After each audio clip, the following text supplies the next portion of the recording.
One sunny day in first-grade high school, the noise of students was heard as they were enjoying a game called Slave Hunting RPG, which was popular recently. The game collects heroes and develops their fighting abilities. The concept of the game is very crazy, because the heroes are captured to be used as slaves. Then it was shown a male student named Jin Daim, and another big student named Kang Donggu, who was used by a bully to become a slave. Jin is currently being a slave by his bullies to be allowed to fight against other slave. Jin at that time put up a stance, even though he was very lazy and unsure about participating in that useless duel. Despite hating it, Jin seemed to be seen waiting for instructions to be given by his employer, Kim Kang-woo. Behind him was Kang-woo, who looked so excited by telling Jin to come forward that the fight between the slaves started. Jin tried to attack and mustered all the strength he had to fight his enemy while calling out the name of his master, but his body was too thin and weak to fight the enemy who had a bigger body in front of him. He finally fell like he had been rammed by a Red Bull. The opponent's employer was impressed by the victory of the fight and praised the greatness of his slave named Kang Donggu. Meanwhile, Jin felt excruciating pain all over his body and wondered why Donggu could be so heartless, even though they were both loser and a loser shouldn't hurt each other. Jin, who was declared defeated, was immediately ridiculed and laughed at by the other bullies. They think that Jin is very weak and useless. Jin also felt ashamed and insecure because the previous fight was witnessed by a classmate he likes, and that girl named Suji. The big problem comes from Kang-woo, the bully who has made him a slave. Jin's defeat in a useless duel made Kang-woo angry and wanted to torture Jin. Kang-woo snapped at Jin, who was very scared because he could not accept this defeat. He also intended to punish Jin for his unsatisfactory performance. Kang-woo's friends later commented that Jin might have to be taught even harder lessons to become strong. Jin tried to apologize through tears to Kang-woo for his mistake, and he also said that he would try to win another fight one day. Kang-woo, who didn't like sweet talk, then took out and turned on the stun gun from his pocket that he brought from home because he had expected Jin's defeat. Suddenly, this made Jin shiver in fear and begged Kang-woo for forgiveness not to torture him. But Kang-woo didn't want to listen to him, and without further ado immediately pointed the stun gun at Jin with the hope that Jin would not embarrass him again. Jin immediately screamed very loudly when the blazing electricity touched his body, while admitting that he was a slave of the thugs. In the afternoon after school, now Jin has come home. When he got home, he saw Jin coming home and calling his mother's name. His mother, who had just woken up from overslept intending to prepare dinner, but Jin didn't want to bother his mother by saying that he wasn't hungry at the moment. Jin also seemed to be in a hurry to go to his room because he didn't want to worry his mother. After seeing his son's body covered with bruises and traces of electric shock, Jin thought that Kang-woo's actions were really outrageous, because of course Jin wouldn't become strong after being electrocuted. Besides that, Jin was very annoyed because Kang-woo forced him to become a jockey in an RPG game that was popular recently, that many people played, Slave Hunting RPG. Jin doesn't like it at all, and has never played a game with such a large size and specifications. But Jin couldn't refuse Kang-woo's request, because if it wasn't implemented immediately, then Jin would be the target of an electric shock device like before. But suddenly, when Jin scrolled down his cell phone screen, he found something interesting.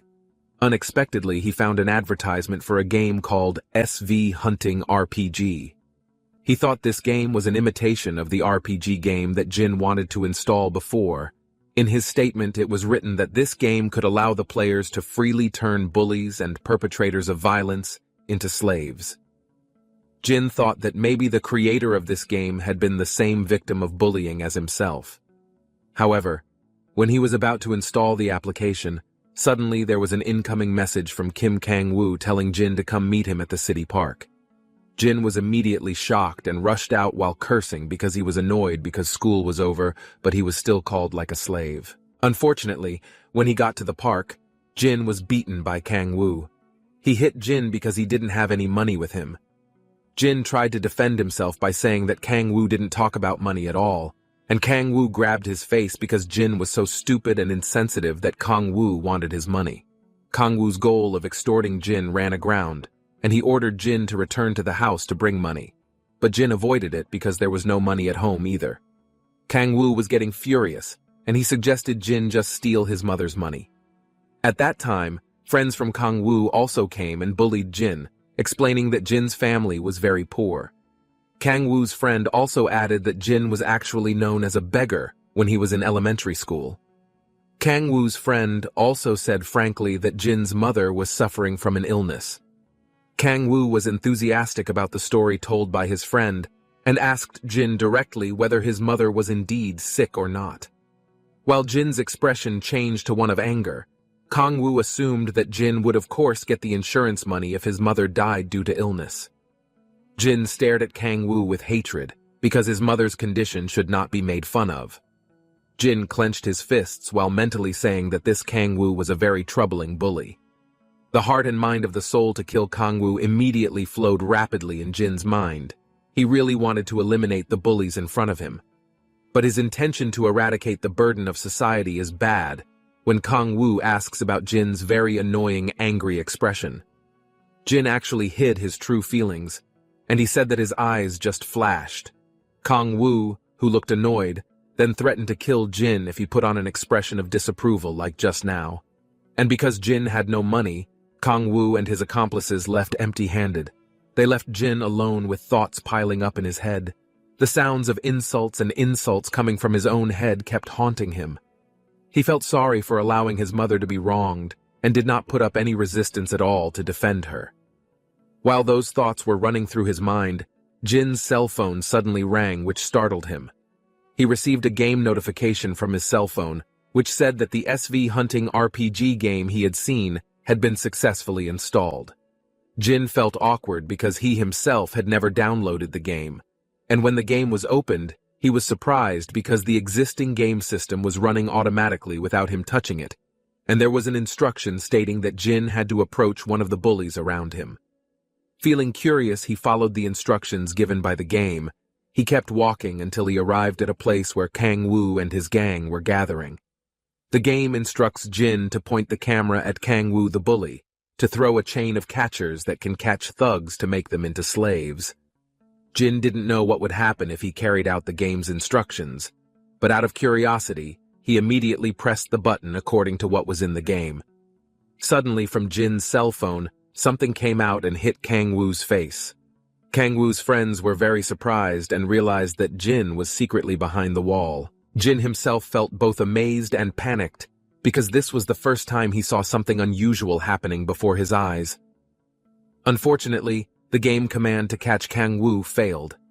Jin immediately broke out in cold sweat and was frightened because he didn't know what to do next. Kang-woo at that time felt a little dizzy because his face had been hit by a hard and large object. Kang-woo then approached Jin with a slightly hurt face and threatened to hurt Jin right then and there. Jin tried to defend himself and said that what just happened was by accident.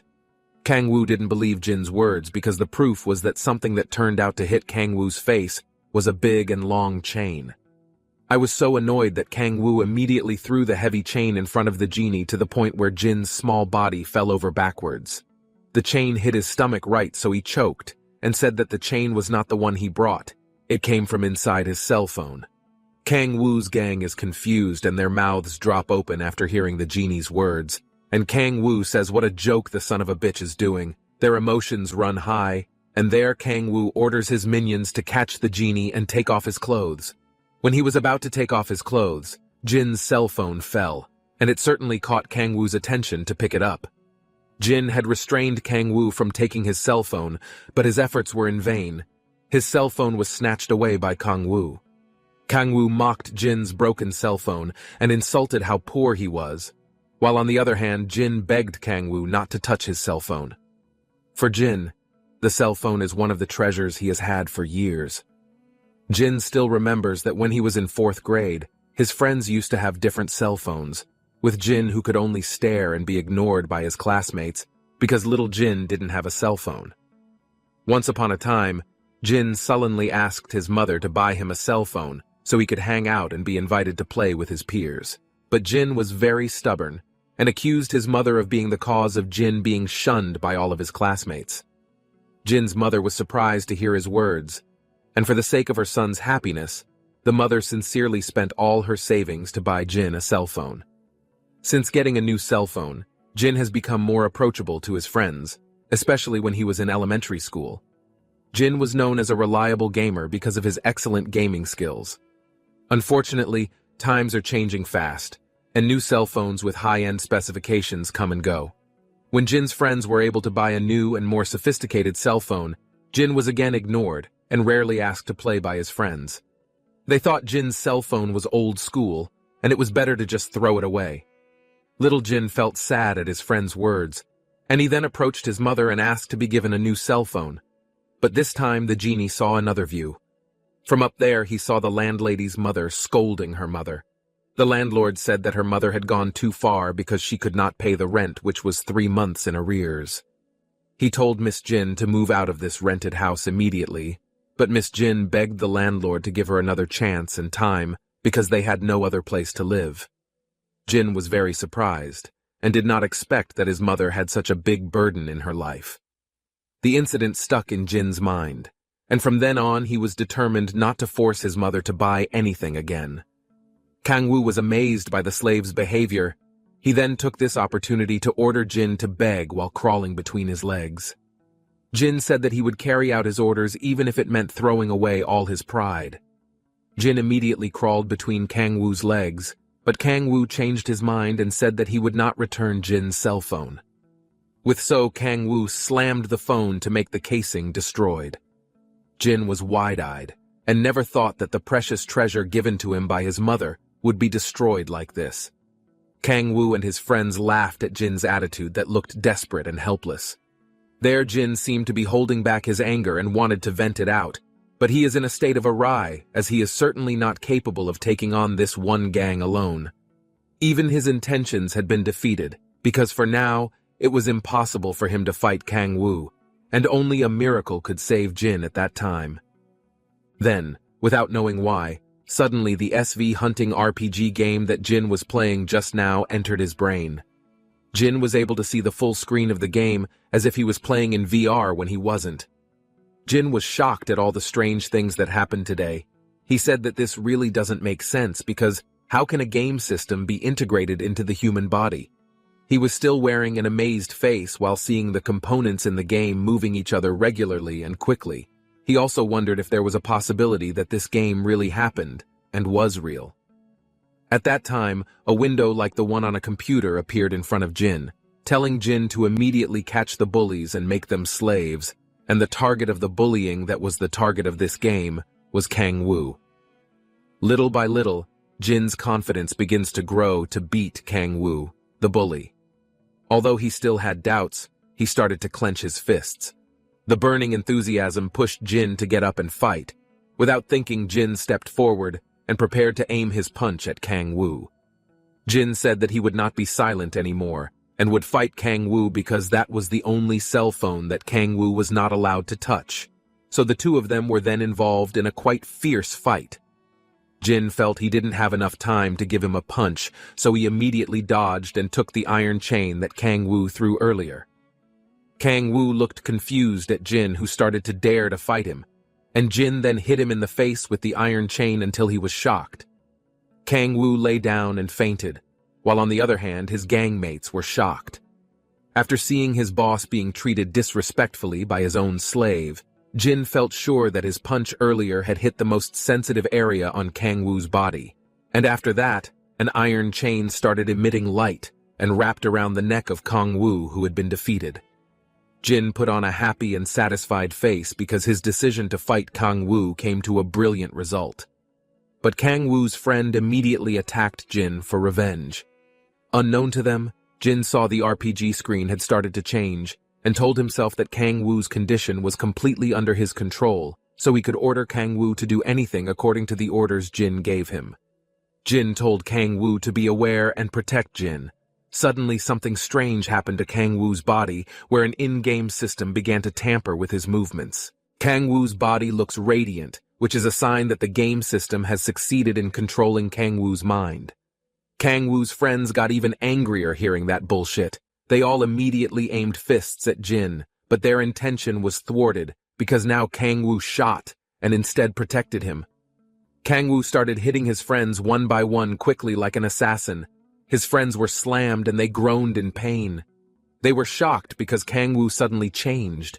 In the blink of an eye, the genie paid close attention to Kang Woo's drastic changes. He was very stunned by what was happening right now, like a robot obeying his master. Kang Woo said that he had completed the task ordered by the genie. Jin couldn't believe what had just happened. He was sure that Kang Woo wasn't making this up or joking. One of Kang Woo's friends was confused by Kang Woo's attitude. Meanwhile, Kang Woo seemed not to care about his friends. He was waiting for the next order from the genie that he considered as his master. Instantly flashed memories of how Kang Woo treated Jin inhumanely and painfully. Jin, who started to dare, immediately said that Kang Woo had to beat up his friends. Kang Woo obeyed his master's orders. At that time, the aura from Kang Woo was so scary and made his friends tremble. Jin stood behind Kang Woo and he didn't expect that Kang Woo had really become a servant for him and beat all the bullies quickly. Kang Woo, who had completed his task, tried to approach Jin, who at that time looked scared because he thought that Kang Woo might change to the way he used to be, the cruel Kang Woo. Instead of hitting Jin, Kang Woo knelt down and apologized for all the rough things Kang Woo had done to him. He also promised to be loyal to Jin and become his slave. Jin was even more surprised by Kang Woo's words just now. He didn't expect that Kang Woo would go this far. The story changed when high school students were about to walk to school while enjoying the cool weather. Unbeknownst to them, Donggu was being surrounded by bullies and led to an alley near the school. The bullies intercepted Donggu for a simple reason, namely because Donggu did not welcome them. They teased Donggu while calling Donggu an elephant because of his large body, but the bully's head was suddenly kicked from. Behind him, he complained while rubbing his head, which was a little sore. But when he turned around, the bully was shocked because he saw Kang Woo was carrying Jin like a crown prince, a situation that was completely reversed from before. Kang Woo came dashing like a bodyguard who had been trained for years. The naughty bullies were then caught by Kang Woo, so they couldn't bother Donggu anymore. Donggu felt indebted to Jin, and he thanked Jin profusely for helping him. It's just that Donggu asked Jin about why Kang Woo suddenly obeyed all his orders. Jin replied that Kang Woo had now become Jin's errand because of yesterday's strange incident. Something strange also happened yesterday. Jin had the opportunity to win an item that could increase the fighting abilities of the slaves. At that time, Jin tried to beat Kang Woo's friends in the hope that they could become little slaves, and he could get the item. But there was no reaction. Unlike Kang Woo, who was just beaten, immediately became an obedient human who could be given orders. The game screen then explained the reason Jin couldn't make Kang Woo's friends as slaves. It was because Jin had poor leadership skills and needed to be improved. But Jin, who had just tried the game, was a bit confused about how to improve his leadership abilities. When he was thinking about a strategy to developing his leadership abilities, Kang Woo's mind suddenly returned to normal as before.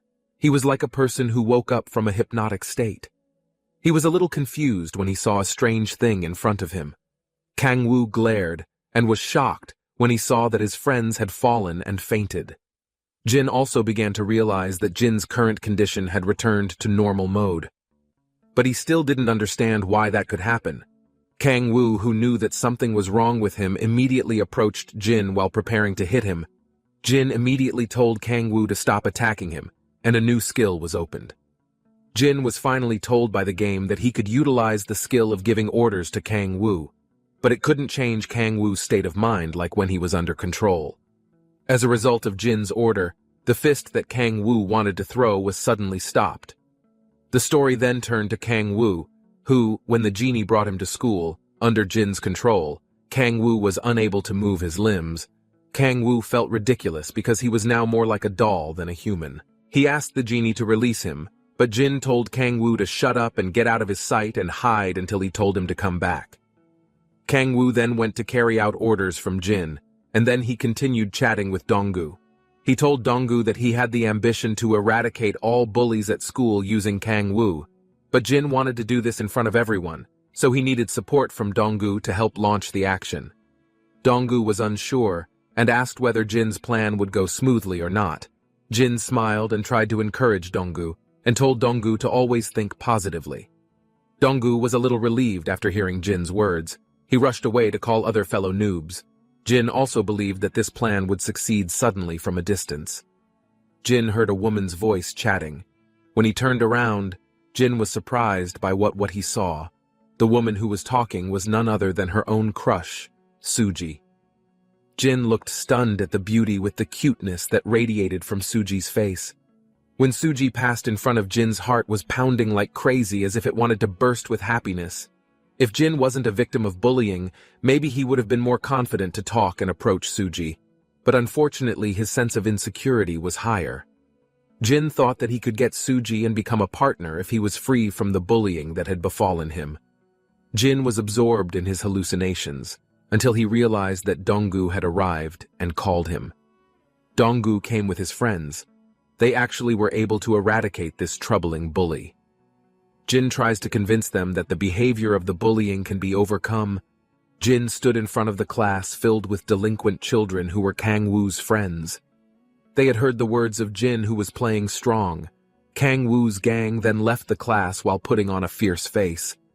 One of them immediately pushed Jin to the ground. Kang Woo's friends who bullied Jin yesterday demanded an explanation for why Kang Woo hit them yesterday. Jin did not explain why, and instead challenged the bullies by saying that they would kneel before him. Donggu's friends kept cheering Jin on and cheering for Jin to keep going, smiling. Jin knew that the decision to work on these bullies was the right one. Jin immediately shouted Kang Woo's name loudly, and from a distance he heard hurried footsteps.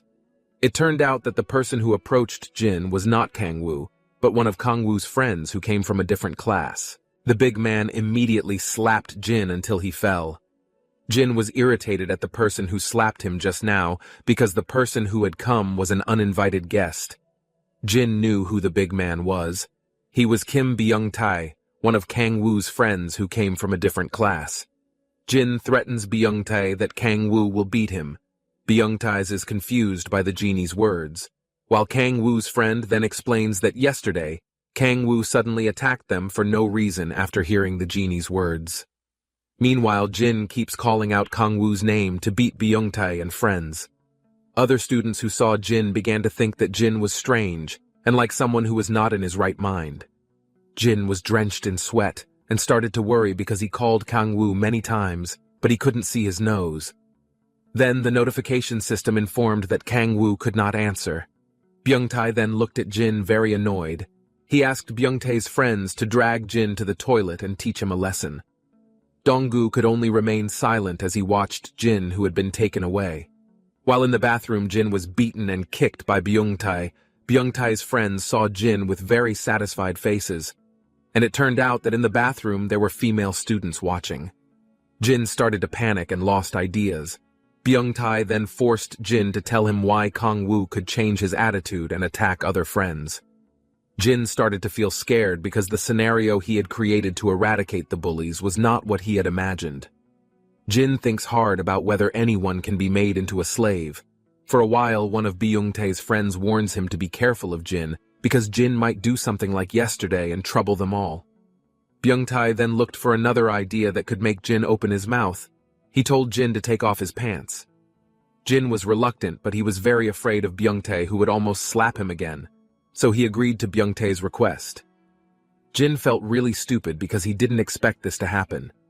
There, he began to unbuckle his belt, and then the underpants that Jin was wearing were pink with a heart pattern.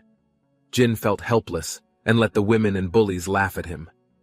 Byung-tae asked Jin to take off his underwear, otherwise Byung-tae would slap his face even harder. The situation was even more precarious and abysmal. Jin was shaking a lot and didn't know what else to do. Slowly, when Jin was about to open his pants, the toilet door opened quite hard because it was forcibly broken down by someone. The bullies and girls watched in shock. Byung-tae is bothered by Donggu's sudden appearance. Byung-tae says that today's losers are full of drama and whims. Jin asked, why did Donggu approach him and not just wait? Donggu replied that he didn't really have the guts, but he still stepped forward because he wanted to save Jin. Donggu really believed Jin's sentence would overcome bullying cases that occurred at school.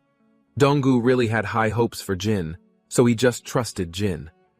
Hearing this, Jin was immediately taken aback because he didn't expect Donggu to believe in him wholeheartedly.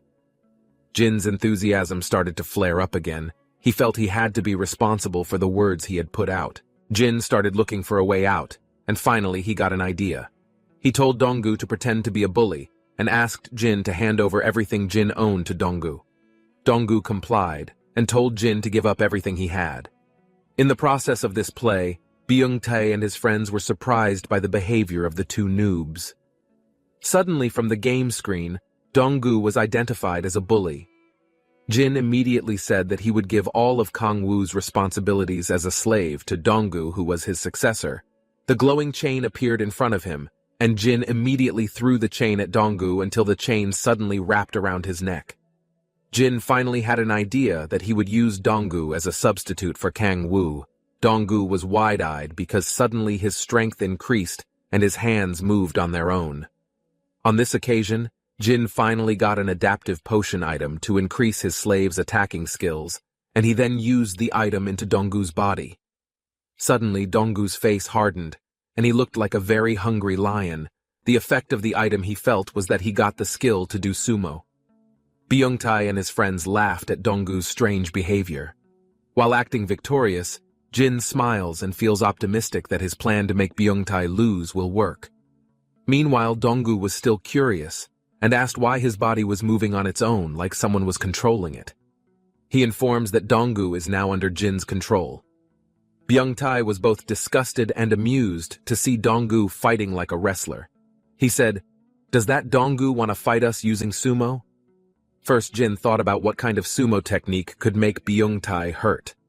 He then chose the arm tread technique that could make his opponent hit with enormous force. Jin knows this technique because when he was in elementary school, he always won sumo matches in the game. Jin pushed him using the palm move, making one of his opponents suddenly confused and fell down. Donggu was surprised because he didn't expect that he could do sumo moves. Jin immediately ordered Donggu to attack the other bullies, and they were hit with so many palms that they had no chance to counterattack. Donggu's attack knocks the others unconscious, and Donggu laughs because now he can beat up the bullies. But apparently Byung-tae still didn't give up. He became very angry at Donggu, who had attacked him. Donggu was suddenly scared, and Jin advised Donggu to stay calm and not be afraid, because if he panicked, the power of the item that had been used could not be used optimally. Jin continues to motivate Donggu not to back down from his actions, because this is the right moment to fight back. Donggu then gets an additional skill that can increase the attack damage dealt to the enemy.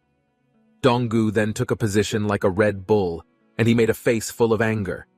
Byung-tae began to feel something was wrong with Donggu's behavior. Donggu fought Byung-tae using a palm technique coupled with additional sumo skills, so that his power and damage increased dramatically. He was quite overwhelmed when holding back and blocking Donggu's attack, but he finally managed to stop Donggu's hand movements, which surprised Donggu because Byung-tae locked his hands tightly. Jin also advised Donggu to use another hand to get free from Byung-tae's entanglement, but unfortunately, Donggu did it too late. Byung-tae then turned Donggu around and hit Donggu on the back many times, while saying that should he hit his back again. The word again implied that Donggu had been treated like this before. Jin also told Donggu to avoid, but strangely he couldn't control Donggu's mind, which was in pain, when Byung-tae hit Donggu on the back until he suddenly became weak. He seemed to be in excruciating pain, and the genie asked if he was okay or not. Jin also told Donggu to get up because he was afraid that Byung-tae could attack at any time. Donggu shed tears, and he said that he was very afraid to fight Byung-tae. Jin suspects that panic is the reason behind Donggu's guts dying to return to fighting. He believes that Donggu is hiding something. According to him, Donggu seems to have had a bitter experience in the past with Byung-tae, which has traumatized Donggu to this day. Jin then ordered Donggu to attack Byung-tae while closing his eyes. This was done so that Donggu focused without attacking and not being triggered by his trauma to Byung-tae. Jin guides Donggu on which move and what move he should choose to overthrow Byung-tae. Unfortunately, he was again confused and managed to find Donggu's weak point that made Donggu's concentration break, namely his back. Jin felt confused about what to do next because he still didn't understand what was making Donggu panic. The game system then sends a recording from the waiting memory containing the unpleasant experience that Donggu had as a result of Byung-tae's actions. Jin then looked at the recording carefully, so it was told that when he was in middle school, Donggu was a bookworm and quiet student. Without knowing the reason, Donggu, who was immersed in his own world reading a book, was suddenly hit by Byung-tae while saying that he was just kidding. But slowly, on the pretext that he was joking, it was enough to disturb Donggu, so he tried to complain to the school about the acts of violence he had experienced. Byung-tae unknowingly felt angry because his actions were reported and known by the teacher. Not accepting what Donggu did, he took Donggu to the toilet and hit Donggu back by hitting him on the back many times until he cried and his back was bruised and even bleeding. After seeing information about Donggu's traumatic past, Jin immediately tried to stop the attack and took off his school uniform. Donggu asked what Jin was doing to him. Jin explained to Donggu that he had to be able to let go of his trauma with his own efforts, and that would allow Donggu to beat Byung-tae. If Donggu keeps quiet, then he will still be the target of bullies, and he will continue to live with his trauma. Donggu immediately felt excited when he heard Jin's super sentence, and he put his stance back up to get back at Byung-tae and treat his trauma. Byung-tae grabbed Donggu's hair, but Donggu's anger was at its peak. At that time, Donggu immediately took off the wig that had been covering part of his head, and that made Byung-tae confused. Donggu's appearance now looks like a real sumo wrestler. Armed with the skills he got from the game, Donggu immediately hit Byung-tae's body at high speed, which made Byung-tae no longer have a chance to counterattack. Byung-tae immediately fainted as soon as Donggu there shouted proudly because he was finally able to defeat Byung-tae with his own hands. Jin was happy because Donggu was finally able to beat Byung-tae. The system informed that the slave's control over Donggu released on its own because Donggu fought Byung-tae on impulse, not on orders from Jin. Jin finally managed to complete the mission of defeating Byung-tae, and in return he got a reward in the form of coins, XP increase, and level increase to level 2.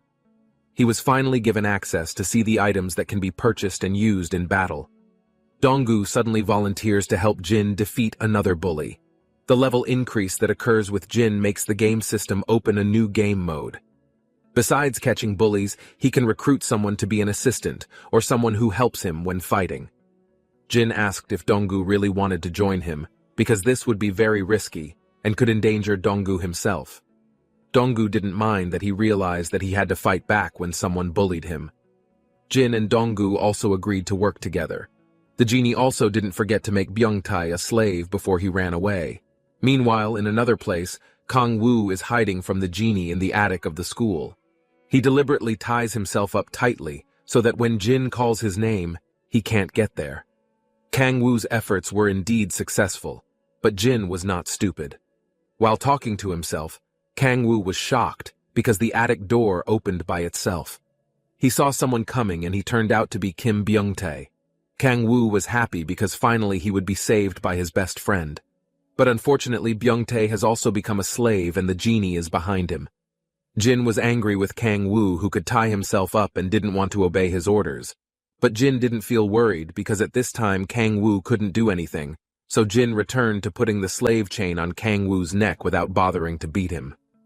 Jin finally had 2 slaves that he could command as he pleased. Now all he has to do is clean up the remains of other bullies at school. The story then shifted to the classroom.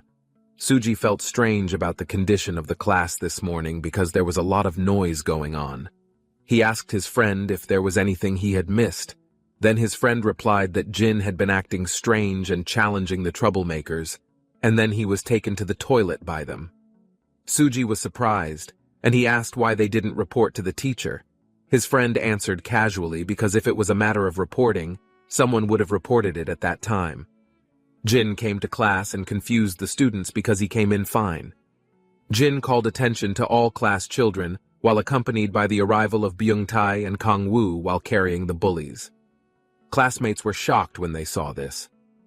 Jin explains that starting today, he will not allow bullying to happen in school. The bullies will be punished and will have to do many things to make amends for them.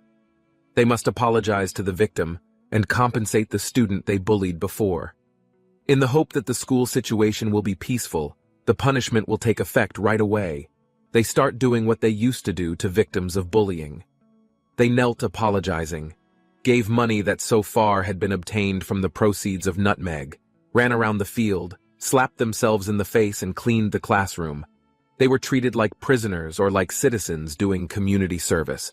The girls in the class were amazed by the changes that had occurred because of Jin. At this point, they just realized that the genie looks cute and good-looking when you think about it. Suji joined in with his voice and complimented that the genie fits the word cool rather than cute. Susie's friends were immediately shocked because Susie said it wholeheartedly, as if Jin was her boyfriend, and that made her friends suspect that Susie was actually attracted to and has a crush on Jin. Suji started to get embarrassed and said that he was just praising the ordinary, and nothing happened between them. After school hours, Jin gathered the bullies together and stated that he thanked them because we did community work today. He allowed them to go home, but he also reminded that this community service will continue until tomorrow and beyond. At that time, Kang Woo intended to go home too, but Jin held him back from going home while pinching his ears. Jin told Kang Woo to stay at school because he wanted to punish Kang Woo, who had run away and hid from him. Jin wanted to teach Kang Woo a lesson so he wouldn't run away again. As punishment, Kang Woo had to stand in front of the crowd while wearing pink women's leggings and acting like a fashion model.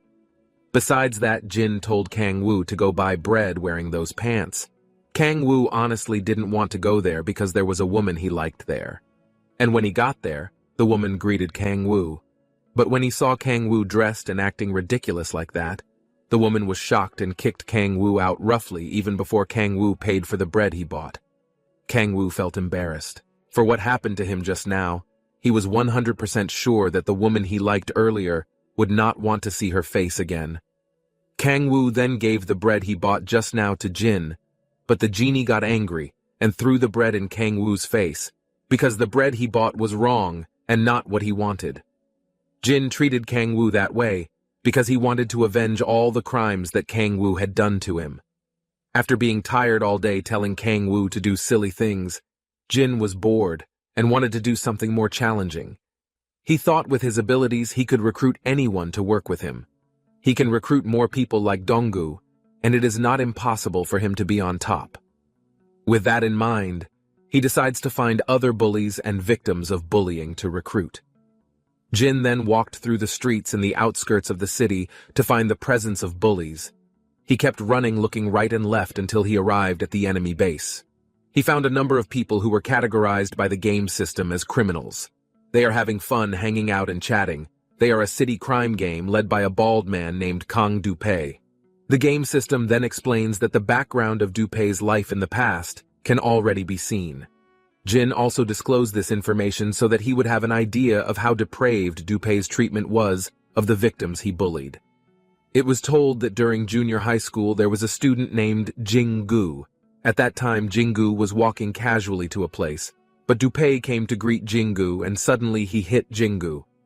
Jinggu fell and was in pain, asking what he was doing because he felt he had no problem with Jinggu. Dupei's other friends also came. Dupei and his friends then made a bet. They bet on who can make Jinggu scream in pain the loudest, then he will be the winner. Jinggu, who is still in pain, begs Dupei not to make her a bet, but it's too late. Jingu's friend had already hit Jingu's body so that he fell again, and his scream was quite loud. Not wanting to be outdone by his friend, he asked Jingu if he was feeling sick, a very, very surprising question. To win Dupei's bet, he turns Jingu over, and he sadistically breaks his leg with his bare hands. Jingu screamed louder, and Dupei won the bet. Meanwhile, Jingu has to endure lifelong suffering because his legs become permanently paralyzed and he has to give up his dream of becoming a soccer athlete.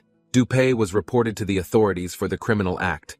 After Jin saw the information, he felt sure that this Dupei was unforgivable and that he should be punished immediately for his actions. Jin then shouted, calling Kang Woo's name, and moments later Kang Woo appeared before them. Dupei felt uncomfortable because there were uninvited guests and asked who you were. Jin replied that he was Kang Woo where Kang Woo was his slave. If Kang Woo was offended and embarrassed to be called a slave, but he seemed to be able to accept it a little by saying that he only needed to defeat this bastard and go home. Dupay and friends laughed at Kang Woo.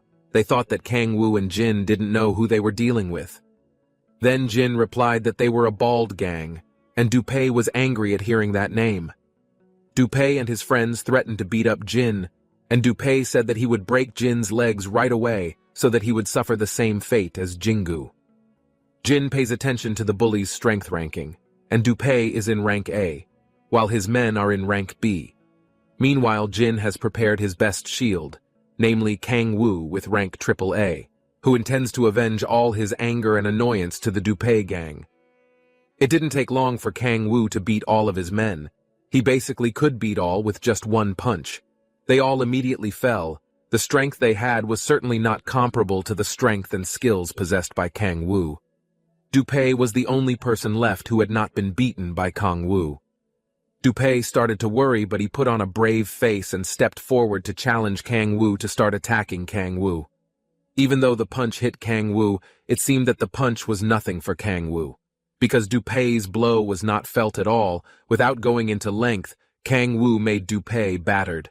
Dupay raises his hand and begs for forgiveness, because he can't stand fighting Kang Woo anymore, who he thinks is too strong. Dupay admits he was wrong, and he demands that the fight stop. All the oppressors finally Jin subdued, and they are all under his control. Now Jin starts to eat them one by one, and then a notification with game mission pops up saying that Jin can get coins and prizes if he hands over Kang Dupay and his minions to the police. But the genie doesn't want this to end quickly. While putting on an evil face, Jin thought of other ways to make these criminals give up, so they wouldn't bully them anymore. Jin ordered Dupay to stand up and reveal all the crimes he had committed.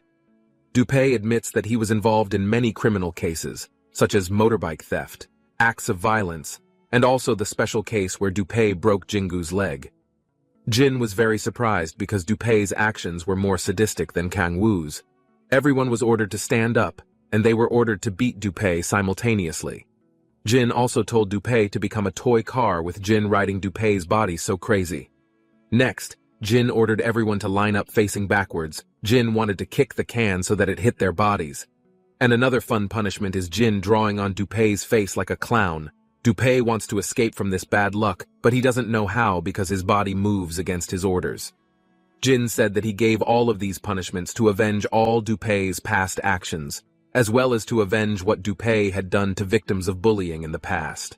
Jin also informed them that their punishment had been completed, so they looked very happy, because Jin had finished pranking them, and Dupay intended to get out of town, so he wouldn't meet Jin again. Unfortunately, Jin couldn't let them go to breathe free air and make trouble in the following days. Jin said that it was time for them to serve the real punishment.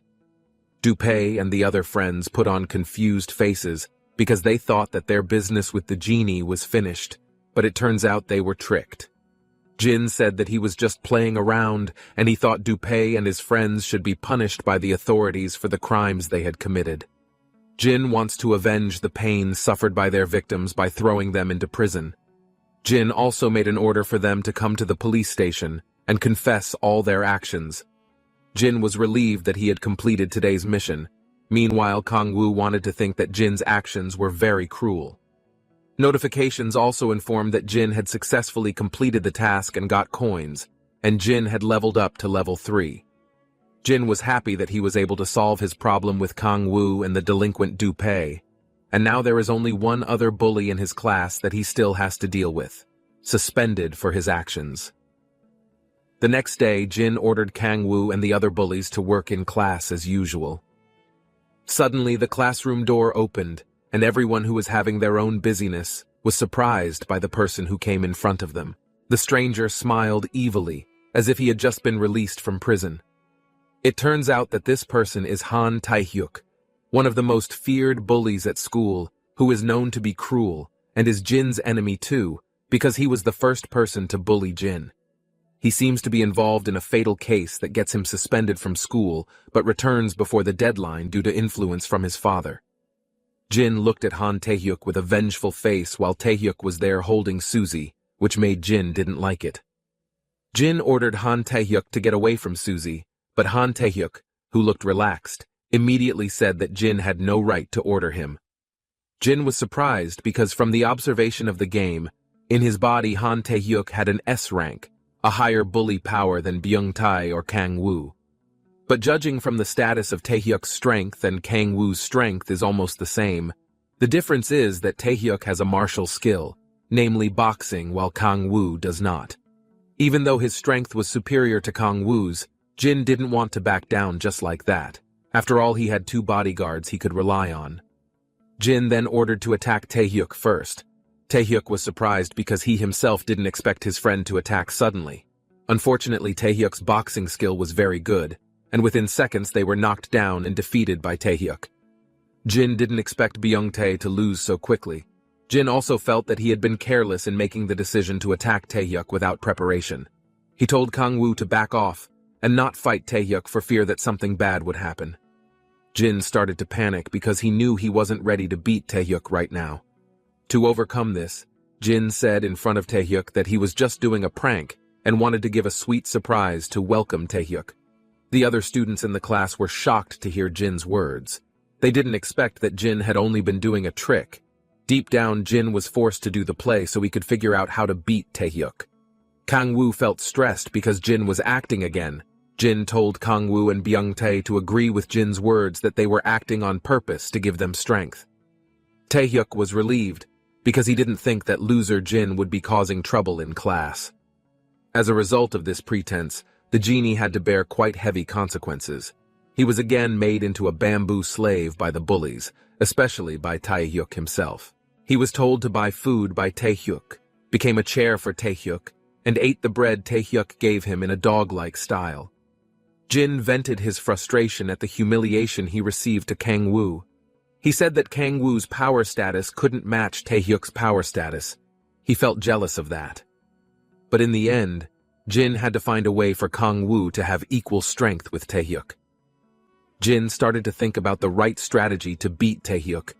He then opened the game shop and looked at the game items there. Maybe there were some items that Jin could use against Taehyuk, but unfortunately the coins that Jin has are still lacking. Taehyuk suddenly contacted Jin and told him to buy bread. While on the way to class and was about to give the buns, Jin was intercepted by his classmate. They were both angry because Jin tricked and toyed with them. Jin felt he didn't have time to deal with the two of them, so he called Byung-tae and Kang-woo to beat up the 2 barrier boys. A moment later, Jin receives a mission notification to defeat the bullies, and if successful, he gets thousands of coins which are considered very large and enough to buy some quite expensive game items. He can get a higher number of coins if he completes the mission faster than the allotted time. Jin was very optimistic that he alone could beat the bastards in less than the allotted time. That way he could upgrade Kang-woo's strength and buy the essential item in the game shop to defeat Taehyuk. Jin told Kang-woo that he still had a chance to beat Taehyuk. Kang-woo was happy to hear that he also asked what he should do. The genie there replied that Kang-woo only needed to defeat 50 people in 3 days to increase his strength. Kang-woo felt angry hearing that, and he said that of course it was very hard. He thought finding 50 people in 3 days was easy. Jin himself remained calm. He had prepared bait from his classmates to lure other bullies out, so that it would be easier for them to fight other bullies without having to bother looking. Jin and Kang-woo started carrying out missions and hunting down bullies near their school. Kang-woo said that if he really had to fight all the bullies alone, he also asked why Jin didn't order Donggu or Byung-tae to help make the mission go faster. Jin also said that he had bought a grow booster item that could increase Kang-woo's physical strength and stamina. That item was very expensive, and it was better to be used by one person than to be shared among Donggu and Byung-tae. A few moments later, the genie and Kang-woo began to find the bullies. The longer Kang-woo fought and defeated the bullies, the growth in his strength increased, although not too big so that he didn't feel it was getting late. Jin and Kang-woo feel tired in carrying out the mission. It was known that in less than 1 day, Jin and Kang-woo were able to defeat 40 bullies. He only needed 10 more bullies to be defeated, and the genie said that the effect of the grow booster item had run out, and they should continue the mission tomorrow. Even if he didn't get enough coins a lot, Jin began to use the coins to upgrade the power level of Kang-woo's body.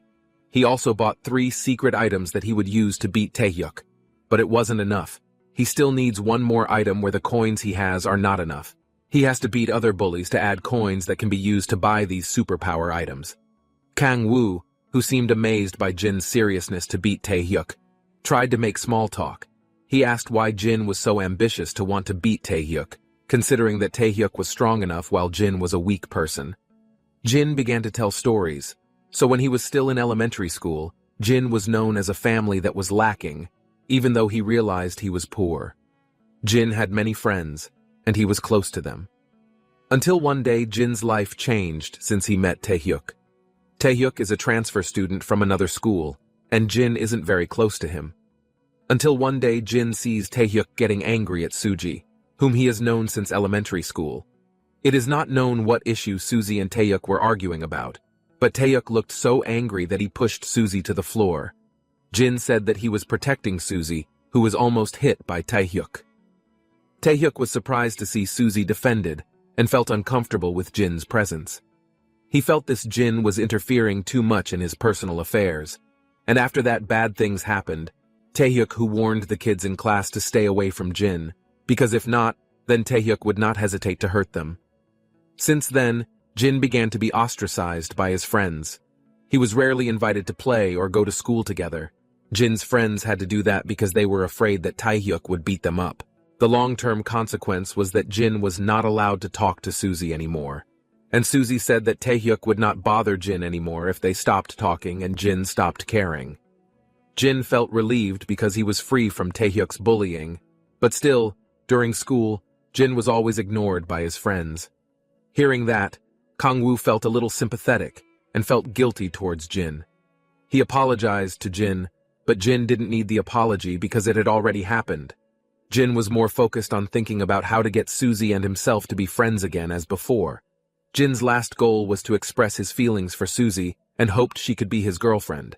But that wasn't easy, because he had to get rid of Taehyuk first. On the way home, Kangwoo asked if Jin really got hold of Suzy that easily. Kangwoo suggested that Jin shouldn't be overconfident for fear that he'd be hurt in the end. Jin was angry to hear that, and he didn't accept being belittled. He said that he was sure he could do it. Why did Kangwoo have to interfere anyway? Kangwoo didn't listen to Jin's words, but suddenly Jin was shocked when he saw something in front of him. Jin saw Suzy, and it looked like she was talking to someone. Kangwoo said that Suzy probably already has a boyfriend, and they are spending time together at the moment. When Kangwoo and Jin approached Suzy, they were both surprised because Suzy was in the middle of talking with Taehyuk. From the look on his face, Taehyuk looked angry and said harshly to Suzy, "I don't know what the two of them were talking about." Taehyuk suddenly pushed Suzy, saying that Suzy had to stop worrying about him, and Taehyuk told Suzy to leave quickly before her anger escalated. Jin didn't seem to accept that his idol was being mistreated like that. Kangwoo, who heard what Taehyuk and Suzy were talking about, suggested to Jin to stop chasing Suzy and just look for another woman. But suddenly the genie put on a serious face with tears in his eyes, and he told Kangwoo to get ready. Kangwoo didn't understand what Jin was talking about, but when Taehyuk was walking away from Suzy, he was immediately surprised, because now he knew that he would definitely be ordered to fight. Taehyuk stopped walking, and when he turned around, Jin approached him with a face full of anger. Kangwoo said to back off and fight another time when everything was ready. But Jin was stubborn and didn't want to hear it with a scared tone. There Jin also said that now he wanted to invite Taehyuk to fight. Taehyuk was surprised by the change in Jin's attitude, who suddenly acted as if he wanted to fight one-on-one. Taehyuk looked at Jin and agreed to his request. He wanted to know if Jin's strength was comparable to his courage to fight or not. Inside, Jin actually felt unsure of his decision to do a one-on-one fight. Jin realized that he shouldn't meddle in other people's matters and would rather just ignore them. But he challenged Taehyuk because he was annoyed with Taehyuk's behavior towards Suzy that made him cry.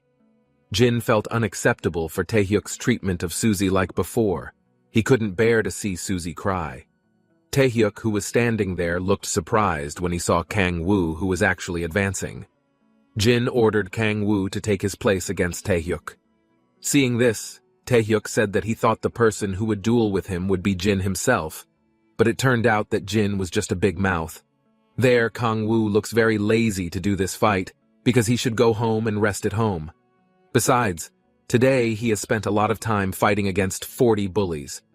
Kang Woo was nervous because he was a little worried whether this impromptu battle would be a success or not.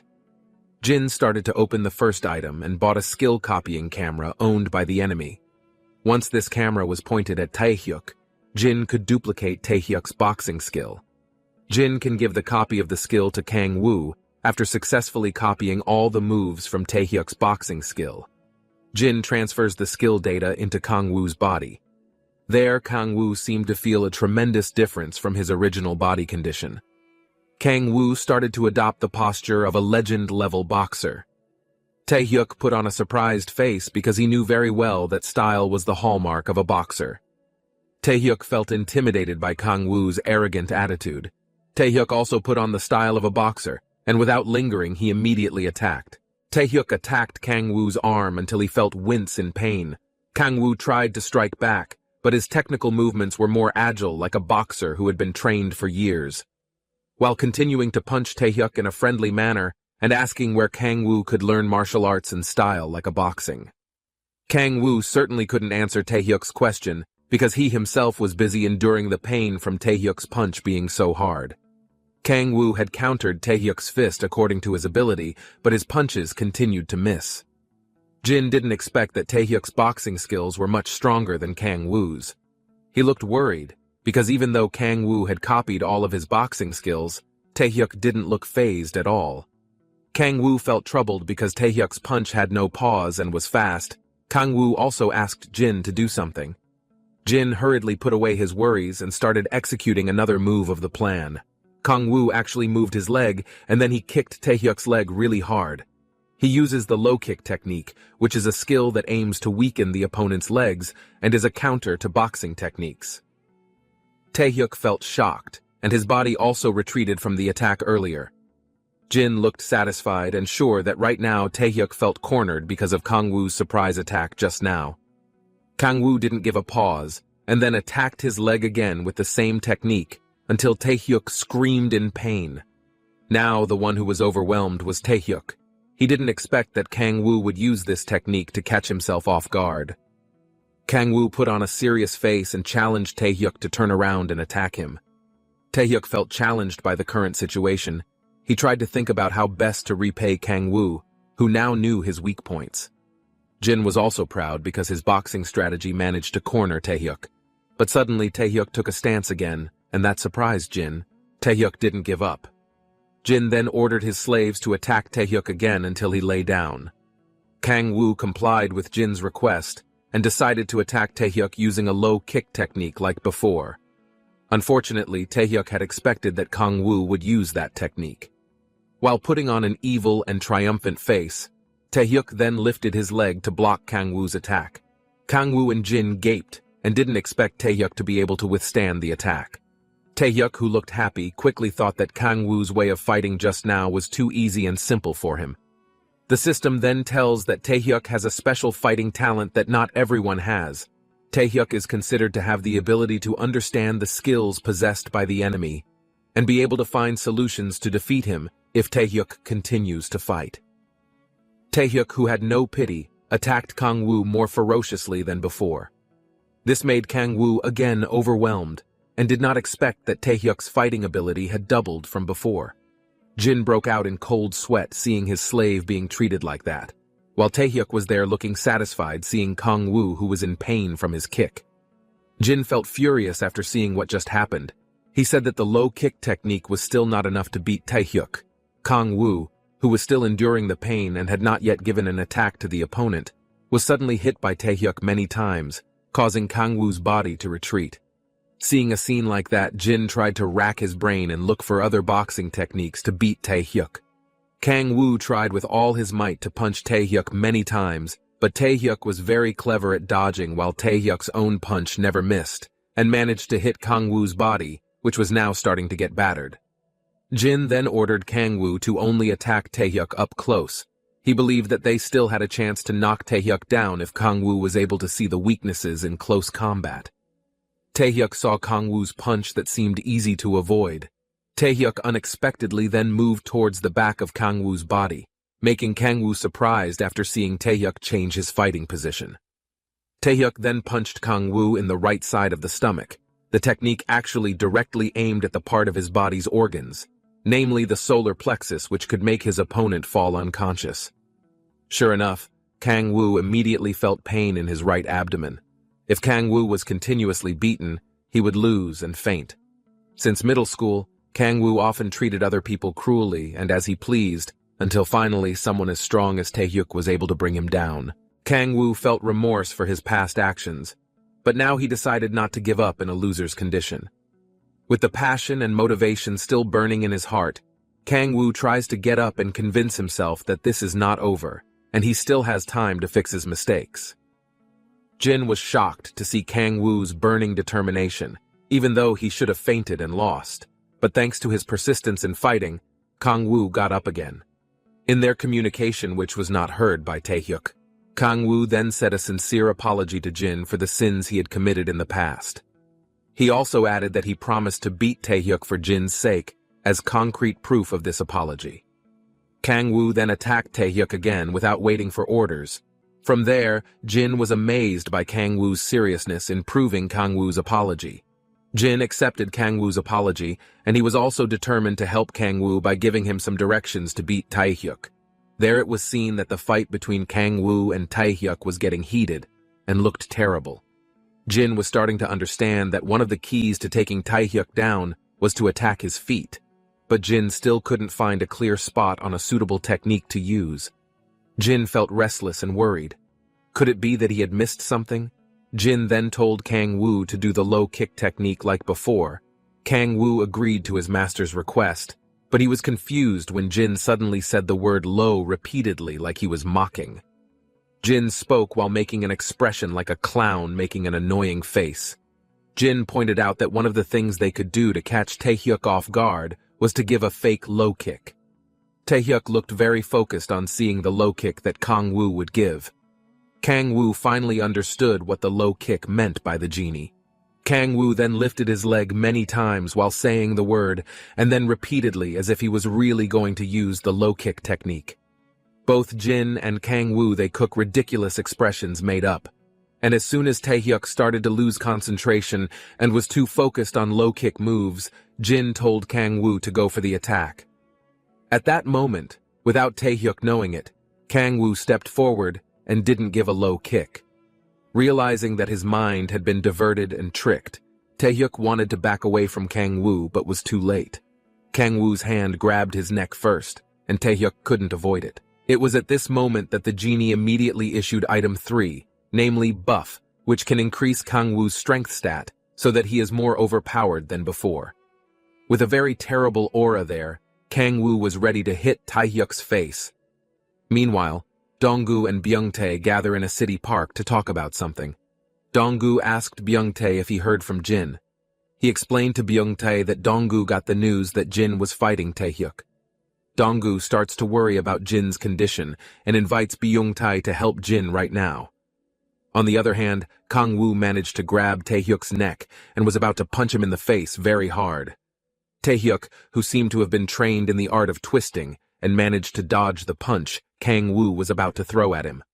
Jin and Kang Woo were surprised because again, Taehyuk could escape from Kang Woo's attack. Taehyuk then swung his arm and aimed at Kang Woo's face until the punch hit him.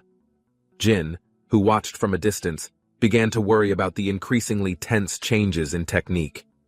Jin was immediately shocked when he saw Taehyuk changing posture and imitating Mike Tyson's style, which is the most respected boxing in the world. Kang Woo looked annoyed to see Taehyuk, who again managed to avoid his attacks, and he was ambitious to avenge Taehyuk's actions. The genie was sweating coldly, and he told Kang Woo to better avoid his attacks because they didn't know what surprise attacks this Mike Tyson incarnation had.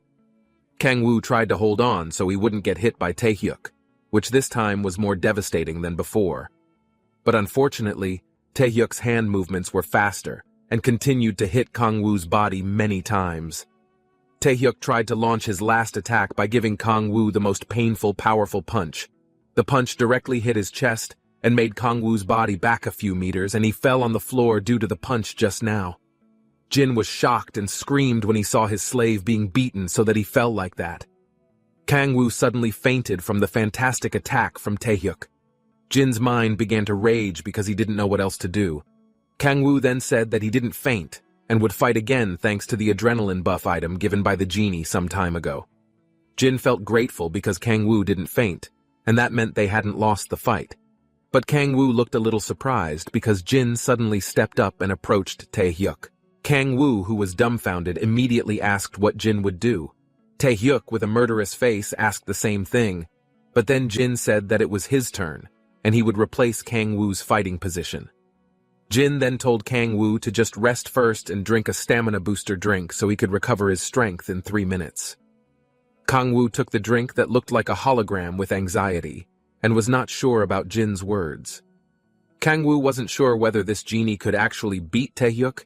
Even the proof was that Kang Woo himself was slammed by Taehyuk to the point where he fainted. Jin also told Kang Woo not to worry about his condition, because even though he couldn't fight, he memorized the theories of fighting very well. Jin tried to think of a strategy to attack Taehyuk, instead of directly attacking him. Taehyuk was there first, and he immediately hit Jin's chest so that Jin was shocked and in pain. As a result, despite the theory that Jin has about widespread fights, it can't be a solution for him if he really doesn't have the ability to fight. Seeing Jin, who pretended to be a champion, trying to step up and replace Kang Woo's position, it made Taehyuk really want to step on him. Taehyuk got angry and said, why did Jin want to pretend to save Kang Woo who had bullied him? Jin also said that he did it sincerely and not making it up. Taehyuk then slapped Jin's face because he didn't believe Jin's words. Taehyuk told Jin to leave the place before Taehyuk did anything more rude. Taehyuk gave one last chance to Jin so he could run away from the place, rather than Jin getting chopped up by Taehyuk like he was in elementary school. Taehyuk smiled and looked at Jin's body that looked helpless and powerless. He told Jin not to be good to other people. Jin was shocked to hear that he was now in a big dilemma. He admitted that he couldn't beat Taehyuk because he was starting to be in a dilemma between going to save himself and leaving Kang Woo, who Taehyuk didn't know what to do with, or staying with Kang Woo even though he will be finished with it. But Jin recalled Kang Woo's words where Kang Woo fought like that as proof of an apology for the mistakes he had made. But the genie there felt that Kang Woo's apology should not be reciprocated by leaving Kang Woo lying sprawled. With a brave face, Jin decided not to run away from Taehyuk, who thought not to be a loser, and returned to fight no matter what the risk was. Taehyuk was annoyed to see Jin, who didn't give up easily, and felt like he wanted to eradicate him today, and the result was that Jin still lost at Taehyuk's hands, and now Jin's strength looks like 5% left. Taehyuk stared at Jin angrily, and he was getting ready to throw the last punch that would make Jin lose. But suddenly Kang Woo came and woke up from his stupor. While holding Taehyuk's hand, who almost thought that Kang Woo would drink the stamina drink he had given him earlier, but Kang Woo apparently didn't drink it, and instead gave it to Jin. Taehyuk was annoyed because the moment to make Jin faint was thwarted by Kang Woo. And to express his frustration, Taehyuk hit Kang Woo's chest again until Kang Woo finally fainted. Taehyuk felt even more disappointed and annoyed to see Kang Woo's attitude, which was originally like an arrogant villain, now turned into a wannabe hero. Jin was surprised to see Kang Woo spend all his strength to protect him from Taehyuk's death blow. Jin flapped his hands because he was touched by the great sacrifice made by his slave. Suddenly a game notification appeared, and when he opened, Jin was surprised because the mission to defeat 50 bullies in 3 days was completed without him knowing, and he got coins that were 5 times bigger than the coins he earned this morning. Jin felt he didn't, because as long as he remembered he just defeated 40 bullies. And it turned out that from the other side it was Byungtae and Donggu, who managed to defeat 10 bullies to support the fight. Jin feels grateful to followers and friends who have helped him out of trouble. Because he has quite a lot of coins, finally Jin buys a skill called Exploitation, where this skill has a triple S rank. Through this skill, the genie can transfer all the power and skill data possessed by Jin's slaves into his own body. Taehyuk looked at Jin with a strange look, because this time Jin was acting like Mike Tyson in front of him. What was even worse was that Taehyuk was shocked after seeing Jin's body suddenly more macho and six-pack than before, which looked emaciated like a boy band member. Taehyuk was surprised and felt like he saw a world wonder that he had never seen before. Taehyuk asked what Jin would do next, but Jin didn't care about the question, because what Jin wanted now was to fight Taehyuk to his heart's content. Then Jin threw a punch at Taehyuk until he avoided the attack in panic. Jin put on an annoyed face because Taehyuk managed to avoid him.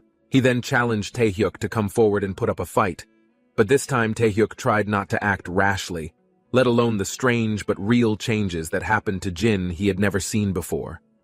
Feeling that he didn't have enough time to beat him, Jin decided to attack Taehyuk from a very close range. This also aimed to corner and provoke Taehyuk. Jin then taunted Taehyuk in the style of Mike Tyson. He said proudly that he could also use the boxing technique he did on Kang-woo. Taehyuk looked at him with annoyance, and the lust to kill Jin was running through his blood. He felt he had been insulted by him. Taehyuk then realized that Jin seemed to have tried to imitate various boxing techniques that he had. Jin then got ready to receive a counterattack from Taehyuk when Taehyuk stepped forward.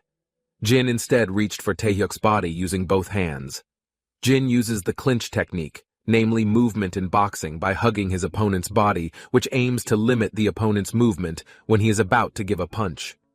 Taehyuk, who was annoyed with this technique, pushed Jin's body so he could hit him, but Jin resisted the technique by pulling the jacket Taehyuk was wearing. Jin said that Taehyuk couldn't escape from Jin's reach. Taehyuk got annoyed when Jin tried to pull his jacket. Jin then used the low kick technique to injure Taehyuk's leg, and finally the kick succeeded in hitting Taehyuk's knee.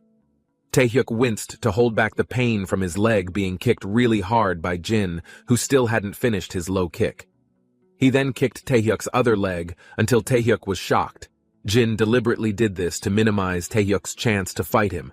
Taehyuk groaned in pain when the other leg was kicked by Jin, who was very fiery, and issued a low kick once again so that Taehyuk's leg stiffened instantly. Unfortunately, Taehyuk managed to avoid the attack from the genie, where he managed to avoid the very hard low kick. Jin told Taehyuk not to run away from the fight because this is still not over. Jin then ran towards Taehyuk, and he hit Taehyuk in the face like he did to Jin. Taehyuk was furious with his behavior, but suddenly he remembered his past, which was quite gloomy. At that time, little Taehyuk cried in the hospital, seeing his mother was in a dying condition. Taehyuk's mother told him to stop crying, and she advised him to stay strong in living life even without him. Taehyuk begged his mother not to go because he himself had no place to go, but his mother assured Taehyuk that he would be fine, and a father figure would come in his life. Those were the last few sentences his mother ever said. Seeing his mother stop breathing, Taehyuk was filled with a deep sense of sadness, because at a very young age, he had become an orphan.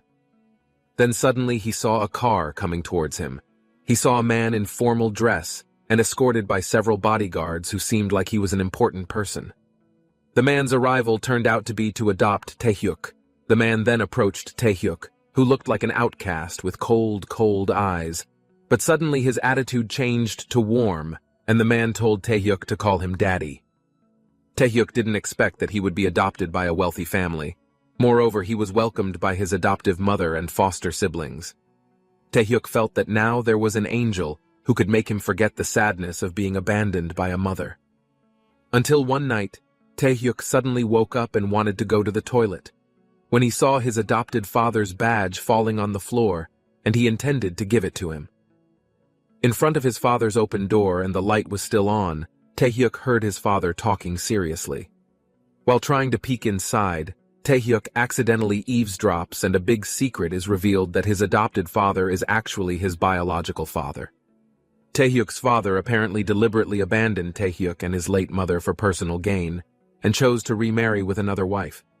Fearing that information about the abandonment would leak out to the public and threaten his respectable reputation, so Taehyuk's father pretended to adopt Taehyuk after his mother died. Taehyuk, who heard the conversation, was immediately heartbroken.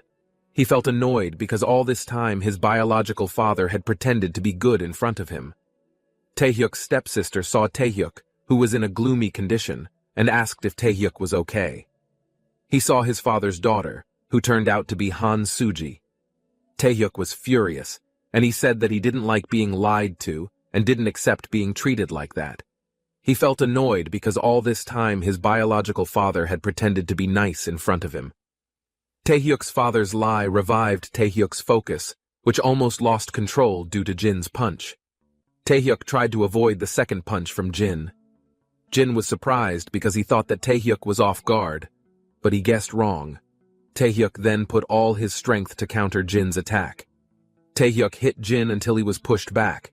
Taehyuk, who was in the Hall of Anger, said emphatically that he would not lose to the monkey. Jin also acted like that. And fortunately, because there was a passive effect from the exploit item, Jin got back up, even though he had little energy. Again.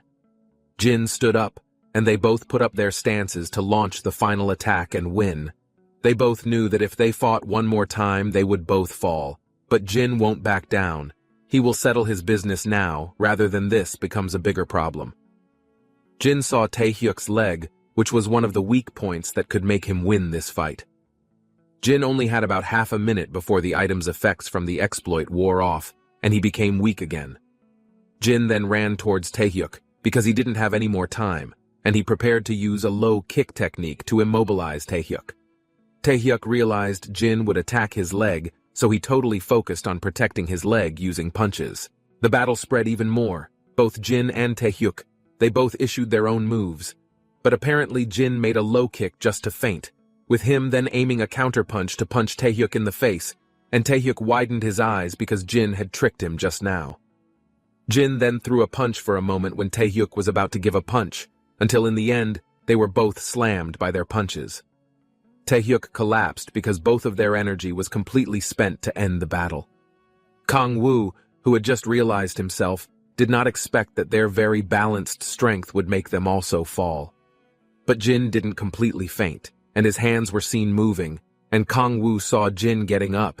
He was amazed because Jin finally won the tense battle. On the other hand, Suji ran to ask for help. He said that he had to help Jin, who had dared to sacrifice himself to protect him. From Taehyuk's very rude attitude, he visited the nearest police station and asked for reinforcements to stop the fight between Jin and Taehyuk. A few moments later, Taehyuk woke up, and he felt pain and heaviness all over his body.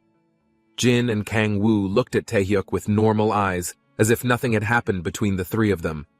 Taehyuk also asked whether he lost or not with a face that held back a little pain. Jin looked annoyed, then slapped Taehyuk so hard. Taehyuk was confused why Jin slapped his cheek. He had no idea what was really going on. Jin also told Taehyuk to get up, and Taehyuk suddenly moved on his own according to Jin's words. Taehyuk broke out in cold sweat and was shocked because his body suddenly moved on its own. Kang Woo tried to calm Taehyuk, who started to panic because of the strange things that happened to his body. Kang Woo then gave a little explanation that Taehyuk had become a slave, and his control over his body was now under Jin's hands. He cannot move at will, and will become a servant until the time limit that Jin sets. Jin thanked Kang Woo for taking the initiative to explain what happened to Taehyuk.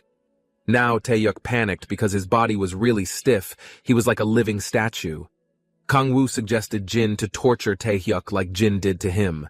Kang Woo was happy because he had a friend in common, but Jin refused to torture Taehyuk, which surprised Kang Woo to hear that, because he felt that Jin couldn't be fair to him. Jin said that he did all this to protect Suji's feelings. If Jin abuses Taehyuk, then his hero image will be damaged.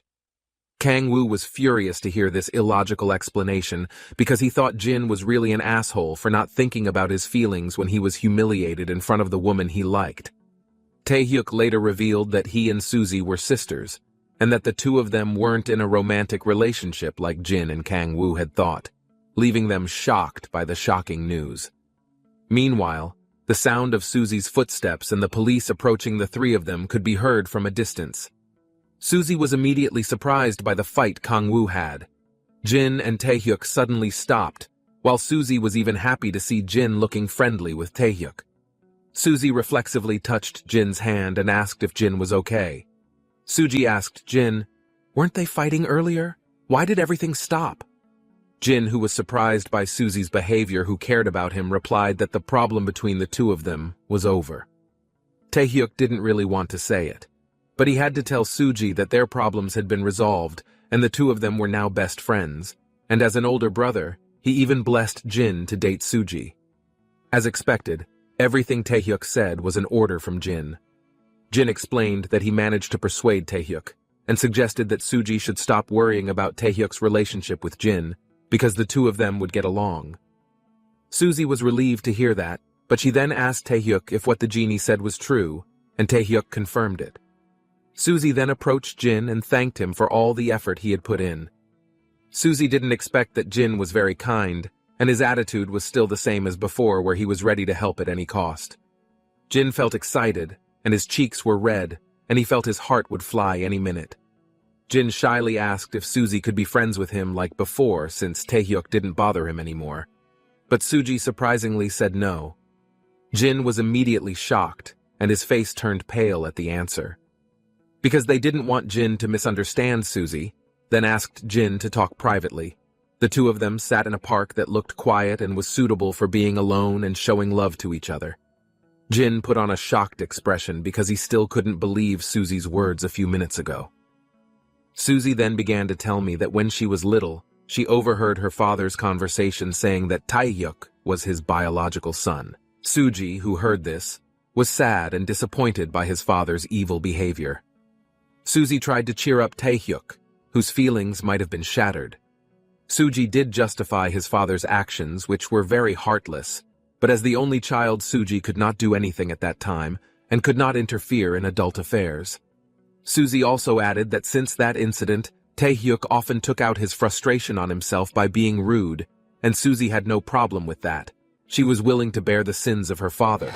But the arrival of Jin, who at that time had defended her, made things even worse. Suzy felt guilty towards Jin because of Jin protecting Suzy, Jin was involved and had to suffer for years. Suzy felt sorry because as long as Jin was being bullied, she couldn't help and defend him. Jin even asked how Suzy was doing, whether Taehyuk was still bothering her or not. And one day Suzy said to Jin that Taehyuk would stop being rude to Suzy as long as Jin stayed away from him. Suzy cried because she felt guilty for keeping Jin quiet from childhood to high school. Now she hopes Jin can forgive her and give her another chance to be friends. Jin was very fascinated by Suji's attitude like that, and without thinking, Jin happily agreed to Suzy's request. Suji was relieved, and he was finally freed from the burden of his guilt towards Jin. Suji then felt uncomfortable, and her cheeks flushed with nervousness. This was the first time he spoke to Jin intimately again, after a long time. Suji also said that it was time for them to go home to continue the conversation the next day. Because it was a golden opportunity, Jin took Suzy home. Feeling happy to have talked again with Suzy, Jin said that he said goodbye to go home because the weather looked cloudy, and just talked about the heavy rain suddenly falling, and the genie forgot not to bring an umbrella or raincoat to protect himself. Jin didn't mind because it wasn't a meteor shower, and it wouldn't kill him, but Suzy stopped Jin and told him to stop by Suzy's house first to change, because he was afraid Jin would get sick and not be able to attend school. Jin walks into Suji's house feeling nervous and awkward because he didn't expect that he would be invited to Suji's house. Meanwhile, Taehyuk and Kang-woo are left outside, with Taehyuk angry that Jin has entered his house and been alone with his little sister. Suzy herself was there, saying that now her father was working out of town, so at this time Suzy invited Jin to eat ramyeon together at her house. Jin, who heard this, was immediately delighted, because this invitation to eat ramyeon could be said to be tantamount to making out. Suji said that now Jin should change his clothes with Taehyuk's clothes.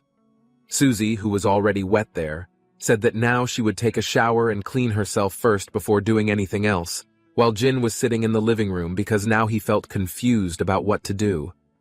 Jin thought that now Suzy was in the bathroom. Jin knew that Suzy was taking a shower, and after taking a shower they would eat ramyeon together. The genie over there was sweating coldly because he thought that now he was not ready to do other things with Suji. And even now Jin was also surprised by an object that was now in Suji's house. It looked like the rubber that was usually displayed on the front shelf of the supermarket, and when he saw that, Jin immediately stood up because he thought that Suzy had already prepared everything. That way, Jin immediately warmed up with push-ups to calm his mind. The funny thing is that he even immediately bought a stamina potion at the game store, and there he immediately put on a lecherous face. There he immediately drank a high level of stamina potion so that he could be strong to do many things that would happen. Not only that, Jin also uses the exploitation skill that he has to make it even more ferocious.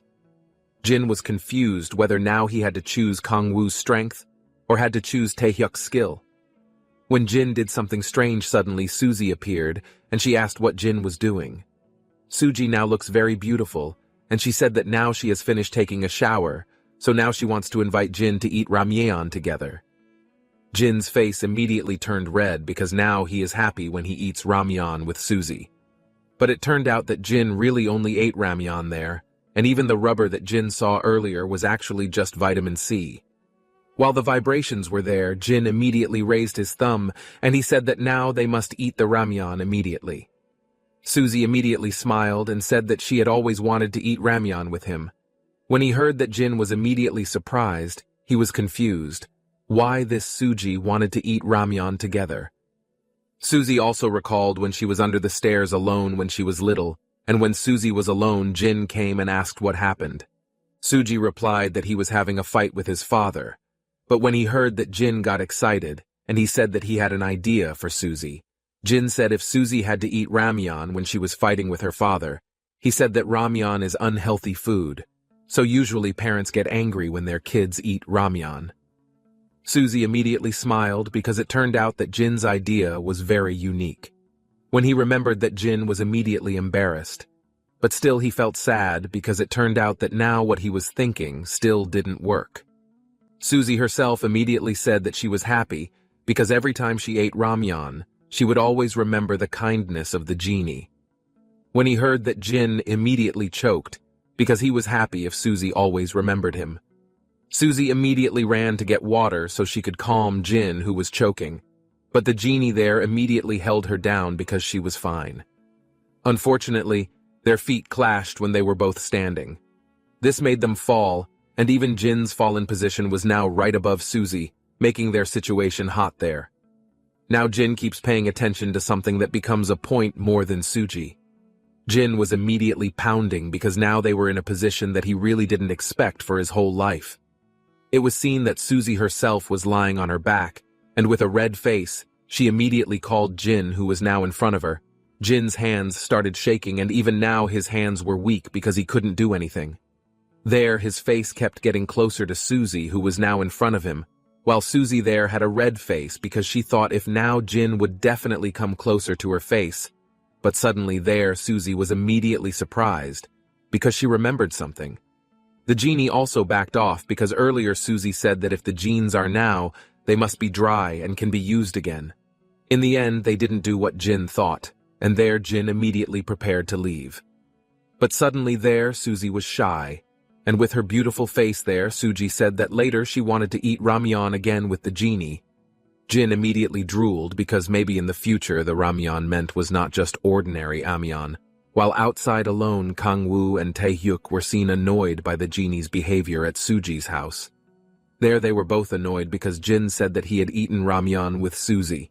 Jin himself was even flowery because he was happy with the situation. But there a notification appears where now Jin can expand his territory. The story changes back to Jin's school, where it is seen that Kangwoo is beating up the bullies who are troubling at school. Kangwoo finished the class leaders easily, and it was also done by Taehyuk, who has high speed. Taehyuk beat a lot of people and said that now everything can be solved easily. Taehyuk and Kangwoo continued to fight to eradicate all the thugs in their school, but now Kangwoo was annoyed with one person. He is often annoyed with Jin, where now Jin often spends time with Suzy. When he saw that, Kangwoo was immediately annoyed, and he said that Jin was really a bastard. After the afternoon, Kangwoo and Taehyuk were exhausted because they had eradicated the delinquents. When they were tired and annoyed, Jin suddenly appeared before the two of them. The genie there said that the two of them were extraordinary. It seemed that the two of them had exterminated many people, so that now Jin had become the ruler of the area. After finishing, Jin also said that now they have a new task to be carried out. Kangwoo and Taehyuk immediately said that they didn't want to do the quest or task that Jin said, but Jin said that now the task they had was to go to Sanyu Girls' High School. Taehyuk and Kangwoo were shocked because Sanyu High School was a high school famous for beautiful women. Jin said if that was true, and because Kangwoo and Taehyuk didn't want to come, Jin also intended to invite Byungtae and Donggu. But suddenly they immediately knelt because they said that now they wanted to go on a quest with Jin. The story changed at Sanyu High School. There were seen a lot of girls who were chatting beautifully. There, some of them were talking, but suddenly one of them felt that she had lost her things. Her friend said, "Has anyone stolen her things now?" They immediately looked at a woman who they thought was the woman who was the thief. The woman just kept quiet because she knew she was now definitely being accused of being the culprit. On the other hand, there are Kang Woo and Taehyuk, who are annoyed with the current situation. After breaking in, Jin Daim greeted them all. Seeing them, Gina recognized them as always being a nuisance all day at school, and asked who they were. While removing his disguise, Jin Daim answered that he didn't need who they were. Kim Kang-woo and Han Tae-hyuk finally took off their disguises and said they were frustrated with dealing with girls. They also take steps, and the real battle will finally begin. At that moment, their opponents recognized Han Tae-hyuk. Han Tae-hyuk was surprised and recognized that he was a person named Hyun-seop. When asked if he knew him, Han Tae-hyuk answered that he was not close to him, but he knew him at the boxing place. He once said he would enter South, and now he really did. On the man's hand there is a tattoo that says South. South is the place Han Tae-hyuk used to want to go. It wasn't just a group of thugs, but a group of teenagers organized like gangsters. There are more than 100 members, and it's not just playing, but running a big business. Han Tae-hyuk didn't enter because he thought the quality was needed, but it turned out they were dangerous. Seeing their rank, Jin Daim thought they were pretty good for thugs. 3 Class AA people and 1 Class 8AA person, they are perfect for testing Han Tae-hyuk. An angry Shim Hyun-seop said that he hadn't seen Han Tae-hyuk for a long time and asked what happened. He offered Han Tae-hyuk if he wanted to enter South, then he would include him. But Jin Daim apologized for having to reject him because Han Tae-hyuk was his slave. So he asked Shim Hyun-seop not to seek Han Tae-hyuk's attention.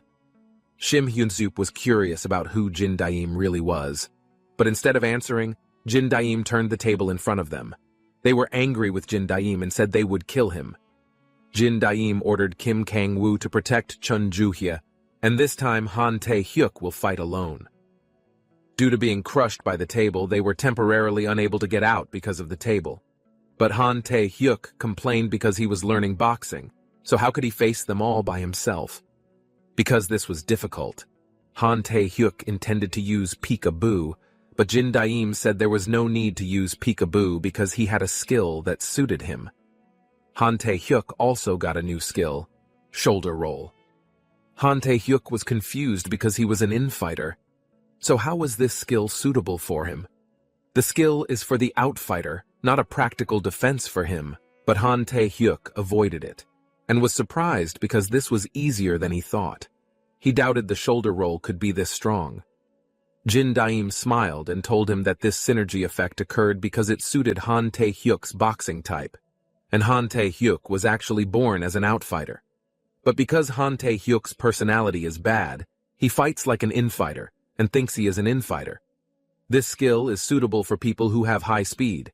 It was the perfect skill for Han Tae-hyuk. Han Tae-hyuk finally defeated Kim Soo-young. Jong Jin-soo and Lee Min-wo ran towards Han Tae-hyuk. With high speed and agility, Han Tae-hyuk avoided their attacks. With Han Tae-hyuk's long arms, he can stop people who approach him. Then, with high skill and smooth movements, he made an accurate blow. And lastly, perfectly compensate using powerful blows. Han Tae-hyuk is very talented as an outfighter. Shim Hyun-seop finally got angry and came forward to have a fistfight with Han Tae-hyuk after a long time. Han Tae-hyuk also used a jab to open a gap and then a straight punch. But Shim Hyun-seop had no effect. Han Tae-hyuk was attacked continuously, making it difficult for Han Tae-hyuk even after using a shoulder roll. In the end, body weight is what determines. Han Tae-hyuk believes he cannot beat Shim Hyun-seop with outboxing. Jin Daim also agreed, making Han Tae-hyuk confused. Outboxing is a type of boxing that is good for gaining points inside, so it is not suitable for direct combat. Jin Daim then called Kim Kang-woo. Kim Kang-woo got excited and thought he would get a new skill, but he was disappointed when he heard that the second skill was also suitable for Han Tae-hyuk. Jin Daim also said that the reason why he told Han Tae-hyuk to use outboxing was for this second skill. Shim Hyun-seep sped up and intended to finish this. At that time, Han Tae-hyuk gained a new skill. Skills that can attack from a distance, deadly moves with extreme range, and extraordinary destructive power. With this, Jin Daim is sure that Han Tae-hyuk will become a perfect MMA player. Han Tae-hyuk also launched a Muay Thai high kick. Shim Hyun-seop was blown away as a result. Han Tae-hyuk was impressed by Jin Daim's fighting knowledge. Jin Daim and Kim Kang-woo were finally satisfied with this result. The fight finally ended, and Jin Daim warned Gina and the other girls if they messed with Chun Ju-hye again.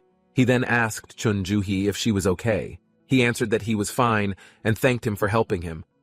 But because he was a little afraid to be in this place, he asked permission to go first. Hearing that, Jin Daim told Kim Kang-woo and Han Tae-hyuk they could go home when they were finished, and took Chun Ju-hee home because he was worried they would come again. Chun Ju-hee then asked why Jin Daim helped him, but Jin Daim answered he only helped because he felt Chun Ju-hee was in trouble, so he told him not to care about it. Chun Ju-hye also praised Jin Daim as cool, and Jin Daim became embarrassed and said Han Tae-hyuk did everything. Jin Daim then realized that Chun Ju-hye's glasses were cracked, and was surprised when he saw Chun Ju-hye taking off her glasses because she looked beautiful without glasses. They finally arrived at Chun Ju-hye's house, and Chun Ju-hye thanked him for helping him. She then asked for Jin Daim's number so she could treat him next time. Unfortunately, Jin Daim didn't have a cell phone, so he gave his friend's number. So if something happened, Chun Ju-hye could contact him. Finally, they said goodbye. Jin Daim became upset because he only had Han Suji, so if Chun Ju-hye liked him like this, he didn't know what he should do. While standing on the street, Jin Daim was discovered by Kang Na-young and suspected because he was wandering in front of Chun Ju-hye's house. She then accused Jin Daim of being a sasang. Jin Daim became confused and told her what happened. After hearing Jin Daim's story, Kang Na-young apologized and thanked Jin Daim. Jin Daim then asked what Kang Na-young meant by sasang, because usually they are people who like to follow artists. Kang Na-young felt guilty because people shouldn't know. But because Jin Daim had seen Chun Ju-hee's face, Kang Na-young told him that Chun Ju-hee used to be an idol. Hearing that, Jin Daim was not surprised because Chun Ju-hee was so beautiful. But because Kang Na-young said before, Jin Daim asked whether Chun Ju-hee had stopped. Kang Na-young also said that because there was controversy, that Chun Ju-hye used to be the perpetrator of violence at school. At South headquarters, Shim Hyun-seep reported to their boss that they had been completely beaten up, but he reasoned that his opponent suddenly attacked him. Then he told him there was a girl named Chun Ju-hee from Sanyu High School, and he wanted to hire her. Hearing that, his boss told him to mention it one more time. After confirming this, he was angry because Shim Hyun-seop touched Chun Ju-hee and hit Shim Hyun-seop on the head. He was then told that the person who attacked them kidnapped Chun Ju-hee, and when asked for his name and face, he was told that his name was Jin Daim. He also ordered his subordinates to look for Jin Daim and arrest him immediately. He was very angry with Jin Daim and intended to tell him what would happen to him if he touched something that belonged to him. At school, Jin Daim thinks about whether Chun Ju-hee is really the perpetrator of school violence. At that time, he was informed that they had found information about the girl group members that Jin Daim asked about. She comes from New Eve, a girl group that has become popular recently, and she actively uses the stage name Lee Hara. They felt there was a controversy about school violence right before the release of New Eve. Jin Daim then asked how big the controversy was. They also reported that it was not only bullying, but also attacks that resulted in the victim being hospitalized. The attack rate is so high, and there are many people being attacked. The evidence flooded all over the place. In the end, the agency removed it before the controversy escalated. Since then, there has been no news about her. Rumors say Chun Ju-hye entered high school in a faraway place. Jin Daim didn't understand what was happening. He wondered whether Chun Ju-hee was not the victim intended by the quest. She was so gentle yesterday, but he didn't expect it was all an act. They then told them that the Southerners were looking for Jin Daim, but Jin Daim said, just ignore them. While opening Kim Kang-woo's cell phone, Jin Daim asked what he should do with Chun Ju-hee. For the quest, he had to know what Chun Ju-hye was like. He sent a message to Chun Ju-hye, and asked her to meet him to check on him. At Sanyu High School, a worried Kang Na-young asked what happened to Chun Ju-hai's glasses. At that time, Gina and her friends passed by and were frightened to see Chun Ju-hee. Kang Na-young became curious about what was wrong with them. Chun Ju-hee also told her that yesterday they tried to hand her over to a man and her glasses broke. Kang Na-young was shocked, but Chun Ju-hee told her that there was a boy in the next room helping her. When Kang Na-young asked who it was, Chun Ju-hee received a message from Jin Daim asking her to meet after school. When asked who sent the message, Chun Ju-hee said it was the man who helped her yesterday. Kang Na-young wonders how she got his number, and Chun Ju-hee tells her that she gave him her number to get closer. Hearing that, Kang Na-young thought Chun Ju-hee's social phobia had improved, but Chun Ju-hee said that wasn't the case. She said somehow she felt comfortable with him. Kang Na-young felt relieved because Chun Ju-hee had difficulty meeting people after that incident. After school, Jin Daim waited for Chun Ju-hee to arrive. Not long after, Chun Ju-hee came over to him. Jin Daim then asked if everything was fine at school today. Chun Ju-hee was also grateful because thanks to him, she was no longer bothered anymore. Chun Ju-hee then asked why Jin Daim invited her to meet today. Jin Daim panicked because he didn't think about that. He spontaneously said that he missed Chun Ju-hee. Chun Ju-hee's face turned red when she heard that. To change the topic, Jin Daim asked to eat first, and Chun Ju-hee offered Jin Daim to treat him to tteokbokki. When he arrived at the place to eat, Jin Daim was sure that appetite was human instinct, and their instincts would come out if they ate.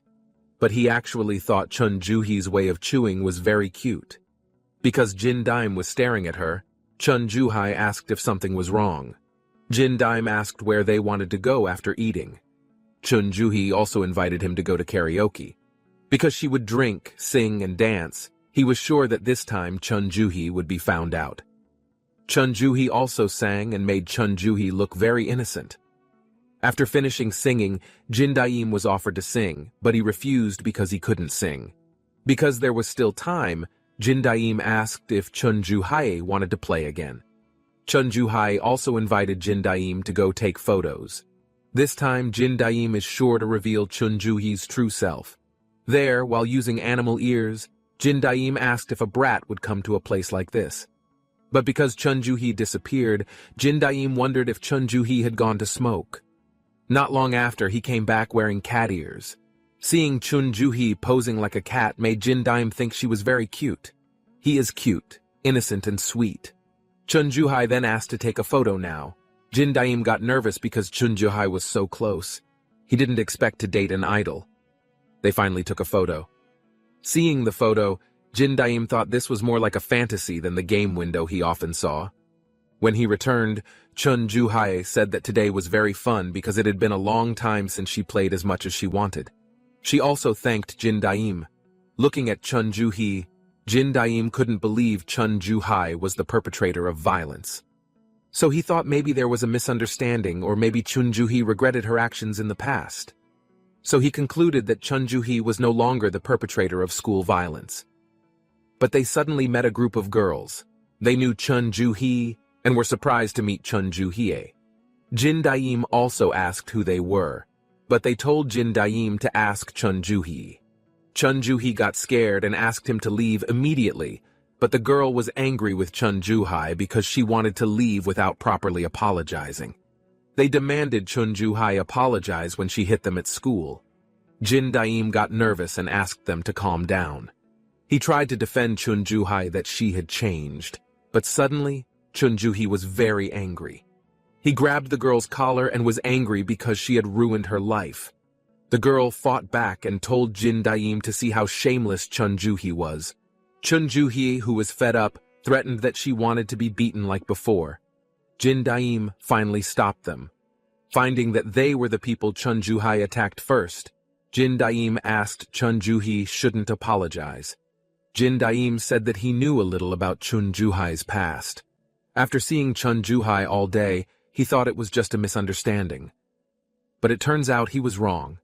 Chun Ju-hee tried to explain everything, but suddenly there was a notification that his territory was attacked.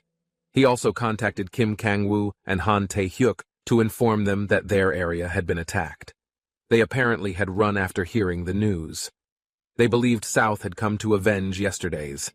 Jin Daim ran to catch up with them. At that time, Kim Kang-woo and Han Tae-hyuk came to face them. They told them that they had come to look for Jin Daim and asked them if they knew Jin Daim. Jin Daim panicked because Kim Byung-tae, Kang Dong-gu, and Chan-ho were all hit. He felt guilty because this was all because of him, but instead he got distracted with a girl. At that very moment, Jin Daim felt that he had a bad feeling. Han Tae-hyuk warned Kim Kang-woo that they were different from the others, but since they had to fight him, Kim Kang-woo said there was no point in talking. Fighting was all about momentum, so he struck first. But Kim Kang-woo's opponent, Chu Jin-ung, caught his hand. Kim Kang-woo also threw a punch using his other hand, but that hand was also caught. Chu Jin-ung said that if he believes in strength, he should push it with an equally strong force. Kim Kang-woo was cornered. He had never felt it before. He felt like he had been caught by Jin Daim. Even his body couldn't be moved. Chu Jin-ung smiled and asked Kim Kang-woo what it felt like to lose all his power. Kim Kang-woo decided to use all his strength. Chu Jin-ung was surprised because Kim Kang-woo was stronger than he thought. Kim Kang-woo then asked, "What now?" But suddenly he was pulled by Chu Jin-ung, making him lose his balance. Using the momentum, Chu Jin-ung lifted Kim Kang-woo. Jin Daim was surprised because this was the first time he saw the view of the sky and the ground turning upside down. Chu Jin-ung slammed Kim Kang-woo to the ground. Kim Kang-woo, who is 192 centimeters tall and weighs 105 kilograms, fell to the ground. It was a first experience for him. Chu Jin-ung said strength is not the only thing. He had to think about how to overcome it. Han Tae-hyuk, who was surprised, asked whether Kim Kang-woo's opponent studied judo. Han Tae-hyuk and Lee Tae-yang's fight begins. Seeing Han Tae-hyuk's shoulder roll, Lee Tae-yang praised him because he learned something. But Han Tae-hyuk asked what martial arts Lee Tae-yang used. He thought it was boxing, but the movements were different from boxing. Lee Tae-yang then used a Muay Thai kick on Han Tae-hyuk's leg, but he was impressed to see that Han Tae-hyuk could hold it in. He also thought that this was starting to get exciting. On the other hand, Chu Jin-ung was impressed to see Kim Kang-woo, who was still able to wake up. Because Han Tae-hyuk hasn't lost yet, Kim Kang-woo thinks he shouldn't lose yet. He ran to attack again, because he didn't have skills or martial arts like them, so Kim Kang-woo used raw strength. Chu Jin-ung caught Kim Kang-woo's hand and shoulder and was about to throw him, but he was surprised that Kim Kang-woo could hold it and land on both feet. They returned to their original position. Han Tae-hyuk thinks this is not good because it is difficult to fight against Muay Thai, who uses legs as the main weapon. If he could overcome this, then he had a decision. After Lee Tae-yang thought Han Tae-hyuk was a boxer, Han Tae-hyuk suddenly launched a Muay Thai high kick. Han Tae-hyuk thought it was working well, but Lee Tae-yang turned out to be able to resist it. He then caught Han Tae-hyuk with Pam clinch and said he would show him real Muay Thai. He told me that the Pam clinch is a basic Muay Thai movement. After the Pam clinch, he then released the standard Muay Thai combo, knee kick. He kept kicking Han Tae-hyuk, and finally he did a flying knee kick, and threw Han Tae-hyuk away. Lee Tae-yang then told Chu Jin-ung that he was done. On the other hand, Chu Jin-ung also almost won. Chu Jin-ung pulled Kim Kang-woo forward by the collar and slammed him onto the asphalt. He was impressed with Kim Kang-woo because he had knocked Kim Kang-woo down more than 10 times, and he still got up. Thinking they are done, they intend to look for Jin Daim. But Kim Kang-woo and Han Tae-hyuk stood up again. They still believe they can fight. But Lee Tae-yang said he was no longer interested. But Lee Tae-yang was no longer interested, so he ordered his men. Kim Kang-woo and Han Tae-hyuk were surrounded by South members and beaten.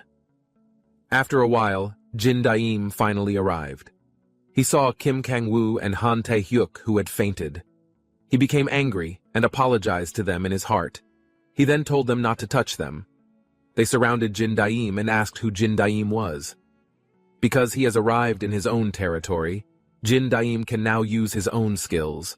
He also used the unique tyrant skill and ordered them all to kneel. They didn't understand what was happening because they couldn't move their bodies. They felt like something was weighing them down. Chu Jin-ung and Lee Tae-yang also didn't understand what was happening, seeing their subordinates suddenly kneel. Jin Daim then used exploitation skills and targeted Han Tai-hyuk. All of Han Tai-hyuk's stats were successfully transferred to Jin Daim. Jin Daim then approached them and told them that he was the one they were looking for. Seeing their rank, Jin Daim thought that they were strong opponents. But the second skill he got can share battle memories with him. If he fought based on the memories of Kim Kang-woo and Han Tae-hyuk, he had a chance to win. Jin Daim then ran towards them. Chu Jinung also thought that Jin Daim's defeat was also stupid, and wanted to use the technique he used on Kim Kang-woo. But Jin Daim already knew he was going to target his hand, so he pulled his hand away and did a quick jab. Chu Jinung was surprised that Jin Daim knew he used judo, but he tried to find an opportunity to catch Jin Daim. But Jin Daim will not let himself be caught easily. He continued to launch jabs. Due to continuing to attack like that, Chu Jinung was finally able to catch Jin Daim. But when he pulled it, Jin Daim's school clothes were torn. Jin Daim had already read Chu Jinung's clearly visible movements. While on the way, because Chu Jinung used judo and his arms were faster, he was confident that he could avoid Chu Jinung. That meant Jin Daim believed Chu Jinung would aim for his collar. Chu Jinung became confused and felt like Jin Daim could read his mind. Jin Daim finished him off with a Muay Thai high kick and knocked him away. Jin Daim then said that now it was Li Taiyang's turn. Li Taiyang became angry and ran towards him. Jin Daim threw his clothes at Li Taiyang and Li Taiyang caught it and threw it away. Because Li Taiyang uses Muay Thai, his main weapon is his feet. So Jin Daim will avoid it and fight it by infighting. He used a rever blow and hit Li Taiyang's ribs. Li Taiyang was surprised that Jin Daim suddenly changed his fighting style. So he decided to use the elbow. But Jin Daim had already read it and avoided it. He then arrested Li Taiyang. Because Li Taiyang told Han Tae-hyuk about Muay Thai combos, Jin Daim has now succeeded in learning Muay Thai skills. He imitated Li Taiyang's Pam clinch and launched a flying knee kick on Li Taiyang's chin. Jin Daim then approached Li Taiyang and Chu Jinung, who were lying on the ground, and told them to get up. They were confused about why Jin Daim seemed to be able to read their minds. Sharing memory skill, which shares battle memories, and fighting genius, which can learn other people's skills. The synergy created by these two skills is much stronger than Jin Daim thought. He was even able to beat two S-rank people. He asked them whether they should continue, but suddenly Jin Daim heard the sound of applause.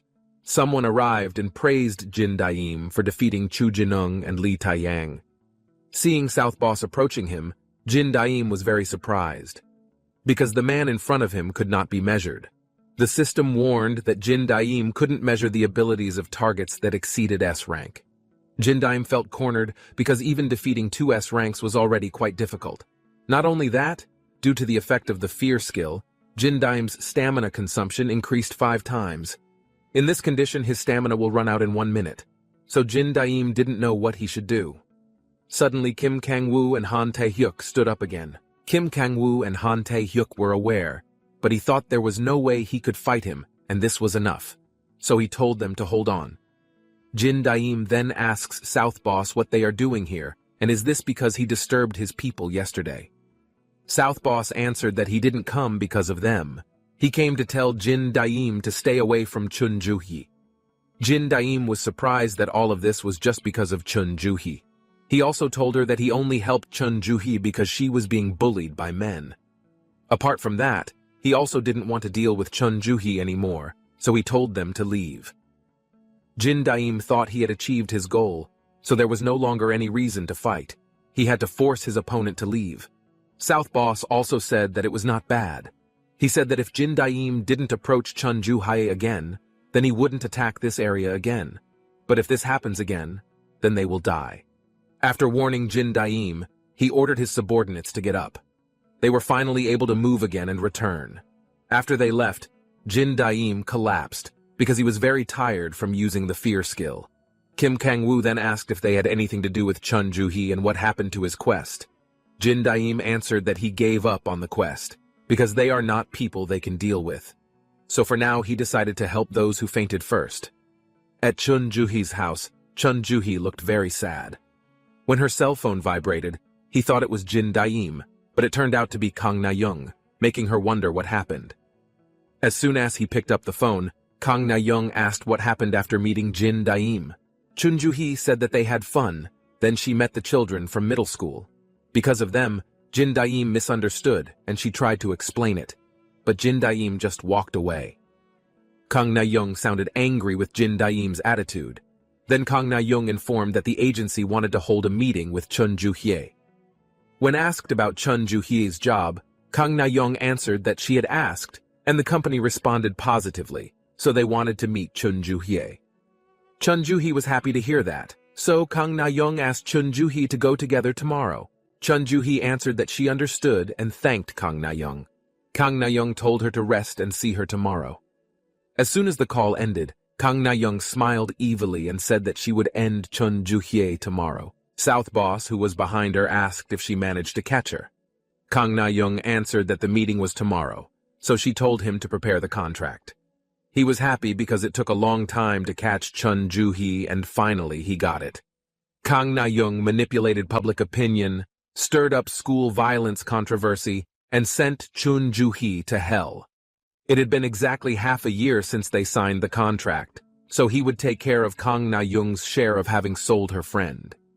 Hearing that South Boss considered Chun Ju-hee to be Kang Na-young's friend, Kang Na-young became angry. He was angry because Chun Ju-hee stole her chance. South Boss then said that the child named Jin Daim also seemed to be staying away from Chun Ju-hee because Kang Na-young sent that girl. So Chun Ju-hee's life will end as Kang Na-young wants. Because many customers wanted Chun Ju-hee, Kang Na-young believed Chun Ju-hee's life was over. At school, Jin Daim's class apologizes because they were all hurt because of him. He regretted focusing too much on Chun Ju-hee, so he apologized. Kim Kang-woo and Han Tae-hyuk calmed Jin Daim down and said that they lost because they were weak, so it's not his fault. Then they asked what happened to the next quest. Since they wouldn't be able to fight the Southerners now, he wouldn't continue this quest. He decided to strengthen themselves. When they realized Kang Dong-gu wasn't here, Jin Daim told him Kang Dong-gu had some information to check, so he was assigned separately. He had to go somewhere with him today to get the third unique skill at the training ground. After school, Chun Ju-hee came to Jin Daim's school because Jin Daim didn't read her chat. She wanted to know if she could meet Jin Daim. While waiting, she heard other students talking about Jin Daim fighting with another gang and being beaten up by the South gang. Hearing that, Chun Ju-hee was sure it was the people at karaoke saying South, and found out that Jin Daim was fighting because of her. So she was worried and asked if Jin Daim was okay, but she became doubtful because Jin Daim fought because of it, and he saw Chun Ju-hee like that yesterday. She has always been hated, and is sure that Jin Daim doesn't want to have anything to do with her anymore.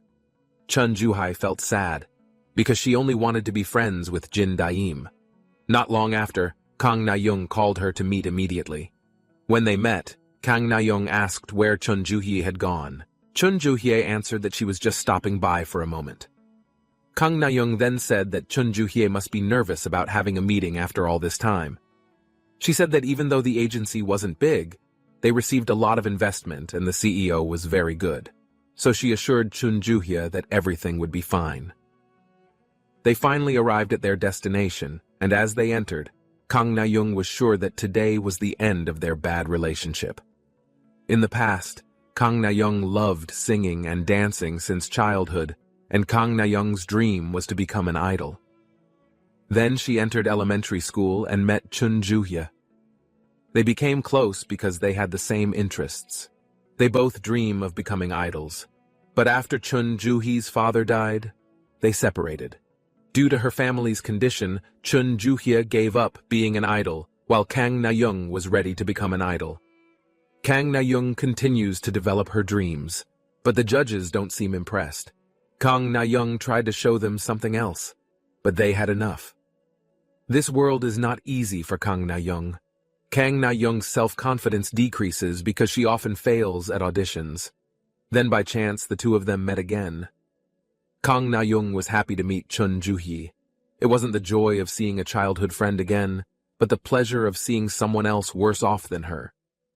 Kang Na-young uses Chun Ju-hee to increase her self-esteem. For Kang Na-young, Chun Joo-hye is a good comparison for Chun Joo-hee to fill her pride. When Kang Na-young auditioned, Chun Joo-hye waited. Chun Joo-hye waited for Kang Na-young to finish and praised Kang Na-young's performance.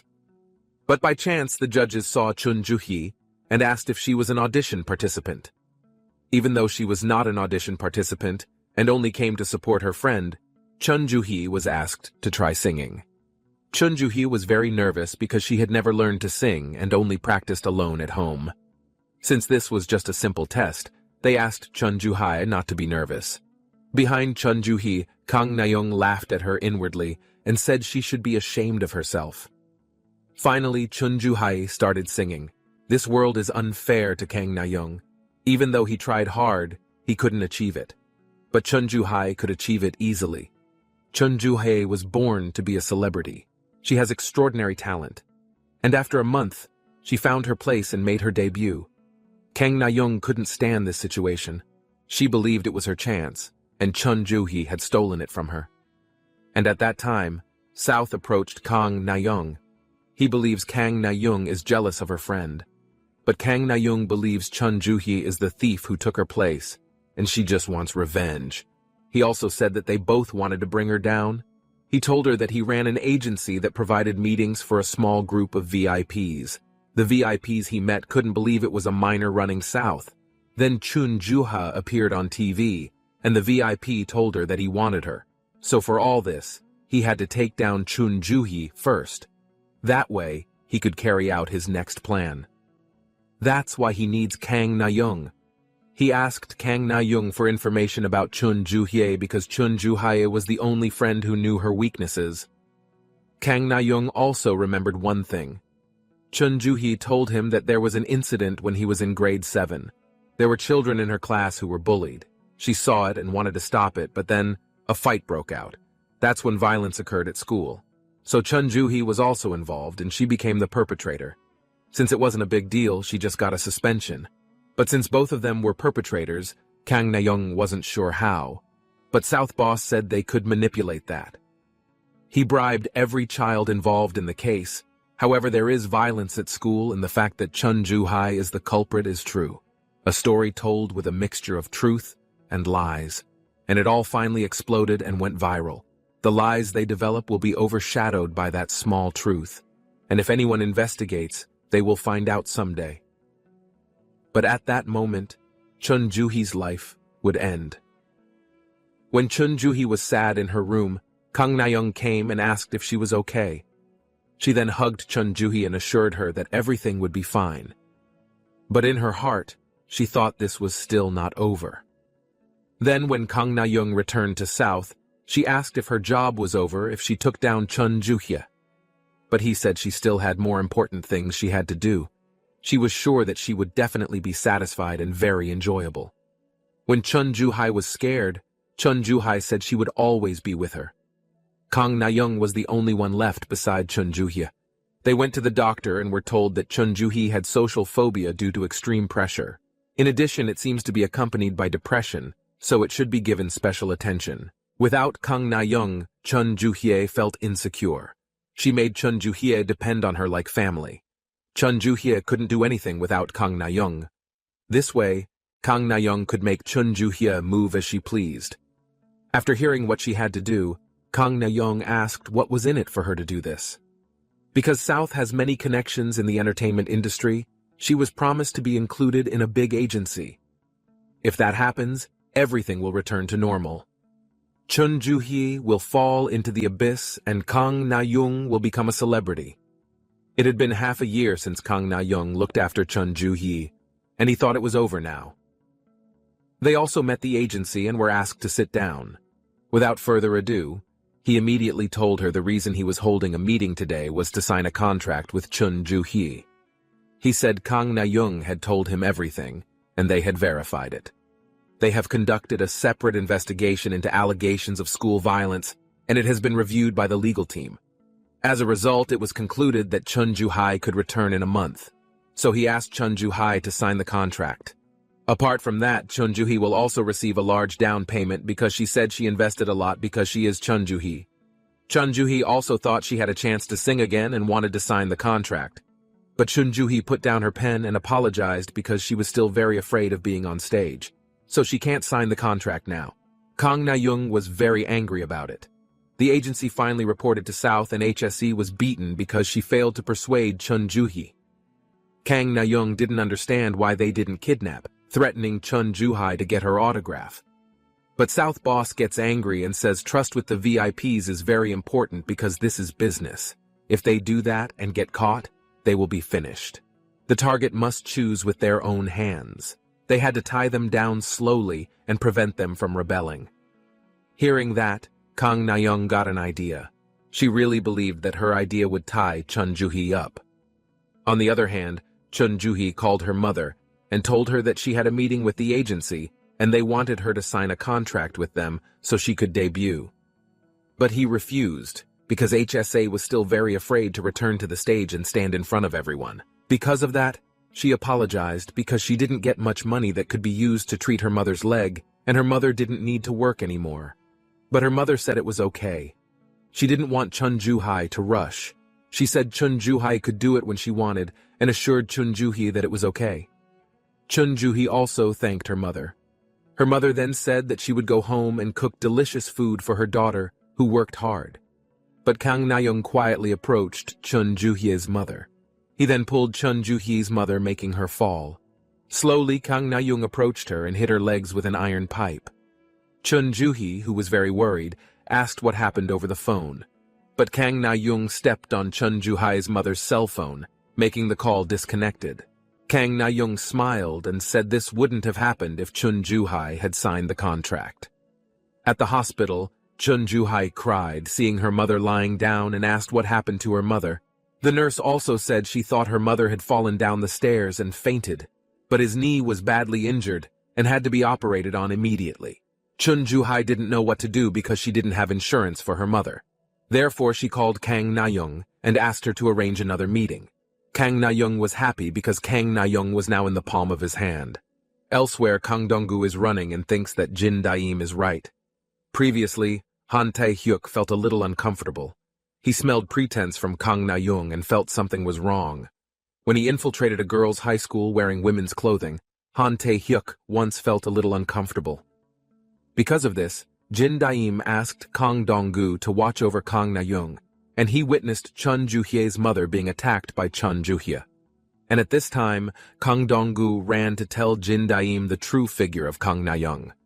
Kang Dong-gu returned to the classroom, but there was no one there. But he saw a door in the middle of the classroom.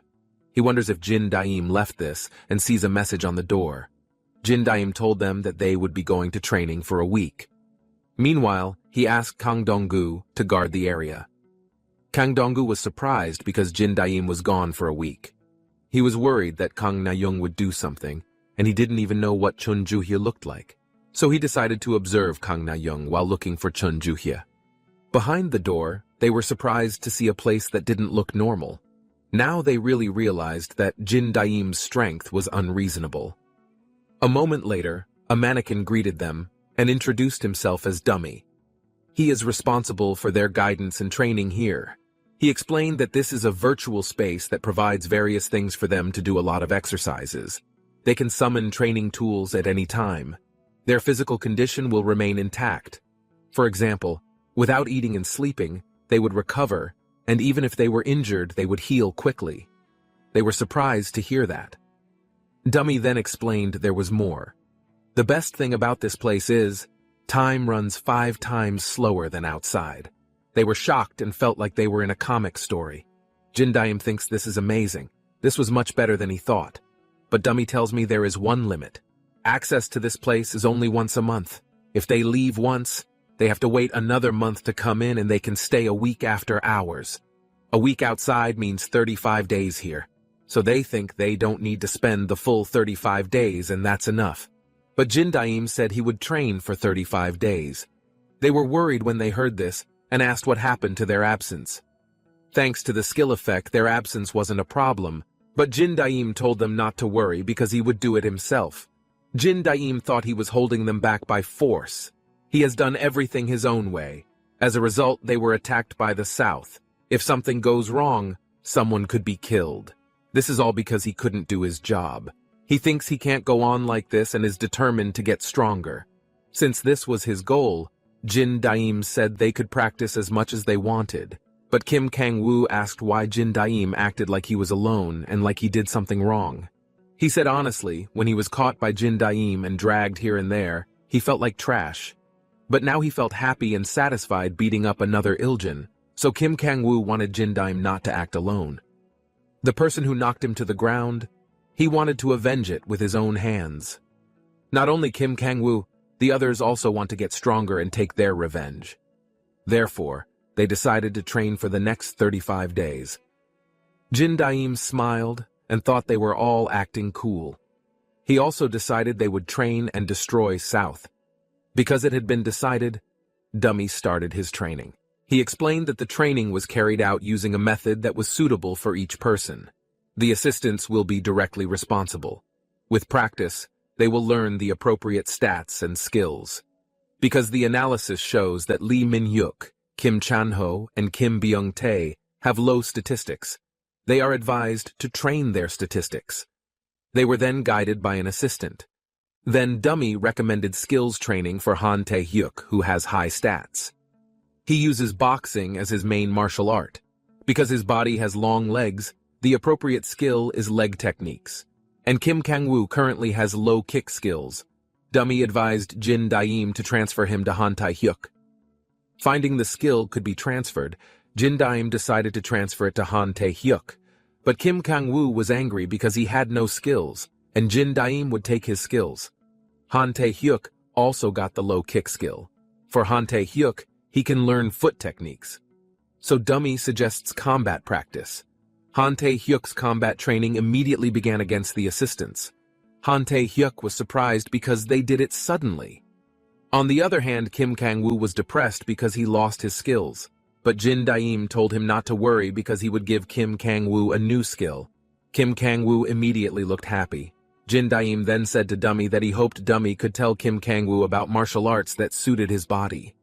The assistant scanned Kim Kang-woo's body. Kim Kang-woo became excited because he wanted to get strong martial arts. The others had already started their training, and now only Jin Daim remained. He wanted to increase his stats, but Dummy said it was impossible. Dummy tells him that Jin Daim can't increase his stats and can't master skills. Jin Daim was worried and asked if he didn't have a way to become strong. Dummy then said that Jin Daim could change his second job. Dummy explained that in the first job, player growth was limited for balance. However, in the second job, player growth is not limited. Jin Daim didn't believe he could change jobs and asked what job he should change. Dummy tells you the jobs currently available are boss and leader. Boss is a job that specializes in controlling subordinates, and leader is a job that specializes in fighting subordinates, allowing players to grow when they change jobs. However, if Jin Daim changes to leader, the special exploitation skill will be removed. Jin Daim was surprised. Exploitation is a skill that makes no sense by strengthening a weak body in a short time. That skill is Jin Daim's best. Therefore, Jin Daim thought it was a big loss. Now he has to be stronger and feels like he doesn't want to waste exploitation. But he remembered that this skill had clear limits. In the end, he cannot become stronger because the exploited subject is temporarily paralyzed. In other words, he can become strong instantly. This does not increase overall strength. He also concluded that perhaps special skills such as exploitation would hinder its growth, so he asked Dummy for advice on which job was stronger. Dummy answered that it depends. Usually the leader is superior because it can improve the player's abilities. However, when the player's growth rate was high, he suggested Jin Daim change his job to boss. But Jin Daim felt that was not enough. On that day, Jin Daim didn't know what to say to Chun Ju-hee. Chun Ju-hee's expressions and actions are not acting. He thought there must be something he didn't know and it must be related to the South. The mission to save Chun Ju-hee has begun. That meant South would endanger Chun Ju-hee. But Jin Daim was annoyed because there was nothing he could do. To defeat that person, he had to become stronger than he was now. He needed strength beyond his limits now. This was the best way to increase strength, so Jin Daim changed his job to leader. When it was over, Jin Daim felt like nothing had changed. The system notifies as leader. The unique skill memory sharing develops. Some of the effects of the exploitation skill that are removed are inherited to memory sharing and changed to absolute sharing. Jin Daim was surprised to find that this skill could become more powerful than exploitation as time went by. Dummy also congratulated Jin Daim on his job change to leader. He told Jin Daim he could do a growth quest with the privilege of being a leader, and asked if Jin Daim wanted to continue it. Of course, Jin Daim accepted. He was also assigned to increase all stats up to 150 at the training ground. Jin Daim also asked how much training he had to do to increase all his stats to 150. Dummy explains that Jin Daim's current statistics are very low. Looking at his physical condition, Jin Daim has to start training from beginner level, and this will take more than 150 days. But that was too long for Jin Daim, because they only had 35 days. Dummy also said that if Jin Daim started training at a higher level, it would be possible. But the risk is that there will be damage to Jin Daim's body. Because here Jin Daim would not get tired and recover quickly, Jin Daim decided to take the risk. Hearing that, Dummy said he would give Jin Daim an example so he would understand and asked if that was okay. Before Jin Daim could answer, Dummy suddenly hit Jin Daim hard in the stomach. Dummy also explained that this was an advanced training intensity, and Jin Daim had to last 3 times longer than this. Jin Daim felt very engrossed, but he thought at least he wouldn't spend his life as a loser. Because he often gets hit.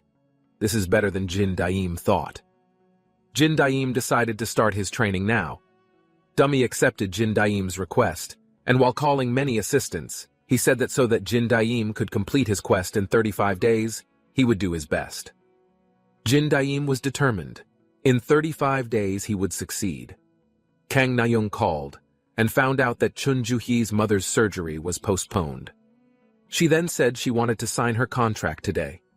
She asked when they would start because there was nothing to delay any longer. She wanted to hand over Chun Ju-hee to VIP today. Not far away, after 5 days of Kang Dong-gu following Kang Na-young, he finally talked about Chun Ju-hee. The reason why Kang Dong-gu has not met Chun Ju-hee is because of Chun Ju-hee's mother's surgery. He was sure that Kang Na-young would definitely try to do something to Chun Ju-hee tonight. So he planned to continue following and tell Chun Ju-hee who Kang Na-young really was. Once again, Chun Ju-hee held a meeting because she needed money for her mother's surgery. He was grateful for giving the money before the contract. She was then given a contract and asked to check it carefully and sign it. The agent then told her the penalty provisions were a bit strict because she was new, but it didn't matter because Chun Ju-hee had no reason to stop. Chun Ju-hee understood, but he noticed something strange on the contract, and had never seen this before.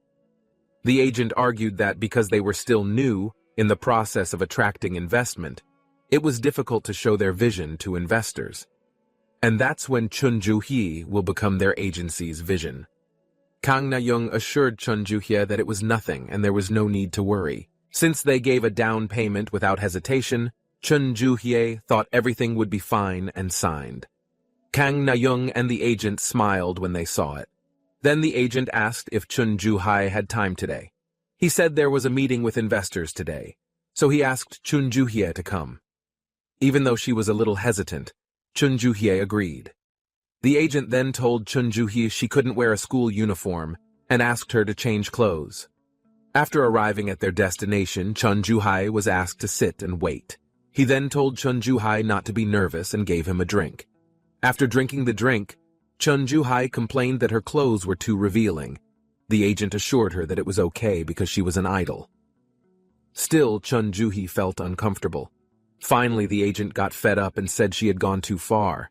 He said he did this so Chun Ju-hee could debut again, and if she acted as she pleased, it would be difficult to work together. So he asked Chun Ju-hee to stop. He then went to call someone. Chun Ju-hee thought this was not what she imagined, because it wasn't a big agency, so she didn't know whether attracting investment was important. But suddenly, Chun Ju-hee felt sleepy and fell asleep. The agent came back and told the person he called that he had everything ready, and they could immediately give it to the VIP. So he ordered to bring the subordinates downstairs. Kang Dong-gu witnessed all of that. He heard that Chun Ju-hee would be taken to room 801. Kang Dong-gu panicked because Jin Daim would only come out tomorrow, and he had to stop it himself at all costs. Then he got an idea when he saw the staff room. In room 801, the VIP was very excited because finally the South boss had arrived. He told him that he had brought Chun Ju-hai as he wanted, and now he could do it whenever he wanted. Without thinking, the VIP immediately gave $1,000 and would give $3,000 to make Chun Ju-hai stay here all night. When he was going out, he told the VIP that if Chun Ju-hai woke up, he could give her a drink on the table. The VIP was too excited and told him to get out immediately. After leaving the room, he told his subordinates that he had installed a camera in his room. So when the pigs were finished, he told them to take it again quietly. The VIP finally took off his clothes and said that he was almost crazy because he really missed Chun Ju-hye. But he was interrupted by a knock on the door. The VIP also saw that there was room service outside asking to come in. He refused because he didn't call room service, but the room service continued to insist. The VIP got angry and opened the door, but he was suddenly slapped by Kang Dong-gu. Kang Dong-gu then took Chun Ju-hye and ran away. The VIP who witnessed this called the South boss and reported what happened. They immediately ran to the hotel to catch the perpetrator. Kang Dong-gu tries to buy time until tomorrow and thinks he has to escape at all costs. At that time, Chun Ju-hye realized and asked who was carrying her. Kang Dong-gu said that he was Kang Dong-gu who was sent by Jin Daim. Chun Ju-hye was confused and asked what happened. Kang Dong-gu said that she was trapped, so he carried her and ran away from the people who trapped her. But Chun Ju-hye was confused because she was with the CEO. Kang Dong-gu also told them that it was all the same, and that this was all Kang Na-young's doing. Hearing that, Chun Ju-hye couldn't believe it, because Kang Na-young was her best friend. Kang Dong-gu also said he would explain further, but they had to get out of this place first. But he was surrounded by the South. Because Chun Ju-hye was still weak, Kang Dong-gu told Chun Ju-hye to run away while he bought time. Kang Dong-gu then ran towards them, but Lee Taeyang easily kicked Kang Dong-gu in the stomach and defeated him. Because there was too much chaos here, Lee Taeyang ordered them all to be taken to headquarters. At South headquarters, Kang Dong-gu was beaten by 4 people. Chun Ju-hye, who witnessed this, begged them to stop, because Kang Dong-gu was only trying to save her. A moment later, Kang Na-young appeared and told Chun Ju-hye to continue crying. He said if Chun Ju-hye had listened to him, this would not have happened. Chun Ju-hye couldn't believe seeing Kang Na-young here and asked if she did all this. But Kang Na-young grabbed Chun Ju-hye's hair and told her not to act close to her. She asked Chun Ju-hye if she wasn't embarrassed. Kang Na-young was sure that Chun Ju-hye would be happy to take her place. Kang Na-young, who was angry, then threw Chun Ju-hye and said that Chun Ju-hye's place should be down there. Because everything was settled, the South leader told everyone to go back to work. He told them to take Chun Ju-hye to VIP and make Kang Dong-gu pay for his actions. They began to transport Kang Dong-gu. Kang Dong-gu was sad because he couldn't look after Chun Ju-hye and thought he should look after her until the end. They then swung the iron pipe to crush Kang Dong-gu's hand, but suddenly, Han Tae-hyuk kicked it. They were confused about who attacked them. Kim Kang-woo and the others finally arrived. Lee Taeyang and Chu Jin-ung also recognized them. Kim Kang-woo said Kang Dong-gu had done a good job, and since they were already here, he told him to rest. Kang Dong-gu was confused because they were supposed to go out tomorrow, but they told him Jin Daim had worked hard so he could finish it sooner. But because they finished first, they left early. They told Kang Dong-gu that Jin Daim trained 10 times as much as them, and now he had gotten stronger. On the other hand, Jin Daim was out of breath. Dummy congratulates Jin Daim because his training is complete. In front of Jin Daim were hundreds of destroyed assistants. Now practice is over. The battle began. Kim Byung-tae, Kim Chan-ho, and Lee Min-yuk looked very excited and ran to face them all. Kim Chan-ho and Lee Min-yuk's rank has risen to AA rank and Kim Byung-tae has risen to AA rank. They confronted the subordinates and said they would take Kang Dong-gu out, so Han Tae-hyuk and Kim Kang-woo should go save Chun Ju-hye. They ran after Chun Ju-hye. However, they were stopped by Chu Jin-ung and Lee Taeyang. Kim Kang-woo ran towards Chu Jin-ung. Seeing Kim Kang-woo who was running towards him as before, Chu Jin-ung was confident and performed the same trick. But the same trick won't work. Kim Kang-woo retaliated and threw it. Chu Jinung, who was thrown, was surprised at Kim Kang-woo, who learned throwback in just a week. Kim Kang-woo then tackled Chu Jinung perfectly. Chu Jinung was surprised and wondered if Kim Kang-woo did any special training. He had no choice and blocked the tackle. Kim Kang-woo was surprised. During training, Kim Kang-woo trained tackles with 3 assistants. At that point, he asked could they stop this. At first, he taught Kim Kang-woo several techniques, but Kim Kang-woo asked why he was forced to do this for days. Dummy told him it was because Kim Kang-woo's intelligence was low. Kim Kang-woo was annoyed to hear that. Dummy explained that intelligence is an important factor in learning technology. Sports that use an opponent's strength, such as judo, are martial arts that require a lot of thinking and movement. 35 days wasn't enough to face an opponent who was a young athlete, so this was the only technique Kim Kang-woo could learn. But Dummy said Kim Kang-woo had the mental strength to focus on one thing, so he only needs to focus on one thing. Kim Kang-woo also focused on one thing to be lower and stronger. In judo, attacking with the feet is prohibited. Judos can only hold the top. On the other hand, it will be difficult to deal with bottom tackles. Because Kim Kang-woo's posture was too low, Chu Jinung couldn't help it.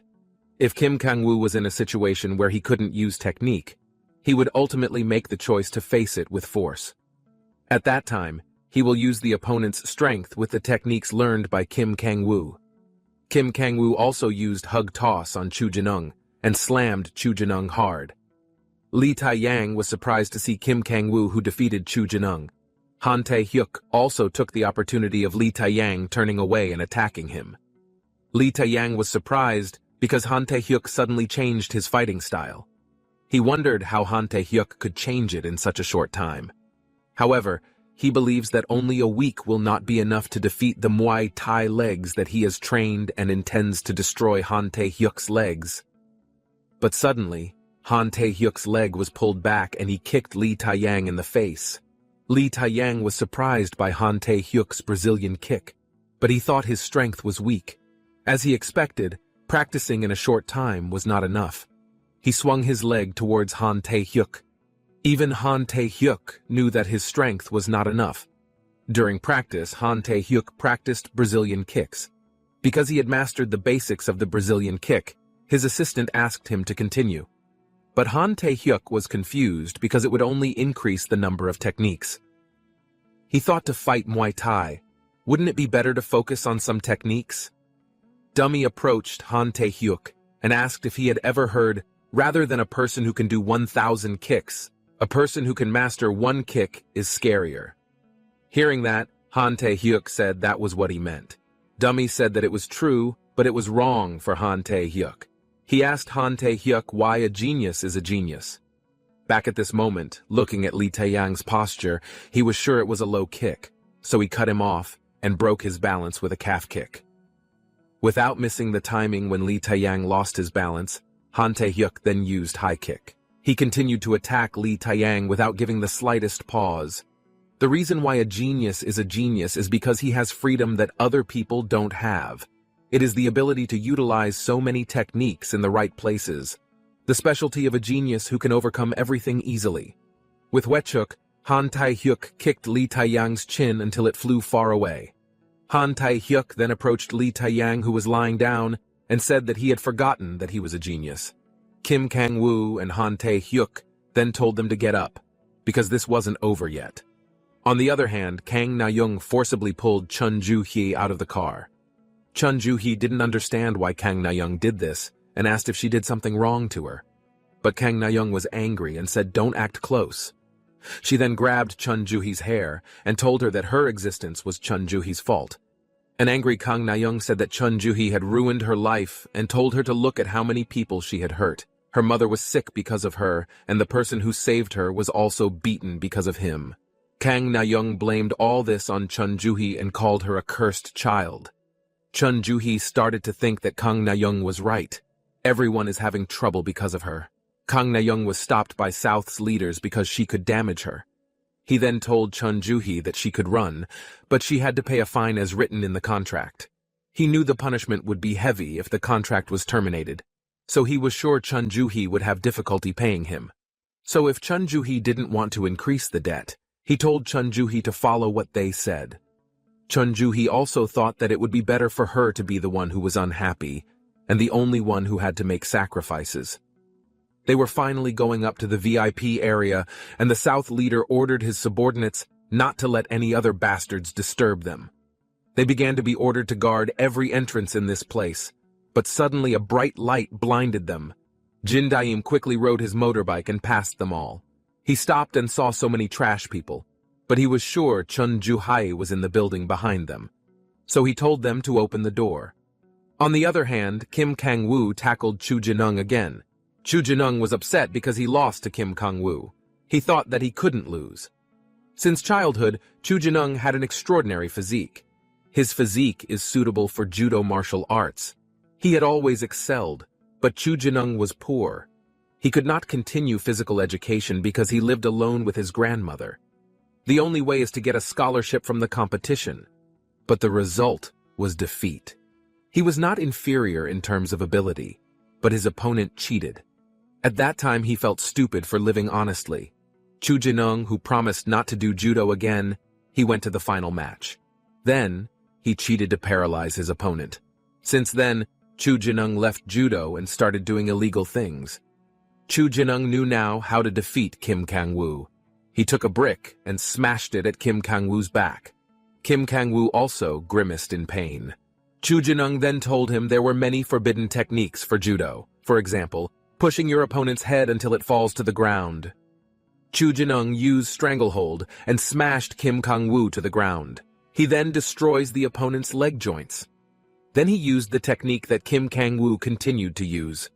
He sat on Kim Kang-woo's stomach and asked, "Wasn't that funny?" Because judo had become weak because of this ban. He then continued to hit Kim Kang-woo in the face. After being satisfied with beating Kim Kang-woo, Chu Jinung stood up and said that if he lived honestly, he would lose. Han Tai-hyuk was surprised to see Kim Kang-woo lose, so he decided to quickly defeat Lee Tai-yang. Lee Tai-yang thought he would not lose and told him not to be arrogant. In the past, Lee Tai-yang was very impressed with his father. His father was the strongest above in the ring. He admires his father, who is a Muay Thai athlete. Then Lee Tai-yang hated his father because his father illegally lived in Korea to earn a living. He hated his father, who lost his arm and was not even appreciated. He thought he wouldn't be like his father, who had powers but couldn't use them and would live a different life. He beat up delinquents and got money from them, but that made the thugs in the area angry with him. His father once told Lee Tai-yang that Muay Thai martial arts other than those learned by Lee Tai-yang should not be used on other people. It is the original martial art of Muay Thai which aims to destroy people, the martial art of war, Muay Boran. Lee Tai-yang uses any means to win. Lee Tai-yang didn't want to lose and threw sand in Han Tai-hyuk's eyes. Lee Tai-yang then caught Han Tai-hyuk and elbowed him in the head. He told Han Tai-hyuk that this was a martial art of war to destroy people that his father could use, but his life was poor. Lee Tai-yang doesn't want to live like his father. Whether doing something illegal or whatever, he doesn't care because winning is everything. Han Tai-hyuk was also defeated by Lee Tai-yang. Rain started to fall and rained on Kim Kang-woo and Han Tai-hyuk. When they finished training, Dummy congratulated them on achieving their training target. Han Tai-hyuk also asked if they could now beat their opponents, but Dummy replies that it depends on them. He then says there is a gift for them. He asks them both if they remembered to wear the items he said. They answered that initially practicing with the object made them very tired, but they did not take it off because they thought there was a reason behind it. Dummy also said that the item was patience and results. If you wear it, it will reduce your abilities. On the contrary, if they took it off, it would increase their abilities. Dummy informed that currently stats 349 is the human limit, but he asked what happens if his stats exceed 350. Back at this moment, Kim Kang-woo and Han Tai-hyuk stood up again to remove the item. Chu Jinung and Lee Tai-yang didn't think they could still wake up. If the item is released while shining, it will temporarily break through human limitations. Now Kim Kang-woo and Han Tai-hyuk intend to show them how to win. Dummy hopes that they can taste the sweet taste that results from patience. Han Tae-hyuk also used flash and shot quickly. He then launched a series of kicks in an instant. Lee Taeyang was blown away. On the other hand, Kim Kang-woo uses the force which temporarily gives extraordinary strength. Chu Jinung was surprised that Kim Kang-woo could lift him with one hand. He then did a chokeslam on Chu Jinung. After defeating them, Kim Kang-woo and Han Tae-hyuk said that only those who survive will win. They then collapsed and lay on the ground. They think it's a really crazy skill. Kim Kang-woo had run out of strength, so he couldn't move anymore. But he wanted to help Jin Daim. But Han Tae-hyuk asked what there was to worry about. He was sure that Jin Daim must have extraordinary strength now, because Jin Daim practiced for only 3 days and finally managed to complete it. Jin Daim uses the fraudulent dice he got from the quest. With these dice, Jin Daim can redistribute stats as desired. He lowered all stats and increased power and agility to 350. The reason why all Jin Daim's stats had to reach 200 was to break the limit of both stats. Jin Daim will not lose now. All the South members laughed at Jin Daim because he came alone to save Chun Ju-hee, but Jin Daim just ignored them. Shim Hyun-seop asked Jin Daim if he understood the situation. He advised that in a situation like this, he should kneel and beg for forgiveness.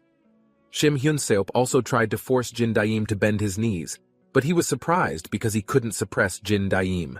He wondered why Jin Daim was so hard, and even used both hands. Jin Daim grabbed Shim Hyun-seop's shoulder and squeezed it using force, surprising the other South members. Jin Daim then asked where Chun Ju-hee was. Shim Hyun-seop still refused to answer. Jin Daim strangled him, then used flash and slammed him. He once again asked Shim Hyun-seop where Chun Ju-hee was, but Shim Hyun-seop couldn't answer anymore. But Jin Daim thought it was okay because there were still many people he could ask. He also used flash again and punched in an instant, making everyone stunned. He started beating them one by one. The others also came forward to arrest Jin Daim. In the face of the fists aimed at him, Jin Daim thought whether this speed had exceeded the limits of ordinary humans. Their movements looked very slow to Jin Daim. Its strength had already surpassed human limits, and its destructive power was unreasonable. Seeing 3 people running towards him, he hit all 3 of them in an instant. The 2 people behind Jin Daim grabbed him, but Jin Daim was able to easily lift and slam them. They all finally advanced simultaneously. But even if these dozens of people attacked Jin Daim, they would be no match for him. Inside the hotel, the South leader had already brought Chun Ju-hee back. But he didn't understand because he was blocked by the VIP's bodyguards. The VIP discovered the hidden camera he installed. He steps on the camera and asks, does he think he can threaten him with this? He then ordered his subordinates to take them. The South leaders also told Kang Na-young to go to room 801. They laughed because they thought she was funny. The South leader sighed and was annoyed at Jin Daim.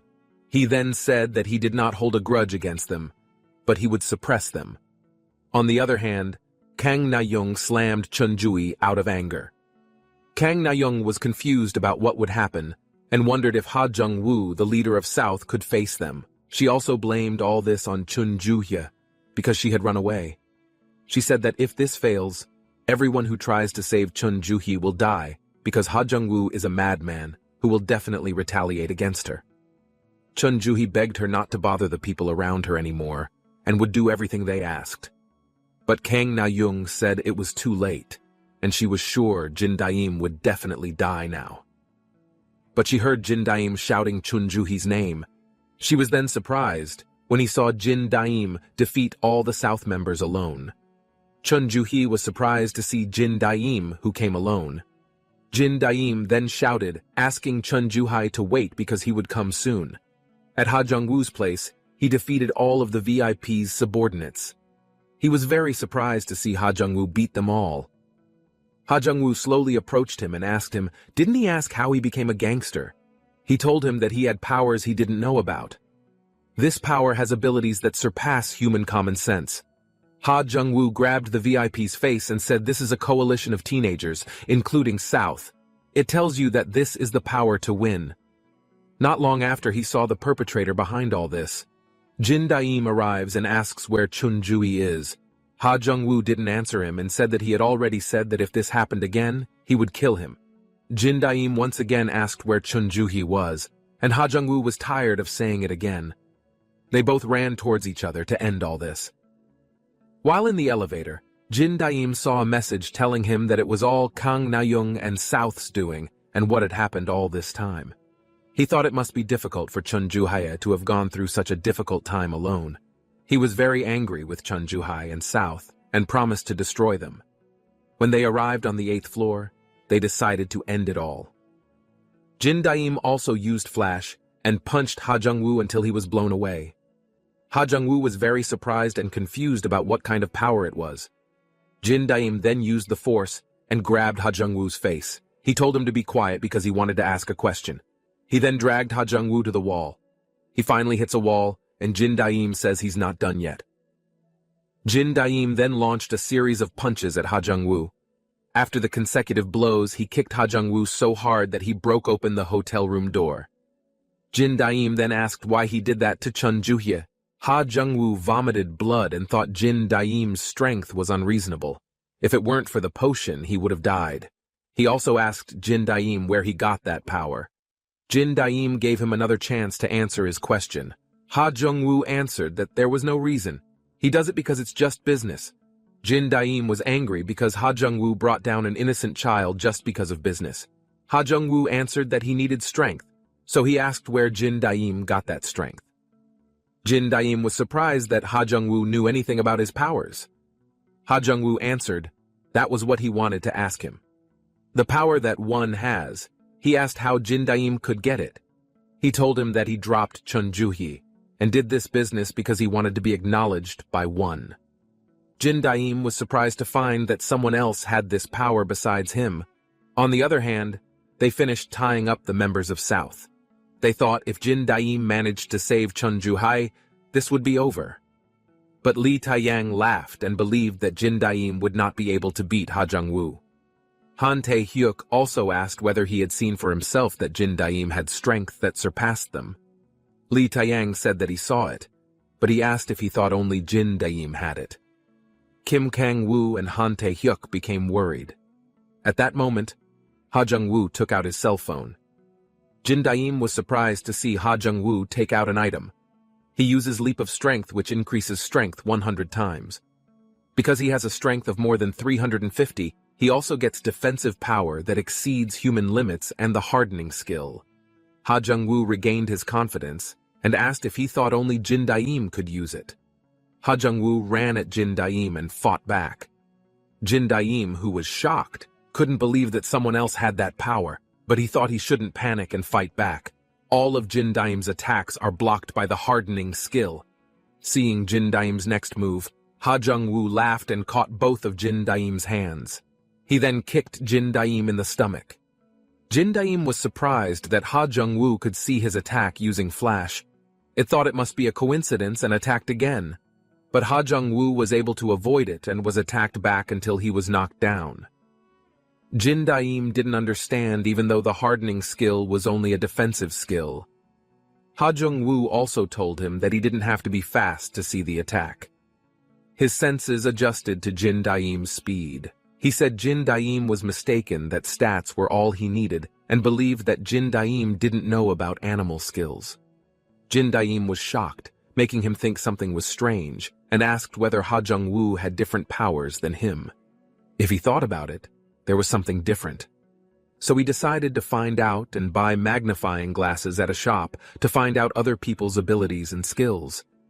He immediately used it and was shocked at what he saw. On the other hand, asked Lee Taeyang that Ha Jung-woo could go beyond the limits.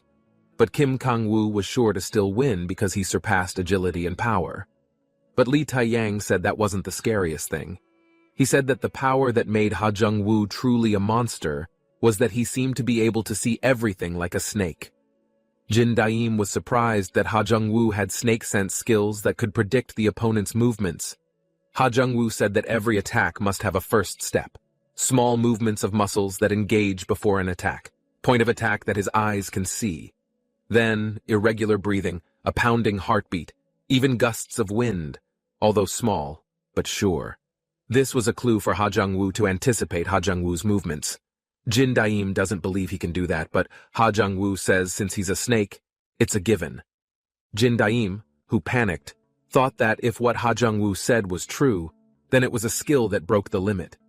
But if Ha Jung-woo couldn't keep up with his movements, there would still be a chance. Jin Daim quickly tried to attack Ha Jung-woo. Ha Jung-woo predicted it and tried to catch Jin Daim's hand, but Jin Daim's hand suddenly disappeared. He changed course and used deceptive tricks. But deceptive tricks don't work. Ha Jung-woo was sure that this would be easy if he used his snake senses. Seeing Ha Jung-woo attack, Jin Daim prepared to defend. But Ha Jung-woo saw the opening and hit it. He continuously attacked Jin Daim, which was full of gaps. Jin Daim, who fell on his back, thought it would be dangerous if he continued to get hit and had to dodge. Ha Jung-woo then punched Jin Daim so hard that he hit the wall. Then Ha Jung-woo approached Jin Daim and said it was a shame that his abilities were the opposite of his abilities. Jin Daim was annoyed because he had difficulty attacking and defending. Deceptive tricks that use flash in a row are also predicted. Even attacks that use the power of the system are also reduced by half. His stamina was also running out, and he couldn't take it anymore. Jin Daim thought, as Ha Jung-woo said, he really lost badly. He wondered how he could fight Ha Jung-woo. Then he realized something and stood up again. Ha Jung-woo was impressed that Jin Daim still had the strength to stand. Jin Daim thanks him for his concern and says he is thinking of a way to defeat him. Ha Jung-woo laughed at that and asked if he was crazy. Jin Daim then used a dice cheat to lower the strength stat and increase the senses stat to 350. He also got a skill that can analyze the situation perfectly and find the optimal solution. He looked around him to assess the situation and explore solutions. When finished, holding a fire extinguisher, Jin Daim said he would show now that wild animals cannot defeat humans. He then sprayed it at Ha Jung-woo. Ha Jung-woo thought Jin Daim meant to close his eyes, but he was sure it was in vain because instead, he benefited from the snake's senses. He closed his eyes and focused on hearing and finding the location. But his ears hurt because there was a loud noise. Jin Daim turned on the speaker to overcome Ha Jung-woo's hearing, so Jin Daim was sure that Ha Jung-woo would find it difficult to avoid his attack. Ha Jung-woo panicked because he couldn't see or hear. Suddenly he received a blow from Jin Daim. He tried to fight back, but it didn't hit anything. Ha Jung-woo was surprised because he was sure that Jin Daim was there. He then received attacks from behind and from the front. Ha Jung-woo swung his arms everywhere but still couldn't hit anything. Ha Jung-woo was confused about why Jin Daim could move freely even though he shouldn't be able to see or hear. However, Jin Daim perfectly remembered this room in his head. He believes he will win because this is his room. Jin Daim continuously attacked Ha Jung-woo from various sides. Ha Jung-woo, who was cornered, thought he had to recover his hearing at all costs. First, he tried to destroy the speaker, but he tripped over the cable and fell. Jin Daim continued to attack Ha Jung-woo. Ha Jung-woo became annoyed because the Uller's power was useless. He wondered how Jin Daim could see, but suddenly the smoke started to clear. He stood up again and found Jin Daim. Seeing Ha Jung-woo, Jin Daim said he looked so scared and a wild animal. Ha Jung-woo was angry because he had been insulted and would destroy Jin Daim now. But Jin Daim told Ha Jung-woo to look at the floor. He also saw a lot of broken glass on the floor. He even wondered when his shoes had been taken off. Jin Daim warned Ha Jung-woo to keep quiet, lest his leg be torn. Jin Daim said this is the first way to defeat wild beasts. Then while removing the lampshade, Jin Daim said there was also a second way to catch wild animals. Ha Jung-woo was very angry because he had been humiliated. He thought the broken glass was just a trap and used the hardening skill to step on the glass. Jin Daim then used cheat dice. Jin Daim smiled and asked how he could withstand another attack if he hardened his legs. He also lowers the intelligence stat and increases the skill stat to 350. To finish off Ha Jung-woo, he used wushu martial arts. Jin Daim then told him the second way to defeat wild animals was to surpass the limits of human ability with martial arts. He said the snake's eyes were useless because of this trap, and Ha Jung-woo was really trapped. Now it's time to hunt snakes. With quick movements, Jin Daim swung his staff to attack his opponent. The man watched Jin Daim's movements carefully. He thought that as long as he knew the point of attack, he could stop the attack. But it was too late as Jin Daim immediately launched his attack on the man by hitting his body with his staff. The powerful blow sent his opponent's body flying far backward. The man winced in pain even though he had tried to defend himself, but the impact was still that great. According to Jin Daim, using a beating weapon was very advantageous. Force is mass times acceleration, which weapons provide mass and speed that humans don't have. Then the red-haired man immediately got up, and he decided to use the hardening technique on his legs because otherwise he wouldn't be able to step up and get beaten up even more. But the impact was too strong to be blocked with his body. The man thought that if he continued like that, then he would die. Then the man decided to get rid of the stick held by Jin Daim first. As the corners of Jin Daim's lips turned up, he smiled slyly, realizing that his opponent had made a bad move. Another advantage of weapons is their wide range. A man without a weapon would not be able to get close to a man with a weapon. The man's body was thrown far back until it hit the wall. None of his skills worked to attack Jin Daim. The man felt panicked and confused about what he should do to defeat his opponent. Jin Daim continued to attack him relentlessly. Even though he was beaten up, Ha Jung-woo still tried to think of a solution to defeat him. The man was brutally attacked by Jin Daim from all sides. Ha Jung-woo still didn't find a way to defeat him and didn't think of anything. Ha Jung-woo finally gave up and decided to use the only desperate way. He immediately got up and ran very fast towards Jin Daim. The man didn't care even though his legs would be destroyed. Jin Daim did not expect the decision made by his opponent. Finally, Jin Daim was determined to finish him right now. Jin Daim immediately launched an attack from his stick. Ha Jung-woo resisted the attack with all his might. He used the hardening technique in his hand to catch the stick. Ha Jung-woo's legs were bleeding from holding on so hard and being hit by glass shards. Jin Daim's stick was finally broken by him. But Ha Jung-woo was wrong. It turned out that Jin Daim could use other techniques besides the stick technique. Instantly, Jin Daim used the martial arts manual and learned Kali Arnis. Then Jin Daim hit Ha Jung-woo's body so hard that he bounced far back. Unexpectedly, Jin Daim used a cable to choke Ha Jung-woo's neck. Then Jin Daim pulled the cable so hard that his opponent's body was lifted above him. As he was about to lose consciousness, Ha Jung-woo wondered how long it had been since he was beaten like that. His memories of his dark past came to mind. When Ha Jung-woo was a child, he always grazed in the corner of his room because he was afraid to see his father, who beat his mother very sadistically. Since he was a child, his senses were sensitive, and he hated it. Almost every day he would hear the sounds of his father beating his mother, and it hurt even more when his father beat his innocent self. Moreover, Jung-woo had to hear the sound of his mother's footsteps when she left him. After his mother's departure, Ha Jung-woo had to take all the abuse from his father. Every day, Jung-woo was cursed and beaten by his father sadistically. He blamed his mother and hated his father. It continued. Ha Jung-woo lived while receiving violence from his father until he entered high school. One time when Jung-woo was late for school, he was severely scolded by his father. The father seemed so angry with him that he acted beyond reason. His father immediately took a kettle that was on a burning stove, and then he threw it at Ha Jung-woo's face violently. Suddenly, Ha Jung-woo screamed because he was in extreme pain. His face seemed to melt, and he instantly lost his mind because it hurt too much. Jung-woo felt like something was boiling inside of him, until finally, without Jung-woo realizing it, he went crazy and took revenge on his father. He attacked his own father sadistically and cruelly. Whether it was out of pain or anger, Jung-woo still didn't understand. But when he woke up, his father was already crawling under his feet. As if it wasn't his will, Jung-woo felt that his body was moving on its own to protect him. Instantly, Jung-woo realized why his father had been beating him and his mother all this time, and why his father hadn't stopped despite their pleas. It was to see that pleading look on his face, like the feeling of controlling someone with violence. Ha Jung-woo continued to attack his father mercilessly. Forgetting the pain of the burns on his face, Jung-woo twisted all of his father's body parts. It was the joy he felt for the first time in his life, but when the object of his revenge was gone, Jung-woo felt an emptiness, and he wanted to feel that joy again. Jung-woo thought if he felt that again, then he would become stronger. Because Ha Jung-woo wanted to improve and build up his strength, Ha Jung-woo finally decided to enter the dark world.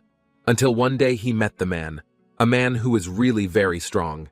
Because he was curious, Jungwoo finally asked the man how he could get his strength. The man approached Jungwoo and he gave him a cell phone that would give him power. The man told him that there were 2 types of surges, but he warned Jungwoo not to use them all at once because his body wouldn't be able to withstand it and could even die from it. Back to his fight with Jin Daim. Finally, Jungwoo used a power surge that made him so strong that his muscle strength surpassed human limits. Then Jungwoo released the cable tied around his neck with ease. This made Jin Daim very panicked because Jungwoo's power exceeded the limit. Jungwoo finally reversed his attack on Jin Daim. He tied Jin Daim's neck with the cable, then attacked his body repeatedly like Jin Daim did to him earlier. Then Jungwoo gave one punch so strong that Jin Daim bled profusely from his mouth and his body fell to the floor. Undeniably, Jin Daim's strength was so strong that Jungwoo had to use 2 surges. But Jungwoo still felt that he was the one who finally won the fight. Both of their hands were screaming with the cable. Jin Daim then used absolute division and borrowed Kim Kang-woo's strong will. Jin Daim said that the fight wasn't over yet. Jungwoo wondered why Jin Daim would go to such lengths because he didn't think it would benefit him at all.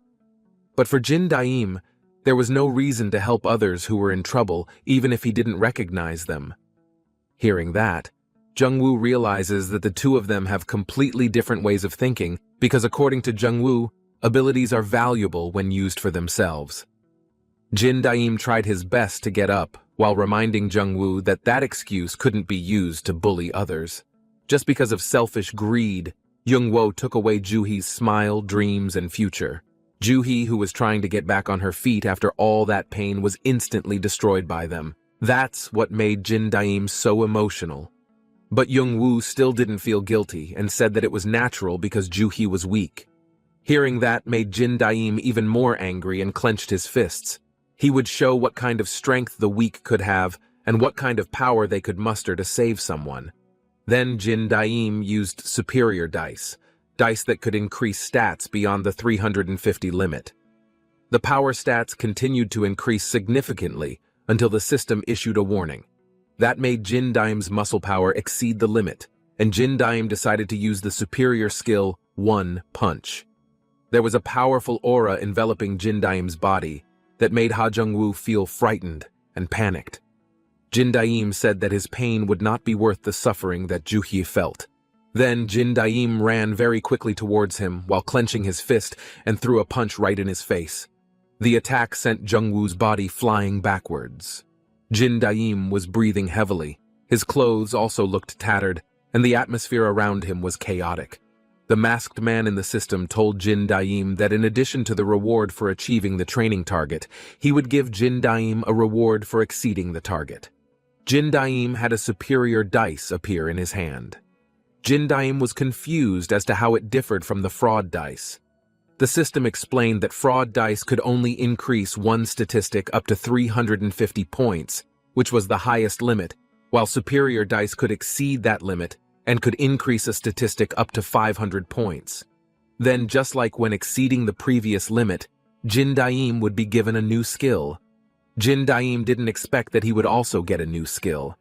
Jin Daim thought that getting a 350 skill was great, but it turned out that there was an even greater skill. The system explained that Jin Daim's body was still not strong enough to withstand the ability, and the time to maintain the ability was currently only a few tens of seconds, so he told him to use it when conditions allowed. Back to his fight against Ha Jungwoo, Jin Daim immediately pulled out the one-punch skill and immediately gave it to his enemy. The attack made Ha Jungwoo's body flung far back until it hit the wall. Ha Jungwoo winced in pain, and his face looked battered, while Jin Daim's face looked very exhausted after issuing his deadly blow. Jin Daim eventually won the fight. Not long after, a woman was seen peeking out from behind the door. Because she felt the situation outside had calmed down, she finally ventured out. But she was shocked to see her people lying on the floor with blood all over their bodies. Especially when she saw Ha Jungwoo, who collapsed in the corner of the room. Kim Na-young really didn't expect what was in front of her eyes right now. Then behind her, followed by Juhi, who came out of the room. Jin Daim immediately called Juhi and said that he came to save her, and then Jin Daim invited her to leave the place. Seeing the man's arrival made Juhi moved and cry, but immediately Kim Na-young immediately pulled Juhi while bullying her with broken glass bottles. Kim Na-young threatened Jin Daim to stay away from them, or else he would not hesitate to harm Juhya. Kim Na-young thinks that she has to get out of there no matter what, because if she gets dragged along, then she won't be able to debut. Kim Na-young yells out that she even broke Juhi's mom's leg and she won't hesitate to finish that woman off too. Juhi was very surprised to hear that. Jin Daim looked very confused about how to help Juhi because he didn't have the energy to use the flash anymore. But Juhi finally got up the courage to fight the woman. Juhi hit Kim Na-young's stomach with her elbow so hard that the bottle shattered out of her hand. Then Juhi grabbed her hand and slammed Kim Na-young's body very hard. Juhi was furious because she had just realized that the woman had made her mother's legs like that. Kim Na-young cried out in pain. Meanwhile, Jin Daim, who was still standing there, was dumbfounded by Juhi's actions and realized that the woman had tremendous strength. You can see Juhi's eyes radiating an aura of vengeance towards Kim Na-young. Juhi said that she would get her reward today. At that moment, Kim Na-young suddenly remembered the time when she told a group of female gangs in her school to harass Juhi, but they found it hard because the consequences they had to bear were huge and very dangerous.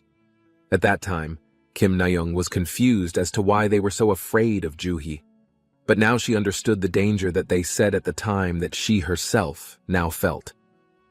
Kim Na-young just realized that the news that Juhi beat them to the hospital in middle school was real.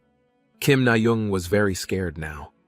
Juhi sat on top of Kim Na-young's body while pulling her collar and clenching her hands in front of her face. Juhi said that she had accepted all of Kim Na-young's behavior up until now because she still hoped that Kim Na-young would change.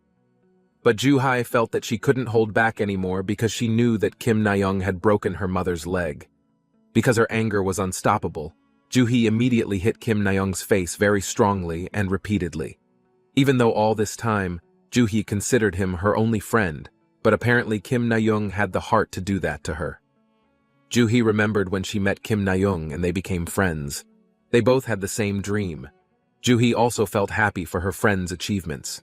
When Juhi was in trouble, Kim Na-young was the first to come to comfort her. Kim Na-young always protected Juhi from everyone who wanted to harm her, and Juhi even felt that Kim Na-young cared more about her than her own family. Even though Juhi could get through all that hell-like life because of Kim Na-young, the moments with Kim Na-young are more precious to her than anything else. But now Juhi realized that it was all fake, and even Kim Na-young was the one who hurt the people around her. Juhi cried hysterically and yelled at Kim Na-young how she could do that to her own friend. But Kim Na-young said that she never once considered Juhi as her friend. Hearing those words from her made Juhi not hesitate to beat her up. Juhi continued her attack on Kim Na-young. Juhi brutally hit her without stopping until Kim Na-young became unconscious. Jin Daim, who saw the incident, was dumbfounded and did not expect that Juhi's strength was so great. Instantly, Jin Daim felt something strange in his body. Then slowly his body collapsed and became unconscious. After hours had passed, Jin Daim finally opened his eyes. There was a very bright light that dazzled his eyes. Jin Daim just realized that he fainted and felt if he was in a comfortable and soft place. It turned out that he was sleeping on Juhi's lap. The woman immediately asked Jin Daim about why he helped her like that. Jin Daim casually replied that he helped her because he knew that Juhi was completely innocent. Hearing the reason made Juhi very grateful and then hugged Jin Daim's body tightly. Suddenly it made Jin Daim very surprised.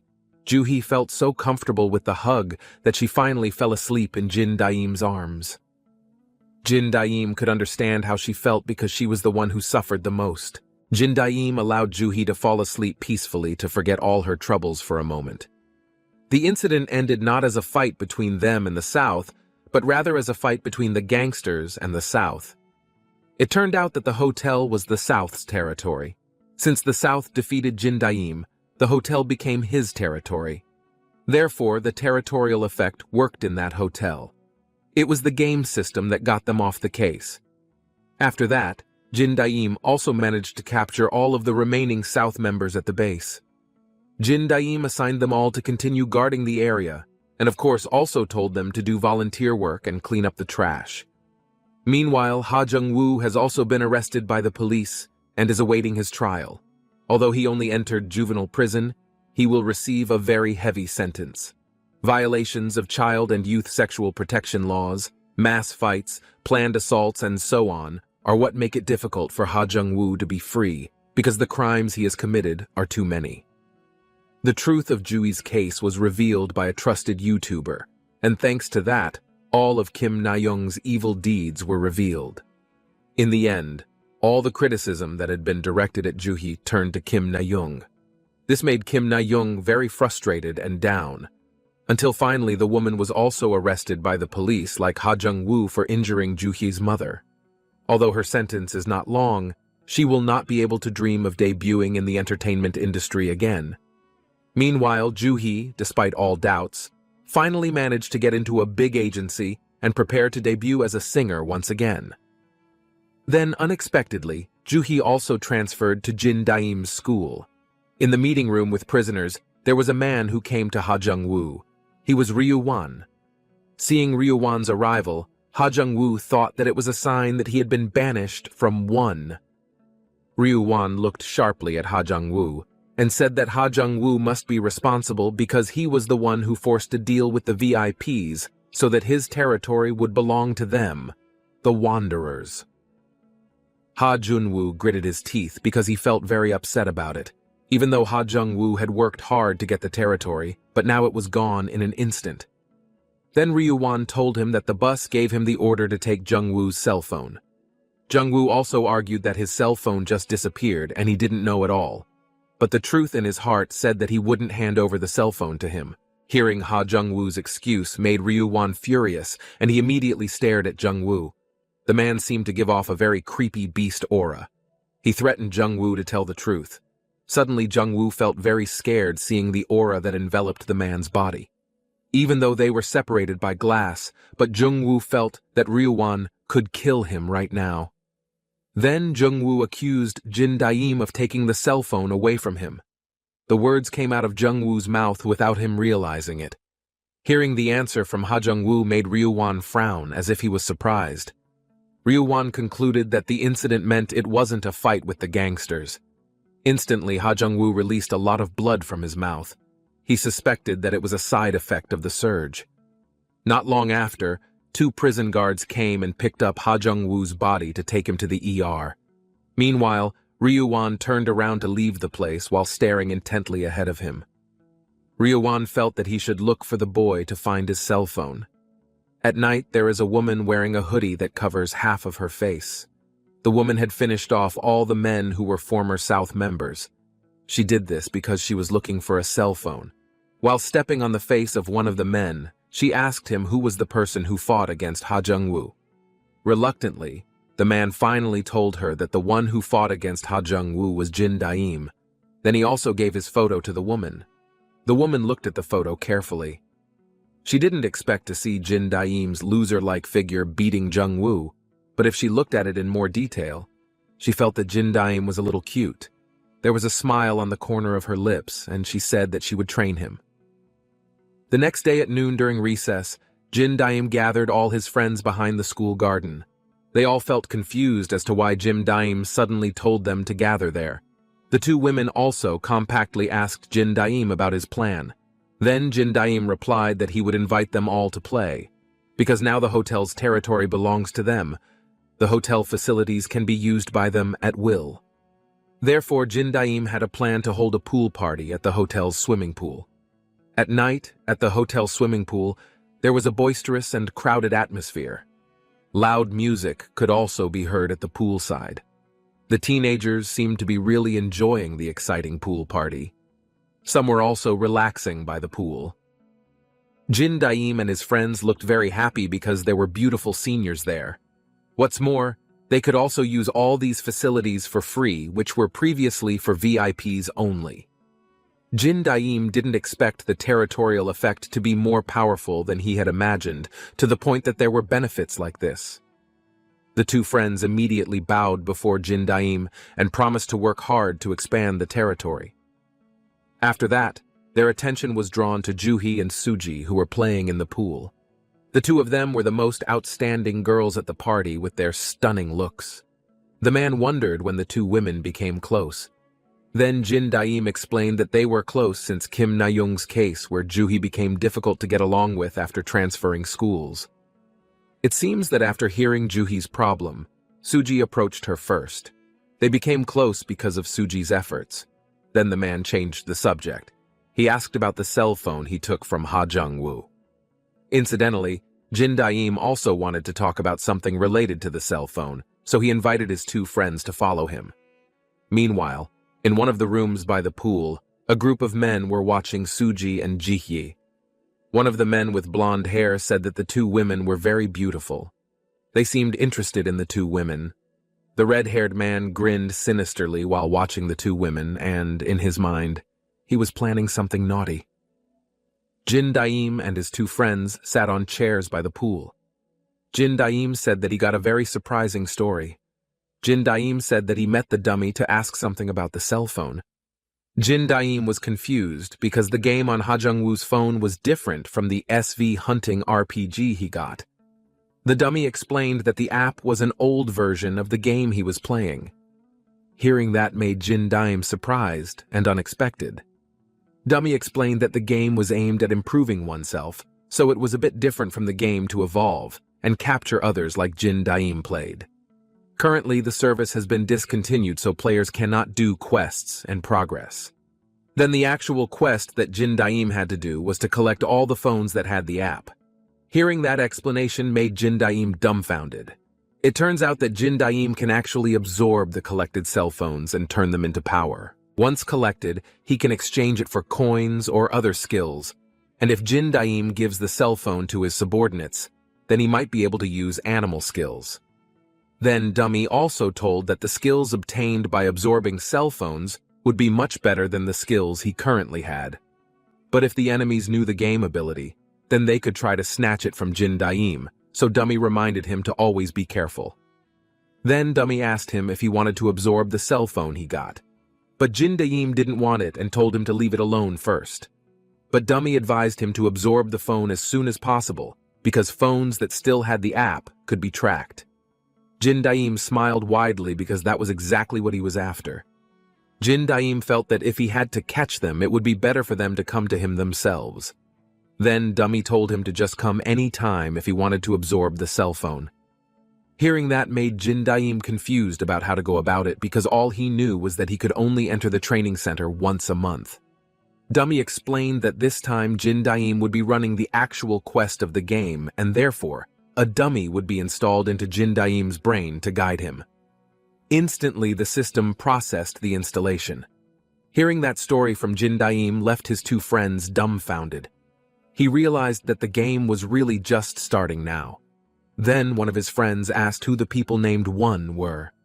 Jin Daim guessed that they were probably people who had multiple phones with the app on them. Jin Daim didn't feel afraid of people like them at all because he thought they couldn't progress and run quests while he was still progressing. Suddenly there was a commotion from behind. Suddenly Jin Daim looked behind him and found that his two female friends had been disturbed by a group of men. They forcibly pulled Suji and also Juhye. The group of men did this on orders from Ji Hyunwoo, who was the hotel's VVIP, and claimed to be the top brass of One. Ji Hyunwoo pulled the two women's hands and said he just wanted to play for a while. Suddenly, a woman wearing a black bikini came and knocked the man's hand away from the two women. Seeing the presence of the woman also made them tempted by her and invited her to come together. But unexpectedly, Ji Hyunwoo's face was immediately hit by someone's foot. Suddenly, his men immediately helped Ji Hyunwoo to get up and face them. It turned out to be Jin Daim and his two friends. Jin Daim couldn't believe that someone like him was One. Ji Hyunwoo felt very furious and angry because they didn't believe if they found out that he was not the top One. But Ji Hyunwoo also couldn't do anything because he was afraid to see them like strong people. Finally, he called the hotel clerk to evict them. Ji Hyunwoo immediately took out a card that showed that he was a VVIP member and told the officers to get them out of there. Then the officer asked Jin Daim to show his VVIP card. Instantly, Jin Daim panicked because he didn't have the VVIP card. Knowing this, his two friends immediately scolded him. Jin Daim admitted that he was immediately told to enter when he said that he was Jin Daim. Ji Hyun-woo laughed at all of them who dared to enter there secretly, and then he immediately told the officers to kick them out. But suddenly the officers remembered the name Jin Daim. Unexpectedly, the officers bowed and saluted Jin Daim. It turned out that Jin Daim had the attribute of territory owner, which if he revealed his identity as the ruler of the territory, then the employees in the territory would recognize him as an employer. Suddenly, Ji Hyun-woo was made silent by this. The officers even chased Ji Hyun-woo and his friends away. After that, the woman wearing an all-black bikini immediately approached Jin Daim and thanked him for helping save her. According to the woman, this meeting could also be called fate. Then the woman took out her cell phone and gave it to Jin Daim and asked for his cell phone number. This made Jin Daim surprised as well as his friends. They suspected that this was hunting. In a narrow alley near the hotel, we see Ji Hyun-woo and his men plotting for revenge. They called all their men to beat Jin Daim with a huge reward. In the middle of the conversation of the group of men, a woman suddenly came and greeted them by calling them a bunch of trash. Suddenly hearing the insult made them all immediately look at her. It turned out that she was the woman Ji Hyun-woo met in the hotel swimming pool earlier. Then Ji Hyun-woo immediately approached her because he thought if she changed her mind and wanted to play with him. Instantly, the woman took out a bat and finished them all in the blink of an eye. The woman threatened them if they dared to claim to be one, then she would not hesitate to kill them. Immediately, the woman hit the man's body with her bat until it spurted a lot of blood. Then the woman sat on the man's body leisurely while looking at Jin Daim's picture. She remembered Jin Daim's words of refusing to give her his cell phone number. There was a sly smile on the woman's lips. She felt attracted to Jin Daim and wanted him to be hers. The woman sat on one of the bodies of the man she had defeated. From the look on her face, she seemed to be deep in thought. As expected, there was something strange about Jin Daim. The woman didn't expect it and wondered how Jin Daim could defeat Ha Jung-woo. She thought that it wasn't impossible for an ordinary person to defeat an animal skill user, but it seemed impossible if a boy like Jin Daim won. Moreover, Ha Jung-woo also has spikes. Ha Jung-woo made money with his financial skills and bought spikes from one boss. The spike had some fatal side effects, but it allowed him to use skills that were beyond his limits. That's what made the woman think that it didn't make sense that Jin Daim could defeat Ha Jung-woo. The woman felt that the info she got about Jin Daim was still lacking, and she hurried from that place. She decided to try to approach Jin Daim first. The next day, the sky was clear, and the sun was shining brightly on the school grounds. Inside the classroom, Jin Daim was relaxing on the table that he had arranged lengthwise. Jin Daim wondered why no one had appeared in front of him to look for the cell phone since the South problem was over. Instantly, Jin Daim shouted to Dummy and asked him for a quest because he felt very bored. It just so happened that Dummy had just created a new quest. There were two quests that Jin Daim could do. One was to clean up the remaining members of the South with a reward of 10,000 coins, and the other was to catch an opponent with an immeasurable level with a reward of one player skill. Jin Daim looked at the two quests carefully. Dummy then showed Jin Daim to the monitor beside him. Inside the monitor was a group of men whose faces had been battered. Jin Daim was immediately shocked to see this, and wondered what had happened. The blond man told Daim that while they were cleaning the alley quietly, the members who betrayed and left the South suddenly attacked them. Then Daim immediately looked at Dummy and asked about it. Dummy explained that when he took over South, Jin Daim arrested Lee Taeyang and Chu Jin-woong. When taking over another organization and arresting the owner, the subordinates will be controlled automatically. That's the effect of a territory lord. But Dummy said it was difficult to control everything with just those two people. Dummy explained that the real leader of the South was Ha Jung-woo. Since Ha Jung-woo wasn't arrested, Jin Daim couldn't control the South completely. Then the other members who were not under his control left the South and formed a new group. This was the quest to take care of them. The blond man said that they resigned themselves to being beaten because they obeyed Jin Daim's orders not to fight. Finally, Daim ordered them to attack and chase those people away if they came back again. Jin Daim immediately ruffled his hair because he was so frustrated. Things were turning out to be very complicated. It turned out that managing the territory was very difficult, unlike what he had imagined. Then Jin Daim immediately rushed to go there and took Han Tae-hyuk and also Kim Kang-woo. On a small street in the suburbs, there was a group of gangs heading to a place.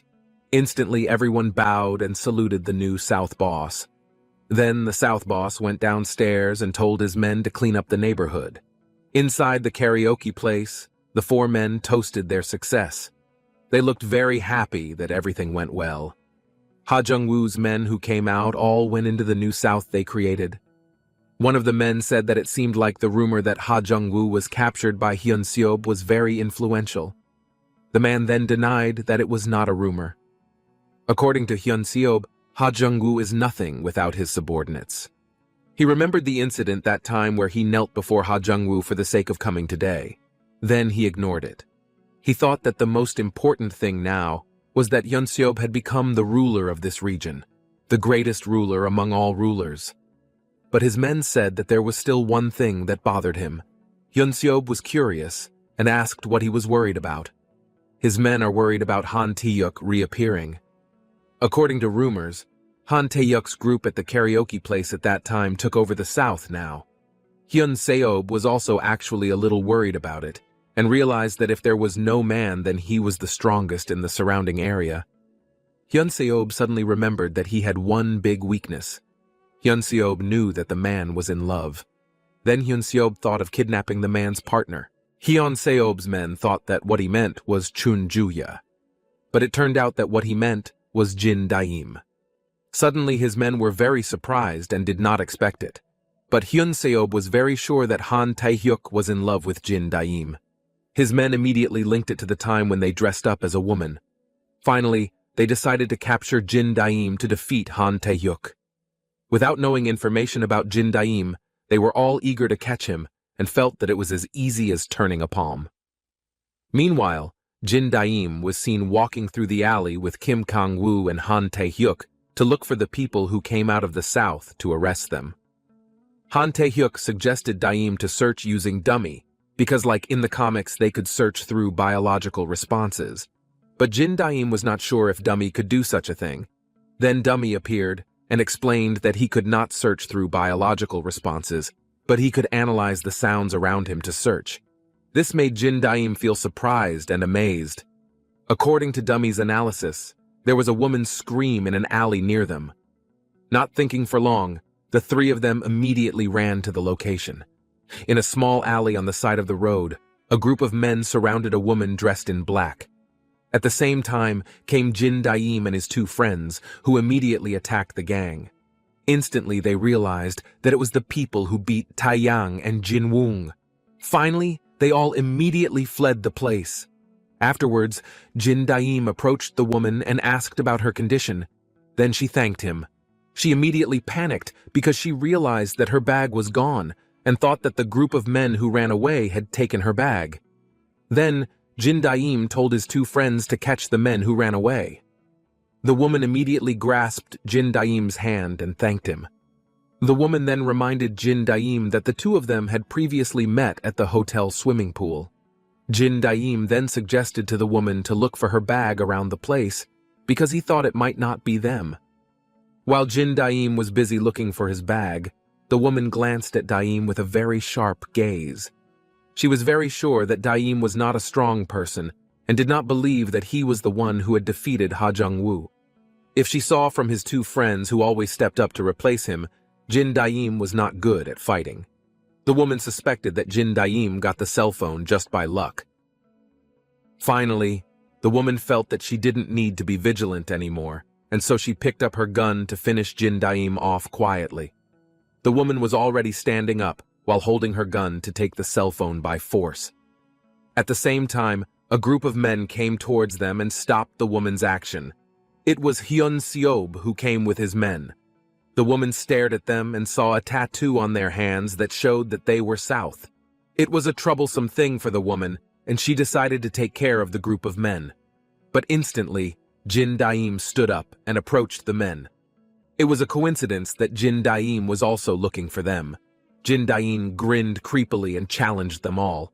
Seeing that made a group of southern gangs laugh and mock him. The woman also felt incredulous seeing Daim, who was very arrogant about his strength.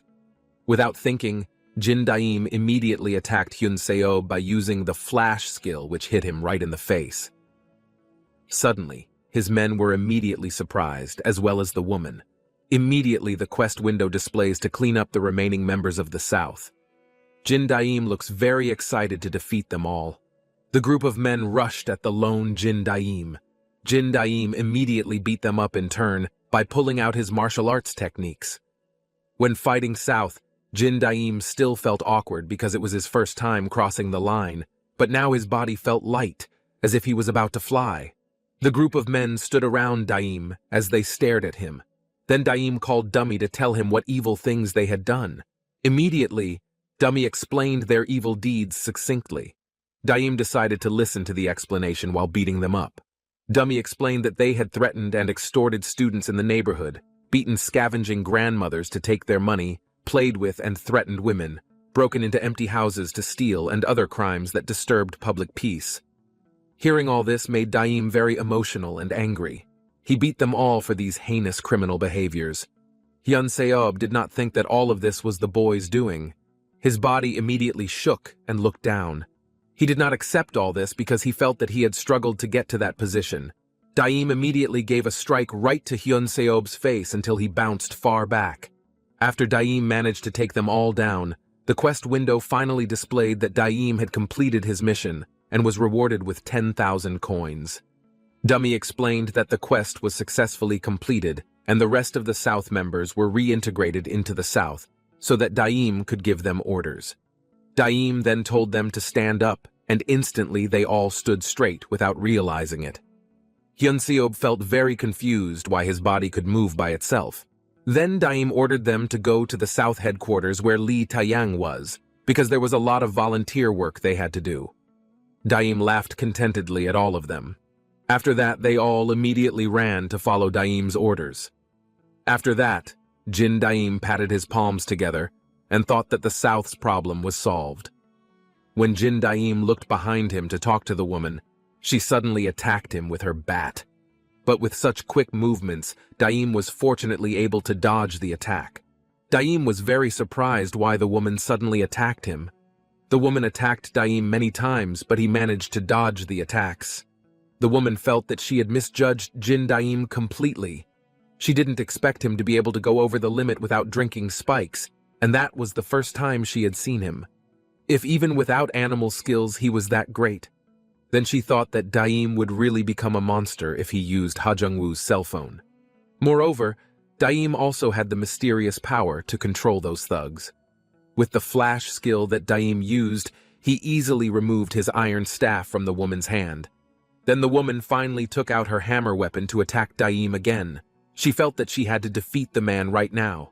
Seeing that made Daim surprised, because he realized the effect of the game used by the woman. His body was blown far back. Daim stared intently at the woman and realized that the woman also had a cell phone like Ha Jung-woo. The woman ran very quickly toward Jin Daim while delivering her weapon attack. If that woman had game power, then it meant that Daim didn't have to relent, even though his enemy was a woman. Daim immediately ran to counterattack the woman, but when Daim hit the woman in the stomach, he immediately felt like there was an iron plate blocking him. In his mind, Daim wondered where the woman had gotten all the equipment out of. Since the woman was wearing a weapon, Daim decided to use a weapon too. Immediately, Daim took out his manual martial arts and attacked the woman. There was a fierce battle between them. The woman was shocked to realize that Daim had become stronger after using his weapon. If it was a fight with weapons, then Daim would win because he was using a martial arts manual. But the woman didn't give up, so she took out another weapon and threw it at Daim. Seeing that made Daim panic and regret not having prepared many big weapons beforehand. Daim felt that he had to end the fight before all his weapons were used. This time, the woman used a crowbar to attack Daim, but because Daim's strength was greater than hers, the woman was pushed back. The woman realized that Daim's martial arts level was too high. It made her feel very upset that all the weapons she gave him didn't work against him. Then she took out another weapon, but unexpectedly, Daim destroyed it in one attack. The woman became very panicked and frightened.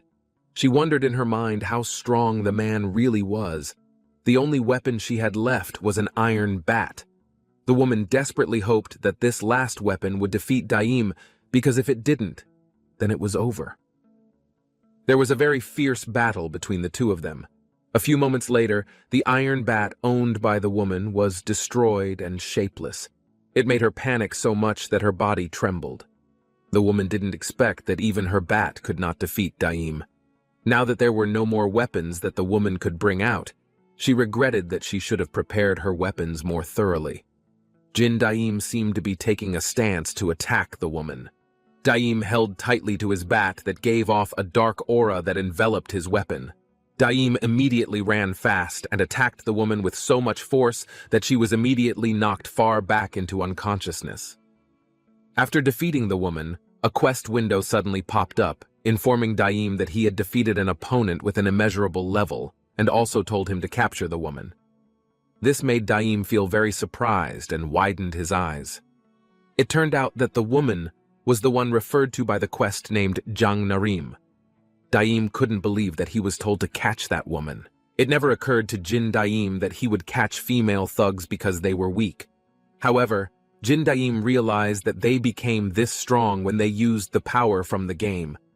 Jin Daim happened to have bought a chain trap, but Daim felt it wasn't right to use it on the woman. But after Daim thought about it, in the future there might be more female thugs who use the power of the game. Finally, Daim decided to catch her. Then Daim put the trap on the woman's arm. It wasn't long before the woman woke up from her stupor. Then she immediately got up and wondered where she was. Suddenly, Daim immediately stepped back while holding the woman back from attacking him again. Unexpectedly, the woman hugged Daim and called him master. This made Daim very confused, and then called Dummy. After Dummy appeared, Daim immediately asked why the woman was attached to him like this. Dummy guessed that it was because of the absolute obedience buff that occurred at the start of the capture. But Daim explained that this did not happen to other people.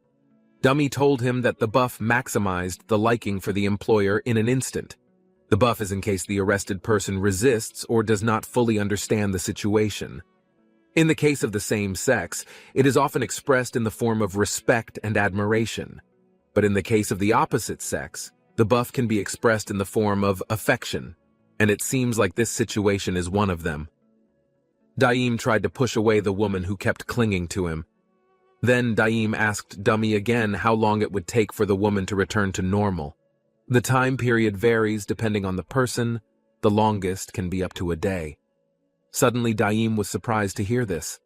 Dummy then excused himself and invited his master to have fun. It was getting late in the afternoon. Daim and the woman walked down a small street there. The woman continued to cling to Daim. Seeing that made Daim feel incredulous, even though that woman had attacked him all the way. But now she was a woman who seemed to be in love. The eyes of everyone passing by were always on the two of them. The people who saw the woman clinging to Daim looked very surprised, especially the men. If Daim looked carefully, the woman next to him was also as beautiful as Suji and Juhye. So it was no wonder that everyone was eyeing her. Moreover, this kind of person was attached to him. But judging from the way she attacked him earlier, Daim was worried about what he should do when her state of absolute compliance was lost. They attracted attention because of the woman who kept clinging to Daim. Finally, Daim decided to first enter the nearby cafe. But unexpectedly, the place was not what Daim had imagined. Daim didn't expect such a closed cafe concept. Then the woman invited Daim to sit next to her. Daim tried to keep his distance from the woman and then told her to stop calling him sir. Then the two of them chatted casually. Daim asked the woman why she attacked so suddenly. The woman replied that she wanted to grab the cell phone that Daim had. The woman found out that the cell phone belonged to Ha Jung-woo. The former South member told her after she finished them off. Daim just realized that it was all for the sake of grabbing his cell phone. Then Daim asked if the woman was part of the one group. Instantly, a dark aura appeared from the woman, and then she immediately pushed Daim's body back. The woman firmly said that she was not part of one. One was her enemy, and she was collecting cell phones to defeat one. Then suddenly the woman kissed Daim on the cheek. It was a punishment for Daim's mistake. But the point that Daim knew from Ha Jung-woo was that the power was only owned by one. This was confirmed by the woman and said that they stole the power to defeat one.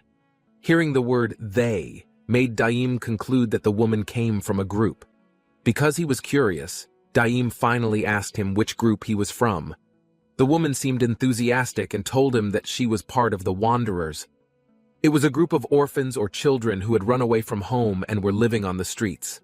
The shelter is for children who have nowhere to go. They worked hard to build that safe place. Daim was instantly reminded of the time he went to defeat the South. Someone said that the group of children who escaped in the area was called Wanderer. Then Daim asked Dummy to connect a video call with Lee Tai-yang.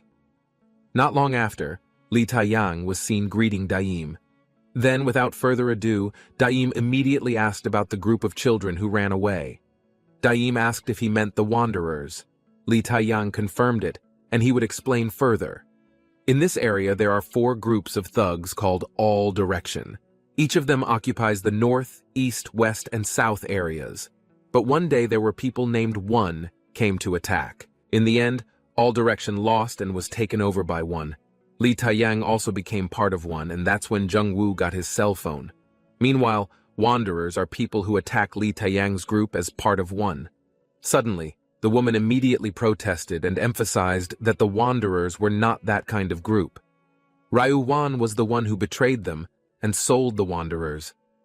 While holding back tears, the woman said that originally the Wanderers were not the evil group they are now. Everything happened until now because of that man named Ryu-wan. Then Lee Tai-yang said goodbye and cut off the video call. Daim noticed that the woman looked sad. Daim felt that there was a sad event in her past, but Daim didn't feel comfortable asking her further. What was clear was that the woman also had a bad relationship with One's group. Since Daim also had to catch One, that meant they were on the same side. Right at the same time, a new quest suddenly appeared. The quest required Daim to help Jang Narim get back the Wanderer from Ryu-wan. Seeing this made Daim surprised, especially since this quest was to help that woman. Then Daim asked Narim to tell more details about the problem. Daim told Narim that he would help her. Elsewhere, Daim's 2 friends were still busy looking for Narim's bag. They had searched every corner but still couldn't find it. Taehyuk thought about going back. But Kang-woo seemed worried that Jin Daim would be angry with them. Suddenly there was a commotion from a location not far from where they were. Suddenly they were both immediately surprised and looked behind them. There was a very chaotic atmosphere where many people were lying there helplessly. There was a man in a black suit who stabbed another man's head. The man had heard from Ha Jung-woo that he wasn't fighting with a gang, but with someone else, and it was that person who took his cell phone. The man forced him to tell him who it was. However, the man did not know it at all. Suddenly it made the man in the black suit angry and immediately broke his hand bones. At the same time came Han Tae-hyuk and Kim Kang-woo, who then immediately beat the man in the black suit. The man who had just been attacked told them that the man in the black suit was the leader of the Wanderers. He warned them to be careful because the leader of the Wanderers had strange powers like Jung-woo. The charging of Kang-woo's fruitful endurance has been completed. What a coincidence that they wanted to fight him. The chief Wanderer thought that they were the ones who took Ha Jung-woo's cell phone. Kang-woo immediately denied that they didn't know about it, but Kang-woo challenged the man to a duel with them. Because the man just stood there and didn't want to attack, Kang-woo finally ran quickly towards the man. Kang-woo looked impatient to beat him up, but the man in the black suit easily avoided Kang-woo's attacks. He thought it was a weak fist attack. Instantly, the man in the black suit threw his fist right at Kang-woo. However, it turned out that it was just a trick for Kang-woo to catch the man's hand. Instantly, Kang-woo pulled the man's hand to slam him. But the man in the black suit parried Kang-woo's attack in an instant, so that now the situation was reversed. You could see Kang-woo's face turning blue because he couldn't breathe. At the same time, Taehyuk immediately jumped up to attack his enemy. Unexpectedly, the man in the black suit caught Taehyuk's leg and immediately pushed his body back. They both felt overwhelmed against the man in the black suit who was alone. Then Taehyuk asked about the item that Daim had given Kangwoo. It was a magnifying glass item. Then they used the item to see the man's statistics. The man in front of them was Ryuwan.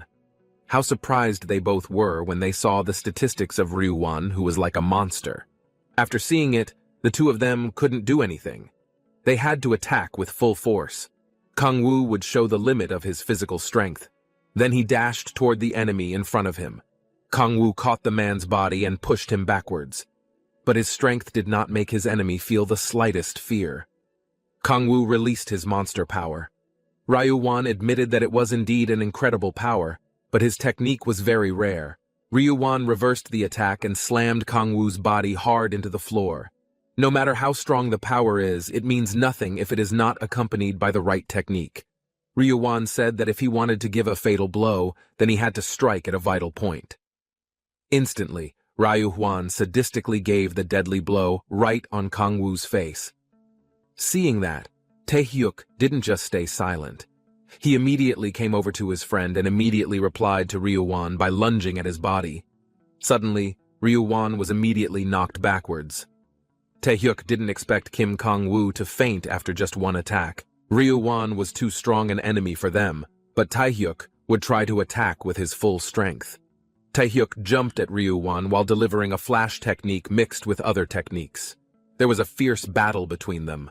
Taehyuk attacked him relentlessly and mercilessly. However, Ryuwan was able to avoid all these attacks and then managed to catch Taehyuk's leg. But that wasn't the end of his defeat. Taehyuk immediately used his other leg and lunged at Ryuwan's face.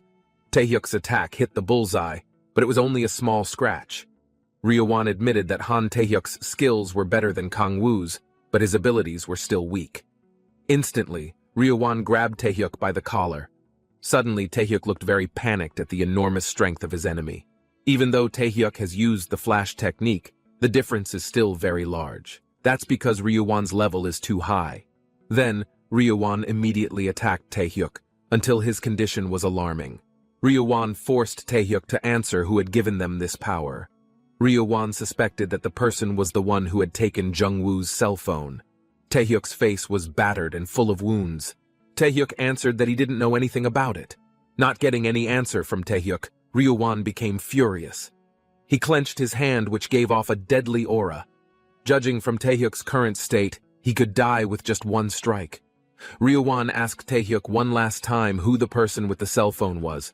However, Taehyuk toyed with the answer, which made Ryuwan unable to hold his temper anymore.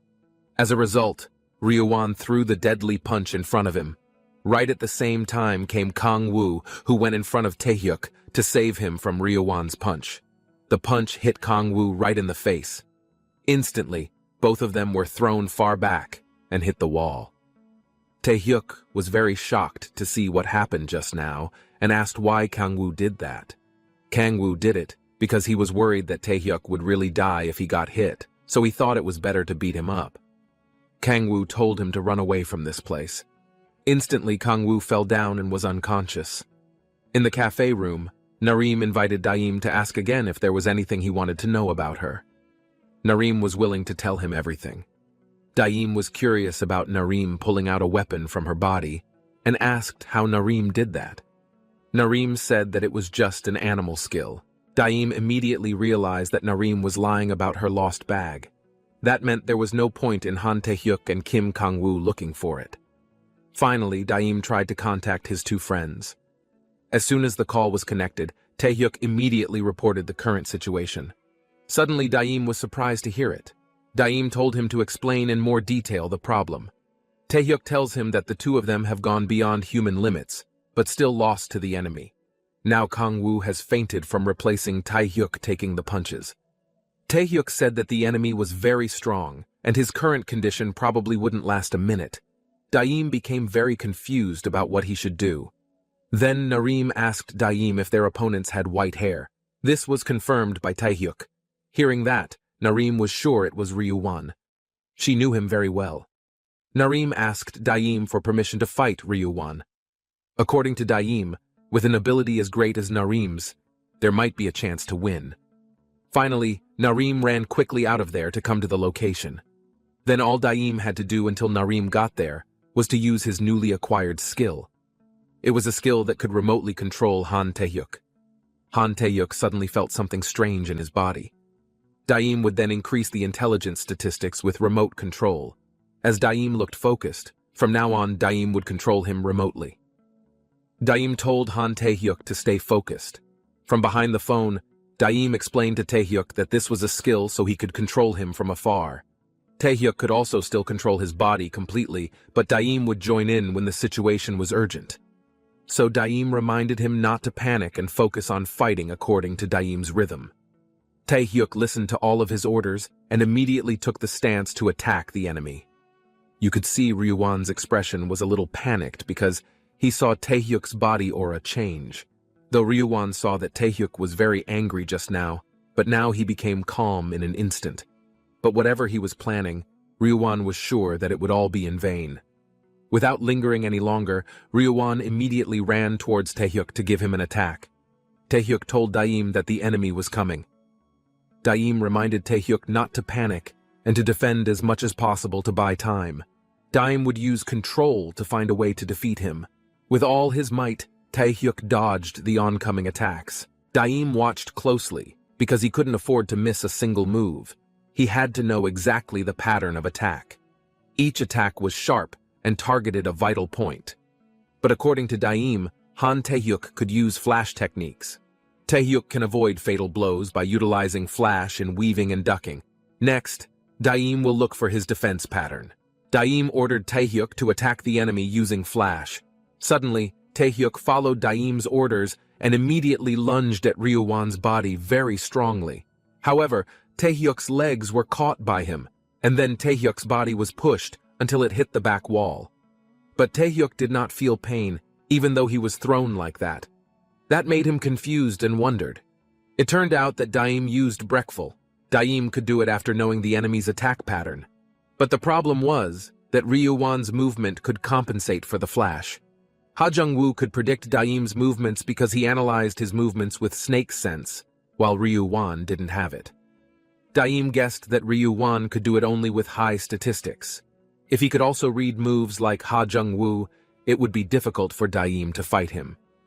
Taehyuk told Daim that the previous attack was successful. Hearing that, Daim immediately tried to see Han Taehyuk's memory with absolute division. Daim saw that all attacks using flash could be blocked by Ryuwan. Even kicks with flash were caught. Then Taehyuk's relentless attacks hit him right in the face. Daim realized there was something different about the flash attacks. Daim would analyze the passage with control. Instantly, Daim widened his eyes and he finally figured it out. Daim told Taehyuk confidently that he knew a way to attack Ryuwan. From now on, they would not use the flash technique. Daim assured Taehyuk that he could make Taehyuk use flash whenever he needed to. Taehyuk finally trusted Daim and immediately ran towards the enemy quickly. Taehyuk was confused as to why Ryuwan's movements had slowed down. Taehyuk used that situation to use the flash skill. The attack hit Ryuwan right in the face so that his body staggered. Seeing that made Taehyuk really not believe it, even though the attack just now was a normal attack. Again, Taehyuk gave Ryuwan a fist attack. Now Taehyuk realized that this was not a coincidence. Then Taehyuk asked Daim what he should do next. Grinning, Daim told him that all they had to do was make Ryuwan unable to predict their movements. Taehyuk's attack was successful because his genius flexibility created an attack that even he couldn't predict. Daim thought that Ryuwan was just like Ha Jung-woo, looking at his opponent's moves and predicting his attacks. Flash's weakness is that once it starts moving, it can only move in a straight line. So the direction of his attack can be predicted only by the initial movement. But his body is being moved by two people. Because regardless of the initial movement, Taehyuk's body moved according to Daim's orders. Daim deliberately made his attack unpredictable, which made Ryuwan become stunned. Without further delay, Taehyuk attacked Ryuwan again. Taehyuk attacked relentlessly. It was an attack that ignored the initial movement. Ryuwan couldn't predict it. But Ryuwan didn't see any fatal attacks, and finally he tried to attack Taehyuk. Seeing that made Daim become annoyed because Ryuwon seemed to already know the weakness of this attack. The weakness of this attack is that there is no preparation, so the impact of the attack is weak. Ryuwon knew that for sure, and attacked without caring about the impact. If it continues like this, then Ryuwon will have the advantage because his stats are higher. If he attacked any further, it would be fatal. Taehyuk retreated all the way to the wall. Now his trick was over, and Ryuwon was preparing to give him an attack. Right at the same time, Yang Narim suddenly came and jumped towards Ryuwon while holding a stick in her hand. Seeing that made Daim a little relieved, because their members had arrived, and Daim would add techniques and intelligence that could also be controlled by remote control. But Ryuwon looked angry and gave off a very strong aura. Instantly, the remote control was cut off. Daim was surprised by this. He suspected that it was because of the aura Ryuwon had released just now, but Daim would try to connect again. Upon reconnecting, Daim saw the already tense situation, where they both looked like they had just been attacked by Ryuwon. Ryuwon attacked them with his beast skill. His beast skill was not knowing the weakness of the opponent, but the terrifying energy itself. So far, Ryuwon didn't use beast skills, which meant all of Daim's analysis was useless. While Han Taehyuk fought relentlessly, and Narim was exhausted fighting Daim. They both had little stamina. Therefore, Daim decided that he would use the next plan. Daim ordered Narim to take out the fire extinguisher that had been prepared. Then Narim sprayed it on Ryuwon, and instantly they fled from Ryuwon's presence. Seeing that, Ryuwon clenched his hands into fists. He felt furious that Narim was still blocking him to the end. Evening at a hotel. Daim had booked a room at the hotel for them to rest. Then Kang-woo, who was still unconscious, was laid on the bed. After that, Daim told Dummy to check his condition. Dummy said that Kang-woo did not need to be taken to the hospital because the physical damage was not too severe. Compared to medication, Kang-woo needed more rest. Hearing that made Daim a little relieved. It was a good thing they managed to escape, because otherwise the loss would have been even greater if they had continued the fight. Daim was determined to catch Ryuwon with his own hands. Afterwards, Daim decided to rest after a long day of fighting. Daim told Narim to go home and meet again tomorrow. Then Daim went straight to his bed because he was tired, while Narim was still silent in her place. A short while later, Daim woke up in the middle of the night. He felt something strange under his blanket. Out of curiosity, Daim immediately checked. Daim was surprised to find that Narim was under his blanket. Suddenly, Daim immediately got up and asked her why she hadn't come home from here. Then Narim told him that she didn't have a home. Daim had just remembered that. But suddenly, Narim gasped. The look on the woman's face changed in an instant. Narim stared intently at Daim and asked why she was here. It appeared that Narim was already in a position to hit Daim. Seeing that made Daim become very panicked because her absolute compliance condition was complete. Daim became very confused about how he would explain all this to Narim. Meanwhile, Narim seemed to be getting ready while holding a hammer item in her hand. She threatened Daim to answer her questions. Then Daim said that this was all a misunderstanding. Daim explained that Narim did all the actions herself. Instantly, Narim remembered the things she did to Daim. Suddenly, Narim screamed hysterically because she couldn't believe what she was doing. Narim looked like she was frustrated. She thought she was crazy. Narim admitted that it was the first time she had kissed someone. His two friends who heard this immediately gave Daim a sharp look. They both attacked Daim because they were annoyed. When they were struggling, Daim did something like that. Kang-woo and Taehyuk were seen kneeling before Daim with upset looks on their faces. Daim told them in a high tone that it was a misunderstanding, but the two of them didn't believe him. Meanwhile, Narim was just sitting on the sofa thinking about Daim's ability to make herself trapped by him. Narim had just found out that there was such an ability. She was hearing it for the first time. Whereas all this time cell phones could only use animal skills or store items. Daim also thought that only he had such abilities. Although it wasn't as great as his, Daim didn't think there were similar abilities. Daim asked Narim to tell him about Ha Jung-woo's cell phone. But Narim didn't know the details either, but she would tell what she knew. First of all, one could use beast skills if they had that cell phone. The type of beast skill is determined by the user. If the cell phone was taken by someone, then he would not use the skills possessed by the owner of the cell phone. But a new beast skill is given according to that person's characteristics. Daim concluded that skills would appear randomly. Given that Narim could take out equipment, Daim asked what the name of her skill was. Narim hesitantly replied that it was Haydal. The Haydal in question was a sea lion. Instantly, the three men were shocked. Narim reminded them seriously not to underestimate the sea lion because this skill could store tools in the sea lion's pouch. Then Narim changed the topic. She was going to tell them about Ryuhwan. But if they want to know about Ryuhwan, then they must first know about Jihoon, because it all started with Jihoon. Narim first met Jihoon at a place called the Paradise of Love, a large stream that almost resembled a large city called the Nagwan Stream Love Paradise. It was the place where they grew up, but in reality, it was a prison that confined and enslaved orphaned children. Narim, who was banished at the age of 7, knew that it was hell. But the children raised in this place remained obedient without knowing that. But it was only natural that they didn't know because it was a huge cult that included the police in it. At one point, one of the owners of the place beat up Narim and beat her brutally. At that moment, Jihoon came and tried to stop the woman's cruel actions. Narim saw that Jihoon also obeyed the Nagwan sect like the other children. But Jihoon was different from the other children. Jihoon believed in the outside world that Narim told him about. Jihoon assured Narim that tomorrow they wouldn't be in that place anymore. In the evening, there was a huge fire in that place. Suddenly, the woman immediately ordered the children to fetch water from the river outside the village. Then they all immediately rushed to carry out the order. Once they got there, Jihoon told all his friends that he was the one who caused the fire that day on purpose. This was so that they could escape from this hell. Jihoon explains that the river in front of them is quite dangerous, because it is deep and the current is strong. But Jihoon assured them that they could cross it if they combined their strength. They would cross it by holding on like a rope.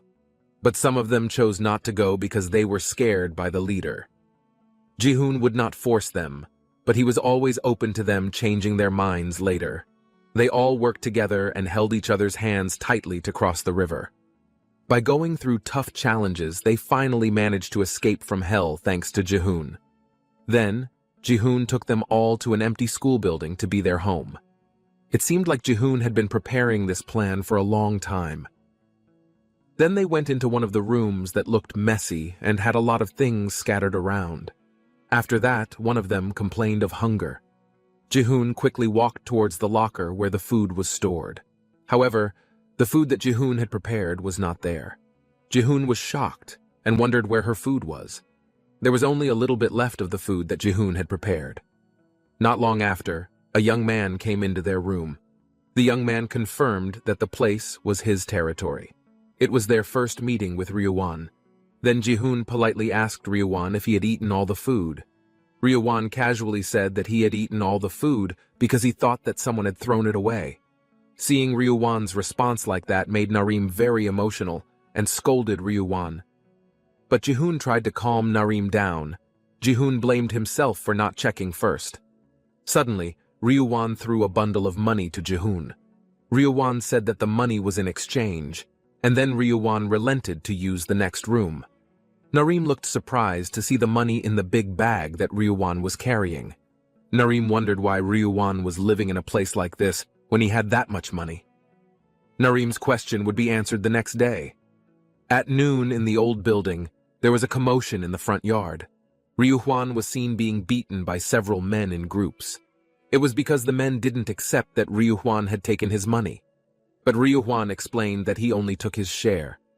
Suddenly, they all immediately ganged up on Ryuhwan brutally. From the window, Jihoon and Narim saw the incident. They looked worried as they saw Ryuhwan being beaten by the men. Without further ado, Jihoon ran outside. Jihoon told Narim that he was going to make a transaction. Arriving outside, Jihoon immediately greeted the thugs. Then Jihoon offered his help to Ryuhwan. He would save Ryuhwan and make a transaction agreement with him. Ryuwan was surprised to hear that. The thugs laughed at him and thought that Jihoon wouldn't be able to beat them all. You can see that Narim is very worried about Jihoon. The teachers in the Heaven of Love also listened to Jihoon's words.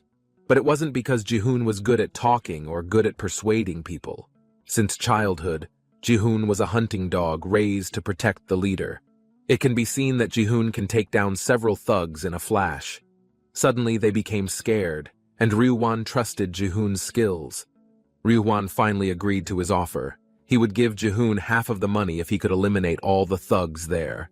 Then Jihoon began to prepare for the action, and the deal was made. The thugs rushed at Jihoon simultaneously. Narim, who saw this, panicked. She knew that Jihoon was strong, but she didn't expect him to be that strong. Jihoon easily took down several thugs at once. The thugs kept coming towards Jihoon to attack him, but still, it wasn't difficult for Jihoon. In no time at all, Jihoon was able to take them all out without getting hurt. It was not a fight, but one-sided violence. Now the thugs had bowed before Ryuwan and also Jihoon. Ryuwan, whose temper was still fiery, hit the thug leader's face very hard. Ryuwan threatened him not to show the bridge of their nose in front of him and then kicked them out of the place. Instantly, the thugs ran away, leaving the two of them behind. Seeing that made Ryuwan very satisfied. Ryuwan thanked Jihoon for surviving thanks to his help. Then they introduced themselves to each other. Jihoon told him that they were children who came out of the Nagwan sect. Ryuwan was surprised to hear that because he knew about it. Ryuwan asked if Jihoon's fighting skills were also from that place. Then, Jihoon explained that since childhood, he had received special training to protect the sect leader. Since they got out of that hell, they had to build a new house, so they needed money. Instantly, Ryuwan threw a bag of money to Jihoon to fulfill the deal they made earlier. Feeling curious, Jihoon asked what Ryuwan's relationship was with those people. Ryuwan told him that those people were a runaway family. It was a group called a resting place for children who had no place to live. As they had seen, those people only used homeless children to fill the stomachs of their superiors. Jihoon thought that the group was similar to the Nagwan sect. Wherever they went, people would only want to take advantage of them. A good thought came to Ryuwan's mind. Since they already knew each other and had the same goal, he offered to work together. Ryuwan drew a map on the blackboard. He explained that the runaway family had a larger scale than what they saw today. They were scattered in different areas and did everything they could to get money. Their plan was to seize the money.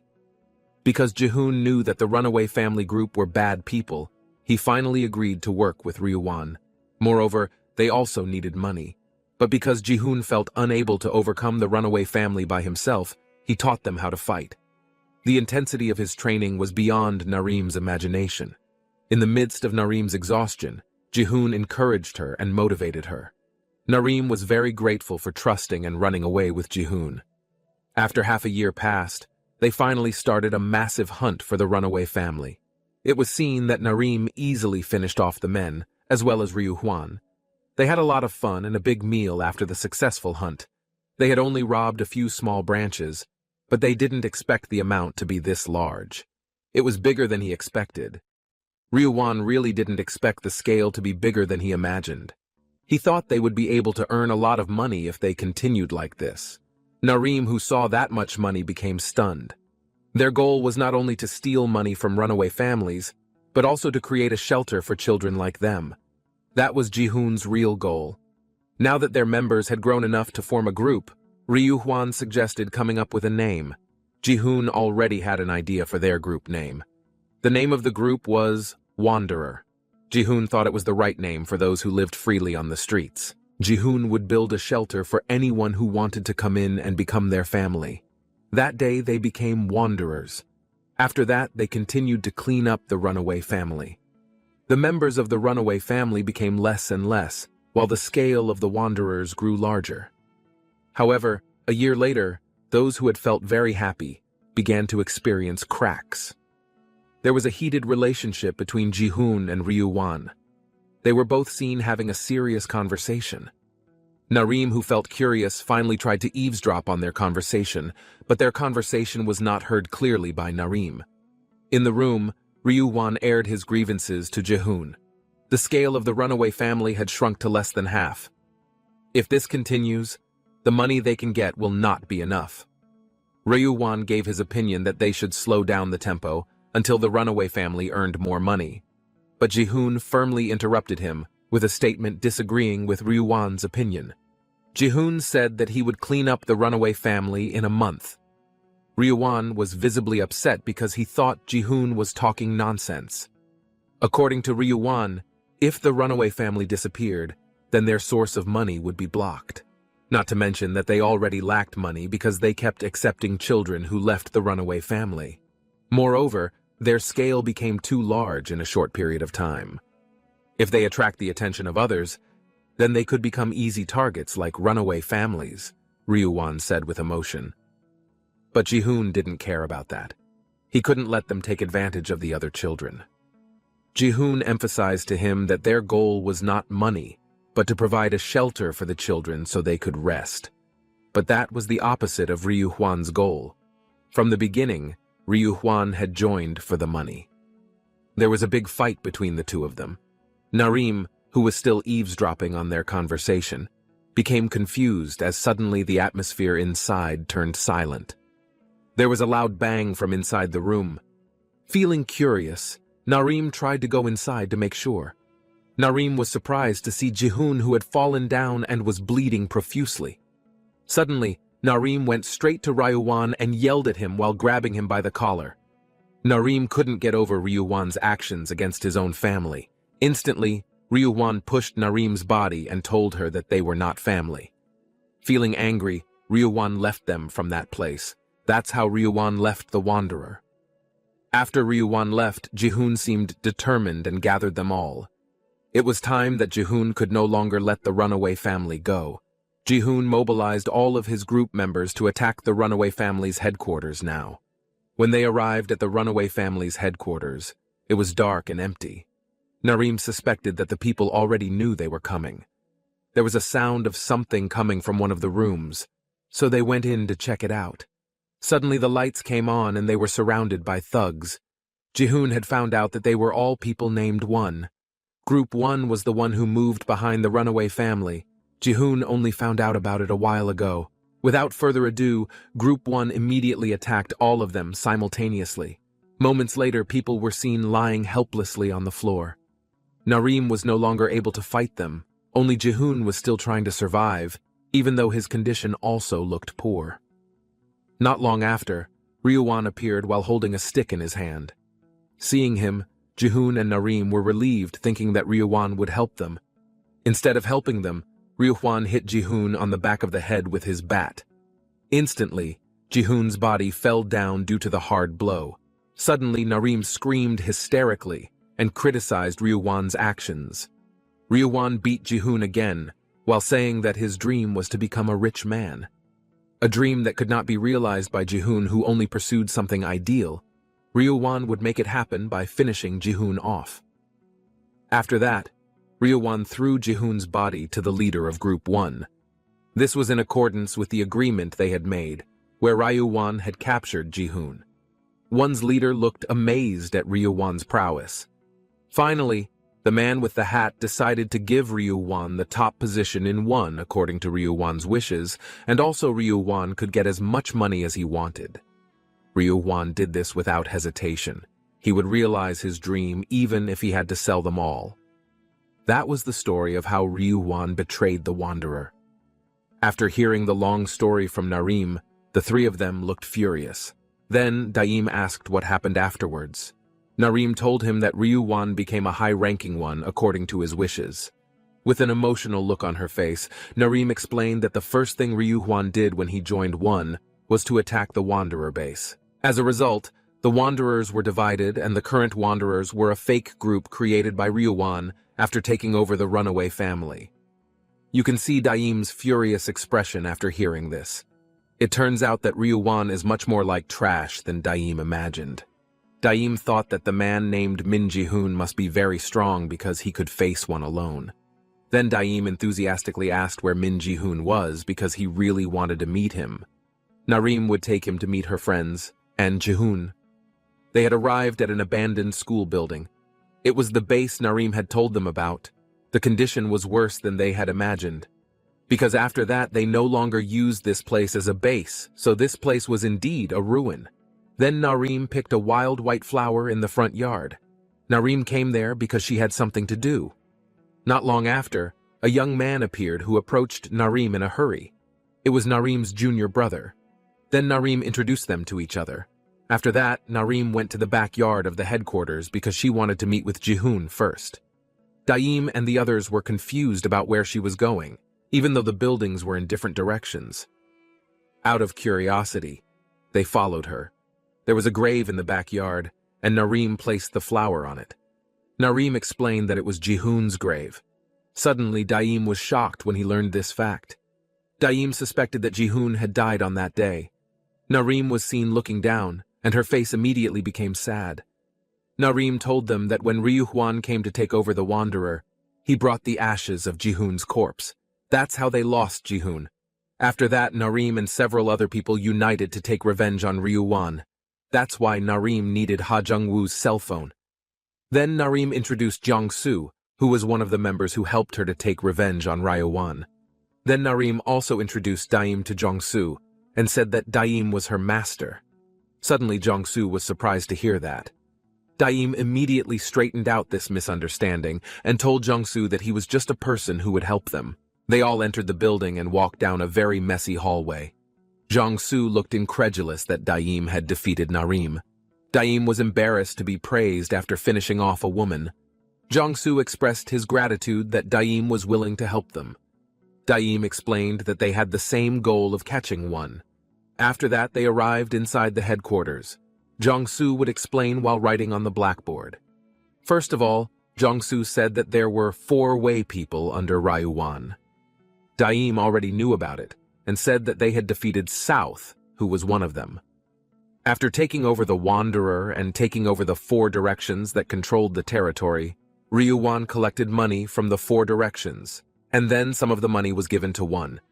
Technically, Ryuhwan's power comes from the money collected by the 4 directions. Jong-soo felt that the best way to defeat Ryuhwan was to attack the 4 directions. Since Ryuhwan wanted to be recognized by one and get a higher position, he had to look good no matter what. That's why what they've been doing up until now is to stop the remittances between them and separate Ryuhwan from the 4 directions. Children like Narim and Jong-soo can move on their own, but the Wanderer also has members who are still children. Daim thinks that their plan is pretty good. However, the problem was that they lacked members. Since this was a way designed by Ryuhwan to defeat the runaway family, Ryuhwan knew best how to minimize losses. In the end, the amount of money they looted was only a small amount, and Ryuhwan didn't suffer a big loss. Daim seemed to be thinking hard. He thought that if the direction was right, it was just the method that wasn't right. He thought of another way to separate them. Daim had heard from Lee Taeyang about the person in charge of West named Jo Sidiok. Then 2 women shyly greeted him. Then the Jo Sidiok got angry, and they were all shocked. The light brown-haired woman was Kim Kang-woo in disguise, terrified that her disguise might not work. But the Jo Sidiok liked her and pulled the brown-haired girl along, because he liked her tall, big muscles from working out. So, that's his ideal type. Kim Kang-woo panicked and asked if he was out of his mind. Jo Sidiok asked all his men to look at her muscles, because it's not easy for women to produce muscles like that. Kim Kang-woo thanked him. Kim Kang-woo was angry before and asked why he chose her as the woman he liked. But Jin Daim asked him not to worry, because there was Kim Kang-woo and himself who were in that place. Although it was a little different from what he expected, but the most important thing now was that they managed to infiltrate. Therefore, they will start robbing him, starting from Jo Sidiok, from the west. Jo Sidiok asked what happened to them, but someone said that Ha Jung-woo was not attacked by gangsters, and he heard that from Ryuhwan. Lee Taeyang said that Ha Jung-woo was really in jail at that time because he fought against gangsters alone. However, he also said that Ha Jung-woo's cell phone was taken by someone. But Ryuhwan, who only concluded it himself, was upset. But how could Jo Sidiok be doing business by delivering women to the VIPs? That's why he asked if they could take care of it. Lee Taeyang is indeed having a headache thinking about it, because Ha Jung-woo is also running all the businesses alone. But after he was caught, they have no way to earn money anymore. But what about their businesses and whether there is anything to throw at them? But Joe Sidiok panicked when talking about business. He averted his eyes and said that all the business was taken care of by Ryuwan. So if they want to, then they must also join Ryuwan's subordinates. Jin Daim got closer to them because he wanted to hear specifics about the business. It seemed like he should ask them to join the Ryuwan group. But the best way is to dig from the inside. But by digging for information like that. Suddenly, Jin Daim was confronted by two men who saw him for the first time. Jin Daim was frantic to explain it to him. But Le Taeyang said that he brought him, because before that he wanted to join them. But as they knew, if it was not the right time for them to bring in new members, then Lee Taeyang will introduce him to them. Jin Daim bows to Joe Sidiok and says that he will work hard. Joe Sidiok is confused because it's not the time for them to accept new members.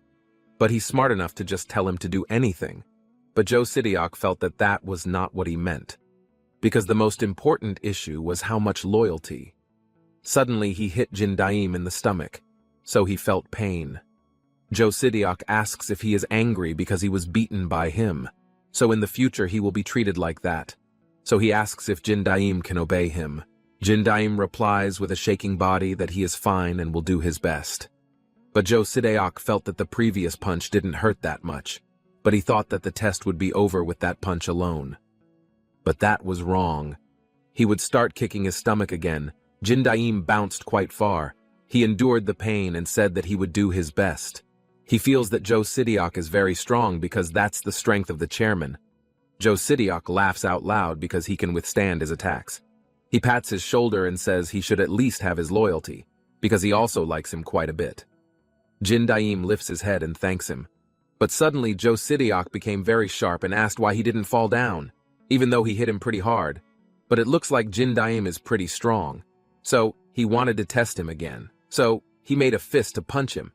He did that to see how strong Jin Daim was to survive all his punches. But suddenly Kim Kang-woo yelled at him to stop it. He was angry with him because he didn't like that kind of violence, so he asked him to stop it while turning his face away. Joe Sidiok immediately stopped and came over to him by putting his arm around his shoulders. Therefore, he will not do anything like that again. However, he felt that Jin Daim was quite strong and loyal. Therefore, he asked him to give him some tasks. Then Kim Kang-woo panicked and looked at Jin Daim because he took him somewhere to do something to him. But Jin Daim gave him a thumbs up while saying thank you and sorry. He also asked him to stay for a while longer. Then Jin Daim walked with two people. He saw a yellow-haired man carrying a black sling bag, but he did not know the contents of the bag. But he assumed that it was their way of getting money. But suddenly the brown-haired man hit his head. Jin Daim held his sore head and he couldn't use his strength to catch them all. So he listened to the man who asked him what his name was. At first he wanted to say his real name was Jin Daim, but he had to come up with the pseudonym Iljinim. His surname is Il and his name is Jinim. But they all laughed at his abbreviated name Iljin, which means thug. However, he looks like a loser, but his name is not a loser. Jin Daim laughed and said that he had heard that remark many times. The brown-haired man put his arm around him and asked how he could join West, but somehow there was a loser smell coming out of him. Jin Daim felt suffocated and said that he was recommended by Lee Taeyang. But suddenly they all moved away from him because they were surprised to hear that Lee Taeyang from Seoul recommended him. So Jin Daim is practically close to him. They all panicked and asked, so he had a supporter. Therefore, he is very great. But Lee Taeyang in that place is very respected by everyone, even though now he has become his slave. Then the yellow-haired man took out some of the small bags, so that night they would split up the place and start working. Jin Daim was very happy that the items were already in his hands, so the first stage of the plan was complete. Therefore, now Jin Daim only had to put the box into the place marked by the map. Then he took the other box that was at that spot, but he didn't know what was inside the box that was locked with the password. Therefore, they were quite thorough. Next time the password number, he will ask Kim Kang-woo. But King Kim Kang-woo was exhausted. However, Jo Sideok was very happy with him and asked him to hold on a little longer. So he asked him to start. Jin Daim panicked and asked why there was a moaning sound from him. Then what is on the island? Jo Sideok asked him to lift the barbell slowly for 3 seconds. Kim Kang-woo says that he doesn't know what's going on with her because she told him to exercise. Jo Sideok did not expect that she could lift that weight. Therefore, she is really the woman of his dreams, because a woman has to be that strong. He hugged her, and he couldn't wait to take a shower first, because they were going to do a real workout. So Jo Sideok asked her to wait for him. Kim Kang-woo panicked and asked him what he was looking forward to. After Jo Sideok left, Kim Kang-woo was angry and would beat him up right now, because he casually touched him and hugged him. So he felt like vomiting. But Jin Daim asked him to hold on for a while longer. But compared to that, did he find the cell phone of that person? Kim Kang-woo found a cell phone in the drawer, but there were a lot of cell phones inside. Jin Daim thought if he only used disposable cell phones. Then he asked if Kim Kang-woo could see the contents of the messages on all the phones, because he needed the number pass to open the box. But the phone had a pattern password. He had peeked at it, so he was able to open his phone. However, when he opened all the messages, there were a lot of password numbers. Jin Daim assumed that everything was controlled by the chairman, so that the goods would not leak halfway through. Since they did business that way, it made it difficult for him to catch them, because they turned out to be more thorough than he thought. So there was no other way to try the password one by one. After several attempts, he was finally able to open it. When he saw the box, it contained drugs, so they earn money by selling drugs. Therefore, it was a simple matter. Originally, he also intended to identify each of their networks and destroy them. But the situation was different when it came to drugs. So if they destroyed the drug supplier, then all transactions would be void. So their business is short, and Kim Kang-woo just needs to find out where Jo Sideok got the drugs. But if Kim Kang-woo finds out, then he doesn't need to disguise himself as a woman anymore. But he will look for it again. But there was no chat with the buyers and all the backgrounds were the same, so it was a disposable phone. So he will look for the cell phone he used in one of the rooms. If caught, Jin Daim asked him to just stop, because they kept the drugs and did not make transactions with suppliers for a while. But there is no sign of him, so Kim Kang-woo will look in the dark room. But he asked if he could finish him off. But Jin Daim asks why he's suddenly like that. Because maybe he used animal skills and danger against himself. Kim Kang-woo said that he gave the woman medicine. Then Jo Sideok asked why he opened the door and if he was surprised. Because they can't stand up to him because they're weak. So she should be strong. But Kim Kang-woo suddenly hit him in the face. The status window appears if Jin Daim uses a remote control on Kim Kang-woo. He was annoyed and couldn't let it go, so he would finish him now. Kim Kang-woo took off his disguise and said that it was a good idea. Jo Sideok asked who he was and why he was disguised as a woman, but it was ridiculous. But it's he who's being ridiculous by what he was doing to women. Jo Sideok asks what's wrong with that because it all happened because they were born weak. Kim Kang-woo won't stand for it and punches him in the face. But Jo Sideok punches him back and says that he hates weak people. Jin Daim heard that those who were fighting were very strong. He asked if Kim Kang-woo was okay. But Jo Sideok is very strong, so they can't underestimate him. So, the best way was to suppress it with stats first.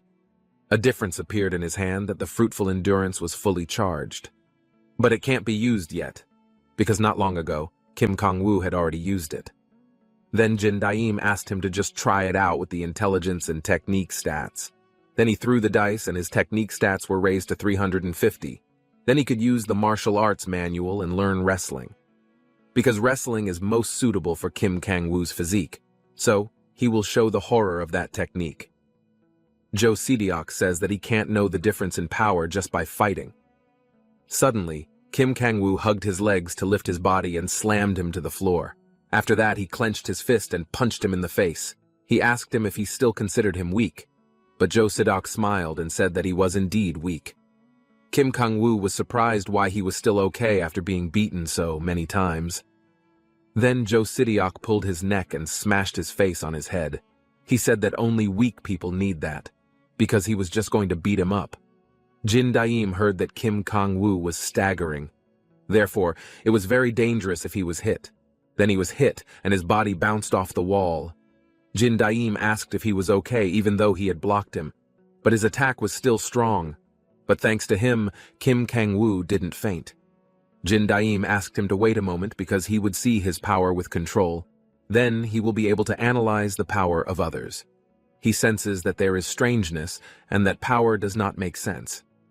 Because Jo Sidiok is also a cell phone user who can use the wild boar's breakthrough the animal skill. So the boar's breakthrough can break through with reckless abandon and unleash instantaneous destructive power, anticipate injury, and ignore pain. That increase in destructive power and anticipation is very detrimental, but it is not an attack that will not succeed. Being able to ignore the pain would actually work to his advantage, because he also didn't know how injured they were. Therefore, they could fight against it, by inflicting injuries little by little to defeat him. Jo Sidiok asks how, after a few punches, has he realized how weak he is. He continued to hit him and asked him to surrender to his punches. Kim Kang-woo had blocked his attack with his hands, but the impact was still tremendous. Then he has to keep pushing her with techniques. Then he would lift her up and slam her down. But Jo Sidiok felt no pain. He counterattacked him, hitting his face. Kim Kang-woo hit his neck and asked him not to say anything, because he only intended to do it. So Jo Sidiok had taken the attack without holding back. If that's the case, then Kim Kang-woo can win because he was superior in technique. So he should have just realized it. Jo Sidiok kept hitting his face with his fists and head. After that, Kim Kang-woo slammed him. But the fight was never in Kim Kang-woo's favor. But how many times has he been hit, and is he really affected? Jin Daim heard the sound of he who was panting was okay. But Jin Daim felt something strange about his condition, because Kim Kang-woo wasn't leading the fight.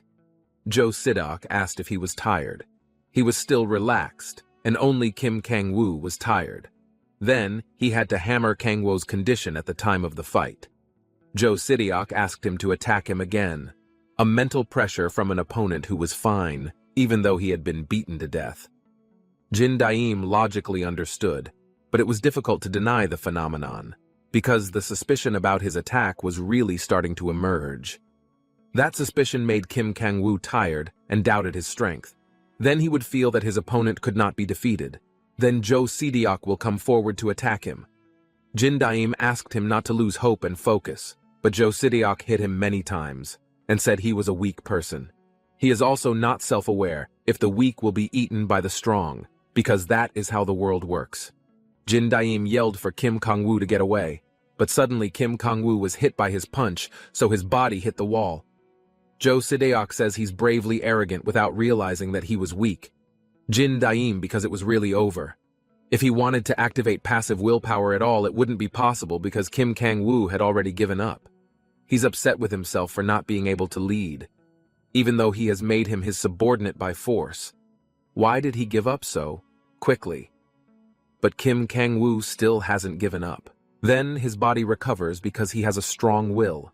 Then the stamina that has reached 8 will be restored to 29% and he will rise again. But that's only when there is a strong will. Jin Daim asked what happened to him, because it's not like he gave up before. A robot appeared saying that he couldn't win with great statistics, because there is an inexpressible power with statistics.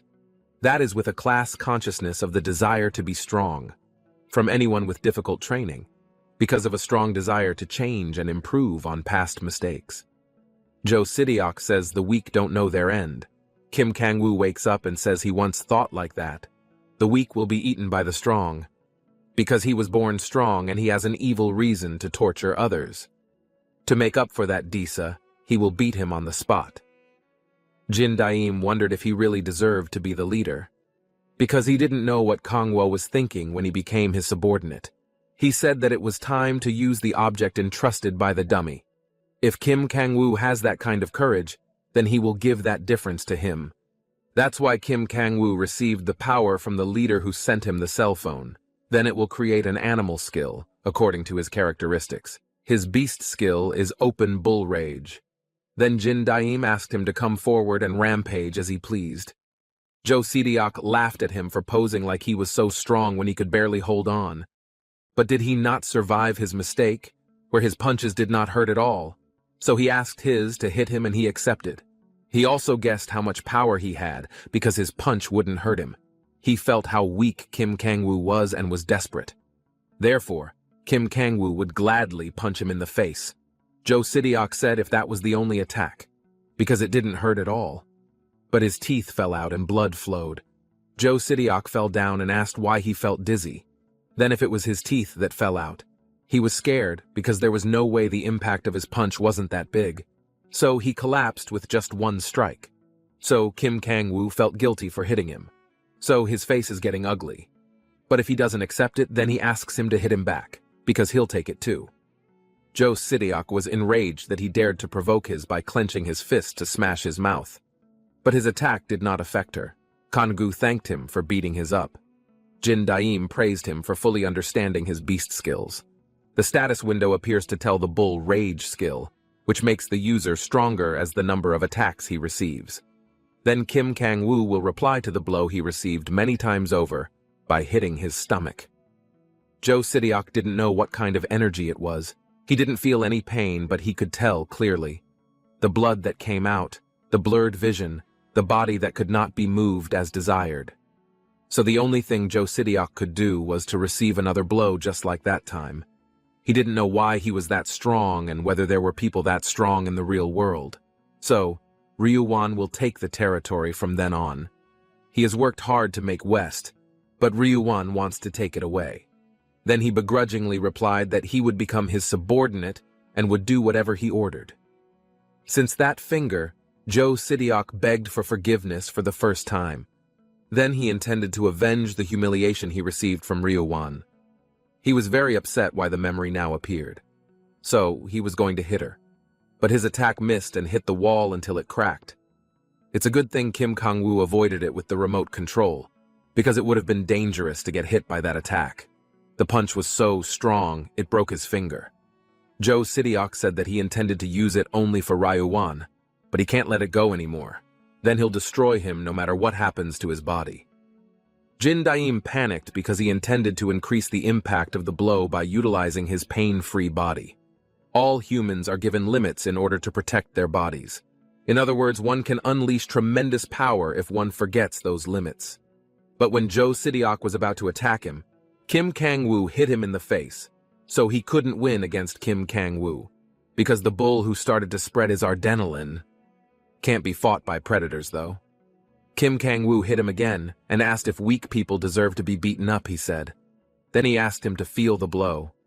But was he unhappy because he ended up in the position that was being slammed? When Joe Sidiok was about to attack him, suddenly Kim Kang-woo ran to him. He elbowed his shoulder and said that he knew his mistake because he had experienced it.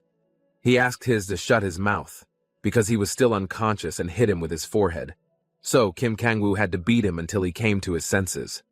Joe Sidiok couldn't fight him because he was really a monster. If he continues like that, his ability will end and the pain will come all at once. Before that happens, he must do whatever it takes. He smashed the glass and took the crumbs. Then he swung the glass and managed to cut his face. He asked his how it felt after speaking so openly. Then Joe Sidiok would tear his face with the glass. But the window status was due to the resistance that changed after being fully charged. So Kim Kang-woo wouldn't be able to let it go anymore. A red-colored light appeared on his hand. Then his altered endurance was released. A powerful aura came out from his body. His power stats were over 350, and physical strength had broken through human limits. The Babtang's raging anger reached the highest value. He asked if Joe Sidiok had no intention of seeking treatment. But Joe Sidiok felt that it was just nonsense and would tear his mouth. At that time, Kim Kang-woo used monster power to grab his neck, because he had told him, but Joe Sidiok didn't understand. Then he will make the pain to his throat. So, he pushed his neck and slammed it into the wall until it broke. Kim Kang-woo said that the power he used to bully those who were weak. But he used it to beat up trash like him. He hit him with full force many times. After that, He asked him to remember his words that used to be the same as him. Kim Kang-woo finally defeated him. Kim Kang-woo reported that he had defeated Jo Sideok. The place was covered in blue light, and the status window appeared if the West leader was defeated. Then the West region belongs to Jin Daim, so now they had obtained the West region and the cell phone with the beast skill. Moreover, there was a quest reward too. The gift this time was a potion that would restore his stamina. However, in combat conditions, the effect would end in a minute. That was either a good thing or not. But now it was easier, because Kim Kang-woo had caught Jo Sideok. But Kim Kang-woo was happiest, because he didn't have to pose as a girl anymore. Now they will extract information from her. Give her the necklace and ask her to answer all the questions, to explain what they were doing with the drugs. So, they were just working as delivery boys who delivered the drugs. They send them to runaway families. So the boxes that are sent will be handed over to the runaway family. However, the reason is that they are only intermediaries and do not carry out the final distribution. Because for national distribution, they use runaway families that are spread across various points. So it's not just that area, but the whole country. Because behind the runaway family, there is one. They can distribute drugs all over the country in no better place than the runaway family. If done well, then they can attack the one who is above Ryuwon. Kim Kang-woo asked that with such a large scale, it should be the police who should intervene, because it's better to use that method. But Jo Sideok had already been arrested, and they could make him surrender. It's enough to gather information and hand it over to the police for investigation.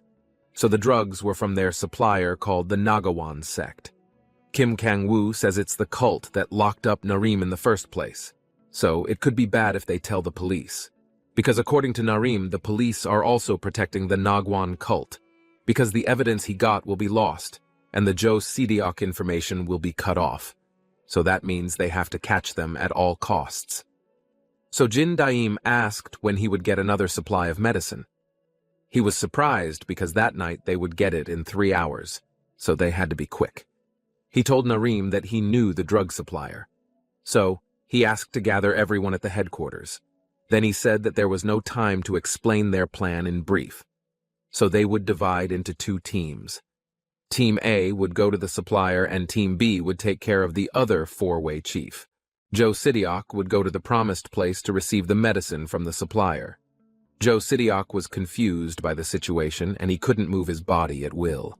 Then Team A consists of Narim and Jong-soo. Narim will use her abilities and take all the drugs in the inventory. Jong-soo will stand guard and help Narim. After getting the medicine, Jo Sideok will go to location B, giving medicine to Seun and Jung-hwan. At that time, Oh Jung-hwan and Yoo Seun would come in a little bit for security reasons.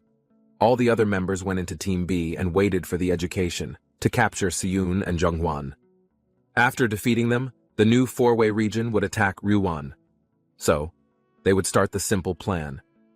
Narim and Jong-soo have arrived at the promised location.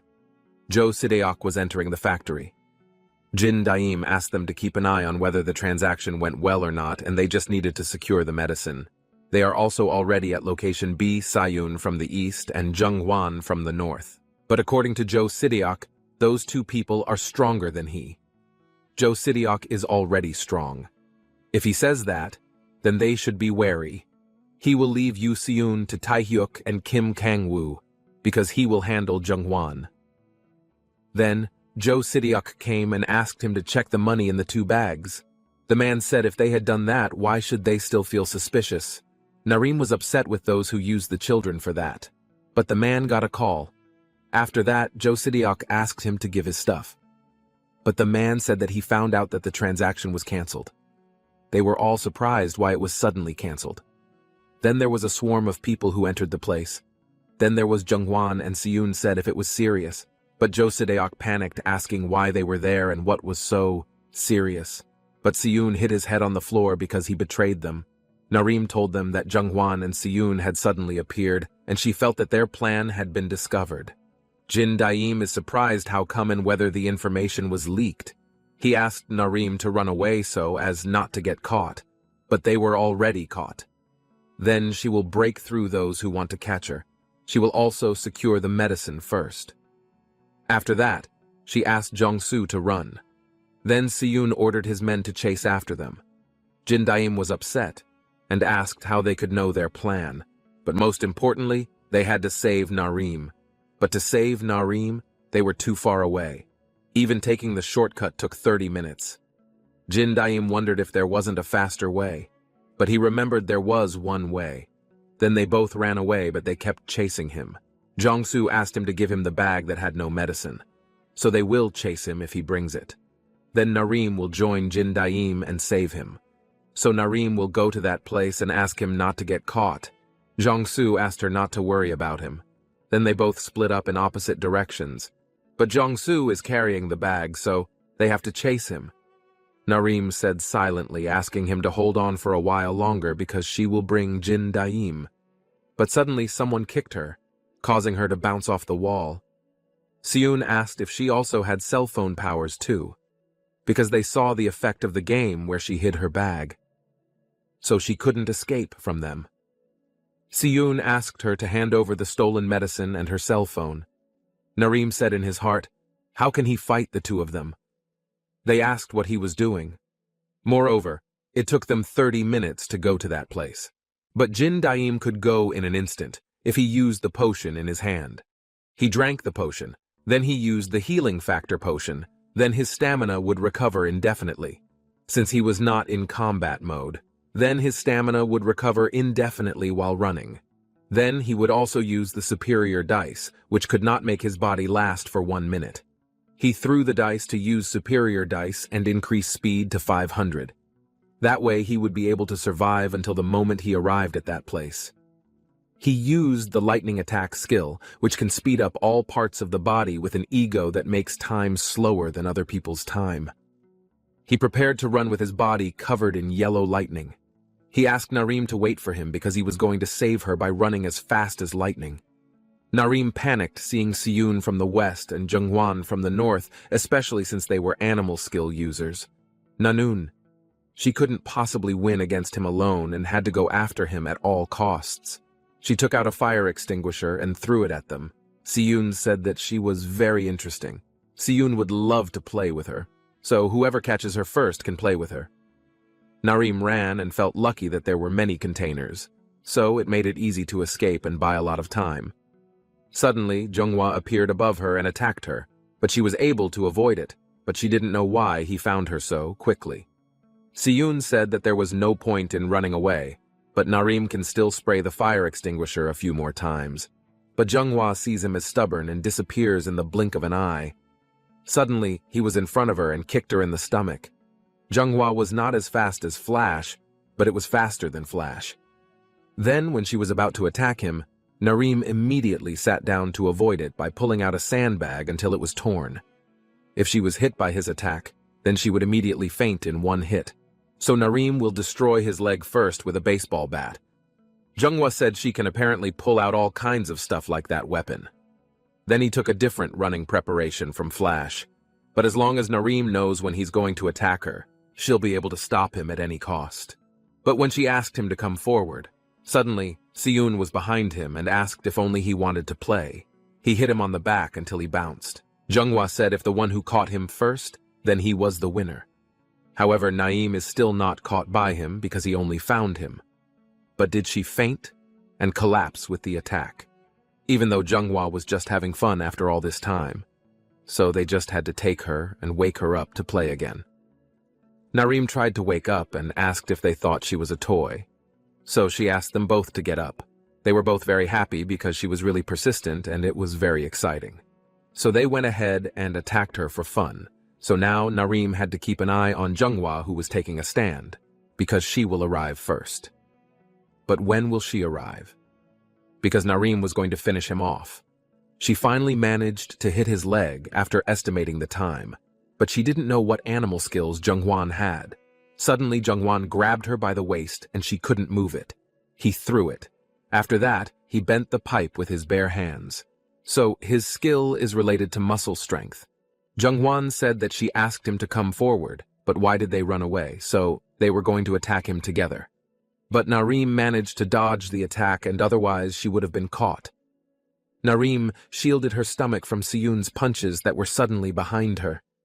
Then Narim thought that she would not be able to prepare to jump with such a narrow distance. Then she would fight at close range.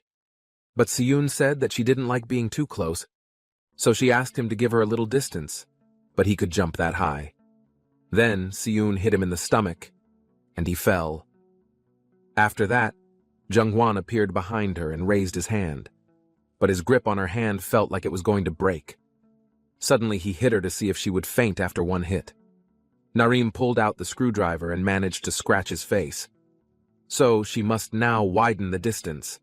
But suddenly, Siyun kicked her off her feet, but she managed to stick the screwdriver into her foot and scratched Jungwon's face. Narim tried to get up and was annoyed that none of the attacks hit her. But suddenly, her legs went weak, and she couldn't stand up anymore. Siyun felt that she didn't have the strength to attack them. Therefore, Narim thought it would end like that. But Jungwon pulled her hair and said that it wasn't over yet, because now is the time to have fun. But it's fun if she attacks him, but it's more fun to watch him crawl while shaking. So Jungwon raised both hands and was going to give her a punch. He asked Siyun to hit her not too hard, because they have to have fun for a long time. Siyun told him not to worry because she had already stuck a screwdriver in his leg and he wasn't willing to finish it so easily. Narim was annoyed with them for making him a toy until the end, but just as he started running, Jin Daim suddenly appeared. He asked if Narim had waited long. Suddenly, he hit Siyun in the face until it bounced. He also attacked Jungwon many times until it bounced. After that, he picked up Narim and apologized for being late. They were all confused by it and couldn't see his movements clearly. Jin Daim put down her body and asked her to hand it all over to him because he would repay her more than she received. He walked toward them and asked them to get up because they definitely wanted to play. So let Jin Daim play with them. Jungwon asked who he was going to play with. Siyun prepared and said not to get cocky with the surprise attack. Narim shouted for Jin Daim to be careful because he moved faster than Flash. Then Siyun runs towards him and wants to finish him off. Jin Daim was watching the status window if the remaining healing factor time was 52 seconds left. In other words, his senior's condition would last for another 52 seconds. So, before he slowed down, then he must finish one person quickly. Siyun was surprised to see that he could dodge her attack so easily, because Jin Daim didn't have much time, so he was going to speed it up. So Jin Daim punched him in the stomach so many times that it hurt. But Jungwon appeared behind him because he had ignored him. However, Jin Daim was able to dodge his attack. Jin Daim kicked him away and said that he would fight him later. Siyun said that if he wants to attack her, don't regret it. Because he uses the power of the frog's powerful hind legs, because it is his fastest power. But Jin Daim says he is indeed fast, suddenly. Jin Daim punched him in the face to the ground. Siyun couldn't believe he lost so quickly. Then Jin Daim hit his face repeatedly, so he couldn't focus. Jungwon was upset to see he continued to beat his partner. He ran up to him and asked if he was afraid of him. But again, Jin Daim kicked him in the face and said that he would fight him later. Jungwon fell down and was upset that he was so fast. Jin Daim opened the box and threw it inside. After that, he locked the door again, because he kept bothering him. So he asked him to stay inside. But Jungwon kept hitting the door and asking him to open it. Then Jin Daim was about to continue, but Siyun panicked and asked him not to come any closer. Siyun jumped onto the container truck quickly, but he didn't know what it was about Jin Daim that could be that strong. Therefore, he couldn't match him. He also didn't know why his condition became like that. Earlier, they were drinking together with a lot of girls at the bar, so at that time Siyun was just playing. But if he follows Jungwon, who he's been close to since childhood, every day there's something interesting. Because he was happy to be able to play with her, without any worries about the future. He can also do anything by beating up people who accidentally nudge his shoulder despite apologizing, as he pleases. He also likes to grab things as he pleases, with the male lover he beats up. It feels good to be able to play by embracing her at will. So he threatened her that if she didn't play with him, then he would hit her again. So he just liked all that. Then he will dream high and strive for the future. That is not to be a frog in a shell. But that was just nonsense, and he smashed the television. Then he earned that much money. So he felt that having fun was the most important thing. That's how he followed Zhenghwan to have fun. Then his shell became very big. Inside the shell, there was a lot of game, and every day he could have fun without worrying by using drugs. That's why it was so much fun. But he didn't know about the monster. That's why he ran away, not wanting to lose his life. Then the thing he hated the most was losing. But suddenly Jin Daim was in front of him and asked where he was going. After that, Jin Daim kicked him to the ground. Siyun felt that it wasn't fun and he wanted to stop.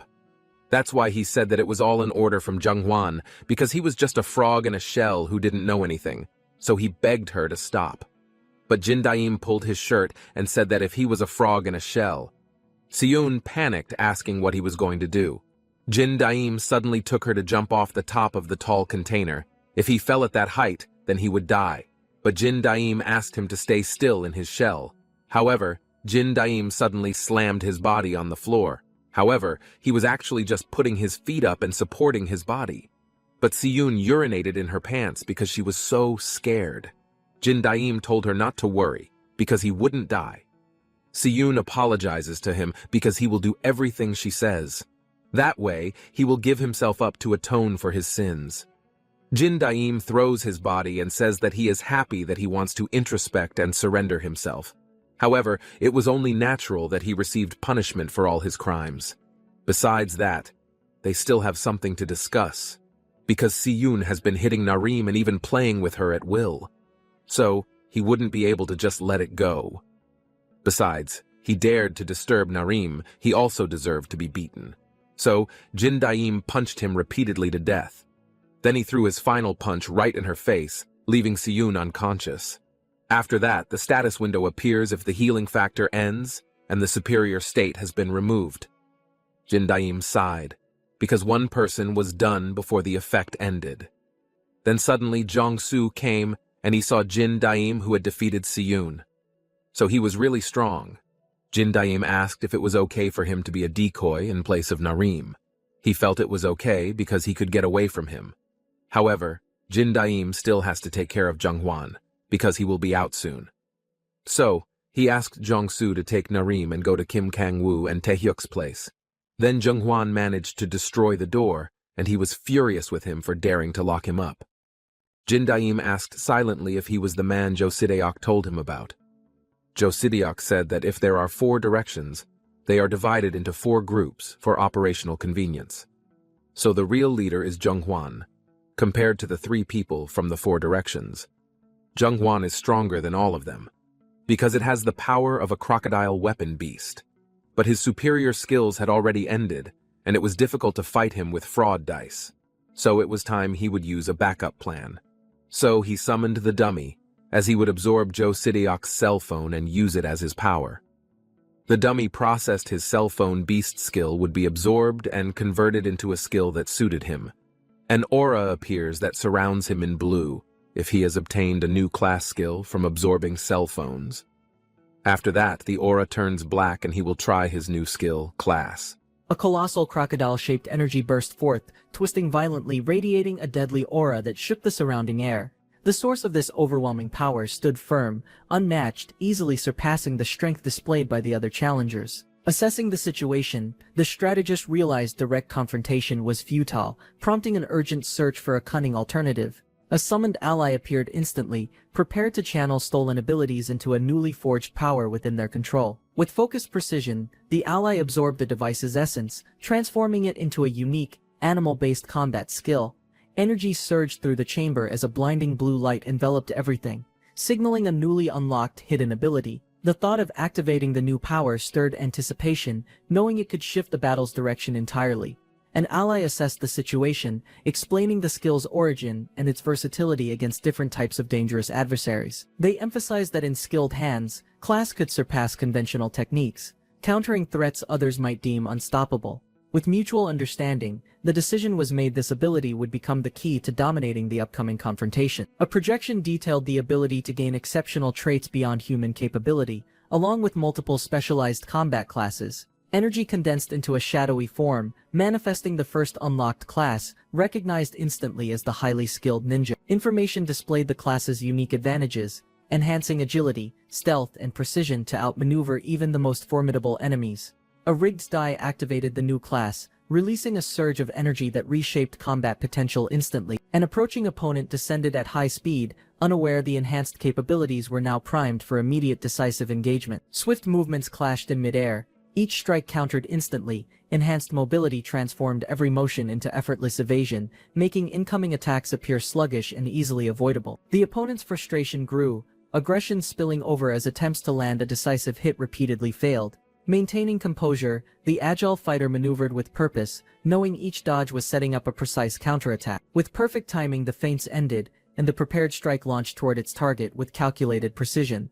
A specialized technique activated, granting heightened perception to identify precise vulnerabilities within the opponent's defensive stance. The advantage became clear every weak point revealed, allowing strikes aimed directly at critical relentless blows landed, forcing the opponent backward, shock and pain disrupting their ability to maintain coordinated defense. The opponent attempted to retaliate in anger, but the offensive pressure left no room for effective countermeasures. A decisive strike connected cleanly, exploiting an opening. The opponent roared in rage, unleashing a flurry of blows that pounded against Jin Daim's guarded stance. A sudden sweeping strike forced Jin Daim to evade. Momentum shifted as Jin Daim redirected the assault. Circling quickly, Jin Daim maintained pressure while keeping out of reach. The opponent steadied himself, frustration evident, preparing for a more calculated counterattack against Jin Daim's evasive strategy.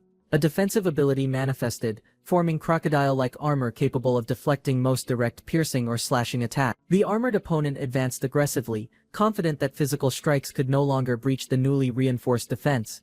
Jin Daim analyzed the situation, recognizing the durability yet searching for weaknesses vulnerable to precise targeted strike. A well-placed blow connected at a critical point, bypassing the armor's protection and inflicting noticeable internal damage. Pain spread quickly, leaving the opponent stunned and questioning how such a seemingly small strike caused severe impact. A powerful strike crashed downward, its force splitting the surface as debris scattered violently in all directions. The blow's impact revealed unmatched arm and grip strength, capable of piercing solid ground with raw physical power. Despite its strength, the attack failed to connect, leaving the target completely unharmed and still in control. While evading, Jin Daim found himself cornered, his available movement limited by the surrounding structure of the arena. The opponent advanced quickly, seeking to close the distance and remove any remaining chance for further evasive maneuver. The opponent lunged upward, anticipating a predictable aerial move. Jin Daim feigned vulnerability, concealing his true plan until the crucial moment to gain a tactical advantage. A sudden mid-air burst propelled him higher, shocking the opponent who expected only a single upward move. The ability double jump activated,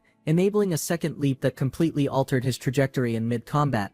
From his elevated position, Jin Daim adjusted his attack angle, ready to strike with precise calculated force. Jin Daim descended sharply, delivering a crushing blow that caught rage-twisted the opponent's expression as they recovered, driven by the humiliation of being struck so decisively. The system confirmed active use of ninja combat techniques, amplifying Jin Daim's speed and precision with each strike. Furious, the opponent launched a reckless assault, vowing to overpower and dismantle Jin Daim through brute force alone. Seizing the momentum, Jin Daim prepared to turn the opponent's aggression into a vulnerability for a decisive counter. Jin Daim shifted position abruptly, forcing the opponent to commit to a grab that failed to restrain him. Countering immediately, he delivered a sharp strike to create space. The system acknowledged activation of double jump, enabling another explosive leap mid-air to reposition advantageously. A sudden change in direction allowed Jin Daim to evade the incoming attack and gain higher ground. Double jump triggered again, propelling him downward with force aimed precisely at his opponent's exposed upper side. Jin Daim descended with crushing force. The opponent crashed into the ground, pain radiating as the sudden blow disrupted their defensive stance. Struggling to rise, disbelief filled their mind. Unable to accept the overwhelming pressure they now faced, confusion deepened. How could someone turn the tide so completely against them in such a short time? A smirk formed as determination returned, refusing to concede despite the mounting disadvantage pressing down relentlessly. Memories surfaced of past confrontations, where dominance was asserted through challenges that offered no real escape. Arrogance fueled every encounter, the belief that strength justified any action taken against those deemed weaker. Violence was treated as casual entertainment, each act calculated to extract submission and enforce absolute control. Sadistic satisfaction grew from inflicting fear, measured by the value placed on each painful strike delivered. Now the thought of resistance ignited fury, unwilling to accept defiance from those once considered insignificant. The opponent charged forward in fury, launching a rapid assault aimed to overwhelm Jin Daim instantly. Jin Daim's eyes widened, recognizing the sudden escalation and preparing to counter the unexpected ferocity. A projectile sped through the air, striking with explosive force equivalent. The impact scattered debris across the floor, marking the sheer destructive power behind the thrown object. The opponent advanced confidently, mocking Jindaim while attempting to assert superiority through intimidation and control. The opponent crouched low, eyes locked on Jindaim, exuding a dangerous confidence before the next attack. A stone was gripped tightly, muscles tense ready to unleash it with devastating speed. A sinister grin spread across the opponent's face, signaling the beginning of a far more dangerous exchange. The projectiles shot forward in rapid succession, each throw aimed to corner Jindaim and restrict movement. Debris exploded around him as Jindaim evaded. Jindaim observed the opponent's enhanced arm strength, noting the increased danger in every thrown attack. Each projectile carried destructive force,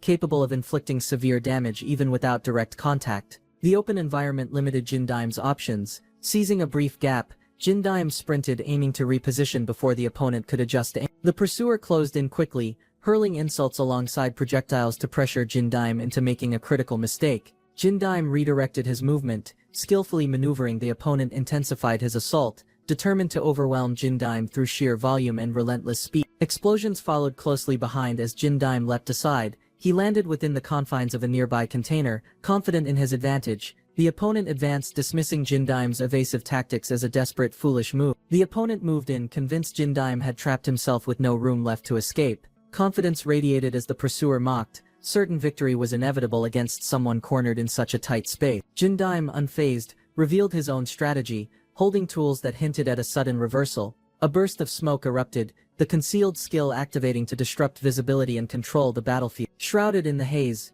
Jindaim stood firm, declaring mastery over the obscured environment he had created. The opponent realized too late that the flower-filled air was an intentional part of Jindaim's plan. It became clear this was no retreat. Jindaim had been luring him into a trap. Panic set in as the opponent recognized the smoke's danger, prompting a desperate attempt to escape. Jindaim intercepted swiftly, denying any chance of retreat and closing in with calculated precision. With decisive force, Jindaim delivered a punishing blow, turning the opponent's own cruelty back onto him. A powerful strike landed squarely, forcing the opponent backward as pain.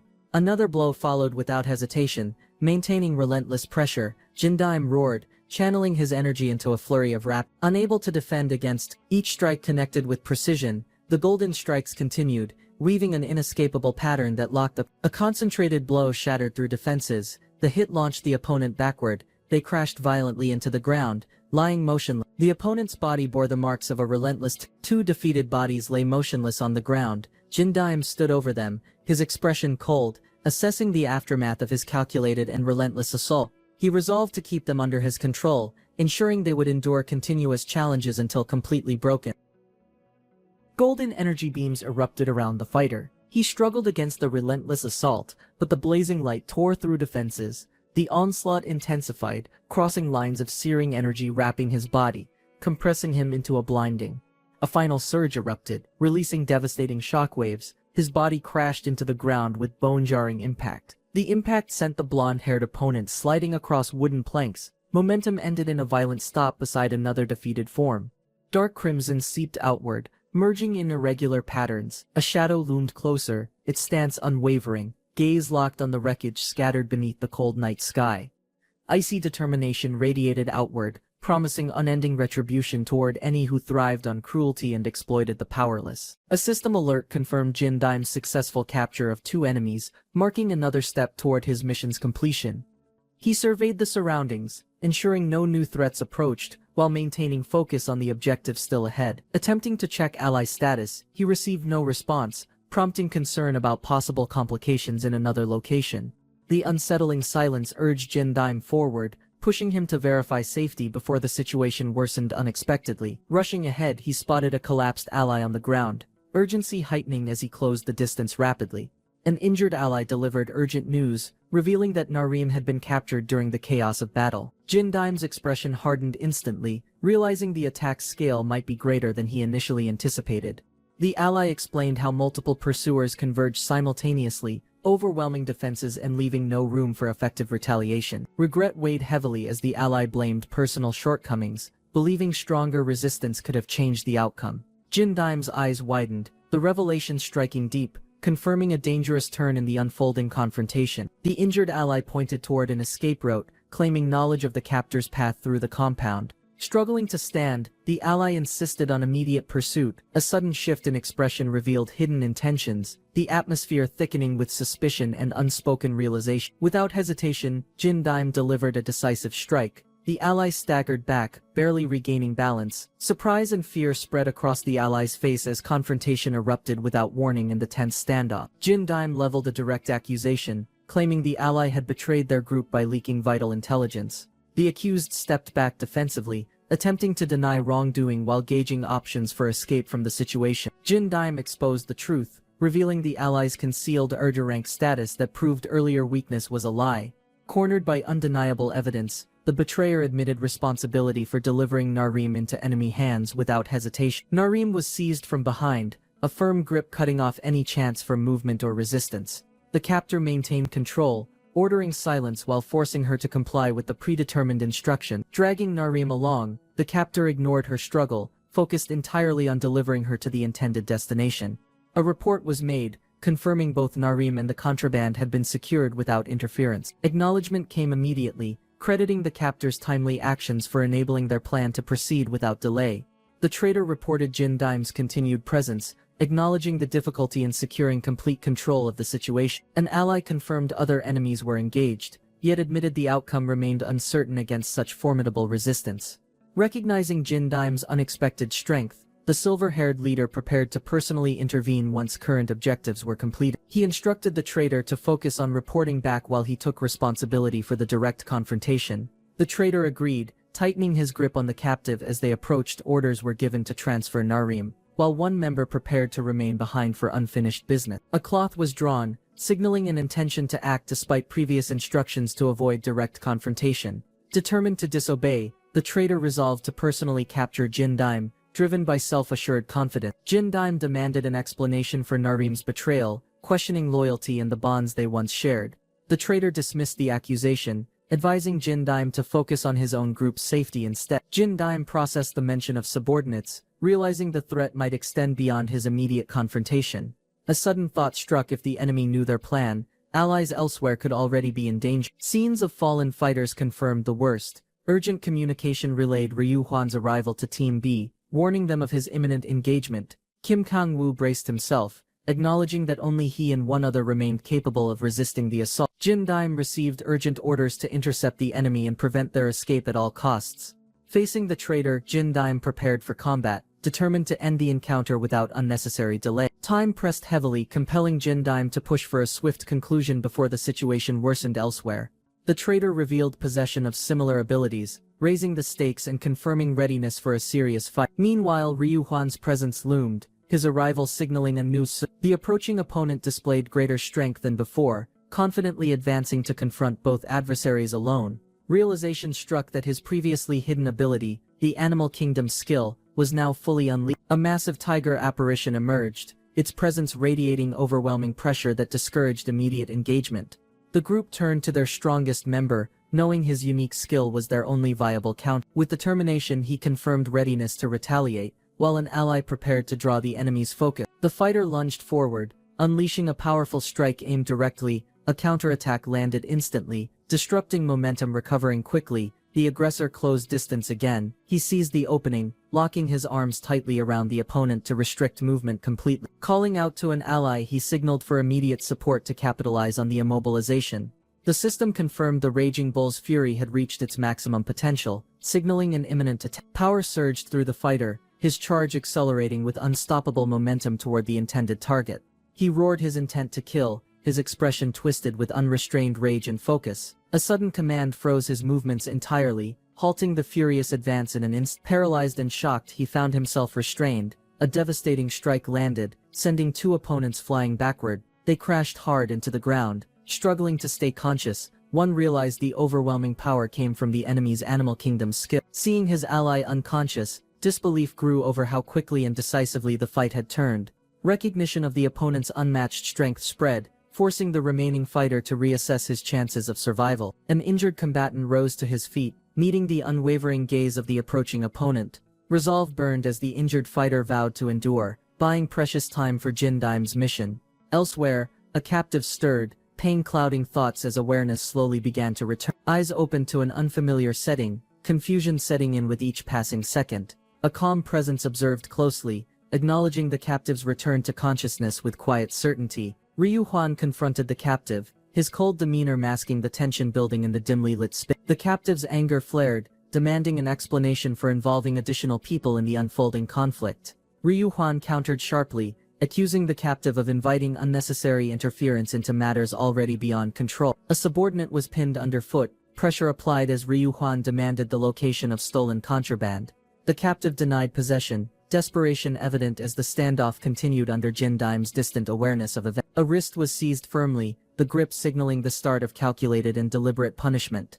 Pain shot through the restrained target as the attacker began inflicting damage without hesitation. A desperate plea erupted, demanding an end to the violence against unrelated individuals. The demand for contraband grew sharper, reinforced by another surge of inflicted pain. Reluctantly, the container holding the sought-after items materialized, its glow confirming the success of the coercion. A final warning was issued, the aggressor making clear this would be the last act of restraint. The captive was forcefully released, collapsing to the floor after enduring prolonged physical. A sudden vibration interrupted the moment. The device displayed a familiar name, prompting an immediate. The call began with a pointed question about another's absence during the critical transfer. Ryu Huan answered the call, immediately recognizing the tension carried within the unfamiliar yet determined voice. The caller identified himself as Jin Daim, prompting direct questions about Norim's whereabouts and captured allies. Jin Daim confirmed the defeat of all opposing members encountered during the mission. Only Ryu Huan remained as the final obstacle standing in the way of completion. Suspicion turned toward Jungyu's fate, pressing for details on his condition and current location. The door burst open violently, scattering fragments. Jin Daim entered, dragging an unconscious opponent across. The defeated fighter muttered an apology, acknowledging failure before collapsing completely. Recognition flashed as Ryu Huan addressed the fallen ally's name with measured calm. Jin Daim proposed ending outside interference, challenging Ryu Huan to resolve matters directly between them. Jin Daim faced Ryu Huan across the open floor. Ryu Huan advanced with measured steps. The metal door burst open, echoing through. Jin Daim emerged from the doorway. The man stumbled forward, head bowed, shame and exhaustion pressing heavily upon his tense, trembling shoulders. From a distance, An Jung-so watched coldly, his gaze fixed, calculating the reason behind Daim's sudden arrival. Jin Daim stepped closer, steady and unyielding, determined to end this conflict without further innocent involvement. Jin Daim faced An Jung-so under the steel rafters.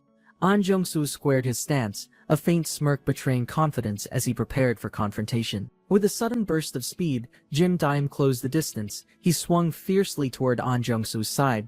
Their movements blurred, each testing the other's resolve. Jin Daim's eyes narrowed, his expression hardened as his steps grew sharper, intent radiating from his stance. He launched forward again, muscles coiled, refusing to relent despite the calculated precision of his opponent's movements. An Jung-so countered smoothly, footwork steady, his strikes forcing Daim to adjust his rhythm mid-assault. Cold observation sharpened Jung-so's confidence, his body leaning in as he prepared to overwhelm Daim with force. Daim surged upward with explosive speed, twisting to deliver a decisive blow aimed straight at Jung-so's guard. Jin Daim's fingers released the dice, each tumbling through the air with a faint electric blue glow. A shadow materialized in his mind, symbolizing the agility and precision of the ninja class. Energy flooded his body, muscles tightening as he readied to unleash the strength he had concealed. Shock flashed in An Jung-so's eyes before he stepped back sharply. The sudden intensity forced Jung-so backward. Jin Daim's eyes widened as his opponent avoided the strike with precise, almost instinctive movement. Frustration built, wondering if his opponent anticipated a feigned weakness as part of the assault.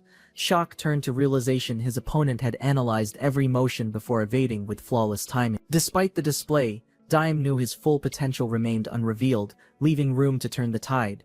He launched forward again, attacks chaining together with unrelenting pressure, determined to force a decisive breakthrough. An Jung-so tracked Daim's movements, noting the sudden bursts of speed that blurred across the floor.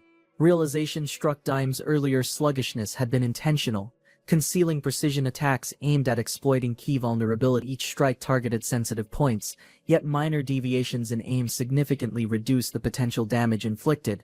Jung-so quickly identified and adapted to the technique, countering with calculated adjustments to protect weak spots. Summoning primal energy, Jungsu unleashed his Animal Kingdom skill, manifesting the ferocity and strength of a tiger. An Jungsu clenched his fist, confident he had analyzed Dime's movements and discovered their underlying rhythm. The system confirmed activation of double jump, propelling Jungsu upward with swift arcing momentum toward his target. Dime shifted position mid-motion, revealing he had yet to reveal the entirety of his capability. He intercepted the assault in mid-air, redirecting its force before it could connect. Surprise spread across Jungsu's face, as the altered trajectory disrupted his attack and left him momentarily exposed. The system confirmed double jump, propelling Dime upward again, defying expectations with another leap mid-air. Confusion spread. Dime's unpredictable movement defied standard combat patterns, leaving no clear countermeasure in sight. A calculated observation acknowledged Dime's exceptional reaction speed, sharp vision, and refined physical control. Jungsu tracked Dime's shifting position, locking onto a new angle to intercept. Determination hardened this time. Jungsu intended to strike without hesitation or room for evasion. With double jump, Dime shifted angles mid-air, evading the counter and positioning for another strike. Jungsu's guard faltered as Dime descended sharply, slipping past the expected trajectory of the attack.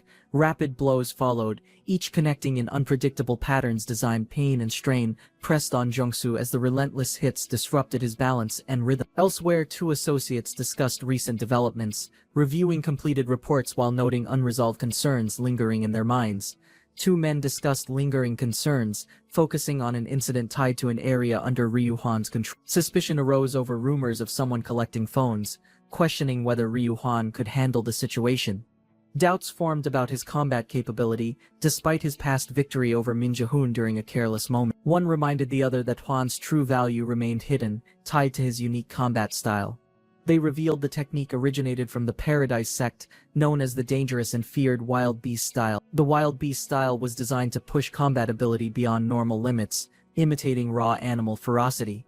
The Paradise sect trained children from a young age, molding them into skilled, obedient combatants for covert missions. Among them, Min Jae-hoon was the most refined and powerful fighter to escape the sect's grasp. This drove a determined pursuit to capture Min Jae-hoon, no matter the risks or obstacles involved. Questions lingered about accepting Ryu Han, but Min Jae-hoon's deep concern for him influenced the decision. Despite potential betrayal, Min Jae-hoon passed on the complete teachings of the formidable Wild Beast style. Ryu Han absorbed every technique, delivering relentless, an explosive flurry of blows signaled his intent to conclude the fight in a decisive moment. His mastery reached a level equal to Min Jae-hoon's, a testament to his discipline and resolve. The clash between them now stood as a perfect match in strength, speed, and deadly efficiency. Dime's eyes widened in disbelief as his opponent evaded the strike with precise, calculated movement. The counterattack came swiftly, forcing Dime backward while struggling. Confusion lingered. Such an angle seemed impossible to avoid under normal combat circumstances. Elsewhere, a discussion continued about the capabilities of the Wild Beast style in skilled hands. Even without perfect mastery, the technique's potential impressed, especially when compared to Jingi's refined execution. A knowing smile appeared as the connection between Wild Beast style and Animal Kingdom skills became clear. Energy surged violently, merging primal force with heightened combat instincts for maximum efficiency in battle. The enhancement amplified physical control. Dime sensed something unusual, recognizing the technique's deceptive speed and its unpredictable attack pattern. Every motion linked perfectly, forming an unbroken assault that left little chance for counter or escape. Dime analyzed the pattern, noticing his opponent using recoil from strikes as momentum for continuous attacks. He decided unpredictable movements were essential to disrupting the opponent's seamless combat rhythm. Launching swiftly, Dime aimed to intercept and shatter the relentless flow with a sudden counterattack. Impact came hard, forcing Dime back as he recognized the technique's deceptive nature. It wasn't sheer speed, it was flawless movement control, chaining every action into a single fluid sequence. Dime struggled to disrupt the relentless rhythm, every attempted break instantly countered by his opponent's precision. The fierce, unyielding assault mirrored the instincts and aggression of a trained predator in combat. Facing a ninja in these circumstances placed Dime at a severe tactical disadvantage from the outset. With no dice remaining, he needed an alternative strategy suited to the ninja class's strengths. His attention locked onto a fire extinguisher nearby, recalling it was something Dime had used earlier. Dime grabbed the extinguisher, confident it could change the momentum in his favor instantly. He sprayed a thick cloud directly at his opponent, The system confirmed the smokescreen's deployment, granting Dime concealment and movement advantages. Confident in the cover, Dime prepared to attack from within the obscuring haze. Elsewhere, an explanation began on how the wild beast style awakened deep human survival instincts. An explanation revealed that combining wild beast style with animal kingdom skills produced devastating results. For Ryuhan, using Tiger's body meant the smoke offered no concealment advantage to his opponent. The technique elevated not only physical strength but also sensory awareness to exceptional levels. With precision, Ryuhan struck through the smoke. The impact launched Dime backward, pain radiating as he struggled. Dime admitted the smoke failed, his opponent's unwavering stance proving its ineffectiveness in this fight. He acknowledged that selecting the ninja class may have been a strategic miscalculation. However, Dime refused to concede, holding firm against the idea of surrender. He explained the advantage of prolonging the battle, using time itself as a tactical tool. With a sharp grin, he revealed his plan's purpose to shift the battle's date entirely. A system alert signaled midnight, restoring the usage of rigged and transferable dice. With renewed energy, Dime realized the recharged dice allowed selection of an entirely new class. Spotting Jung-Soo's phone, Dime prepared to use it as part of his next tactic. He commanded the dummy system to absorb the device instantly for his benefit.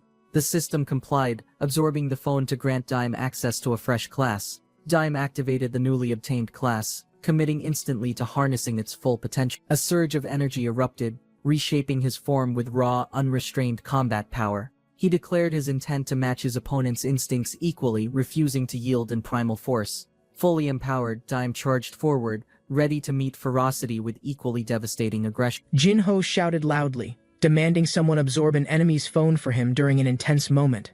A figure responded quickly, stating they understood and were ready to absorb the phone's power immediately. The power from the phone was absorbed, granting the figure a new, mysterious ability called Wild Glass. The figure decided to use the new ability right after acquiring it, without hesitation or delay. Blood spilled around as the figure moved confidently, showing strong instinct and readiness for the upcoming fight. He stepped forward, determined to match wild instincts with raw power. Prepared for the fight ahead, absolute obedience was commanded as the battle began, silence falling over the arena filled with tension. Opponents stood calmly, analyzing every move carefully, waiting for the perfect moment to strike back forcefully.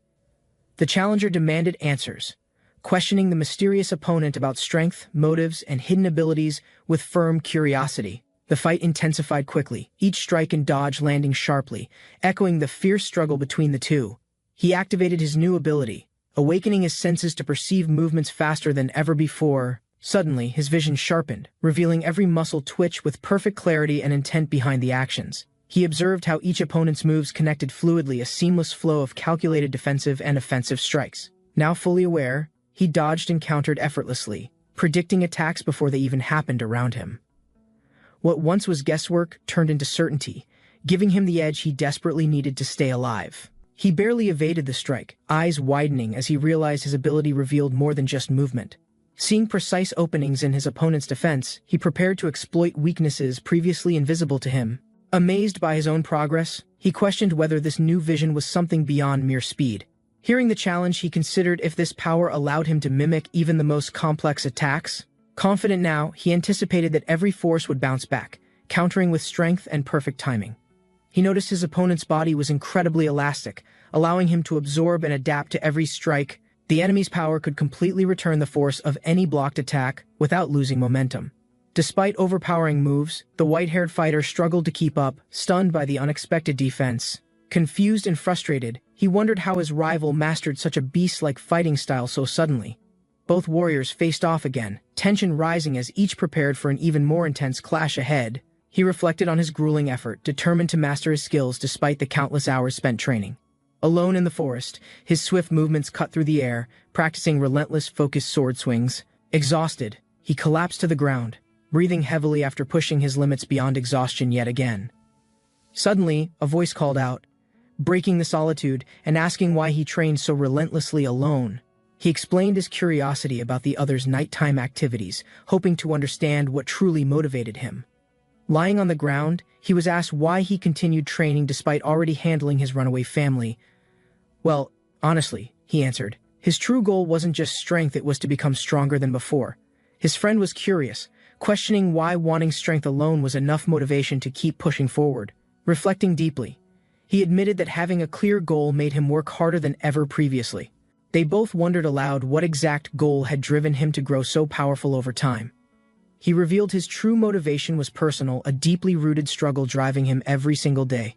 Abandoned as a child at Paradise Cult, he faced loneliness and fear from the very beginning. At 9 years old, his fate changed when chosen as a hunting dog to guard the guru. Harshly discarded into the wild, he was forced to master a brutal, savage fighting style alone. His survival depended on learning to draw out his strength through constant, unforgiving trials in nature. He clenched his teeth, determined never to experience abandonment again, after enduring so much pain and loneliness. His friend suggested that forced survival shaped his strength, but the boy shook his head, disagreeing firmly. His true reason for becoming strong wasn't fear, it was something deeper that drove him beyond surviving. Harsh environment showed him others falling like him, abandoned and struggling under the weight of desperate lives. Witnessing so many kids suffer alone strengthened his resolve to break the cycle and protect them. Afraid of abandonment, they depended heavily on one another, forming bonds of survival and trust. Together, they shared hunger, pain, and loneliness, becoming a family forged through hardship, not blood. Motivated by this newfound family, he trained even harder, pushing through suffering with purpose. The more he improved, the more he could protect those kids depending on him. His ultimate goal was clear: to ensure their safety and be strong enough for them all. A goal, he realized, gave his fighting meaning far beyond mere survival or power alone. With renewed determination, he now had a clear purpose driving every strike and every move forward. Having come so far, he refused to lose to anyone, especially those he cared about deeply. The enemy sneered, but he felt unstoppable, driven by an unbreakable will and rising momentum. Battling fiercely again, his spirit soared, fueled by the promise he had yet to fulfill. Cornered and with no chance to retreat, he vowed to raise his momentum and fight harder. Determined, he declared he would reveal the true power of his wild beast style to his rival. They clashed fiercely, exchanging powerful blows with relentless energy and unwavering resolve. Nearby, a girl watched quietly, trying to remember exactly when she had first noticed these fighters. Lost in thought, she struggled to recall the moment their intense battle and bond had begun. Dame fights Ryu human with unbelievable skill and power, leaving onlookers stunned by their intense battle. The fight's speed and ferocity make defense and offense indistinguishable, showing mastery few can comprehend. The overwhelming clash leaves a witness shocked, struggling to process the level of their extraordinary combat. In disbelief, the witness names one fighter, An Jingsu, and resolves to find a way to assist Ryu human.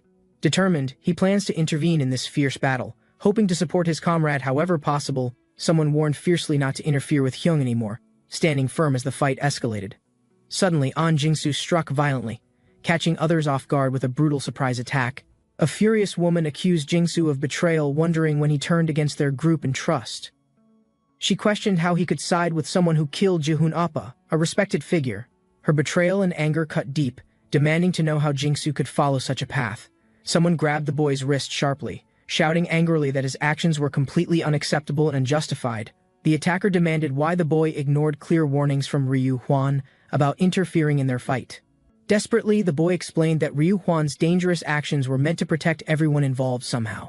The man sneered, doubting the boy's explanation, questioning the reasons behind Ryu Huan Hyung's troubling behavior.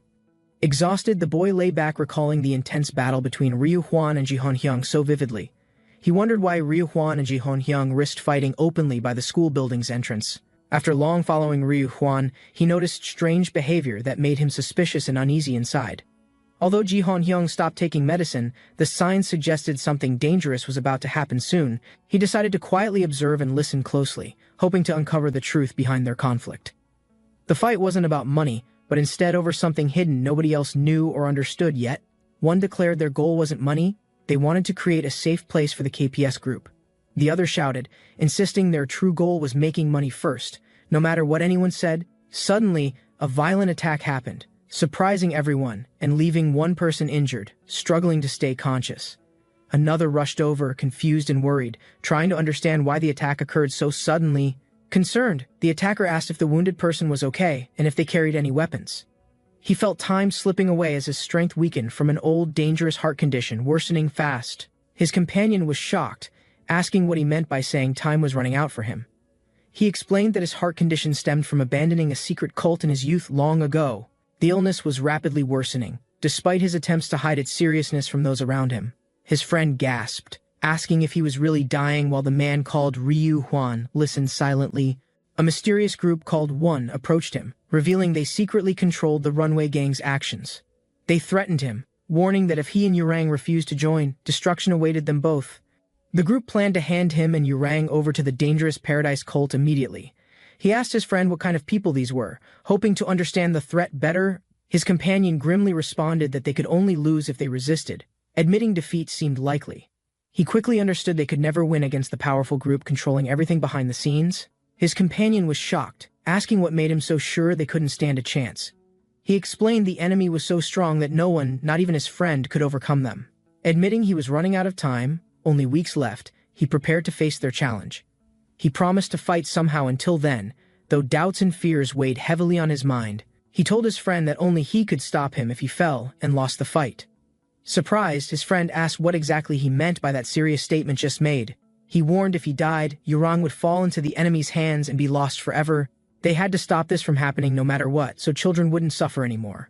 The only solution he saw was for his friend to end his life quickly, saving everyone. He urged Betrayal to infiltrate enemy ranks, searching for weaknesses to exploit and destroy from within. After defeating their enemies, he planned to rebuild Yurang and restore their haven to its former glory. His friend questioned how he could possibly do such a difficult and dangerous task alone.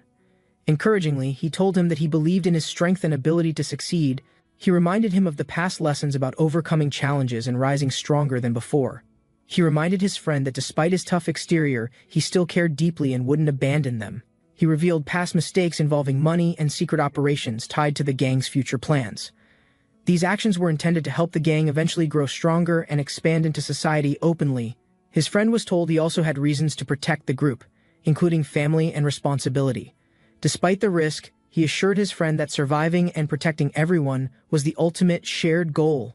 He clenched his jaw, silently preparing himself for the difficult decision he was about to make. Finally, he agreed, and said he would follow the plan his friend suggested without hesitation. His companion thanked him sincerely, appreciating the trust and commitment shown despite the hardship ahead. He encouraged him to stay strong and assured him everyone would unite and persevere even without his help. Before leaving, he made one last request: keep this conversation between them, hidden from everyone else. Shocked, he asked what his friend meant by saying they would be seen as betrayals by the kids.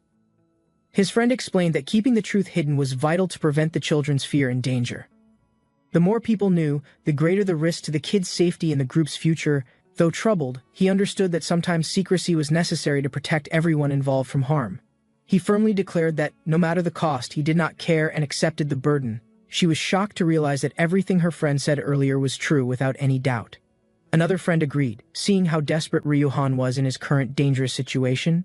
Despite carrying heavy burdens, Ryu-han continued fighting fiercely against overwhelming odds and enemies. He faced hatred even from those he wanted to protect, misunderstood and isolated completely. To survive, he pretended loyalty to enemies within, enduring pain to protect everyone he cared about. A lone figure walked steadily toward the large iron gate, cutting through the cold, empty courtyard silently. Suddenly, another man blocked his path, demanding to know where he was going so abruptly at night. The first man met his gaze calmly, revealing his decision to escape the place that held him. The second man frowned, insisting he understood everything already, his voice heavy with frustration and worry. He accused the first man of deceiving Narim Nuna, but claimed to have witnessed the truth himself.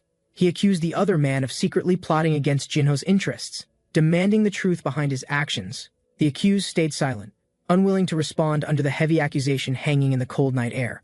The first man shouted angrily that Jinho was sick and needed immediate help to prevent further harm. He warned the other the current conflict would only grow worse if they did not stop fighting soon.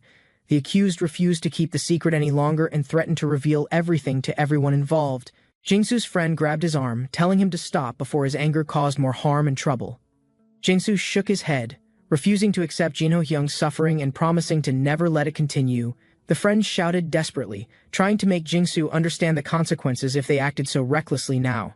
Jingsu was asked why Jinho Hyung had been hurt so badly, seeking the root cause of pain. Jingsu yelled that their weakness was to blame, powerless to protect themselves or their loved ones. Jingsu explained that Jinho was sacrificing himself because everyone else was too weak to protect those close. He emphasized that their weakness forced Jinho to bear all burdens alone, carrying their safety on him. Jingsu paused, then reflected on how much Jinho hated throwing away his own chance to live. He revealed that Jinho left without saying goodbye, solely for one reason: to protect the people he loved. Jingsu pointed out the harsh reality of rejecting Jinho's sacrifice, showing the depth of their desperation. They realized there was only one option left to continue carrying Jinho Hyung's hope forward together. The man promised to protect Jinho's last hope, feeling its fragile weight resting heavily on him. Alone, one figure walked into the darkness, determined to keep their shared hope alive at all costs. Another appeared, admitting he came because he knew his friend wouldn't give up on them.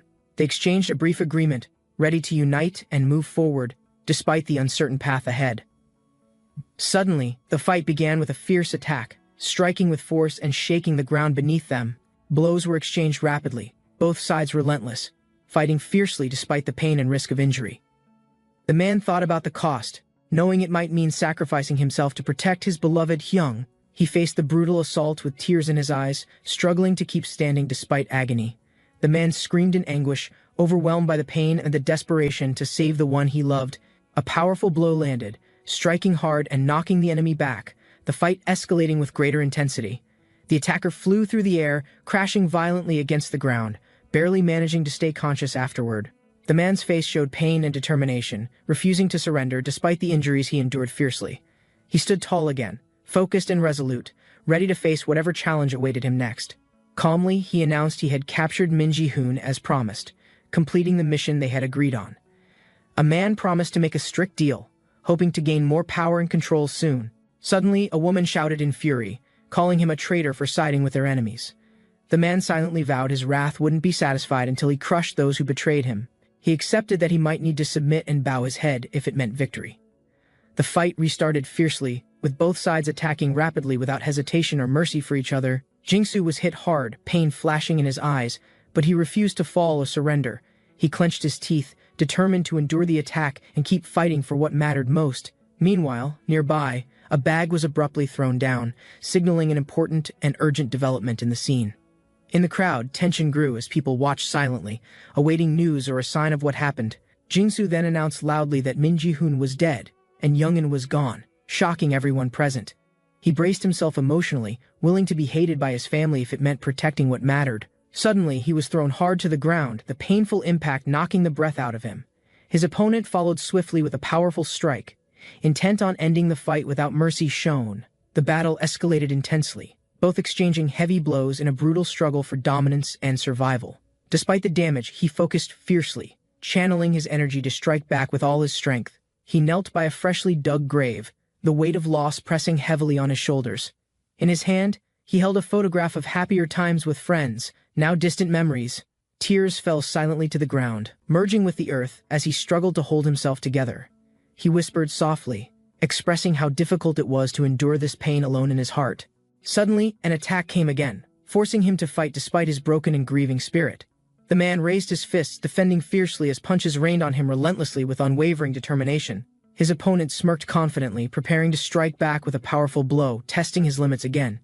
Then, he lunged forward with a swift attack, aiming precisely to break through the defense held tight. Despite the onslaught, he vowed silently with grit that he would never give up the fight. The fight intensified as attacks and counters collided violently, each determined to come out victorious today. He screamed loudly, charging forward with all his might, refusing to give up under any circumstance. As he reached his target, determination blazing, he prepared for a decisive final move in battle. Suddenly, a shadow appeared, standing over the defeated opponent, cold and resolute with a sword drawn. The victor spoke softly, calling out to Hyung with regret and sorrow in his broken voice. Reaching out gently, he apologized deeply, hoping forgiveness might come despite all the pain caused. One man reassured his companion, telling him not to feel guilty for the heavy tasks assigned. He praised Ryu Hwan's courage, acknowledging the difficulty and weight of responsibilities he had to bear. Apologizing sincerely, he expressed regret for placing such a burden on his loyal friend's shoulders. Clenching his fists, he vowed to one day destroy their enemies and reclaim what was lost. He promised to rebuild Youngin, their safe place, and thanked his friend for standing by him. Ryu Hwan looked up with a weak smile, speaking heartfelt words to someone very important to him. He expressed gratitude, telling Ryu Hwan that everything he did was for him, deeply sincere and honest. Later, he walked through a door carrying a bag, ready to face new challenges ahead alone. Memories of meeting friends and forming a close-knit family filled his thoughts, giving him strength. He reflected that this newfound family was the most precious thing in his life, worth protecting. A group of friends gathered around a table, sharing food and enjoying a moment of togetherness. Among them, close bonds grew stronger with laughter and conversations, creating memories they would all cherish. The main character observed quietly, feeling a deep sense of belonging with these new companions. They posed for a joyful group photo, smiling and showing peace signs, celebrating their friendship. Looking out the window alone, he reflected on how meeting them made him genuinely happier than before. A hand reached out desperately, signaling a plea for help or connection in the midst of chaos. The man gasped, shock and pain evident as something hit him unexpectedly, forcing him to react. With fierce anger, he shouted, directing his frustration and determination toward a specific person nearby. Suddenly, a brutal fight erupted. Punches and blows exchanged rapidly in an intense, chaotic struggle. Despite the violence, the man's resolve strengthened, fighting back as tears of pain streamed down. A powerful punch struck the opponent, sending him flying backward from the sheer force of the blow. The attacker shouted fiercely, declaring his unyielding will and that he would never lose this fight. With great momentum, he delivered another strong kick, aiming to end the battle decisively in his favor. The opponent crashed hard onto the ground, struggling to get up but clearly overwhelmed and hurt. Despite the pain, he fought back desperately, refusing to surrender even as his body weakened. A man in a suit stood over another, warning him he had no business being there. The man on the ground winced, admitting the pain was intense and making it hard to move. He denied involvement, saying he had nothing to do with the people confronting him now. The suited man paused, then stated one important fact he believed the other needed to hear. He accused him of carrying too much burden alone and warned him to stop interfering. A woman desperately begged for the fighting to stop, worried about the damage it might cause. Another man explained that Daim knew everything about their conflict, yet the fighting continued despite warnings. The woman was shocked to learn Daim was aware of all the details and ongoing struggles.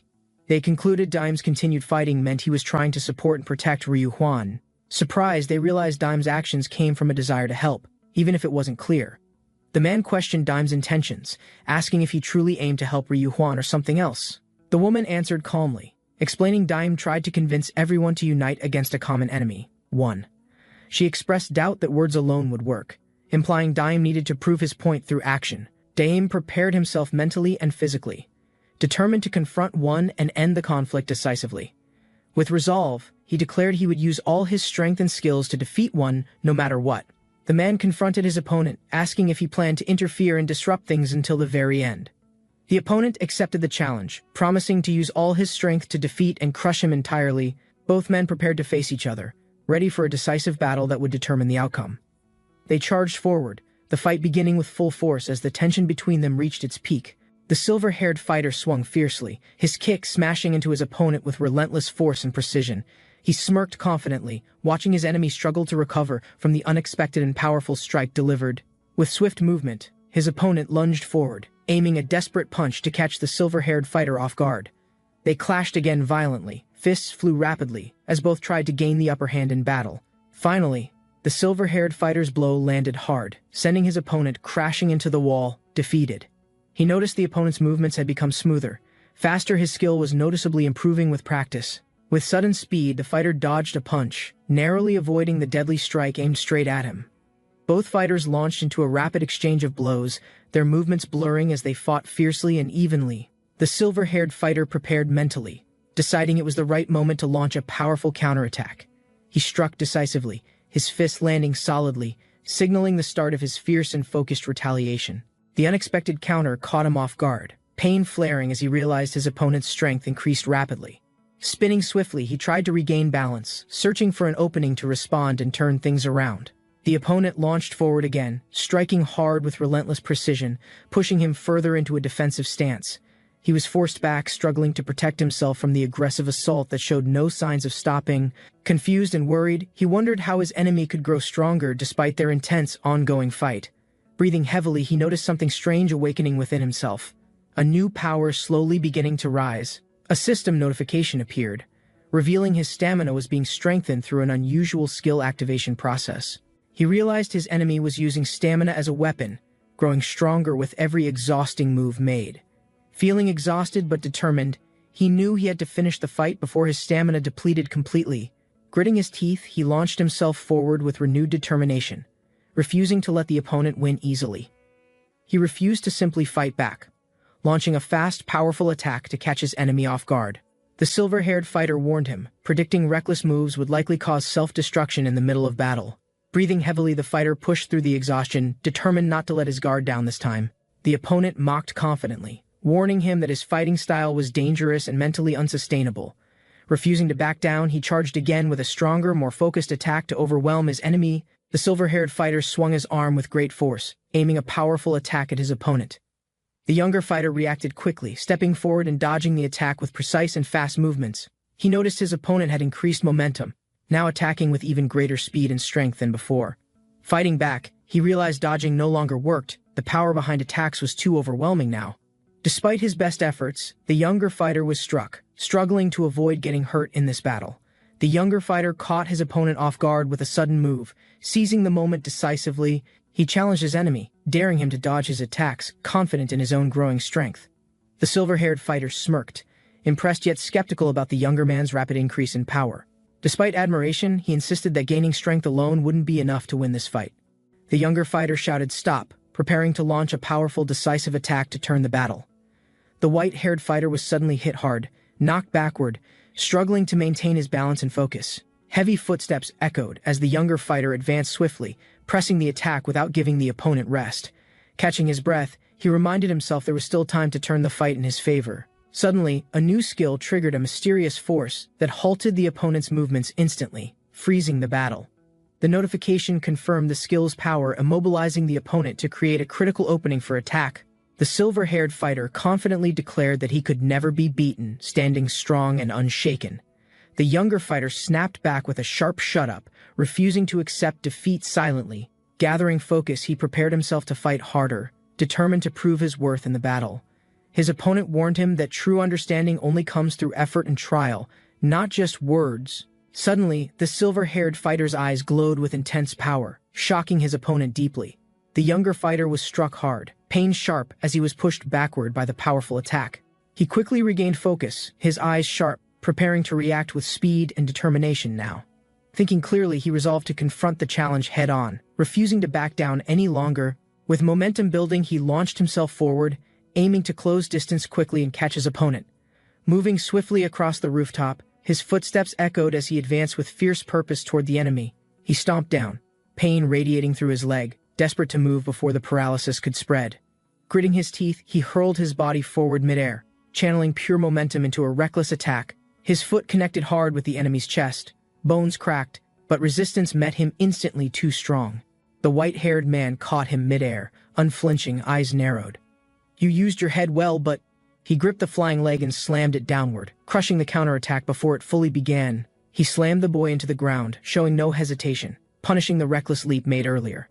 Agony surged through the boy's spine as the impact left him gasping, limbs twisted and helpless. Staggering to his knees, the boy realized he was completely outmatched, strength drained by a single blow. Before he could react again, another strike came down, sharp and clean, cracking ribs and crushing resolve. The force launched him across the hallway, body ragdolling, no control left in his weakened, beaten frame. Groaning in pain, he staggered up again, holding his ribs, refusing to fall despite the punishment. With a sudden roar, he charged recklessly, throwing a desperate punch to reclaim control of the fight. But his opponent's eyes lit up sharp, focused, cold like a machine ready to reset his mistake. The counterattack came instantly, a crushing blow to the gut that folded him mid-charge like paper. The white-haired fighter drove his fist down again, ending the foolish resistance with ruthless, overwhelming power. Fist clenched, he twisted midair, enduring the pain as his opponent's blow launched him once again.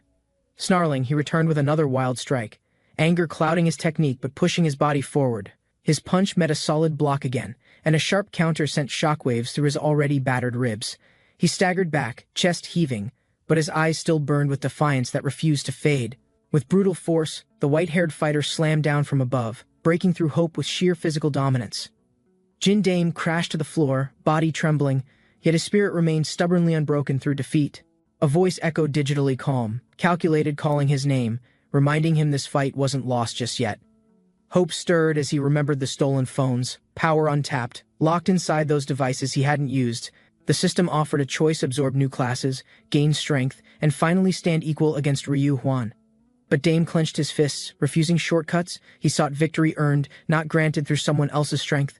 Jin Dame lunged again, holding his ground, believing true strength must come from fairness, not shortcuts. His opponent countered with precision, yet something flickered in his expression: hesitation, questioning Dame's relentless resolve. Ryuhwan's mind wavered briefly, unsure why this battered boy refused to give in or fall. Another crushing blow landed, but Dame's eyes still burned, defying pain, challenging every word Hwan threw back. He collapsed but refused to yield. His fight wasn't just survival, it was to change Hwan's heart. Ryuhwan slammed both fists down, relentless, frustration mounting, as Dime refused to break or surrender. He unleashed a flurry of strikes, pummeling Dime's body, each blow echoing through the silent hall. Despite the punishment, Dime remained standing, barely drawing gasps from those watching, his will stronger than his flesh. From the crowd, a girl shouted his name, eyes wide with panic as the violence escalated uncontrollably. Another begged Nari to act, fearing Dame's death if no one intervened to end Ryuhwan's fury. Nari stepped forward, voice trembling with urgency, demanding the brutal exchange finally come to an end. But Dame's fists kept moving, worn, bloodied, furious, fueled by purpose, too deep for words or hesitation now. The system's voice returned, clear and final, urging him to stop resisting its tactical recommendation. It pushed logic over pride, absorb the phones, summon classes, survive before everything ends in irreversible regret. Yet Dime's body answered first, flung back violently, punishment earned for choosing will over artificial advantage again. Dame flew through the air, body limp mid-fall, the impact from Hwan's strike overwhelming his balance. He skidded across the ground, coughing blood, vision flickering, yet something inside him still refused surrender. From afar, a girl screamed his name again, panic rising as Dame's strength clearly began to fade. The system repeated its warning, urgency coded in its voice, calculating fatal odds rising with each second. But Dame clenched his jaw, battered and broken, still crawling back because quitting meant abandoning everything he stood for. Nari's voice broke through the chaos, raw and pleading, cutting deeper than any blow could land. Dame's fist trembled mid-air, rage barely restrained, shaken by her voice but still burning with conviction. A sudden clarity sparked within him. Not hesitation, just purpose sharpened by everything he'd endured up until now. Ryuhwan's expression shifted. For the first time, confusion replaced dominance as Dime surged forward again. With a shout of defiance, Dame struck, voice cracking at his meaning as his fist finally found its mark. Nari's eyes widened in disbelief, heart pounding, unable to process what she had just witnessed unfold. The boy beside her gasped aloud, shocked by the shift no one thought was still possible. Dame's strike sent both bodies flying backward, momentum shifting this time. He was still standing after impact. Ryuhwan crashed hard, stunned for the first time. Disbelief etched across his usually unshaken face. Dime exhaled slowly, hands trembling. Through sheer will, he'd done the unthinkable, adapted to the paralyzing force. Dame spoke calmly, explaining the paralysis skills mechanics. Each repeated exposure gradually dulled its once debilitating effect. He acknowledged the cost of learning through pain, but also the strength earned only through persistence. Images of his comrades filled his mind, their sacrifices, their lessons fueling the growth he now embodied. He faced Hwan without fear, declaring boldly strength alone wasn't enough, connection forged real lasting power. Though Ryuhwan scowled, calling his words foolish, Dame's unwavering stance made even him pause, if briefly. Dame called Hwan out, accusing him of still being chained to others, pretending strength meant isolation. Without hesitation, he launched forward again, fists clenched, eyes blazing, daring Hwan to block conviction with brute force.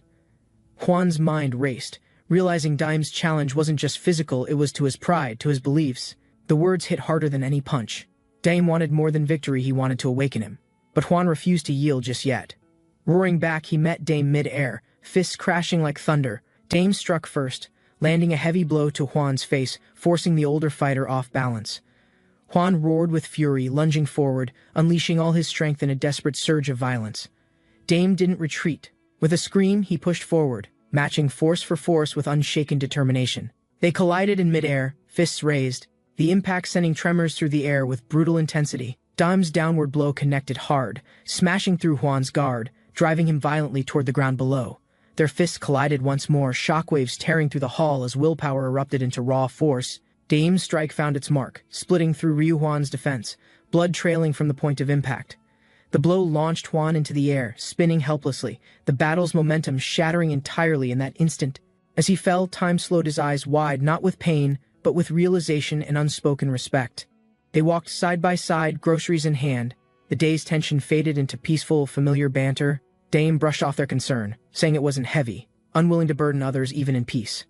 But Ryuhwan, once his enemy, looked at him directly and challenged that mindset firmly. He reminded Dame that burdens weren't his alone family. Shares them, endures them, and grows stronger together. Dame walked in silence, heart full, realizing this quiet moment carried more weight than any fight. Later, in quiet streets, Dame walked forward, alone yet not empty, carrying more than victory in silence. Ryu Huan stared upward, the weight lifting from his eyes, clarity settling quietly into his thoughts. He realized he had carried too much alone, just like the brother he once judged. Exhausted, he collapsed gently onto the floor, not defeated, but finally at peace with his decision. Dame stood over him, gaze calm, recognizing the fight was never truly about winning or pride.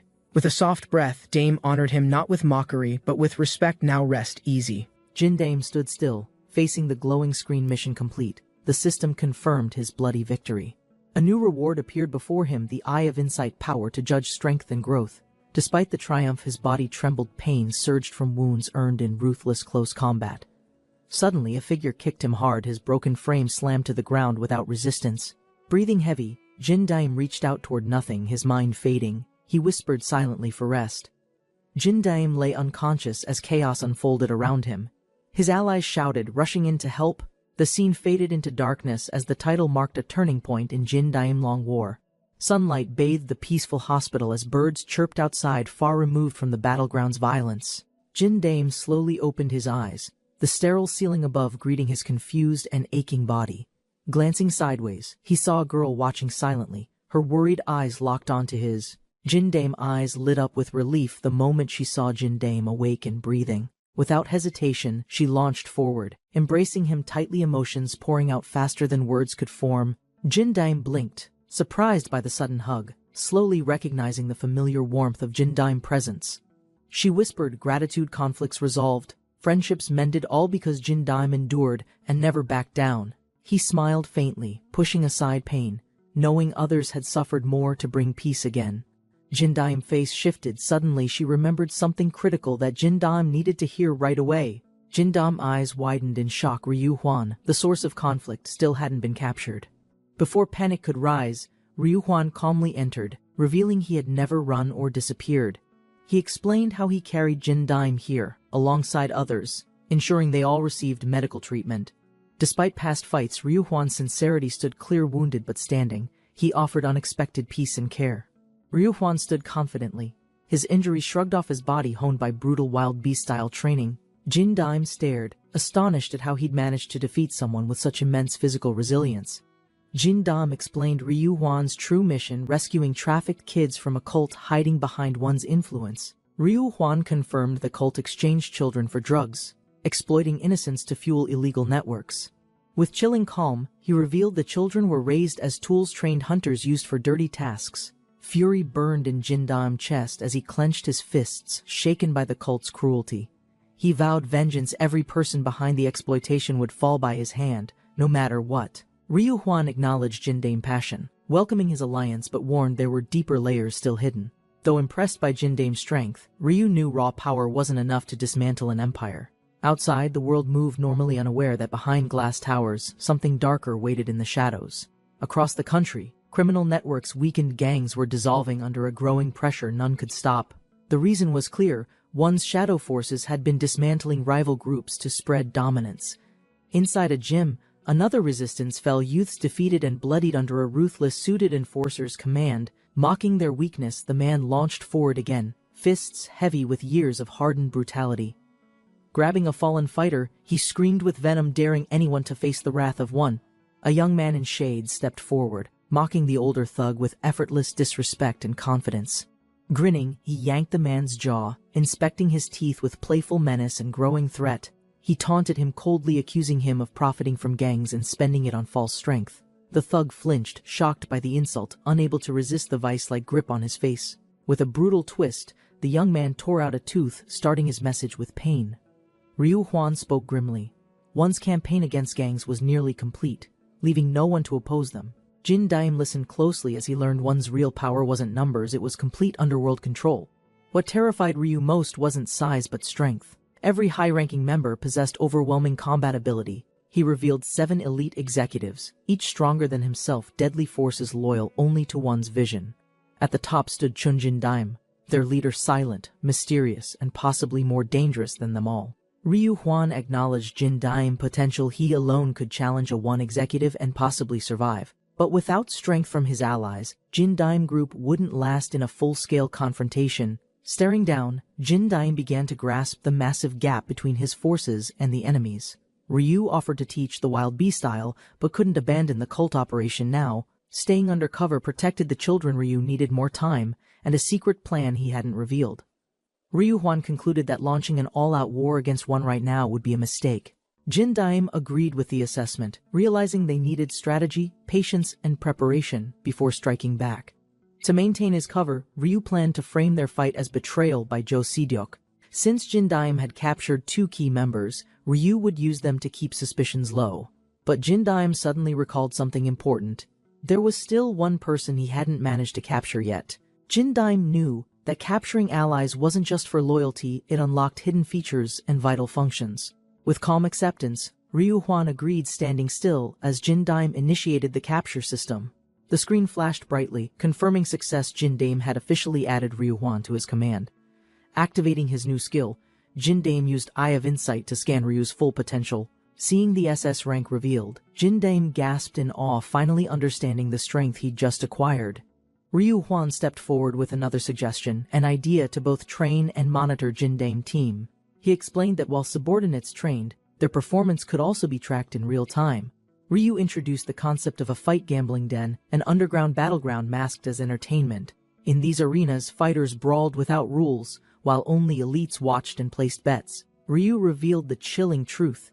The den wasn't just entertainment, it was a major arm of one. The fight den was run by Ju Minwan, a flashy and ruthless executive under one. He organized annual executive ranking matches, technically forbidden, but even Jin Daim allowed them to continue. Ryu explained the real reason it wasn't gambling, it was training for those mastering wild beast style. Jin Daim connected the dots. This was the same brutal martial art Ryu had used in combat. True mastery required survival instinct, so they unleashed fighters into lawless brawls to awaken that primal edge. Participation in the ranking match was optional, but ambitious fighters entered to climb one's internal hierarchy. 4 executives, including Ju Minwan and Ryu Huan, were confirmed to compete in this year's event. Executives could also delegate fighters to represent them. Ryu planned to send subordinates instead of joining directly. Jin Daim saw opportunity. Joining meant training, evaluating others' power, and maybe even capturing valuable new allies. With approval granted, Ryu allowed Jin Daim to participate with a limit of 3 members by his side. Jin Daim processed the rules, 3 members total, including himself. The rest would need to stay behind. He considered his strongest teammates Kim Kangwoo, Han Taehyuk, and Jang Jin Daim, all capable but different in style. Recalling his new ability, he planned to use Eye of Insight to guide his selection. Ryu assured him there was time to choose. 10 days remained before the match began. When Jin Daim asked the location, Ryu revealed it: Busan territory managed by the executive Ju Minwan. Jin Daim knew training wouldn't be easy. They needed to prepare hard before stepping into unknown territory. The upcoming summer break gave the perfect window. No school, no distractions, only time to improve. His team had suffered enough already. This trip could serve as both recovery and challenge. Jin Daim smiled, resolved Busan would be their vacation, but also the start of brutal training. 2 days later, standing outside the terminal, Jin Daim called out eagerly to his group to assemble. 2 of Jin Daim's teammates waited impatiently. Already an hour had passed at the Busan terminal. Others began arriving, enjoying the weather, and confirming if it was okay they joined too. Jin Daim mentioned she only came because Ryu Huan insisted still. The excitement in her eyes grew. Jin Daim looked around, pleased with the group assembled, though he knew one person still hadn't come. Confused, his teammates asked if another member was joining them, and Jin Daim smiled without answering just yet. A tall figure approached the group, casually apologizing for being late with a sheepish grin. The others turned, puzzled by the unfamiliar man. None could place his face at first glance. With a confident smile, he introduced himself: Kang Donggu, once a forgotten name from their past. Shock spread across the team as they realized the man before them had changed dramatically. Flashes of old memories rushed in: fights, laughter, betrayal, all tied to the reborn Kang Donggu. Jin Daim explained Donggu's absence. He had undergone intense training, returning stronger and completely transformed in spirit. Donggu now stood confident, reshaped by effort and drive, no longer the weak boy they remembered. Using Eye of Insight, Jin Daim confirmed Donggu's growth potential surpassed everyone. An astonishing SS tier rating appeared. With training goals clear, Jin Daim declared their top mission, unlocking Donggu's massive hidden strength in Busan. The group stood together, unified by purpose and ready to begin the toughest journey yet. Donggu stared proudly at his old photo, reflecting on the journey that changed everything for him. Friends gathered around him, surprised by his transformation. He now stood confident, no longer hiding behind fear. They noticed more than muscles. Donggu's calm posture showed discipline earned through rigorous martial arts training and focus. He started training to protect Jin Daim, but unexpectedly discovered strength and purpose that reshaped his life entirely. With gratitude and pride, Jin Daim acknowledged Donggu's efforts, the bond between them now stronger than any past struggle. Jin Daim confirmed Donggu's entry into the Busan trip, officially recognizing him as a rising talent among participants. With calm conviction, Jin Daim explained the purpose: to cultivate hidden potential and raise everyone's strength and unity. Though Donggu's current strength was lower, Jin Daim believed his steady dedication made his growth unmatched by anyone else. Curious and hopeful, the orange-hooded boy wondered if his effort ranked him second in potential this time. Unexpectedly, Han Tae-hyuk stepped forward, declared as second highest, leaving the hopeful trainee stunned in silent disbelief and surprise. Though known as a fighting genius, Tae-hyuk's recent matches lacked fire, causing whispers among his peers. Aware of doubts, Tae-hyuk grinned, embracing the challenge and determined to rise again during this critical trip. He announced the match plan clearly. Donggu and Jin Daim would fight alongside him in the ranking battle. Without hesitation, he tossed a device toward Donggu, something unusual, an item meant to shift the odds. The device was a special phone, designed to grant its user rare powers from the animal kingdom. A hidden gift from Ryu Huan powerful phones was saved for this very showdown against one. Donggu received it with gratitude, knowing the tool could redefine his training before the martial arts tournament. Though disappointed, the orange-hooded trainee accepted his position, hoping the experience would still improve his strength. With only a week left, Jin Daim asked their plans, ready to prepare them for battle ahead. Smiling confidently, Jin Daim promised tailored training sessions and intel gathering on the opponent's strength and shady fighting den. Jin Daim grinned slyly, hiding his intentions. He knew they needed something else before diving into brutal training. Raising a finger with dramatic pause, he redirected everyone's attention from plans to something far more refreshing. He declared they'd enjoy the moment before hardship returns. They'd claim a day of pure beach fun. Soon the group hit the sand, laughter and cheers erupting as volleyball soared through the summer air. With bright skies and playful energy, friends bonded stronger, unaware how short-lived the peace would be. The game heated up, laughter and shouts echoing as the girls dominated the court with unexpected skill. Victory poses followed, confidence radiating from every stance, while the boys watched in awe and playful disbelief. Later, the group settled under the sun, sipping cold drinks, basking in peace they rarely experienced together. Two girls lounged comfortably, teasing each other between sips, their eyes half-lidded beneath the warmth of daylight. Meanwhile, another took center sand, stretching confidently as waves glimmered behind her, utterly at ease in paradise.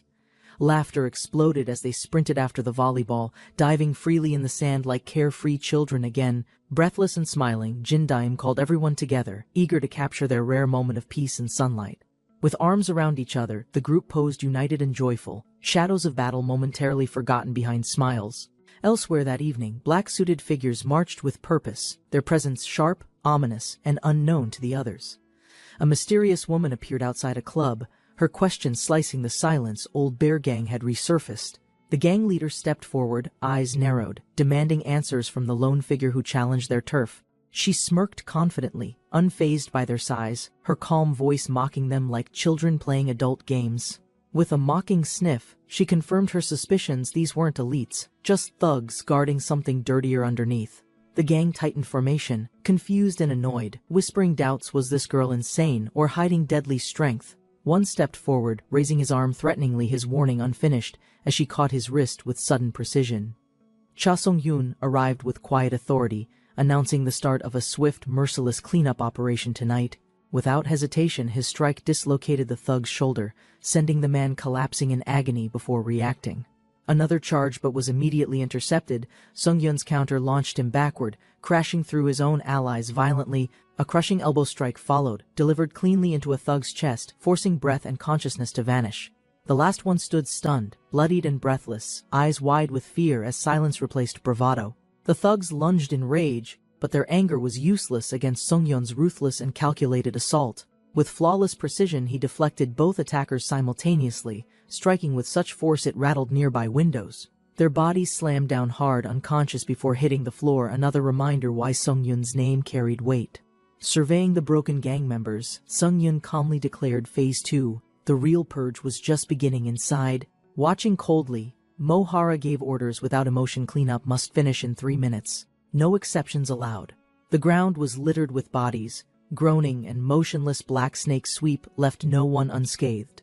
The lone survivor dropped to his knees, trembling, finally realizing the scale of destruction before him. Desperate and confused, he asked the only question left: why had this unstoppable group come after them? Mohara's tone was casual, cruel. There was no deep motive, just a justified purge of filth. Grinning, she clarified if he needed reason, it was simply one's gangster hunt.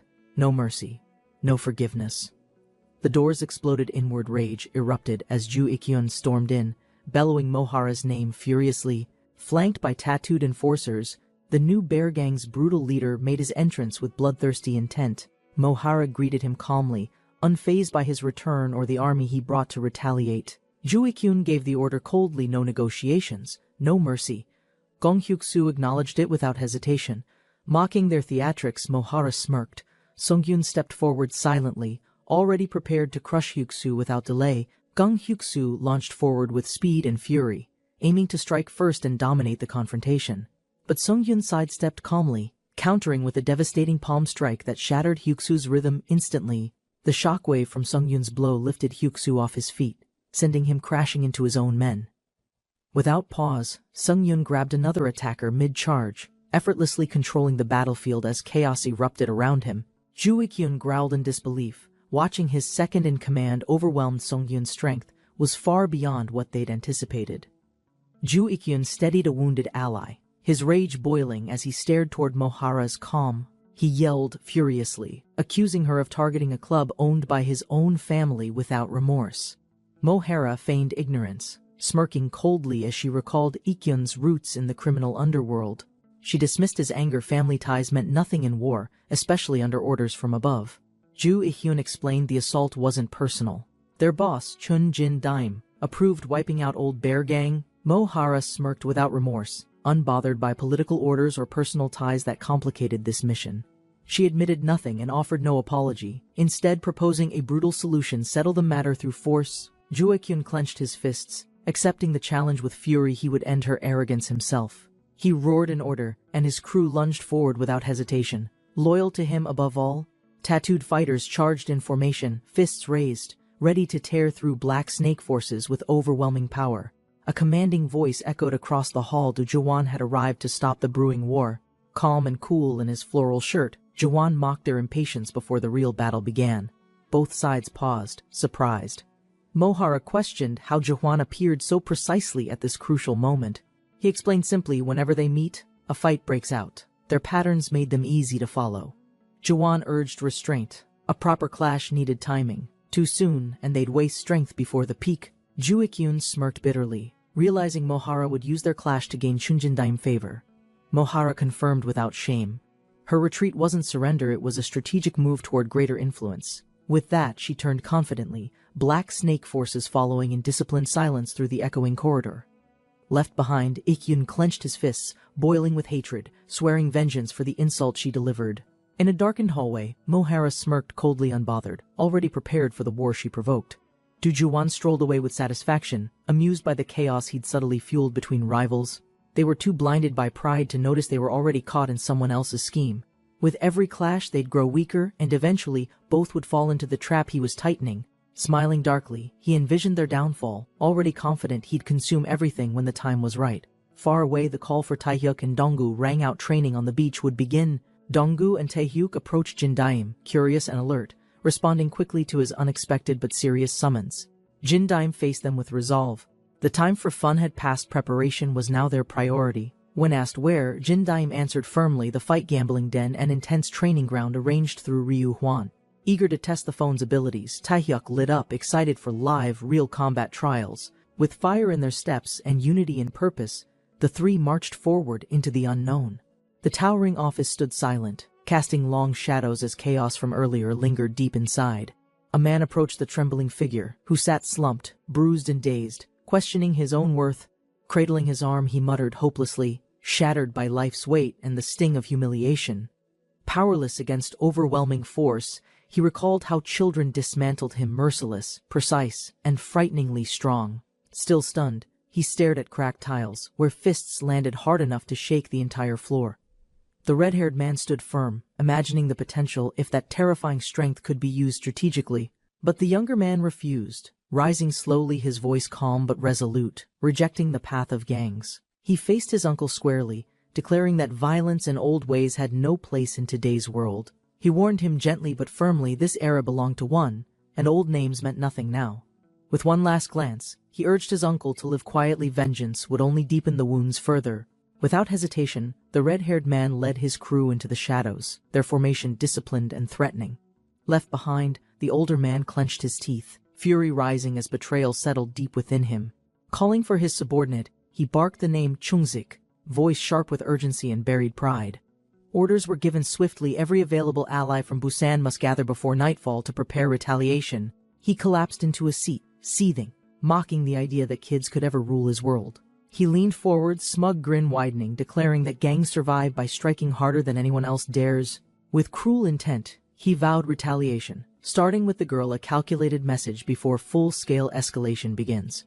Chapter title faded in ominous and bold, marking the threshold between quiet tension and the war about to ignite. Meanwhile, a trio of students arrive calmly at a neon-lit building, unaware of the storm ahead. Inside the underdog entrance, a sharp-dressed man welcomed them, eyes scanning for trouble behind his polite posture. The curly-haired boy stepped forward confidently, flashing a grin as he greeted the sharply dressed bouncer. He politely requested entry, unaware of the weight behind names in this secretive, ruthless underworld lounge. The guard blocked him firmly, demanding a VIP card, no exceptions, even for confident faces or big claims. The boy stammered slightly, dropping Ryu Huan's name, hoping the connection would open the tightly guarded door. Elsewhere, a flamboyant gangster paused mid-sip, surprised to hear Ryu Huan's name dropped without proper warning first. Intrigued, the tattooed man gave permission to let them in, eager to observe Ryu Huan's recruits. The doorman stepped aside respectfully, granting access as the trio prepared to enter without further resistance. With determined steps, the group advanced inside, hearts steady, knowing the test was just beginning now.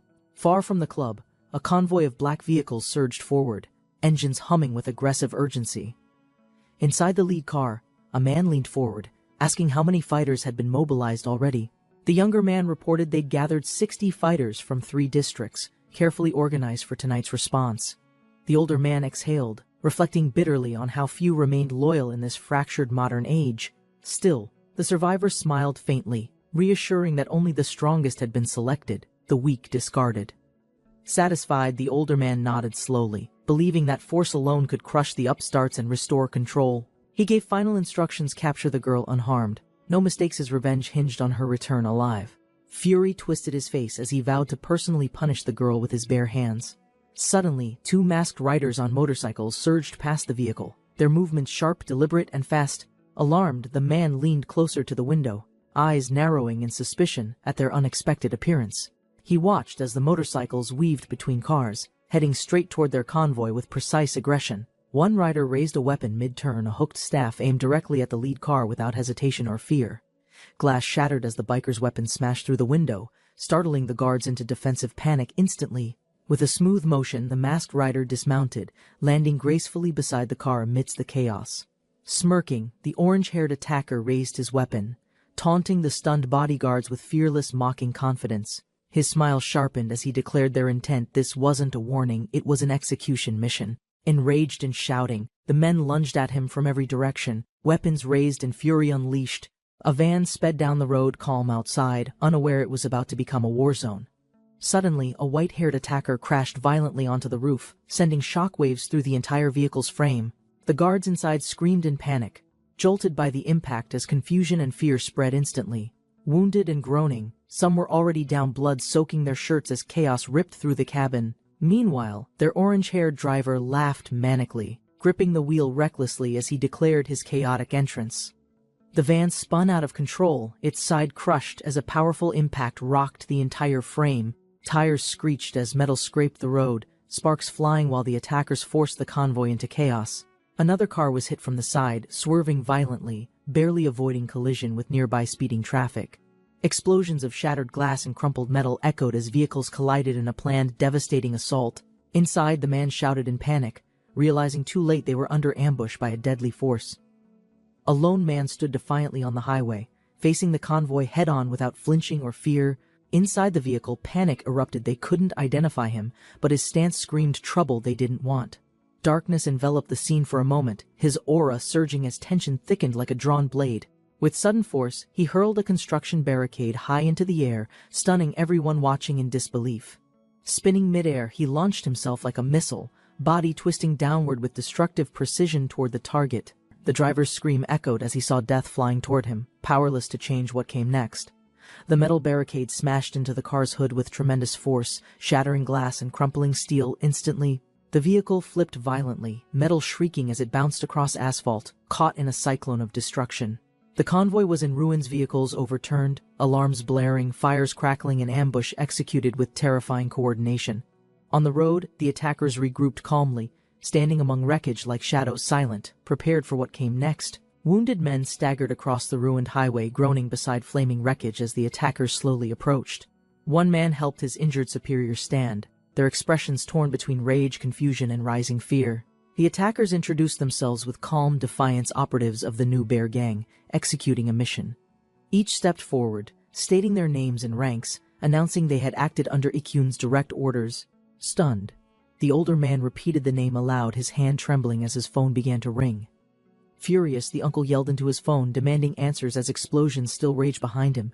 Ikyun calmly responded, reminding him of the warning to stay uninvolved and avoid making things worse. Leaning back confidently, Ikyun clarified his real reason for visiting, to tell him to stop interfering. The uncle exploded with rage, accusing Ikyun of betrayal, unable to process the cold rejection he received. Unmoved, Ikyun declared he had no family left, promising to destroy everything his uncle still valued. The uncle mocked them, convinced 3 men alone could never defeat his army of hardened fighters. With a furious command, he ordered his remaining forces forward, determined to crush the opposition immediately. Crowds roared inside a large ringed arena, the scene glowing red under illegal lights and loud music. The new arrivals stared, surprised by how many people had gathered for underground violence and secret bets. Inside the cage, 2 fighters bled freely, no rules, no mercy, only survival in a pool of violence. The boys scanned the arena, impressed by the scale of the operation run by the Group 1. From above, the tattooed man observed coldly, wondering if the newcomers truly belonged to Ryu Huan. Seeing the trio enter, he scoffed, judging them as weak and unworthy of serious attention. He muttered that Ryu Huan barely participated, his name meant little, and his recruits looked unimpressive. With narrowed eyes, he noted only 2 potential leaders now mattered, Mohara and Ju Ikyun. The blonde leader called out sharply, summoning his subordinate, as the tension inside the building grew. Jungchan stepped forward from the shadows, responding calmly to his superior's call without hesitation or emotion. He was instructed to watch Mohara and Ju Ikyun, ensuring they couldn't interfere with operations. If anything escalated, Jungchan was ordered to act immediately, eliminate threats, and restore control without delay. Elsewhere, the older man collapsed in disbelief, battered and overwhelmed, unable to accept how far things had turned. He stared at the battlefield, dozens of bodies, fallen 60 men crushed by only 3 relentless fighters. Even more terrifying than the defeat was the devastation, the entire zone reduced to rubble and debris. Smoke curled through the air as the injured groaned, barely conscious amidst shattered concrete and blood. The older man's legs shook as realization hit. These weren't just delinquents, they were something else entirely. Wide-eyed and pale, he whispered in disbelief, labeling the trio not humans but monsters beyond comprehension. Terrified, the man backed away, trembling, suddenly desperate to surrender and plead for his safety. He dropped to his knees, apologizing frantically, as the young fighter calmly approached without hesitation. The young man reminded him this mercy was granted only once, strictly because they shared blood.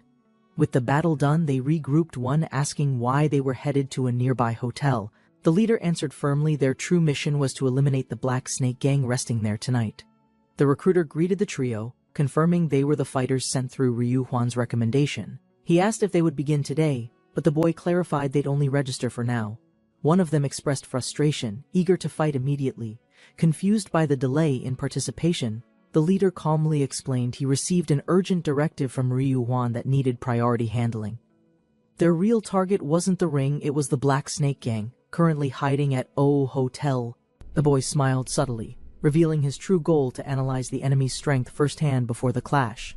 Sunlight gleamed off a towering hotel, its polished windows reflecting calm despite the storm gathering inside. Inside the building, silence lingered, unaware that unexpected visitors would soon arrive with deadly intent.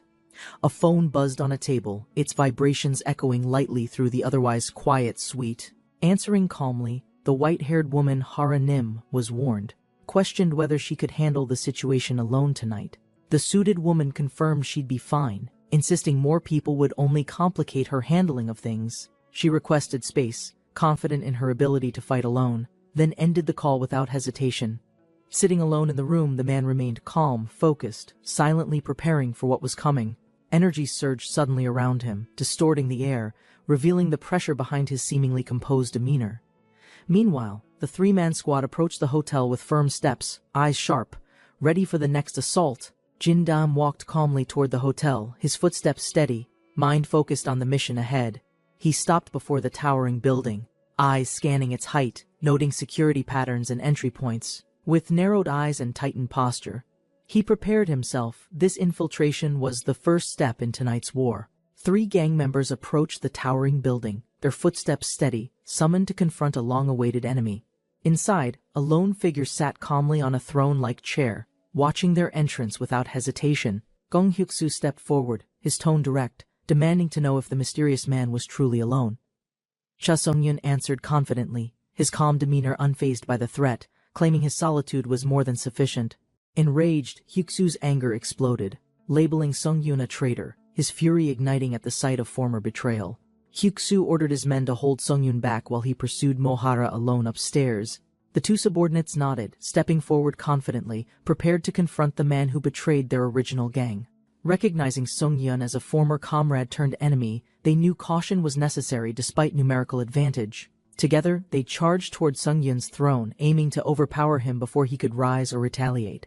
Without standing, Sung-yun triggered a hidden mechanism. An enormous wall burst upward, cutting off their direct approach. Choi Jin-hee leapt over the obstacle, slamming down with force, aiming straight at Sung-yun's position. Sung-yun dodged fluidly. Jin-hee rushed in with a blade, smirking with confidence and deadly intentions. He struck fast, slashing toward Sung-yun's side while shouting a threat meant to end the fight. Sung-yun calmly caught the incoming blade mid-swing, crushing Jin-hee's wrist with a single sharp-handed counter. Shocked by the overwhelming strength, Jin-hee froze, realizing this wasn't the same man he once knew. Sung-yun countered with brutal precision, flipping Jin-hee midair before slamming him hard into the floor. The impact shattered tiles beneath them, leaving Jin-hee dazed and overwhelmed by the sheer difference in strength. Crying out in pain, Jin-hee clutched his chest, struggling to rise after the crushing throw. Seeing Jin-hee downed, Kim Kyung-woo dashed forward, launching a powerful punch aimed directly at Sung-yun's jaw. His fist struck solidly, but Sung-yun's body barely moved, absorbing the blow with a chilling, unflinching stare. Sung-yun endured Kyung-woo's punch, then countered with a clean elbow to the attacker's exposed cheek. Using the opening, he spun under Kyung-woo's arms, locking his posture and lifting him off balance. With swift strength, Sung-yun hurled Kyung-woo overhead, flipping his body through the air like a rag doll. Kyung-woo crashed into the floor violently, rolling across the tiles, unable to regain footing or balance. Hyuk-soo finally arrived, observing his subordinates defeated, eyes locked coldly on the man who broke them. Kyung-woo groaned in pain, clutching his chest as Hyuk-soo calmly stepped past his fallen subordinates. Sung-yun dragged Jin-hee's limp body across the floor, his calm expression never faltering through the confrontation. Hyuk-soo acknowledged Sung-yun's strength, surprised at his progress since their last encounter. Impressed despite the betrayal, Sung-yun confirmed it coldly, stating his strength had grown immensely, no longer the man Hyuk-soo once underestimated. Standing firm, Sung-yun extended an offer to join forces again, this time under his lead, not Hyuk-soo's. Hyuk-soo rejected the offer, declaring Sung-yun a traitor and preparing to kill him personally. Channeling raw power, Hyuk-soo invoked Yak of the Snowy Mountain, a monstrous force surging behind him. With incredible speed, he crouched low, muscles charged, and launched himself straight at Sung-yun's position. A thunderous impact shook the hall as Hyuk-soo descended, striking with overwhelming weight and violent momentum. He grabbed Sung-yun mid-movement, locking him down with brute force, determined to end the fight swiftly. Hyuksu stared in disbelief as Sungyun caught his power-charged strike without taking a step back. He struck again, heavier and faster, but Sungyun's arms absorbed the impact with unwavering resistance. Another blow followed, full force from above, yet Sungyun blocked it again, unmoved, calm under the crushing pressure. Each failed strike increased Hyuksu's frustration, as Sungyun remained composed, turning defense into psychological dominance. Sungyun finally spoke, criticizing Hyuksu's reliance on brute force and predictable patterns forged through raw aggression. With precise timing, Sungyun countered, slamming his elbow into Hyuksu's chest, forcing him to recoil. Hyuksu twisted away from the blow, catching his balance while planning another brute retaliation in anger. He lunged forward, swinging with full weight, but Sungyun caught his wrist before it could connect. Sungyun redirected the force, locking Hyuksu's arm and flipping him mid-charge into a brutal body slam. Hyuksu growled in pain, now caught in a powerful chokehold, struggling to breathe or break free. Hyuksu gritted his teeth and powered out of the chokehold, muscles swelling with sheer determination. With a loud cry, he forcefully lifted Sungyun, attempting to slam him against the ground. Sungyun released early, twisting away mid-air to avoid the impact, landing with agile footwork and balance. Hyuksu immediately chased, launching himself forward with a heavy fist aimed towards Sungyun's exposed left side. Sungyun blocked it again, clean, fast, and precise, countering with a brutal knee straight into Hyuksu's stomach. Sungyun clenched his arm, absorbing pain from the impact. Hyuksu capitalized, grabbing Sungyun mid-recovery and slamming. Sungyun landed hard, cracking the floor, but slowly rose again, still steady, still determined to keep fighting. Hyuksu scoffed, declaring brute force his right because his strength allowed him to crush opposition without hesitation. Grinning coldly, he sneered at Sungyun, stating flatly that idealism made him soft, made him weak. Sungyun winced, steadying himself after the slam, pain evident. Cracks in his armor deepened, but he rolled his shoulder. Turning away from Hyuksu, he spoke calmly, unshaken, inviting him to keep forcing his way forward foolishly. Raising his fists again, Sungyun challenged Hyuksu's method, daring him to try overwhelming him once more. Hyuksu smirked coldly, rallying his subordinates behind him, declaring with finality they would finish it today. From a distance, a shocked observer crouched, eyes wide as the ground below trembled with violence. He watched Hyuksu's group advancing, the sheer pressure of their steps disrupting the very floor beneath. The shattered tiles revealed deep cracks, proof the clash was beyond normal gang-level conflict or street fighting. The observer's phone buzzed. Ryu Hwan, someone he'd needed urgently. The timing couldn't have been more perfect. He explained rapidly they were fighting already, with power that destroyed walls and healed injuries instantly. Ryu Hwan calmly answered the call, already aware of the situation unfolding beneath the building. He confirmed the changes, strength levels, tactics, and alliances had all shifted dramatically within the gangs. Even lower members had now begun using wild beast style, a technique once reserved for elites. Shocked, the observer questioned it, believing only top executives had access to such dangerous martial power. Ryu explained internal competition had grown fierce, and executives empowered their subordinates to steal higher positions. The observer repeated in disbelief executive positions could really be stolen through these brutal internal battles. Ryu explained, the ranking match follows one rule. If all subordinates fall, executives can be challenged directly. Normally, no challenger succeeds. The power gap between executives and subordinates is usually far too great. But if those subordinates now wield wild beast style, that balance of power no longer applies. Despite rules, Mohara and Ju Hyukwan's personal hatred drove them to fight prematurely anyway. There's no need to wait. Both sides clearly intend to end this before the official match. To them, the ranking match is just an excuse, a formality masking real intent to kill. The observer panicked, realizing this could escalate beyond control, leading to an irreversible outcome between factions. If settled now, it might render the ranking match meaningless and risk it getting cancelled altogether.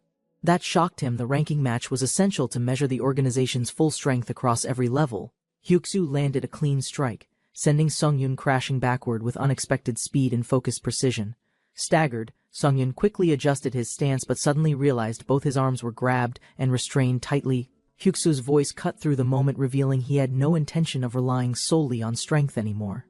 Flanking from both sides, the two subordinates charged again, executing a coordinated pincer attack towards Sungyun's core. Sungyun's eyes widened. He realized too late it was a trap he'd been baited into lowering guard. Kyungwoo rushed in from the left, full power behind his punch aimed at Sungyun's ribs. Simultaneously, Jinny lunged from the right, a blade drawn, prepared to end it with one thrust. Just as their attacks closed in, a blur of motion interrupted them. Someone appeared between the fighters. A new figure held both their wrists, shocking Jinny and Kyungwoo into wide-eyed confusion mid-attack. Neither could believe what they saw. The momentum shattered, and their ambush was instantly neutralized with ease. A young man stood confused in the alley, confronted by an unfamiliar figure emerging from shadows. The figure loomed closer, a sinister glare piercing through the dim light, raising curiosity and fear simultaneously. Unfazed by the intimidation, the figure simply stated their identity, an enigma wrapped in darkness and uncertainty. With a sudden flourish, the figure revealed their true intentions, ready to challenge the status quo and expectations. Jin Daim charged forward, fists clenched, ignoring fear as his enemies lunged with speed and coordination. One thug screamed, "It's over!" as he dove, gripping a hidden blade aimed toward Jin's exposed side. With explosive force, Jin caught both attackers mid-air, reversing momentum before either could land their fatal blow. Shock registered across the red-haired attacker's face. He hadn't anticipated Jin's sheer strength and precise counterattack. The other thug's confidence shattered instantly. Realizing Jin Daim wasn't a victim, he was their nightmare incarnate. Jin's focused gaze cut through the rising tension, analyzing each enemy's stance with practiced instinct. The muscular fighter barked aggressively, trying to intimidate Jin, unaware that intimidation no longer worked on him. Jin remained silent, lowering his voice as he readied himself, revealing no fear beneath the helmet. Spreading his arms, he took a calm step forward, declaring his purpose without needing loud threats. One thug swung violently, anger overtaking reason. Jin countered swiftly, grabbing the wrist before the knife landed. The redhead recognized his helmet on Jin and roared, demanding to know his identity immediately. Without hesitation, he lunged forward. Jin spun low and struck hard, sending the thug crashing backward.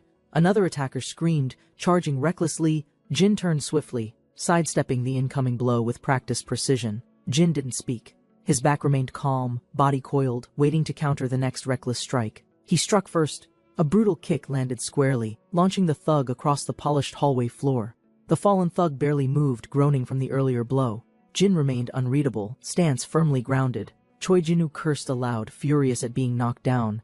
His pride demanded retaliation despite his comrade's warning. The cautious fighter analyzed Jin's movements carefully, recognizing his sharp control and elite-level hand-to-hand combat ability. He issued a firm command attack together with everything from the start, no holding back this time. Jin's eyes widened slightly, body tensing. He sensed the rush before it started. They were charging. The opponent assessed Jin's stance, wondering if boxing was his main form of combat discipline. Though Jin's basics looked ordinary, the enemy remained cautious, planning to block then quickly counter with precision. Jin launched an unexpected body hook, disrupting the enemy's rhythm and drawing his focus inward defensively. Instead of following through, Jin dodged sideways and struck from behind, bypassing the guard completely with precision. Confused, the enemy noticed something unnatural. Jin's arm extended farther than expected. His reach was beyond normal limits. A beast-like image appeared behind Jin. His enemies suspected it was a terrifying Animal Kingdom skill. The system confirmed orangutan-like arms granted unnatural reach, extending his attack radius far beyond normal.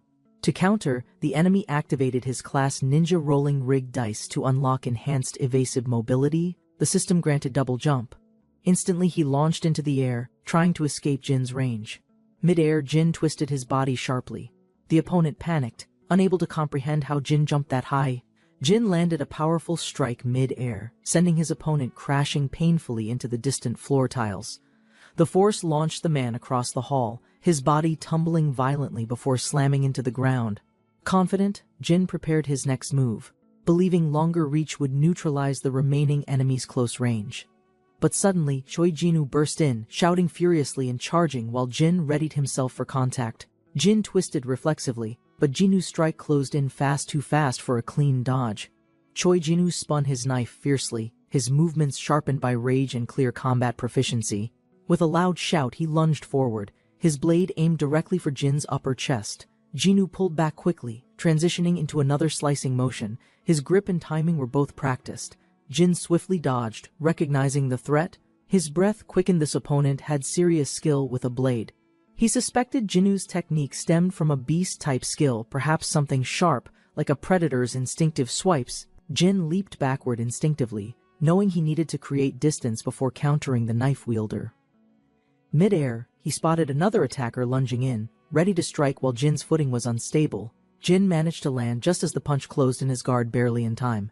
The enemy strike connected but failed to knock Jin down. Still, pain echoed through his jaw.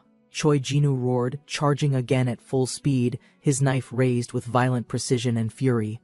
Jin gritted his teeth mid-dash, realizing the pressure of facing two coordinated enemies at once. Every dodge opened new angles. No matter how fast he moved, they kept tightening the gap. The other fighter lunged from the side. Jin barely avoided the punch but sensed exhaustion creeping in. They kept attacking with perfect rhythm, unrelenting, no hesitation. Jin's evasion alone wouldn't hold much longer. With no alternatives left, Jin struck back hard. His fist landed clean, hurling the opponent across the floor. Jin caught the falling knife mid-motion, knowing he had no time left to hesitate anymore. He activated a hidden skill, one meant to be avoided unless absolutely necessary due to its danger. A system message confirmed martial arts. Blade Storm. Jin's stance shifted into something lethal and focused. Jin acknowledged their use of powers. Now it was his turn. No room for mercy. He spun violently mid-air, slashing both enemies as blood trailed behind their bodies, crashing hard below. Choi Jinu rushed again, bloodied and furious, unwilling to fall without giving one final strike. Jin watched carefully, whispering to himself. He hadn't aimed to kill, only enough to end things. Jin's next blow landed cleanly. Jinu collapsed, body giving out as his last burst failed. From the shadows, a new figure emerged, Kwangwoo, declaring Jinu must remain standing or die by his hand. Jinu trembled at Kwangwoo's words. The threat was real, his fear now greater than defeat itself. Jinu and his ally staggered back to their feet, willpower reignited by Kwangwoo's threatening presence. Jin was stunned. Kwangwoo's words alone had prevented them from collapsing, sheer dominance replacing physical strength. Kwangwoo stared coldly at Jin, demanding to know the identity behind the mysterious red helmet. Then he dismissed the question. His rage boiled. He discovered Jin's identity through combat, not introductions. A monstrous bull aura surged from Kwangwoo's body as he charged violently toward Jin with killing intent. As Kwangwoo charged, a massive snake-like aura manifested, coiling with menace behind his brutal punch. Jin met the attack head-on, countering fiercely. Their blows collided with explosive force and precision. Kwangwoo twisted mid-air from the impact, his body flung backward while momentum ripped through the hallway. Despite tumbling, he recovered quickly, preparing to continue, yet paused, reading something unexpected in Jin's non-lethal stance. Another observer stepped forward, acknowledging Jin's hidden face and inferring his intentions weren't hostile for now. The silver-haired ally stepped beside Jin, trusting him to cover the rear if things escalated. Jin raised his hands in peace. He clarified his purpose wasn't fighting but stopping their violence. Suddenly, Jin flinched as both defeated enemies growled, rising again despite their bloody and battered condition. Their eyes burned red. Jin was certain they should be unconscious. Something unnatural fueled their madness. The silver-haired man explained calmly, this was the awakened state, where pure survival instinct overrides pain and limits. Jin Daim's blade strikes, awakening a hidden power within his enemies. Their bodies react with sudden aggression. The opponents, now stronger in their awakened state, prepare for a counterattack. Jin watches cautiously. One of them mocks Jin, underestimating his abilities. Despite the tension, he remains unfazed by the taunt. Jin Daim, with a calm demeanor, prepares for the incoming battle, his confidence showing despite the threats. A new ally steps forward, ready to assist. Together, they plan their next move, united against their enemies. Jin Daim runs, frustrated. He repeatedly insists he's not here to fight, but his enemies don't listen. His patience wears thin, and he grumbles in irritation, wondering why no one ever takes him seriously. A system notification appears. Jin activates the double jump ability to gain the advantage in the chase. With a swift motion, he uses the skill, leaping high into the air to create space between them. His opponents are caught off guard, realizing they've underestimated Jin's abilities. As he lands ahead of them, an enemy reveals hidden blades preparing for an attack. The opponent strikes with incredible speed, sending blades flying toward Jin Daim. Jin watches as two attackers begin coordinating their movements, making it harder for him to escape. Recognizing the change, Jin realizes the situation is escalating. Their coordinated strikes are becoming increasingly difficult to dodge. The attackers close in, and Jin braces himself for the impact of a powerful strike from behind. Jin Daim grits his teeth, overwhelmed by the barrage of attacks. His body aches from the force. He struggles to keep up, realizing the enemy's speed and coordination have surpassed his expectations. It's too fast. Despite his best efforts to evade, the relentless assault continues. Jin's body moves in quick, frantic motions. Jin's mind races. He notices the enemy's strength has drastically improved since their previous encounters, growing dangerous. His thoughts flash. He needs to act quickly. The enemy's increased physical abilities make them a real threat now. Jin Daim realizes his enemies are in an awakened state, and handling both at once seems impossible. Desperately, Jin thinks to himself that he must find a way to separate the attackers, even briefly. A plan starts to form in Jin's mind. He needs perfect timing to create a break in the fight. One of the enemies notices his hesitation and mocks him, but Jin stays focused, ignoring the distraction. With precise movement, Jin makes his move, evading and positioning himself for his next calculated strike. Jin Daim narrowly dodges a deadly blade, the sharp weapon whizzing past. As he leaps, Jin spots his chance to escape, using the environment.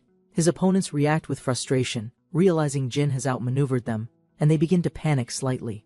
A powerful explosion of energy erupts, shaking the area. One of the attackers, lost in the chaos, curses as he scans the area, unable to locate Jin.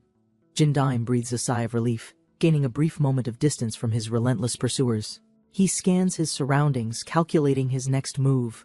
He needs something to bind them down quickly. Suddenly, he notices a figure behind him, causing him to pause. Who could this new person be? The stranger introduces himself confidently as Young Chan from a group called Underdog, leaving Jin puzzled. Jin watches the newcomer with suspicion, unsure of whether to trust him or view him as another threat. In a dimly lit room, Jin Daim contemplated his next move, feeling the weight of responsibility. Shadows danced around him as he prepared, thoughts racing about the challenges that lay ahead. Suddenly, a notification alert broke his focus, indicating a complicated situation requiring immediate attention and action. Accepting the challenge, he steeled himself. Knowing that absolute obedience was essential to achieve his goal, Jin took a deep breath, ready to face whatever obstacles awaited him in this crucial mission. The hall buzzed with tension as he knelt, desperately trying to explain his innocence in the situation. Confusion spread among the gathered students, uncertain if they had witnessed a fight or a misunderstanding unfold. The tall figure stepped forward, his authority palpable, demanding to know who was involved in the conflict. Identifying himself, he asserted his position, making it clear that they would face consequences for their actions. Whispers of uncertainty filled the air, leaving the groups to ponder their next move and the impending repercussions. Suddenly, chaos erupted as a figure lunged forward, brandishing a weapon and disrupting the tense atmosphere dramatically. Jin Daim realized the threat, his instincts kicking in as he urged his friends to hold steady. A fierce struggle began, with bodies colliding and shouts ringing out amidst the clash of wills. The room filled with noise and confusion, each side desperate to gain the upper hand in combat. In the midst of the chaos, Jin pushed forward, determined to protect those around. The impact echoed through the room, leaving everyone stunned as they processed the sudden turn of events. Confusion spread as one boy questioned the unexpected actions, trying to understand what had just happened. Jin Daim quickly assessed the scene, realizing they could no longer afford to hesitate or delay. Determined and driven, he rallied his friends, urging them to stand firm against their adversaries once more. As the chaos continued, Jin's resolve strengthened, preparing to confront whoever threatened their safety and camaraderie. In the fray, Jin made a swift maneuver, surprising his opponent with unexpected agility and determination. Seizing the moment, he grabbed hold of his rival, his grip firm and unyielding amidst the chaos.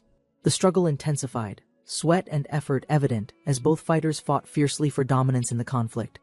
With a fierce determination, Jin sought to turn the tables, never backing down in this confrontation. As the tension thickened, a voice echoed, urging him to reconsider though. Jin's opponent, filled with rage, confronted him, furious and frustrated by the determination he encountered in battle.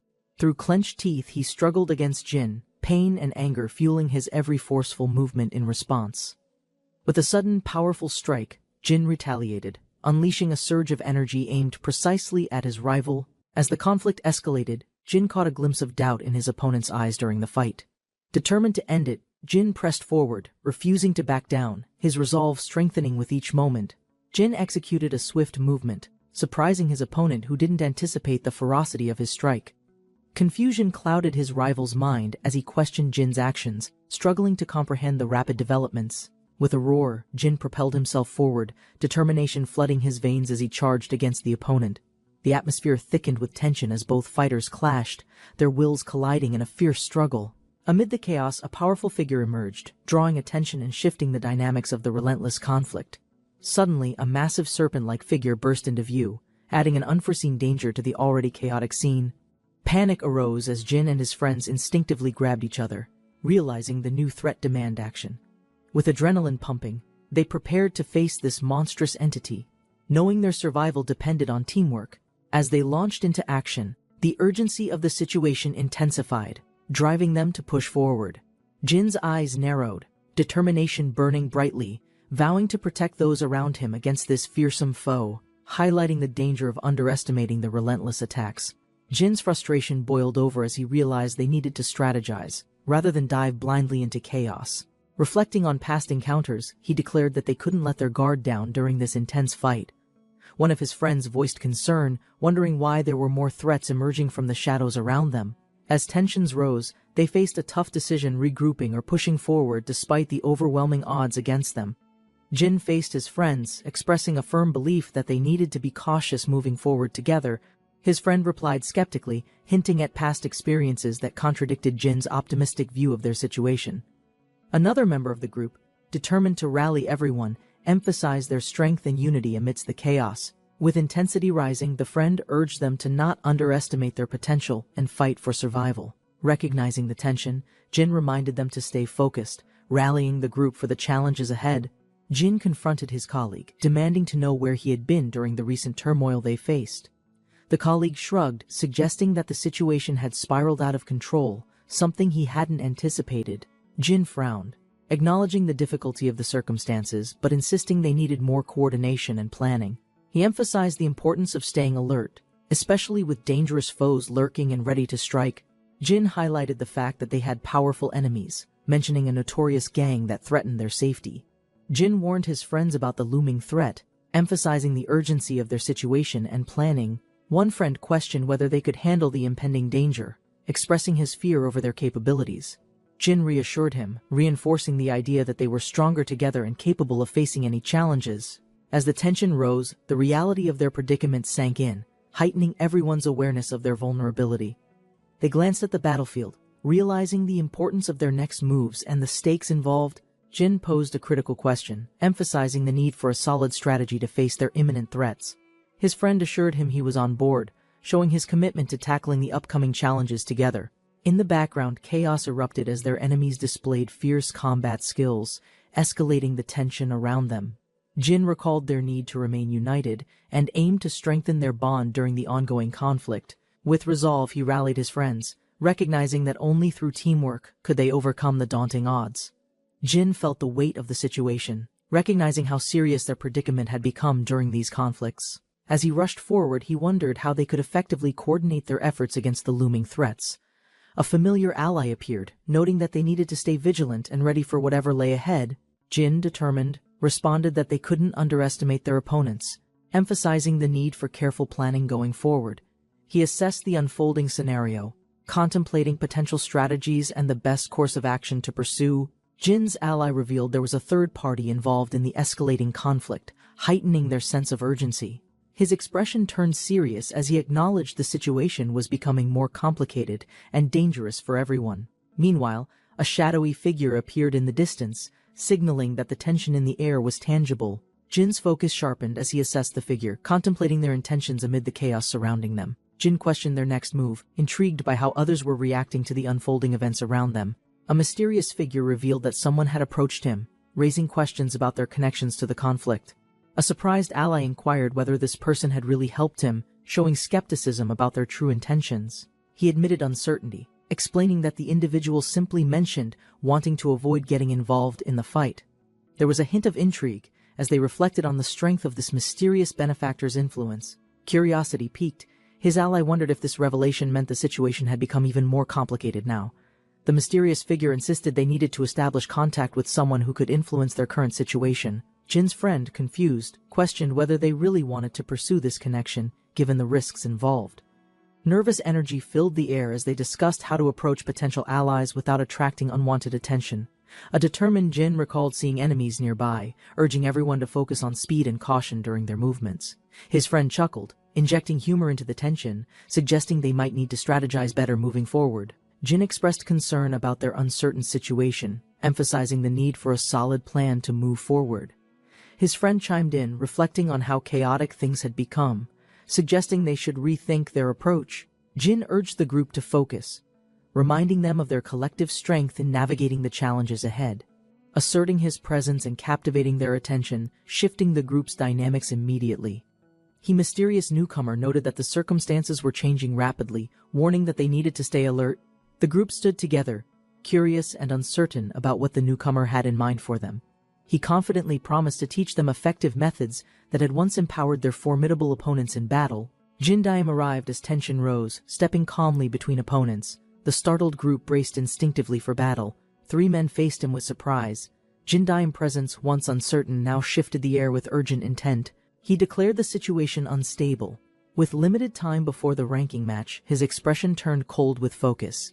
Jin Daim silenced their questions. There was no room for delay. Preparation had to begin without explanation today. He adjusted his sleeves, gaze steady. Jin Daim would now reveal the method behind their unmatched, feared strength. Before Jin Daim could begin, one student raised his hand, his curiosity stronger than his hesitation or fear. He questioned the concept of wild beast style, confused by its claim of awakening pure survival instincts. Jin Daim considered the inquiry seriously. Clarity mattered. Simplifying, he prepared to explain the hidden potential within the body. He revealed a truth: humans subconsciously limit their power. Protective instincts restrict full physical output to prevent harm. Through wild beast style, one bypasses those limits, enduring the pain to unleash more than natural strength allows. Jin Daim explained how imminent danger triggers survival instinct, unleashing the body's full combat potential unconsciously. In this state, physical abilities like speed, power, and perception are drastically elevated under intense pressure. He called it the awakened state, and wild beast style allowed one to trigger it voluntarily. Jin Daim's crimson eyes sparked realization his student remembered enemies earlier, whose power spiked with glowing red eyes. Only Jin Daim seemed capable of noticing that shift in ability, possibly tied to his own awakening. Jin Daim revealed that red eyes were a hidden signal visible only to those trained in wild beast. This crimson glow signified full awakening, a combat-ready state unknown to those without the specialized training. Only warriors like Jin Daim, or those with related traits like the barbarian class, could recognize the change. Knowing the enemy mastered wild beast style, Jin Daim urged the others to match that level before battle. With limited time, Jin Daim hesitated, but the student smiled, hinting at a solution to stretch hours into days. The group entered a glowing chamber, an isolated realm crafted solely. Jin Daim marveled at the pocket dimension. Its existence hinted at deep magical engineering beyond conventional understanding. The student introduced it as the training ground, a place granting rare advantages to its users. Time flowed differently inside, 5 times slower than the real world, amplifying available training hours dramatically. Beyond time distortion, the space enhanced stamina, erased hunger, and rapidly healed wounds without exhausting the user. Jin Daim objected too much comfort dulls growth. Without exhaustion or pain, awakening instinct would be impossible. He reminded them that wild beast style thrived under hardship. It must emerge in real, desperate moments. Before doubt settled in, Jin Daim assured them the problem was already addressed through the system's upgrades. A mannequin named Dummy appeared, silently overseeing operations. It controlled the realm's features and simulated environments. Dummy revealed the new update, a setting menu to alter terrain, hunger, injury, and environmental pressure freely. The group was impressed. Advanced functions now existed, thanks to Daim's increased control over this dimensional space. Dummy explained that restrictions were lifted. Users could now exit and re-enter the realm within 24 hours. They realized they could rotate between real-world combat in the den and training inside the ground. Jin Daim scheduled the timeline: 2 days of training, then combat, just enough to unlock the beast style. Before training began, Jin Daim emphasized proper conditions. Pushing survival instinct required more than a simple switch. Jin Daim explained their first goal: strengthen the body to withstand the pressure of the awakened state. He warned that such a state puts massive strain on muscles, organs, and the internal system. To prevent collapse, they needed stronger frames, bodies reinforced to tolerate the violent burst of unleashed energy. Their initial 10 days would focus entirely on reshaping muscles, bones, and endurance through extreme conditioning. Everyone prepared themselves. What followed would break their limits and forge foundations for wild beast awakening. Jin Daim acknowledged their effort. 10 days of non-stop training pushed their bodies past normal endurance limits. Despite the pain, they endured harsh regimens that forcefully stretched their bodies beyond natural flexibility and range. Even with accelerated healing, the constant strain began to wear down the recovery capabilities of the realm. Jin Daim decided to halt the training phase, confirming their physical transformation was finally complete and stabilized. Before they could rest, Jin Daim reminded them next came the real test to prove their awakened potential. They arrived at the arena's entrance. The underdog banner marked the place for brutal ranking matches. A flamboyant man greeted Ryu Huan, surprised by his presence at such a low-level competition event. Ryu Huan explained he joined because the upcoming matches were critical and couldn't be ignored anymore. The host noticed Jin Daim group. He assumed they were new recruits participating on Ryu Huan's behalf. Judging their appearance, he questioned their readiness. Ryu Huan simply gestured, expecting results to speak for themselves. The host expressed doubt, pointing at one member he seemed too small for such high-stakes fighting. Jin Daim noticed the comment but held back, letting underestimation serve as an advantage for now. A staff member informed the host that the opposing fighters had just arrived outside the arena gates. Ryu Huan sensed something odd. The usually loud venue felt strangely quiet and empty that particular day. The host explained they went private today due to a special proposal worth everyone's full attention. The host grinned, anticipation rising. He expected chaos, surprises.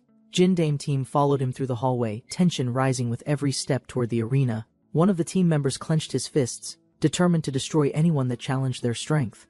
Before the match began, one fighter unexpectedly recognized another competitor from a past encounter. Causing sudden confusion, they exchanged surprised greetings, both shocked to meet each other again in such an unlikely setting. They exchanged questions. One was surprised to see the other stepping into an underground fight like this. The MMA fighter explained his presence. He was invited personally by a coach for today's secret match. He asked if the other was participating too. The response hinted at a first-time appearance here. Suddenly, the MMA fighter stepped forward and warned him away. This arena wasn't meant for his path. After delivering the warning, he turned and left silently. Jin Daim teammate looked confused by their exchange. Jin Daim explained the connection. He once trained at a gym owned by the boy's father long ago. A flashback began. A younger version of Jin Daim was caught watching from outside the boxing gym entrance. The gym owner questioned him, assuming the boy lacked money but still wanted to learn boxing techniques. Jin Daim admitted the truth. He desperately wanted strength, unable to stand by while his mother suffered helplessly. He begged with tears. In his frustration, he knocked over a cleaning rack near the gym door. The older boy gave Jin Daim a chance, offering to talk to the coach the next morning back in the present. Jin Daim recalled that moment gratefully. Jin Daim had supported him without hesitation. Jin Daim explained how Jin Daim eventually became a professional MMA fighter with a successful competitive track record. A teammate recognized him. Jin Daim had made waves as a rising star with multiple victories in MMA. Everyone wondered why such a skilled fighter would appear here in this underground place, away from glory.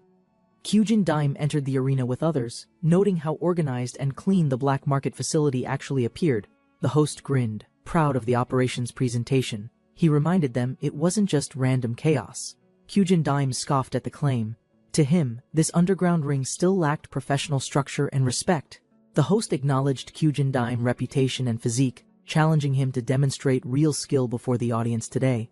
A man laid out the stakes per tradition. The winning side could take a fighter from the losers. The host confirmed the rules, though varied. The condition of claiming opposing fighters was definitely allowed here. Satisfied with the answer, the challenger finalized the bet. Their fighters would be the match's ultimate prize. The host raised his hand. With no restrictions or limitations, the battle was set to begin. Jin Daim team urged him to go all out. They aimed to reclaim every stolen fighter tonight. With eyes blazing, Jin Daim promised total destruction. No one standing against him would leave unpunished today. Jin Daim charged in, but his attack was instantly countered. He crashed into the ground with force. Shock rippled through the crowd at the swift reversal. As he staggered up, confusion filled his face. His opponent's strength and durability exceeded normal expectations. Ji Hyunwoo, a brutal underground fighter, stood unfazed. His special ability enhanced resilience beyond human limits. Spectators watched in disbelief. Jin Daim, a pro athlete, was being overpowered by a street-level gambling den brawler. Jin Daim team watched in disbelief. A professional was being dominated without resistance. None expected this outcome. They struggled to understand the gap. How could an elite fighter fall so far behind underground talent? The host explained experience and titles meant nothing without mastery over wild beast style in this environment. Ji Hyunwoo launched a flurry of devastating blows. Kyujin Daim couldn't recover, completely overwhelmed by raw force. The coach panicked. He called for surrender, but the fight continued, brutal and unrelenting beyond fairness. The coach threw in a towel, desperate to stop the match before permanent damage was done. But the referee ignored him. In this arena, only the fighter could officially surrender and yield. Hyunwoo tightened his grip on Kyujin Daim, demanding the pro announce his own surrender with clear words. Beaten and gasping, Kyujin Daim struggled to speak. Blood and pain made the word nearly impossible to say. Mocking him, Hyunwoo twisted the moment into cruelty, pretending to mishear before launching a fresh round of blows. The coach lost control, shouting furiously as he rushed toward the ring to stop the fight. Jin Daim had already moved. His foot hit the floor as he launched himself without hesitation. He couldn't stand by those running the match refused to stop, ignoring surrender for their own spectacle. With precise timing, Jin Daim soared over the ropes and delivered a powerful kick to Ji Hyunwoo. Hyunwoo was knocked back hard, skidding across the mat as Jin Daim landed in a protective stance. The coach froze in shock. Jin Daim's sudden intervention had disrupted the match in full public view. The host stepped forward, warning them any interference during an official fight came with harsh consequences. An underdog. Ji Hyunwoo stood, sneering at Jin Daim. He demanded to know who dared to interrupt his fight. Jin Daim stepped forward, calm but firm. He declared he wasn't taking a beating on anyone's behalf. A wild aura erupted around him. His beast trait awakened, speed and instinct radiated like a cheetah's presence. Jin Daim launched forward without hesitation, his body twisting mid-air as his opponent crashed against the wall. The tattooed man staggered upright, fury burning through his muscles. He glared at Jin Daim, recognizing neither fear nor hesitation, only silent defiance radiating from the boy's unshaken eyes. As Jin Daim stepped forward, his foot echoed loudly, firm and deliberate, carrying the weight of unspoken vengeance and strength. A cheetah's spirit surged behind him, fierce and unstoppable, symbolizing Jin Daim's transformation into a true predator. Jin Daim entered the cage, eyes scanning the three men. The tension was immediate and palpable. One fighter sneered, assuming Jin Daim was part of a rival faction. Misjudgment dripped from his stiff posture. Hyunwoo mocked Jin Daim, confident the rule against infighting protected him. Muscles tightened with arrogant readiness to strike. Jin Daim ignored protocol, bearing his intent. He came not for rules, but to stop injustice by force. Outside the ring, concern grew. Jin Daim's technique was incomplete, yet his resolve left no room for retreat. Two observers questioned the legality of the match, unsure if ranking rules would halt the rising tension. One replied calmly, confident that Du Jawan's authority meant no interruption would come. Rules meant little here. Du Jawan watched from above, intrigued by Jin Daim's defiance. Amusement flickered beneath his still, composed expression. Beside him, an ally asked for orders. Their attention stayed fixed on the match below. Jawan grinned. Jin Daim was no ordinary intruder, he'd be the perfect test against Ryu Hwan's elite strength. Hyunwoo glanced toward the gate, spotting his superior. Permission granted, he grinned. Violence was now justified. His smirk widened as he turned toward Jin Daim, eager to unleash brutal strength without restrictions. He lunged first, wild and fast, aiming to end the fight with one overwhelming. Jin Daim reacted swiftly, body shifting sideways with precision, evading the charge like water dodging blunt force. Landing firmly, Jin Daim braced for a counterattack, his stance stable, prepared to take control of the fight. Jin Daim dodged relentlessly, weaving past each blow with calm precision as Hyunwoo's fury grew louder. Hyunwoo taunted mid-charge, frustrated by Jin Daim's evasive approach, misunderstanding it as cowardice rather than calculated restraint. Jin Daim remained silent, analyzing patterns. Every step, breath, and movement sharpened his awareness of Hyunwoo's technique. Earlier, Jin Daim recalled his instructor's promise training would be personalized, built around each fighter's innate animal strength. He answered plainly, cheetah, fast and agile but incomplete. His power surged, yet something still held him back. The trainer raised an eyebrow at Jin Daim's vague warning, urging him to demonstrate the problem directly. Jin Daim stepped toward the hanging bag, body relaxed, preparing himself to showcase the flaw holding him back. His first strike landed solid, the bag jerking violently, raw strength clearly present behind each calculated movement. A flurry of strikes followed, fast, controlled, but his expression tightened as something felt off mid-combination. His feet suddenly staggered out of rhythm, the precision faltered. Jin Daim unleashed a rapid series of punches, each strike faster than the LAS. He shifted into a spinning kick, momentum building too quickly, form threatening to break under unchecked acceleration. His foot dragged mid-turn, unable to handle the growing force. Momentum overtook control. Jin Daim crashed to the floor, legs twisting violently. He explained calmly the more he attacked, the faster he moved, but speed distorted his body's coordination. The trainer acknowledged Jin Daim's raw potential, noting the cheetah's gift matched him if tamed correctly over time. He explained the issue: uncontrolled acceleration distorted movement. Mastery would require control before unleashing full power. Jin Daim listened carefully as he was told to begin his training from the foundation: his footwork. Starting slow, he practiced gradual movement, training his body to scale power step by step without losing form. Each stride became steadier, muscles adapting. The wild cheetah spirit calmed, taught to build speed, not burst blindly. With trained footwork now refined, Jin Daim accelerated smoothly, his legs in sync with each calculated burst of motion. The moment his body fully synchronized with the cheetah's gift, his speed became sharp, focused, unstoppable. He landed several strikes on Hyunwoo, fast and precise, but they lacked impact. Hyunwoo scoffed, unimpressed by the flurry. The punches felt light, more annoyance than threat to his endurance. Jin Daim remained calm, fists flashing faster. He wasn't finished. The assault had just begun to escalate. Hyunwoo's body finally reacted, face contorted as a clean blow struck hard across his jawline with force. More punches followed. His guard cracked. Jin Daim's fists blurred, no longer hesitant, each strike sharper, heavier, perfectly aimed. With refined movement and control, Jin Daim advanced fearlessly. This was no test. It was total domination. The cheetah's spirit flared behind him. Speed became his language. His momentum echoed, unstoppable, confident, precise. Observers watched in awe. Jin Daim, once unstable, now mastered his rhythm, speed and balance unified as one. Jin Daim launched a decisive aerial strike, crashing into Hyunwoo with full momentum. Hyunwoo's body bounced on impact, skidding across the arena, his dominance shattered in a single devastating moment. Spectators erupted in surprise and celebration, stunned by the knockdown. Jin Daim had truly turned the tide. Jin Daim approached silently, unmoved by cheers. This wasn't finished. Hyunwoo stirred, defiance still flickering in his battered body. Wiping blood from his mouth, Hyunwoo smirked. "Underdog," he repeated. To him, it wasn't an insult. Hyunwoo stood, oddly reflective. The word underdog stirred something: personal rage, pride, maybe both, clouded his mind.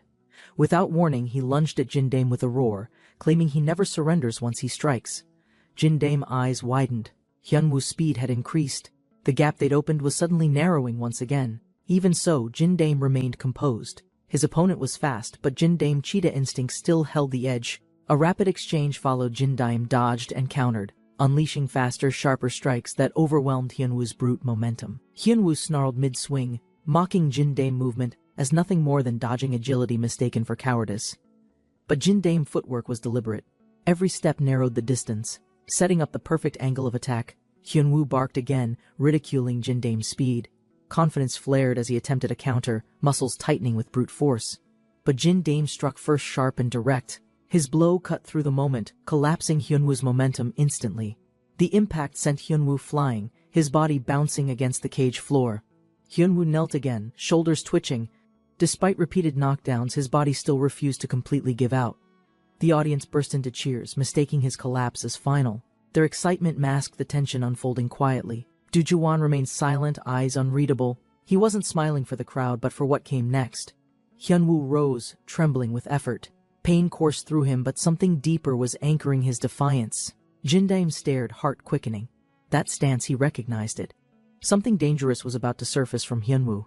Hyunwoo's muscles pulsed with power. The pain faded, replaced by raw strength awakened from repeated beatings. His awakened state activated fully tenacious mastiff. The more he suffered, the more powerful his body became. Jin Daim analyzed quickly. Hyunwoo's ability scaled with damage taken. Now in awakened form, he'd become truly dangerous. Hyunwoo lunged forward, grin wide, fists cocked. His speed had sharply increased. Jin Daim barely dodged, countering fast. His strike landed clean, but Hyunwoo barely flinched, as if inviting more. Jin Daim block barely held. Hyunwoo's speed spiked, each strike now arriving quicker than Jin Daim could react. But it wasn't just acceleration. Hyunwoo's strength had grown heavier, his every movement carried shocking physical force. Jin Daim braced as the pressure built. His opponent wasn't just faster, he felt like a different fighter. A warning shot across the arena. Jin Daim ally recognized the danger. This was Hyunwoo's true awakened state. Hyunwoo lunged again, fierce and unstoppable. The awakened form of tenacious mastiff had now fully taken hold. Jin Daim darted through the arena. Every muscle strained his speed, nearing its upper threshold, still not enough. Even dodging cost him strength. Hyunwoo's aura grew thicker, his strikes pressing Jin Daim harder each second. Hyunwoo mocked from behind, misjudging Jin Daim maneuvering as fear instead of a desperate tactic to survive. Each block stung more. Jin Daim's arms ached, his speed alone couldn't win, he had to change. Then came clarity: if pure speed couldn't dominate, he'd surpass limits and move faster than Hyunwoo could follow. Jin Daim clenched his fists, muscles burning his body surged forward, driven to squeeze out even more speed. He reached his absolute limit, his form flickering, motion turning blur, steps sharper than before. Mid-sprint, Jin Daim faltered, his foot dragged slightly, balance failed, frustration flared. He knew it, the same issue. He couldn't stabilize the cheetah's full-speed form in time. Hyunwoo noticed the stumble instantly, his smirk returned. A single mistake was all he needed now. Hyunwoo surged forward, lifting his fist high. His final blow was coming with brutal intent. Jin Daim stared upward, motionless. The weight of defeat settled in. His instincts whispered this would be fatal. But before the impact fell, two figures dropped from above, halting the clash with unshakable authority. Du Juwan's voice rang out. He ended the match, protecting the rules and the arena's order. With a grin, he labeled the fight a preview, setting the stage for something far more serious. Du Juwan dismissed Hyunwoo for the night. No more matches meant time to recover and reflect. Hyunwoo nodded respectfully and left. Meanwhile, Jin Daim leaned against his mentor, struggling to stay upright after everything. Jin Daim's voice trembled. If they hadn't intervened, he knew he wouldn't have made it out. A vision of Jin Daim defeat returned, savage, merciless, final. Jin Daim realized just how close he came to collapse. Impressed, Juwan approved their participation. Ryu Hwan's men had earned their place in the ranking matches ahead. Ryu Hwan accepted the offer calmly, but clarified his stance: only 2 fighters would participate officially. Juwan raised an eyebrow, surprised by the restriction. He casually mocked the limitation, eyeing the smaller teammate. The younger fighter stiffened at the insult, realizing he was the one being called out. Ryu Hwan clarified firmly. That fighter had a separate task, something more important than just ranking matches. Juwan shrugged, amused. With that, the 2 chosen fighters were assigned to game duty immediately. Still irritated, the younger fighter vented about being called small. He wanted to prove himself seriously. Ryu Hwan remained firm. Guard duty was nothing. This task required attention, something more delicate and personal. He explained that he'd traveled for this assignment, but today's fight shifted his priorities toward training instead. With no time to spare, he delegated the responsibility. The boy accepted without hesitation or complaint. Elsewhere, a mysterious woman waited calmly in a lounge, her presence marking the mission's next major turn. Jin Daim launched a sudden counter, catching his enemy off guard, shifting control of the fight instantly. Victory granted Jin Daim new influence, and with it came a dangerous invitation cloaked in formality and consequence. He stood still, absorbing orders from his superior, calculating what role he now played in their hierarchy. Tasked with contacting Mohara, Jin Daim prepared for a meeting that promised secrets, threats, and unexpected alliances. He and the girl walked side by side, tension rising with each step toward whatever awaited in silence. He clarified his earlier point, acknowledging the confusion caused by his abrupt explanation regarding the tournament structure.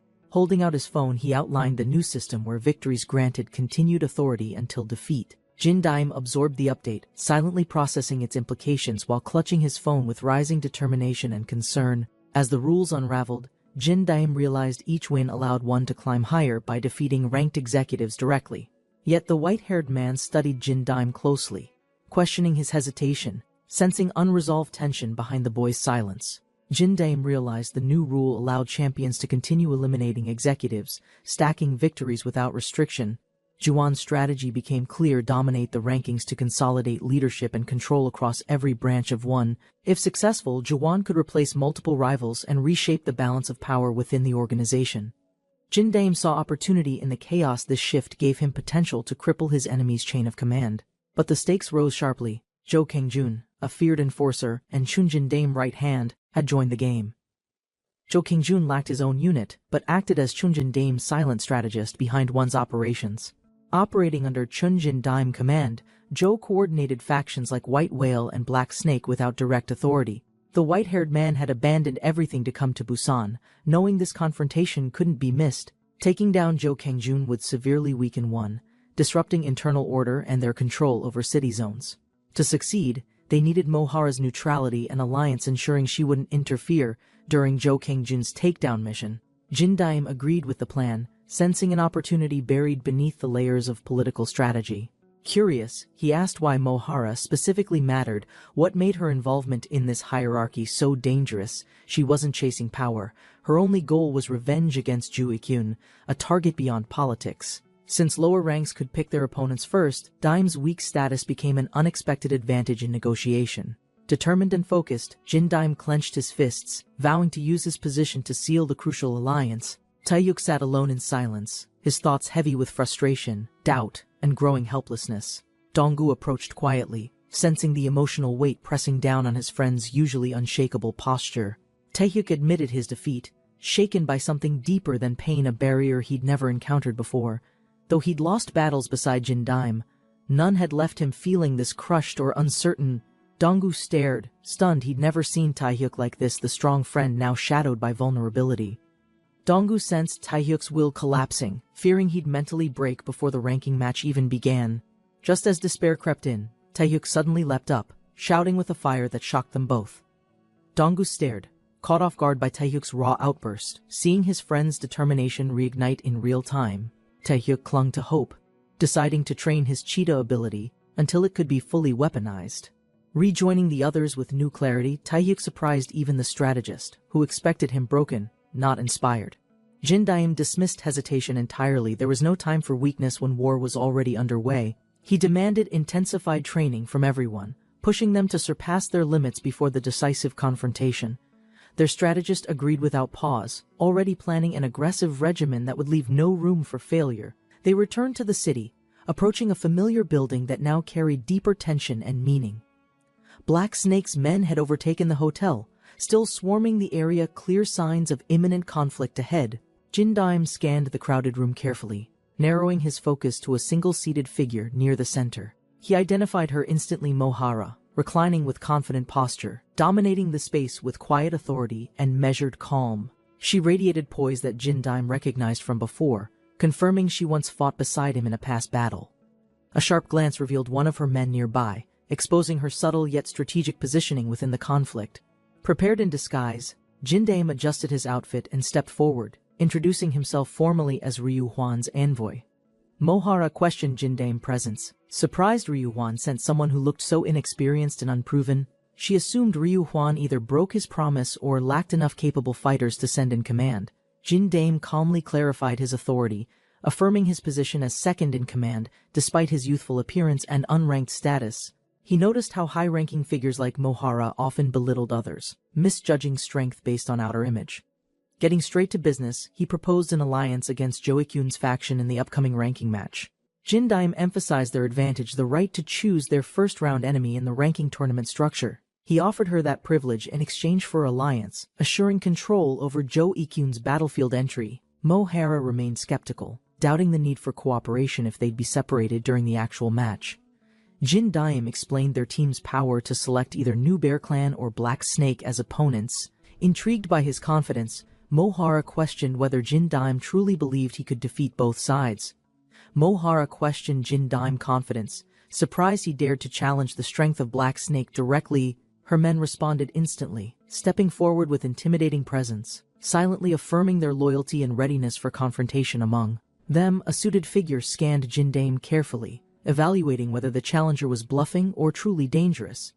Jin Daim calmly met their stares, folding his hands as if unaffected by the overwhelming pressure around him. He confirmed his intent without hesitation, declaring their advancement to the finals was not just possible, it's guaranteed. Mohara paused, resting her chin as she considered the boldness behind Jin Daim's challenge.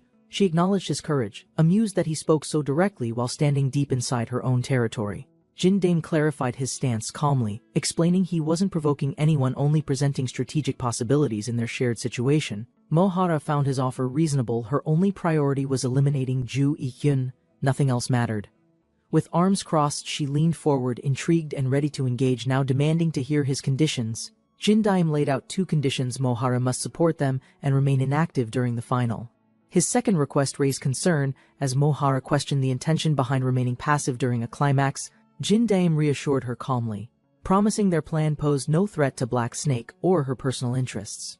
Before she could respond, her advisor stepped forward, signaling the importance of Jin Dame's proposal and intent. After a moment's thought, Mohara agreed to the terms, officially confirming a strategic alliance with Jin Dame. Just as the alliance was sealed, Mohara interrupted, revealing there was one final condition. Jin Dame leaned forward curiously, uncertain about what further demands she could possibly introduce after their agreement. With a cold smile, she declined to explain publicly, insisting the discussion required a private setting. Jin Dame froze in shock, caught off guard by her request to move the conversation to her room. Without further argument, he followed silently through the hallway, unsure what awaited beyond her guarded door. Jin Dame spiraled into awkward thoughts, embarrassed by how quickly his mind jumped to unrealistic conclusions again. He reminded himself of the situation, convincing himself this was only a professional conversation about alliance terms. Seeing the bodyguard still walking ahead, Jin Dame assumed nothing suspicious, just protocol during high-level group discussions.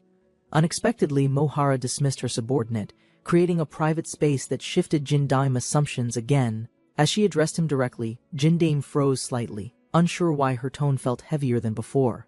Mohara suddenly asked Jin Dame a personal question, catching him off guard with its unexpected direction. He froze awkwardly, unsure whether to answer or retreat, unsure how to handle her direct approach. Mohara stepped closer, questioning his silence while Jin Dame stumbled for words and kept backing away. She grabbed him confidently, accusing him of losing composure despite his earlier confident and strategic behavior. Jin Dame tensed as she leaned in, confused and overwhelmed, unsure how this related to their previous discussion. Mohara leaned in with a grin, revealing she knew Jin Dame had visited the hotel earlier. Jin Dame's eyes widened in panic, shocked that she somehow noticed his disguise from 2 days ago. Before he could respond, she lunged forward and bit his shoulder without any warning or explanation. Staggering back, Jin Dame tried to understand what just happened, still reeling from the sudden physical reaction. Mohara smirked confidently, confirming her suspicion based solely on the instinctive way Jin Dame had reacted. Mohara revealed her suspicion came from Song-yun, who noticed Jin Dame's shoes matched the earlier disguise. Jin Dame panicked internally, realizing his careless footwear had exposed him despite changing clothes for the second visit. Suddenly, his knees weakened and an alarming sensation crept through his body, draining energy faster than he could react. Mohara smirked coldly, confirming the bite had taken effect, paralyzing him beyond any chance of resistance. Her power activated fully King Cobra's venom, making it impossible for anyone bitten to oppose her will. Mohara pinned Jin Dame down firmly, stating that accepting her condition was necessary for the alliance. Unable to move, Jin Dame stared up at her, unsure if he was trapped, tested, or targeted. Jin Dame jolted upright, breath sharp, body drenched in fear, as confusion ripped through his mind. He scanned the unfamiliar room, heart pounding harder, realizing he lay in a stranger's bed alone. Blankets wrapped around his bare chest. Panic surged as he noticed his clothes were completely gone. His fingers clutched his aching head, trying to remember last night, but everything remained a blur. Across the room, a woman sat calmly, watching him, her presence adding dread to the silence. Jin Dame recoiled in terror, instincts overwhelmed. As the girl's presence triggered a buried memory, his eyes widened, the fog in his mind cleared just enough to recognize who she was. Memories struck her sinister smile, a sharp sting on his neck, everything spinning before losing control. She had bitten him without warning, and his body collapsed, paralyzed, helpless in her grasp. Now, seated calmly, she rose with deliberate grace, her expression unreadable as tension filled the room. She leaned back, amused, watching Jin Dame panic deepen as he shielded himself instinctively. His thoughts spiraled. Naked and disoriented, fear twisted into shame, he imagined the worst had occurred. She stood confidently, her robe loose, gaze sharp. Her presence unsettled him more than the silence. Jin Dame froze as her voice darkened, her eyes gleaming teasing power, veiled in her chilling words. She stepped forward slowly. Jin Dame screamed, panic taking over, mind begging to forget whatever came next. She dropped the robe, casually dressed, revealing nothing serious had happened during the night. After all, Jin Dame blinked in disbelief, tension breaking slightly. Everything he assumed was wrong. She hadn't touched him. Laughter echoed as she mocked his panic. His face reddened, unsure whether to feel relief or shame. She approached confidently, teasing his reaction while Jin Dame clutched the blanket tighter, still cautious and embarrassed. Jin Dame leapt from the bed, flustered, demanding answers while she stayed calm, still enjoying his discomfort. She smirked as she apologized lightly, clearly amused by the chaos she had stirred earlier. Claiming it was harmless fun, she explained removing his clothes was due to sweating from poison. Jin Dame's eyes widened. Her mention of poison shook him. He demanded answers, voice filled with urgency. She remained calm, instructing him to sit. Her expression didn't change, but something felt suddenly tense. A sharp jolt pierced Jin Dame's side, and he gasped, confusion flooding in as the pain intensified rapidly.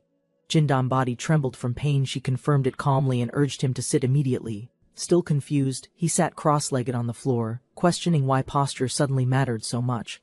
A moment passed, then the pain vanished. Jin Dame blinked, stunned that it disappeared so easily. She revealed her power. She could produce poison, and without warning she had already used it. Her poison wouldn't kill, but disobedience meant agony. Control through pain, her threat now perfectly clear. Jin Dame stared at her in disbelief. Her control over him felt eerily familiar and terrifying. His mind flashed back to moments when he dominated others. Now, he was the one restrained. He finally understood what his victims must have felt, helpless under someone else's grip and judgment. Panic took over. Was this the start of permanent subjugation? Would he ever be free? She calmly explained the poison's effect. Temporary control 1 week, then immunity, if he fulfilled her condition. She leaned back and admitted the truth. Her group lacked the power to fight Ju Ji-hyun. Only one ally could rival him in combat, Cha Sung-yun, and even he struggled to keep up. Desperation forced her to act. She needed a fighter, and Jin Dame wore the red helmet. Jin Dame realized she'd planned everything. There was no way she'd release him without using his strength. He hesitated, trying to think. Maybe Ryu Hwan could help if she'd even let him call. Ryu Hwan listened calmly as Jin Dame explained the situation, how he had been captured by Mohara. Jin Dame lowered his voice, admitting he didn't expect her to share an animal-based skill like his. Ryu Hwan also hadn't known. Mohara's poisonous ability caught both of them by surprise. When asked about the outcome, Jin Dame confirmed it, a reluctant alliance, sealed with conditional cooperation. Though the alliance was half-forced, Ryu Hwan accepted it. Participating in a ranking match seemed manageable. Their next goal was clear: reach the second round and capture Jo Kang-jun, no matter what. Splitting the team for the ranking match seemed logical, but it carried significant risks too. Ryu Hwan worried whether Han Tae-hyuk and Kang Dong-soo could win alone, especially against underdog. Jin Dame believed in them, confident they could handle the battle without him this time. But Ryu Hwan remained cautious. While Tae-hyuk had grown, Dong-soo was still reckless and unpredictable in fights. Ryu Hwan questioned the logic. Why risk Kang Dong-soo? Instead of stronger fighters like Jang Narim or Kang Woo in combat, Dong-soo was overwhelmed. His lack of skill showed with every punch he failed to block. Ryu Hwan observed sharply. Dong-soo's current level couldn't even handle average players, let alone ranking match contenders. If entered now, he'd only get injured. He wasn't yet ready to carry any weight. Jin Dame objected. Deep down, he believed Dong-soo had untapped potential growth even Ryu Hwan hadn't noticed before. Dong-soo's training stats under the wild beast style showed unnatural growth, far beyond regular methods. Even with high potential, the graph's steep curve suggested something strange was accelerating his performance. Ryu Hwan considered the possibility something unknown was enhancing Dong-soo's power beyond natural limits or effort. For now, he would train Dong-soo and Tae-hyuk personally, leaving Mohara to Jin Dame. Jin Dame agreed. Once things were resolved, he'd rejoin the others. Their roles were now clearly defined. With Jin Dame sidelined, Han Tae-hyuk realized the entire burden now fell on him and Dong-soo. He feared failure. A single loss could end everything, and pressure began to build quickly. Ryu Hwan acknowledged their weaknesses. Based on today's matches, they still had much to improve together, but there was hope. The training ground gave them precious time. Progress was still within reach. With resolve, Tae-hyuk accepted the challenge, but Dong-soo's silence hinted something deeper weighed on his mind. Tae-hyuk reached out, but Dong-soo flinched instinctively, his nerves raw, control slipping without reason. Embarrassed, Dong-soo apologized quickly. He admitted his reactions had become erratic, even to friendly gestures. Ryu Hwan noticed. Dong-soo was distracted, mentally drifting, and clearly not processing the situation properly. He confronted Dong-soo. His growth had stagnated. Unlike Tae-hyuk's, there had to be an underlying issue. Dong-soo looked down, lost. Despite training hard, he'd only gotten weaker, and couldn't explain why. Ryu Hwan insisted Dong-soo's decline wasn't random, some hidden cause was blocking his physical progress entirely. Their priority now was to uncover that cause. Without solving it, no training would help. Dong-soo resisted. Skipping training felt like surrender, like giving up on what little strength remained. But Ryu Hwan suspected something deeper. If mental strain was involved, rest might reveal the root. Dong-soo stood frozen in thought. He didn't understand himself until a sudden memory gripped him violently. Dongsu turned sharply. A sudden commotion nearby grabbed his attention before he could process his thoughts. She struggled against a hooded man, her voice trembling as she resisted being dragged away. The man's grip tightened. He ignored her pleas, attempting to forcefully pull her out of view.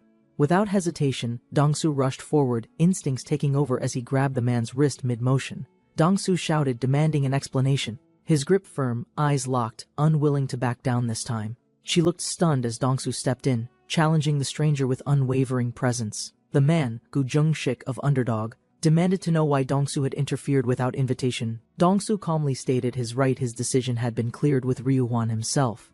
Later, Dongsu formally accepted. He would join the ranking match under Mohara's lead. Mohara exhaled in relief. With the team assembled, they could finally focus in Busan. Mohara suddenly told Jindam they were leaving. He stood, unsure where they were going. She explained bluntly her other subordinates were too boring. Jindam, by contrast, intrigued her more than expected. Confused by her words, Jindam sensed something strange behind her gaze and growing interest in him. He asked for clarification, but her expression shifted. Her tone grew colder, gaze sharp and direct. Mohara smirked with intent. She had no plans to let Jindam relax anytime soon. Jindam grabbed her arm tightly, dragging her down the stairwell as she fought against him. She resisted harder, planting her feet, but his grip tightened with force meant to overpower her completely. Her fingers clawed at his wrist, nails digging in, desperation rising as he pulled her toward the street. A young man appeared suddenly, stepping between them, demanding answers with clenched fists and burning eyes. The larger man turned calmly, eyes steady. Underdog number 4 Gu Jungshik, his presence alone demanded fear. Jindam stood his ground, recognizing Gu Jungshik's face, rumored muscle of a feared group. Gu Jungshik's warning came cold. Jindam ignored it, defiant despite the pressure building between them. She trembled behind them, eyes wide with silent hope, clinging to Jindam's unexpected courage. With sudden urgency she shouted. Breaking the moment, Jindam grabbed her hand and ran full speed. Confused but reactive, she stumbled after him. Jungshik gave chase, heavy steps closing in behind them. Gu Jungshik paused, eyes narrowed. He watched silently. Jindam and the girl stopped breathless, hearts pounding, safe for the moment in open space.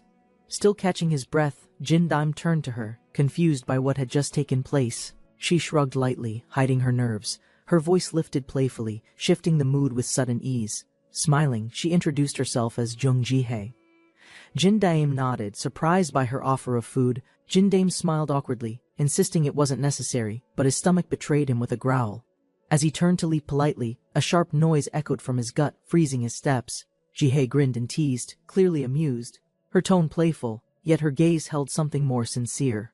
Before he could reply, she grabbed his hand confidently, pulling him forward with surprising strength and warmth. Jindam followed without resistance, unaware this simple gesture would spark a change neither of them expected. Neither Jindam nor Jung Jihye knew their meeting would soon ripple through the entire ranking system. The city loomed above, indifferent, yet inside. Elsewhere, a bold girl approached a quiet boy. Her sudden proposal broke through his guarded calm. She declared her boredom bluntly, dragging him into the spotlight of attention he never once desired. Sighing, he followed reluctantly. Inside, tension brewed. Another twist had begun, born from one strange, reckless invitation. Security scoured the hallway, unaware their targets had already slipped past the checkpoint seconds earlier. She confirmed it with a glance, arms folded, as Jindam peeked from behind the stairwell. They dashed through the corridor, boots echoing, adrenaline rising despite her nonchalant expression, and his concern. Jindam gasped for breath mid-sprint, questioning why stealth mattered for something as harmless as a date. She smirked, explaining calmly her subordinates would never allow this, branding it foolish and risky for her status. Jindam recalled the recent ambush and pieced it together. She feared her enemies might return. Still, she smiled boldly, insisting he was her protection, her reasoning confident and strangely light-hearted. With a cheeky grin, she added that sneaking out made things exciting, not dangerous. He followed silently, thoughts spinning. She once felt distant, cold, yet now she led with ease. They reached the rooftop, sunset glowing. She stretched with joy, savoring the moment like a rare freedom. Jindam sat on the bench, catching his breath, curious where her spontaneous plan would lead. She placed her hands on her hips, nodding toward the skyline, half joking, half serious about their next stop. Eating is fine, she said, but first, something important. Her tone sharpened, though her smile remained. They arrived at a stylish boutique. She led him inside without warning, eyes sparkling with intent. Standing in uniform, Jindame blinked at the mirror, baffled. Nothing about this felt normal anymore. She studied him confidently, pleased with the uniform's fit, while he stood awkwardly under her gaze. Without warning, she wrapped around him, teasing relentlessly, her grip tight while he flinched in confused embarrassment. She leaned in closer, questioning his status, clearly doubting his background and sensing his misfit nature. He admitted his past was unimpressive, an outsider among fighters, never meant for this strange world. Now seated at a quiet table, Jindame reflected on how quickly everything around him had changed. Jindame hesitated, struggling to explain his past. He masked uncertainty with vague words and nervous energy. He summarized what little he could about escaping manipulation, joining Yurong, and surviving in unfamiliar territory. She listened silently, digesting the details. Her curiosity piqued when he revealed his precise age, 17. Surprised, she muttered softly. They weren't far apart, yet something about him felt younger, unguarded, even honest. She pushed the food toward him with a smile, commanding gently. Jindame nodded and began eating. Jindame smiled awkwardly, assuring her he could handle the meal without needing extra attention. His gentle words caught her off guard. A quiet memory stirred, flashing uninvited behind her eyes. Those same words echoed from long ago. Her hand trembled as the past moment resurfaced clearly. He urged her again, unaware of her thoughts. She quietly picked up her fork. Grateful, she promised support in return. Jindame looked puzzled, unsure what kind of help she meant. She leaned forward calmly, offering a deal knowledge powerful enough to help him defeat one. Jindame froze. Her sudden insight exposed their hidden plan. She had read the entire situation instantly. With unnerving precision, she connected each move. Defeating Zhou Kangjun only made sense as step 2. His thoughts raced. Her logic struck hard, leaving him overwhelmed by how much she already understood. Jindame swallowed nervously. Her sharp intensity left no room to answer. Her presence filled the space completely. She dismissed his tension with ease, claiming calmly that one's downfall didn't matter to her. Jindame questioned her loyalty. If she served one, why act indifferent about the group's fate? She spoke softer now, revealing she once had a younger brother, someone she used to protect. After losing their parents, her brother changed. He grew distant, bitter, and one day vanished from home. Her voice dropped. He had joined Joaquin's gang, unaware of the blood-stained world he entered. Her voice wavered faintly as she admitted what followed next, a loss too heavy to forget. A gravestone marked it simply, Wujin, deceased. Jindame lowered his eyes, understanding her quiet pain. He stared at her, stunned into silence, unsure how to respond to such a personal confession. She explained further. No one gave answers, no one would speak. Her brother's death was buried truth. To learn what really happened, she climbed the ranks. Power was the only way to uncover it. She traced everything back to Ju Ikyun, the figure at the heart of her brother's downfall. Jindame quietly pieced it together, realizing her offer wasn't just strategy, it was driven by pain. She nodded, confirming his suspicion. Her reason for meeting him today wasn't random, it had purpose. He reminded her of Wujin. That was why she chose to guide him instead of ignore him. Jindame listened, understanding now. She found comfort in his presence. Like a shadow of her brother, Jindame responded with quiet resolve, finally accepting the weight of her story as his own cause. He promised to help however he could, no longer out of obligation. She smiled, satisfied. For the first time, it felt like she truly wasn't alone in this. Time passed quickly after that, filled with training, planning. Jindame grew sharper with each blow, his strikes stronger. Their mentor shouted instructions as sweat flew. Final drills pushed everyone to their limits before the operation. Jindame fought relentlessly, his bruised body adapting, absorbing every lesson burned into muscle. Each strike he received built endurance. Pain taught faster than comfort ever could. He collapsed beside his partner, breath shallow, his thoughts blurred, body aching from the brutal training. Then the day arrived. Ju Ikyun, leader of New Bear Gang, stood ready, cold and untouchable. Ju Ikyun stood at the center of it all, calm, calculating, untouchable in his authority. Beside him stood Gong Hyuksu, second in command, muscles tense, his strength earned atop Snow Mountain's brutal trials. To Hyuksu's left, Kwangwoo and Jinny watched silently. Each bore gifts of claw, brute, and speed. Across from them, Du Juhuan sat unbothered. The underdog leader's presence alone spoke volumes without effort. Around Juhuan stood Jung Chan, Gu Jungshik, and Hyunwoo, each hardened, silent, ready for the inevitable clash. Mohara stepped forward, commanding presence, radiating authority, leader of Black Snake, venomous and feared by all. Behind her walked Cha Sung-yun, her second in command, precise and silent, aura coiled like his namesake creature. Their footsteps echoed confidently across the floor, the air thick with rival energies. From the opposite side, Jin Dame stood tall, flanked by loyal allies shaped through battle. Ryu Hwan, Yurang's fierce leader, finally stepped forward, his eyes steady, the calm before the inevitable storm. Han Tae-hyuk stepped into place, his speed unmatched, eyes scanning for any opening or weakness. Kang Dong-gu followed, unreadable and steady, hiding his ability while trusting his fists to speak first. Jin Daim walked ahead of them both, unsure of his role but certain of his purpose. Together they entered the arena. Different motives burned within them, but the ranking match had officially begun.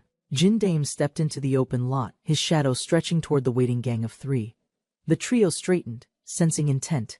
Their instincts sharpened. This wasn't an ordinary passerby approaching their claimed ground. Ryu Hwan, silent and imposing, narrowed his eyes, his tiger strength coiled beneath a composed exterior. Han Tae-hyuk shifted subtly, toes twitching. His cheetah speed could overwhelm anyone before they blinked once. Kang Dong-gu remained unreadable. No one knew his power, but even Ryu stayed alert around his silence. Jin Daim entered quietly, his calm gaze steady. A new round of challenge had begun silently. The team walked together, but motives differed. Loyalty, pride, and secrets stirred beneath every confident step. Lights flared above the arena as the crowd felt tension crackle instantly. Veterans lined the observation seats, arms crossed. Some smirked, others watched with interest. Opposite them, new contenders including Dame sat in silence, prepared to test strength, cunning. Jin Daim, Ryu Hwan, and Dong-gu sat poised. The atmosphere thickened with unspoken expectations and history. A flamboyant host welcomed the crowd, his smile wide.